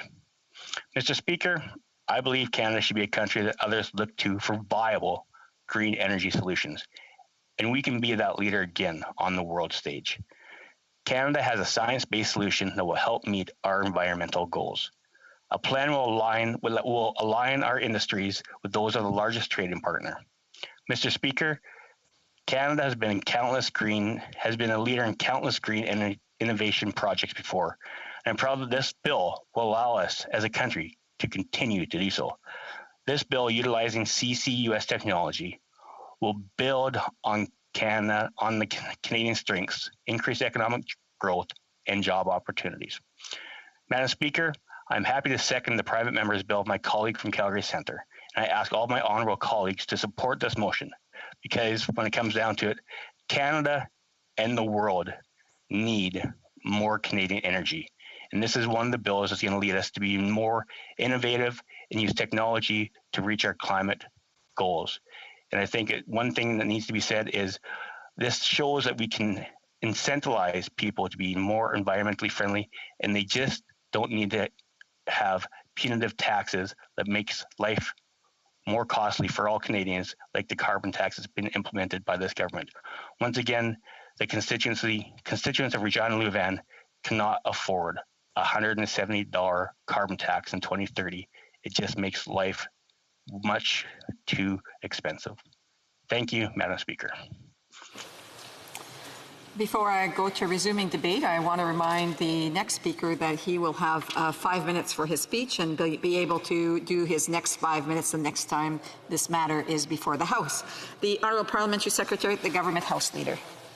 Yes, thank you, Madam Speaker. And I was interested in listening to my friends from Regina's comments in regards to the price on pollution. And you know, I do find it somewhat surprising that the Conservatives continue to oppose what is a viable, well-received policy, not only in virtually most regions of our country, but around the world.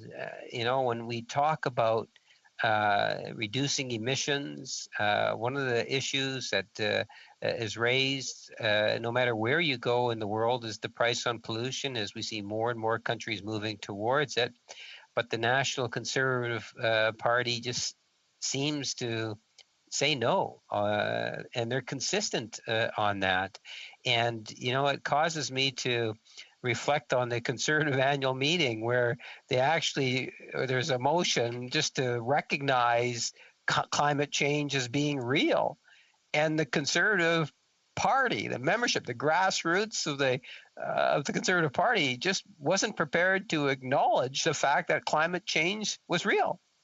And it just when the member was speaking about this whole, anti-price on pollution speech, I couldn't help but reflect on that particular motion from the Conservative membership. And you can just sense that the leadership and the Conservative Party as a whole really is not a friend to the environment.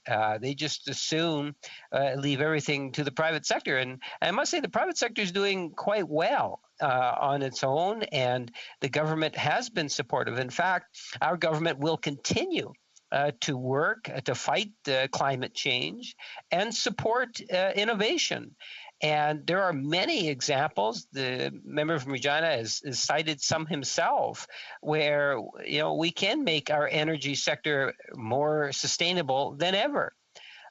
We have seen within the energy industry how the private sector in itself has said that they can do better, and they are striving to do better. And quite frankly, I think that we lead the world in some of those private sector initiatives towards innovation and ensuring that we are minimizing future emissions. And I applaud them for doing that. And the Government of Canada recognizes that we do have a role to support and to encourage.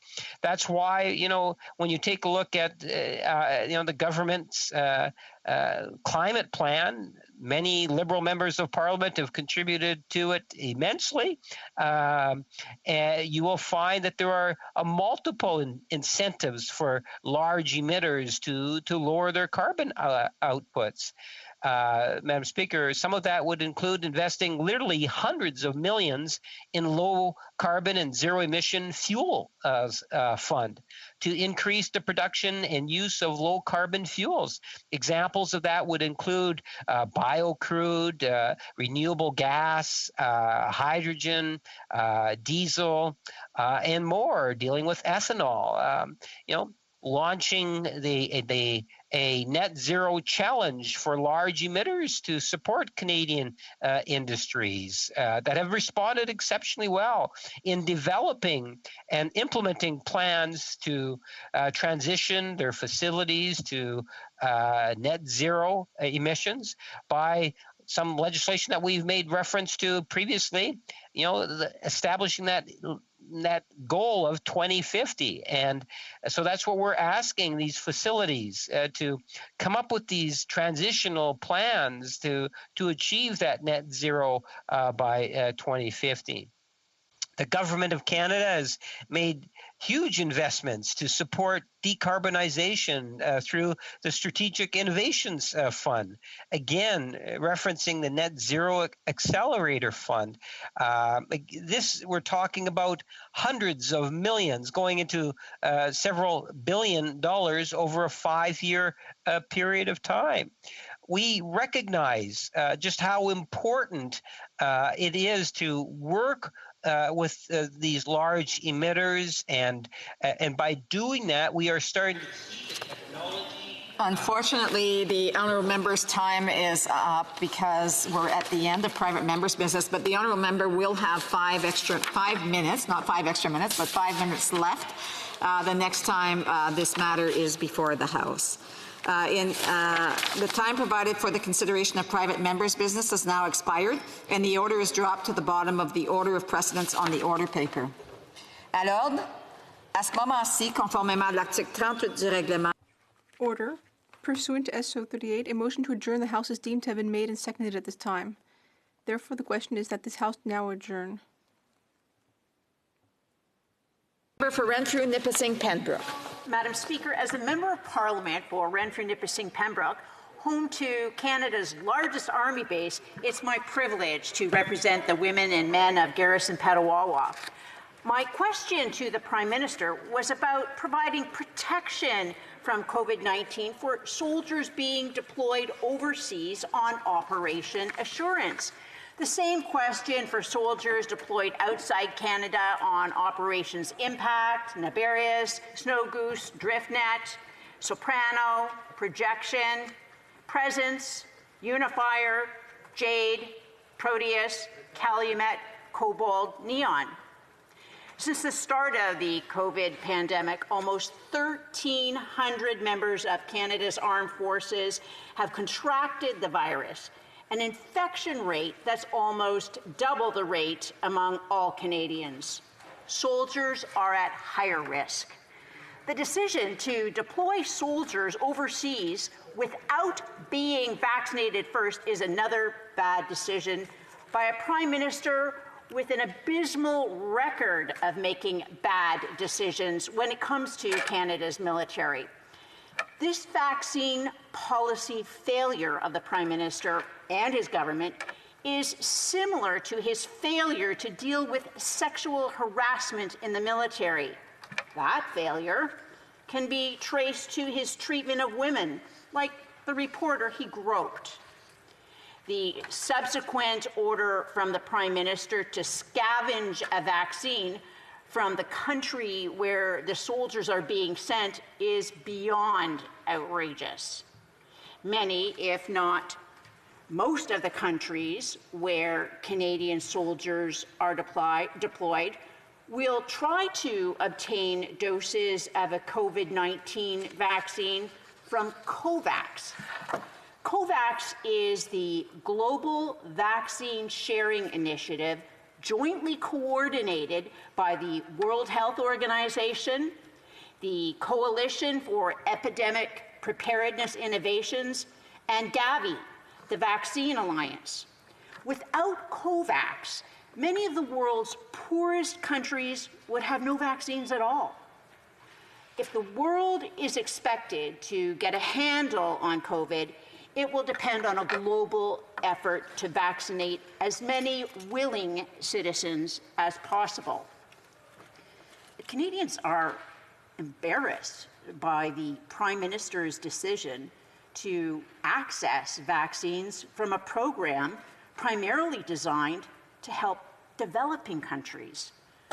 Forcing deployed military members to source medical vaccines from the local supply puts soldiers and their families at unnecessary risk.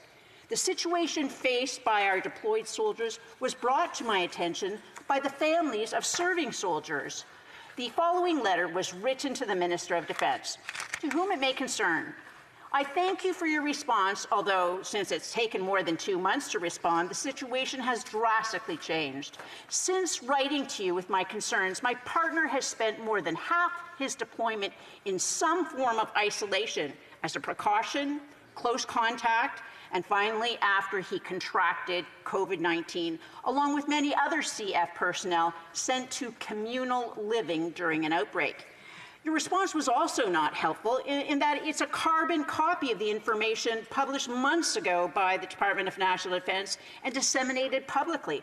I'm an intelligent person who can read the news. My issue is not one of being uninformed, but of bringing attention to a policy that puts our Canadians... Unfortunately, the honourable member's time is up, but she'll have time during on her rebuttal.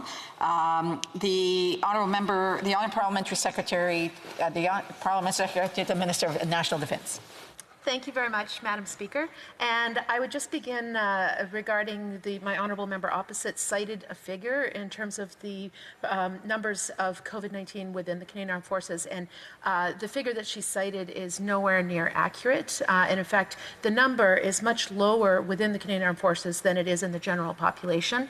Having said that, Madam Speaker, la santé et le bien-être des membres des Forces armées canadiennes.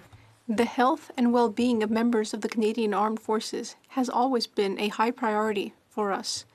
That is why our policy of defense gives clear directives about our defense guidelines over 20 years. It's done. In fact, Chapter 1 of our defense policy, Strong, Secure, Engaged, spells out our desire for well-supported, diverse, resilient people and families. People are at the core of everything that the Canadian Armed Forces does to deliver on its mandate. That's why we are taking concrete steps to ensure the safety and well-being of our members, regardless of location. The Canadian Armed Forces have taken unprecedented measures to protect the health and well-being of members, prevent the spread of COVID-19, and preserve the ability to conduct essential military operations at home and abroad. At the outset, National Defence quickly changed its work posture, adhering to advice from Canadian health authorities and the CAF Surgeon General. Les membres ont reçu pour instruction de travailler à des... Members have received the instruction to work remotely, and activities have been reduced to those deemed essential. Among other things, we have implemented measures to stop the spread of COVID-19, such as appropriately timed tests, training, quarantine requirements, and contact tracing. This also includes providing PPE in order to enable them to carry out their tasks safely. Forces are aware that some members deployed on Operation Reassurance in Latvia had tested positive for COVID-19. For operational security reasons, specific numbers of affected members will not be released. That said, we knew that we needed to move quickly on providing vaccines to our members. That's why the Canadian Armed Forces began its COVID-19 immunization campaign in January. The Canadian Armed Forces is allocating vaccines to its members according to its vaccine prioritization framework, beginning with Priority Group 1. Vaccines are currently being prioritized toward members working with vulnerable Canadians in high-risk settings across Canada as part of Op Laser, and members who have health conditions that place them at increased risk of severe COVID-19 infection. The CAF will receive additional doses in the coming weeks, and over the course of the next 3 months, we are planning to receive 150,000 doses of vaccine. We continue to work hard to administer the vaccine to the Canadian Armed Forces members posted outside Canada. La Défense nationale continuera de protéger la santé. National Defence will continue to protect its members' health and will continue to conserve its capacity to carry out operations domestically and abroad. Thank you. For Renfrew, Nipissing, Pembroke. Continuing the letter, my issue is not one of being uninformed, but of bringing attention to a policy that puts our Canadian soldiers in an impossible situation of being deployed and being exposed to COVID-19 with little protection. Vaccines have been available to CF personnel serving in Canada as well as Canadian citizens for months now. I do not see the value in vaccinating soldiers at home with chronic diseases who are living and working from home in green zones versus vaccinating soldiers we're asking to defend our country and sending them into a known outbreak in communal living. COVID-19, as you are aware, can have serious lifelong complications. It's my hope that none of the soldiers currently sent overseas to defend our country has to experience health issues because their government was too short-sighted to amend a policy that puts them at risk. And that's the end of the letter, Madam Chair.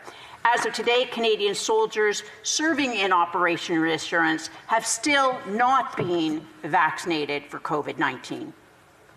The Honourable Parliamentary Secretary. Nous allons continuer de nous assurer. We will continue to ensure that our mediators are supported physically and mentally, and that they have access to safe and modern health establishments. Throughout this period, we have maintained services for our brave women and men in uniform. And maintaining operations for all 37 primary healthcare clinics for Canadian Armed Forces members. We also gradually resumed individual and group training in the summer of 2020, and this is done in the safest way for our members. Significant changes were subsequently implemented to minimize the transmission of COVID-19 as we restarted our training system.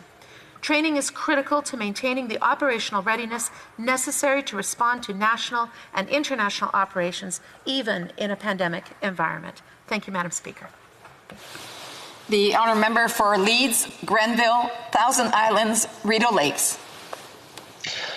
This Liberal government has completely defied an order of this House and yet again disregarded the will of Canadians. The House of Commons directed key players in the Prime Minister's We scandal to testify before committee and help complete the picture as to how an organization that paid members of the Prime Minister's family $500,000 ended up receiving $500 million from the Liberals. Instead of doing what they're obligated to do, these Liberals ordered these key witnesses to stay home and disobey an order of the House. What does that say to Canadians when their government will stop at nothing to cover up the Prime Minister's corruption? Does it increase Canadians' confidence in their governing institutions? I don't think so. We have orders of the House of Commons that have simply been tossed aside in the name of a cover-up. It's been scandal after scandal after scandal, and the government's arrogance and contempt in response has been nothing short of astounding. Canadians deserve better. They deserve to know that their government will put their needs first and not be focused on lining the pockets of the Liberal elite. Canadians deserve to know that their institutions are secure and the rules of this place will be followed. Good, ethical governance is possible, just not under the sunny ways of this unscrupulous Prime Minister. After having witnesses ordered to appear at the Ethics Committee and at National Defence, and having the government order those witnesses to stay home and send ministers in their place who knew very little of the matter at hand and certainly weren't part of the conversations that would have allowed committees to do their work and to conclude their studies and report back to the House. We find ourselves in a position where the government has decided that the rules don't apply to them.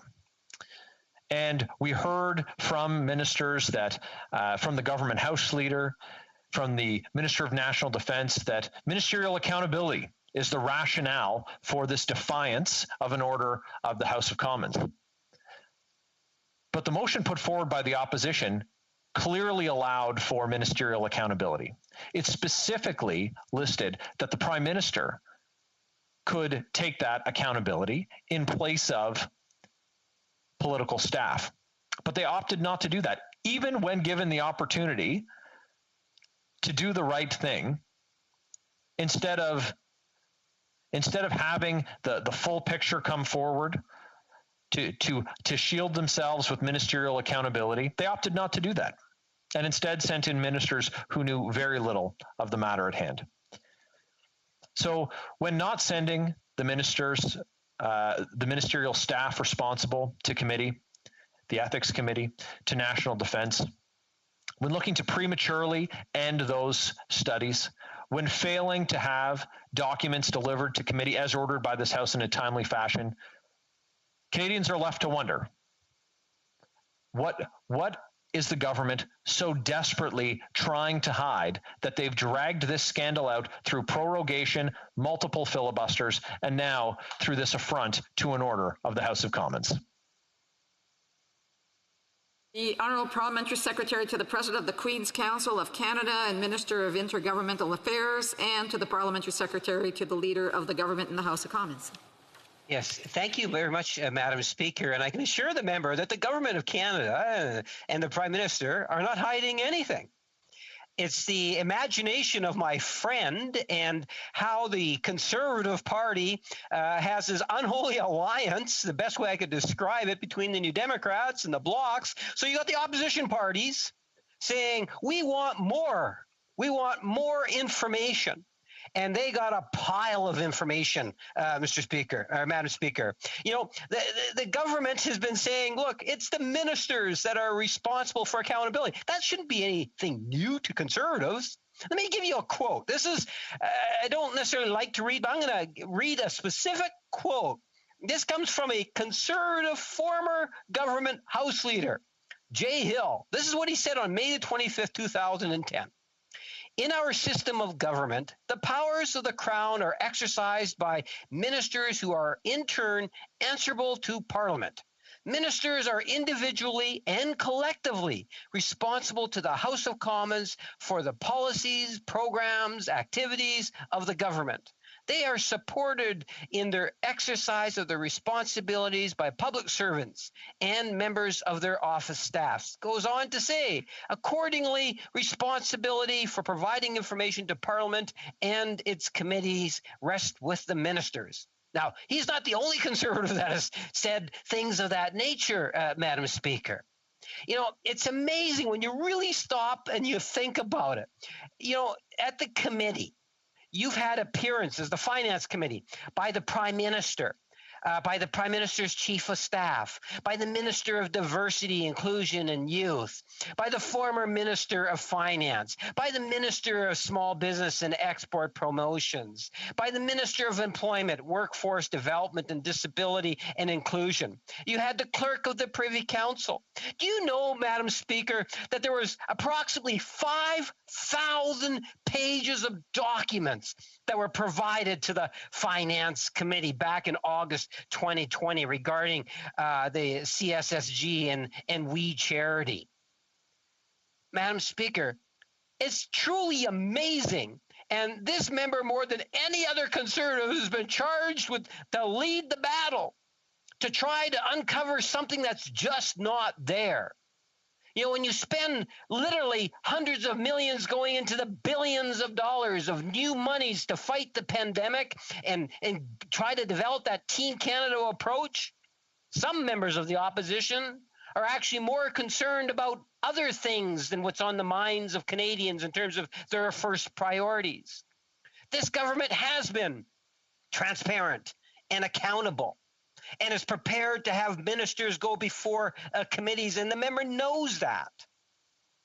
But the members, and you know, it's interesting, the members say, well, yeah, we want these staff, but you know what? We'll settle if you give us the Prime Minister. So we don't need the staff if you give us the Prime Minister. We just don't want any other ministers. That's not the way the system works. And it's not just Liberals that are saying that. Past Conservatives have said that, including the former Prime Minister, Stephen Harper.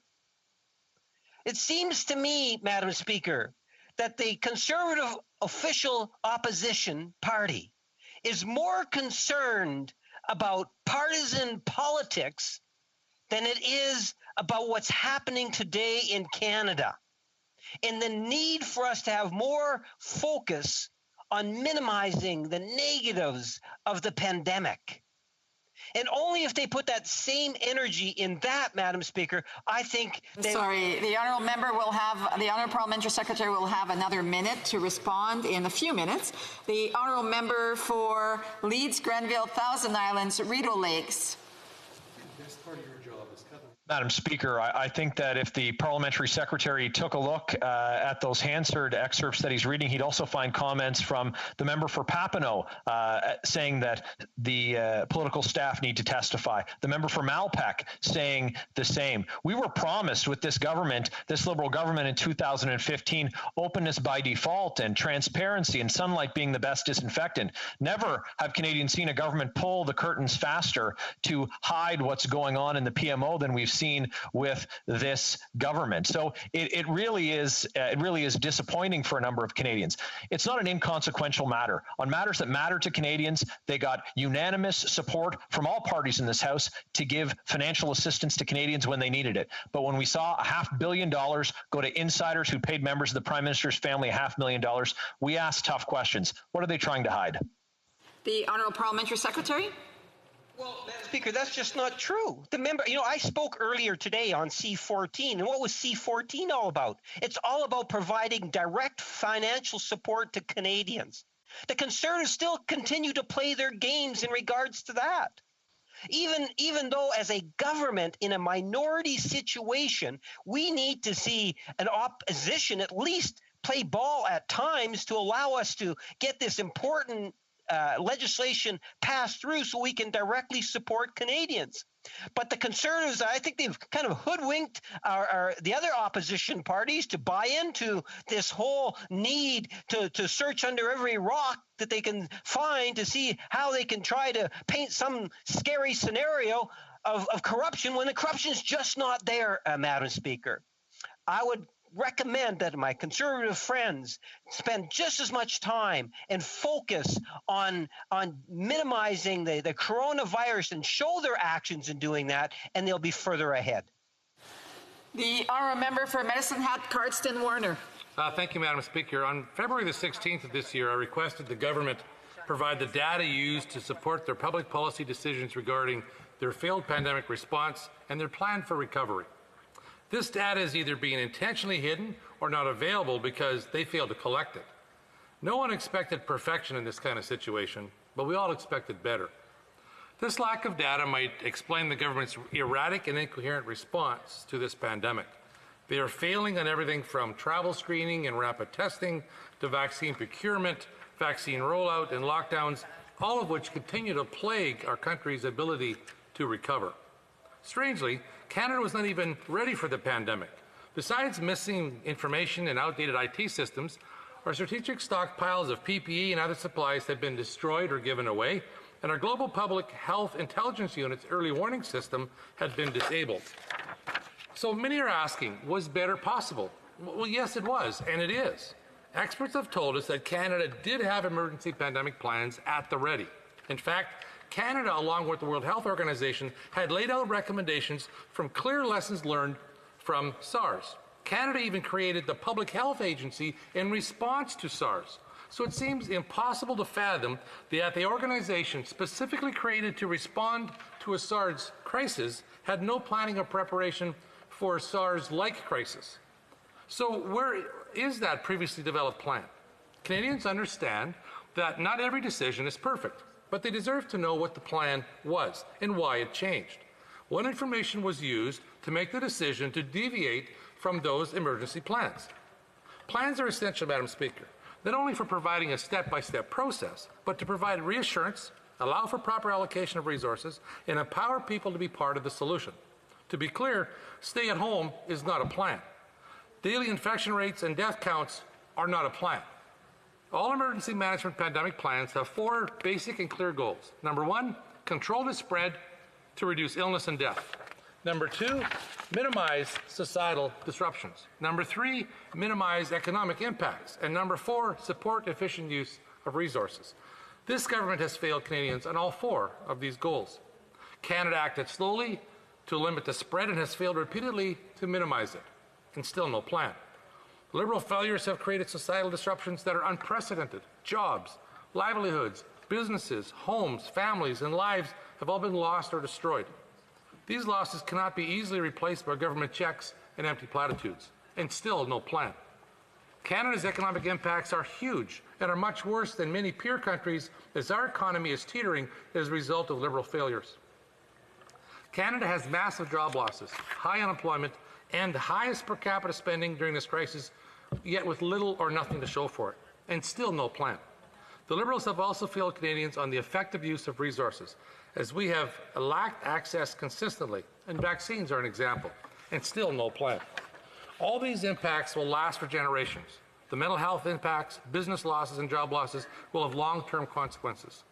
Canadians are rightfully questioning the Ministers of Health and her government's decisions and are realizing that that government, the Liberal government, has no clear plan for recovery. So, Madam Speaker, the question to the Minister is, where is the data used to support their public policy decisions, and what is the plan for recovery? Thank you. The Honourable Parliamentary Secretary to the Minister of Health. Thank you, Madam Speaker, and thank you for the question. I think it's pretty sad in this country when partisanship in a pandemic takes over the clear public health measures that have been taken from day one. The fact that the members opposite really have nothing of substance to talk about themselves or ideas where they could actually help Canadians get through this pandemic. They make up things that simply are untrue.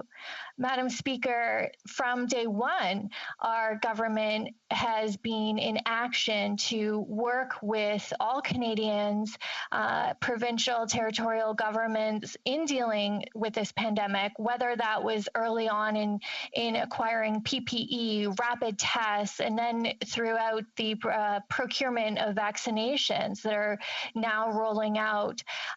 Madam Speaker, the Conservatives continue to raise this issue that there is no plan, when in fact the plan has been outlined from the beginning. It's just the Conservatives can't stand the fact that we are moving ahead during this pandemic, and they seem to not be able to grasp the plan because they don't have the basic understanding and support of science. Throughout science and evidence and data, that when it is collected and with this virus, as new things are learned, that requires a relook at the examination of the data and to adjust accordingly. Something we have done every step of the way based on the evidence and advice of public health officials. I want to remind you, Madam Speaker, it was the Conservatives that just a few weeks ago were saying Canadians, that provincial territorial governments ignore your public health officials and just open up. And now we are seeing a third wave. And in my home province of Ontario, we're seeing places like Sick Kids Hospital preparing for COVID patients because we're running out of room with ICU beds. And the federal government has been there to help support provinces in the delivery of healthcare. But Madam Speaker, if the Conservatives had their way, they would just pretend the virus didn't exist and see more and more Canadians die. It is, if the member opposite would like data on an epidemiological reports, he needs to look no further than the Public Health Agency of Canada's website. There has been enormous amounts of data and tests performed, positivity rates, rates of intensive care usage, and so forth, which are all part of the larger plan and reaction and support from the federal government. If the member opposite would like data around decisions around lockdowns, as he well knows, those are decisions that are done at the provincial and territorial level. However, we continue to support what provincial and territorial leaders need to keep their citizens safe.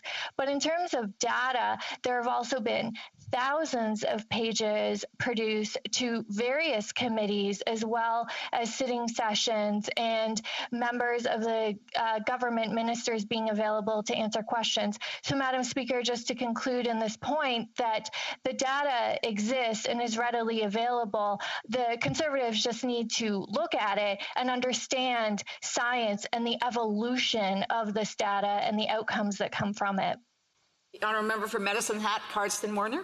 Thank you, Madam Speaker, and I'd like to congratulate my friend on her recent appointment as the Permanent Secretary to Health. Good for her. The reason that Canadians, and not only Conservatives, can't grasp the plan is because there really isn't one. I mean, Madam Speaker, the fact remains that this government seems incapable of being honest and clear with Canadians. They appear unable to deliver a plan or even targeted guidelines for when Canadians can expect things to return to some semblance of normal. Canada's failed pandemic response was perhaps all the Liberals could manage, but it is not what Canadians needed or expected. By ignoring emergency management pandemic plans and following failed lockdown responses, the many Liberal failures have caused massive collateral damage in terms of deaths and long-term effects on our population. Collateral damage largely ignored by the mainstream media. This government's lack of leadership has undermined the trust Canadians require in times of crisis. This government needs to be honest with Canadians about what the pandemic plans were before the pandemic, why those plans were abandoned, and what information is still missing in order to make appropriate recovery decisions moving forward. Thank you, Madam Speaker. The Honourable Parliamentary Secretary. Thank you, Madam Speaker, and thank you to my honourable colleague. That's just it, Madam Speaker, that the government has relied on the best available science and data, and you can't just transmit one plan to the next. We have to be able to adjust based on, in this case, the virus, to make sure that the plan, the process that we're moving forward is actually the most relevant to the pandemic that we're dealing with. And that's why relying on the best science, the best data, listening to experts is the best approach for Canadians. And as a result, we've actually seen, we've seen jurisdictions be able to adjust accordingly. And Madam Speaker, we're always going to rely on evidence and science and the innovation and techniques of data collection that is going to help get us out of this pandemic. As it is 8 o'clock, the House adjourns until 10 o'clock tomorrow morning, pursuant to Standing Order 38-1.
Thank you.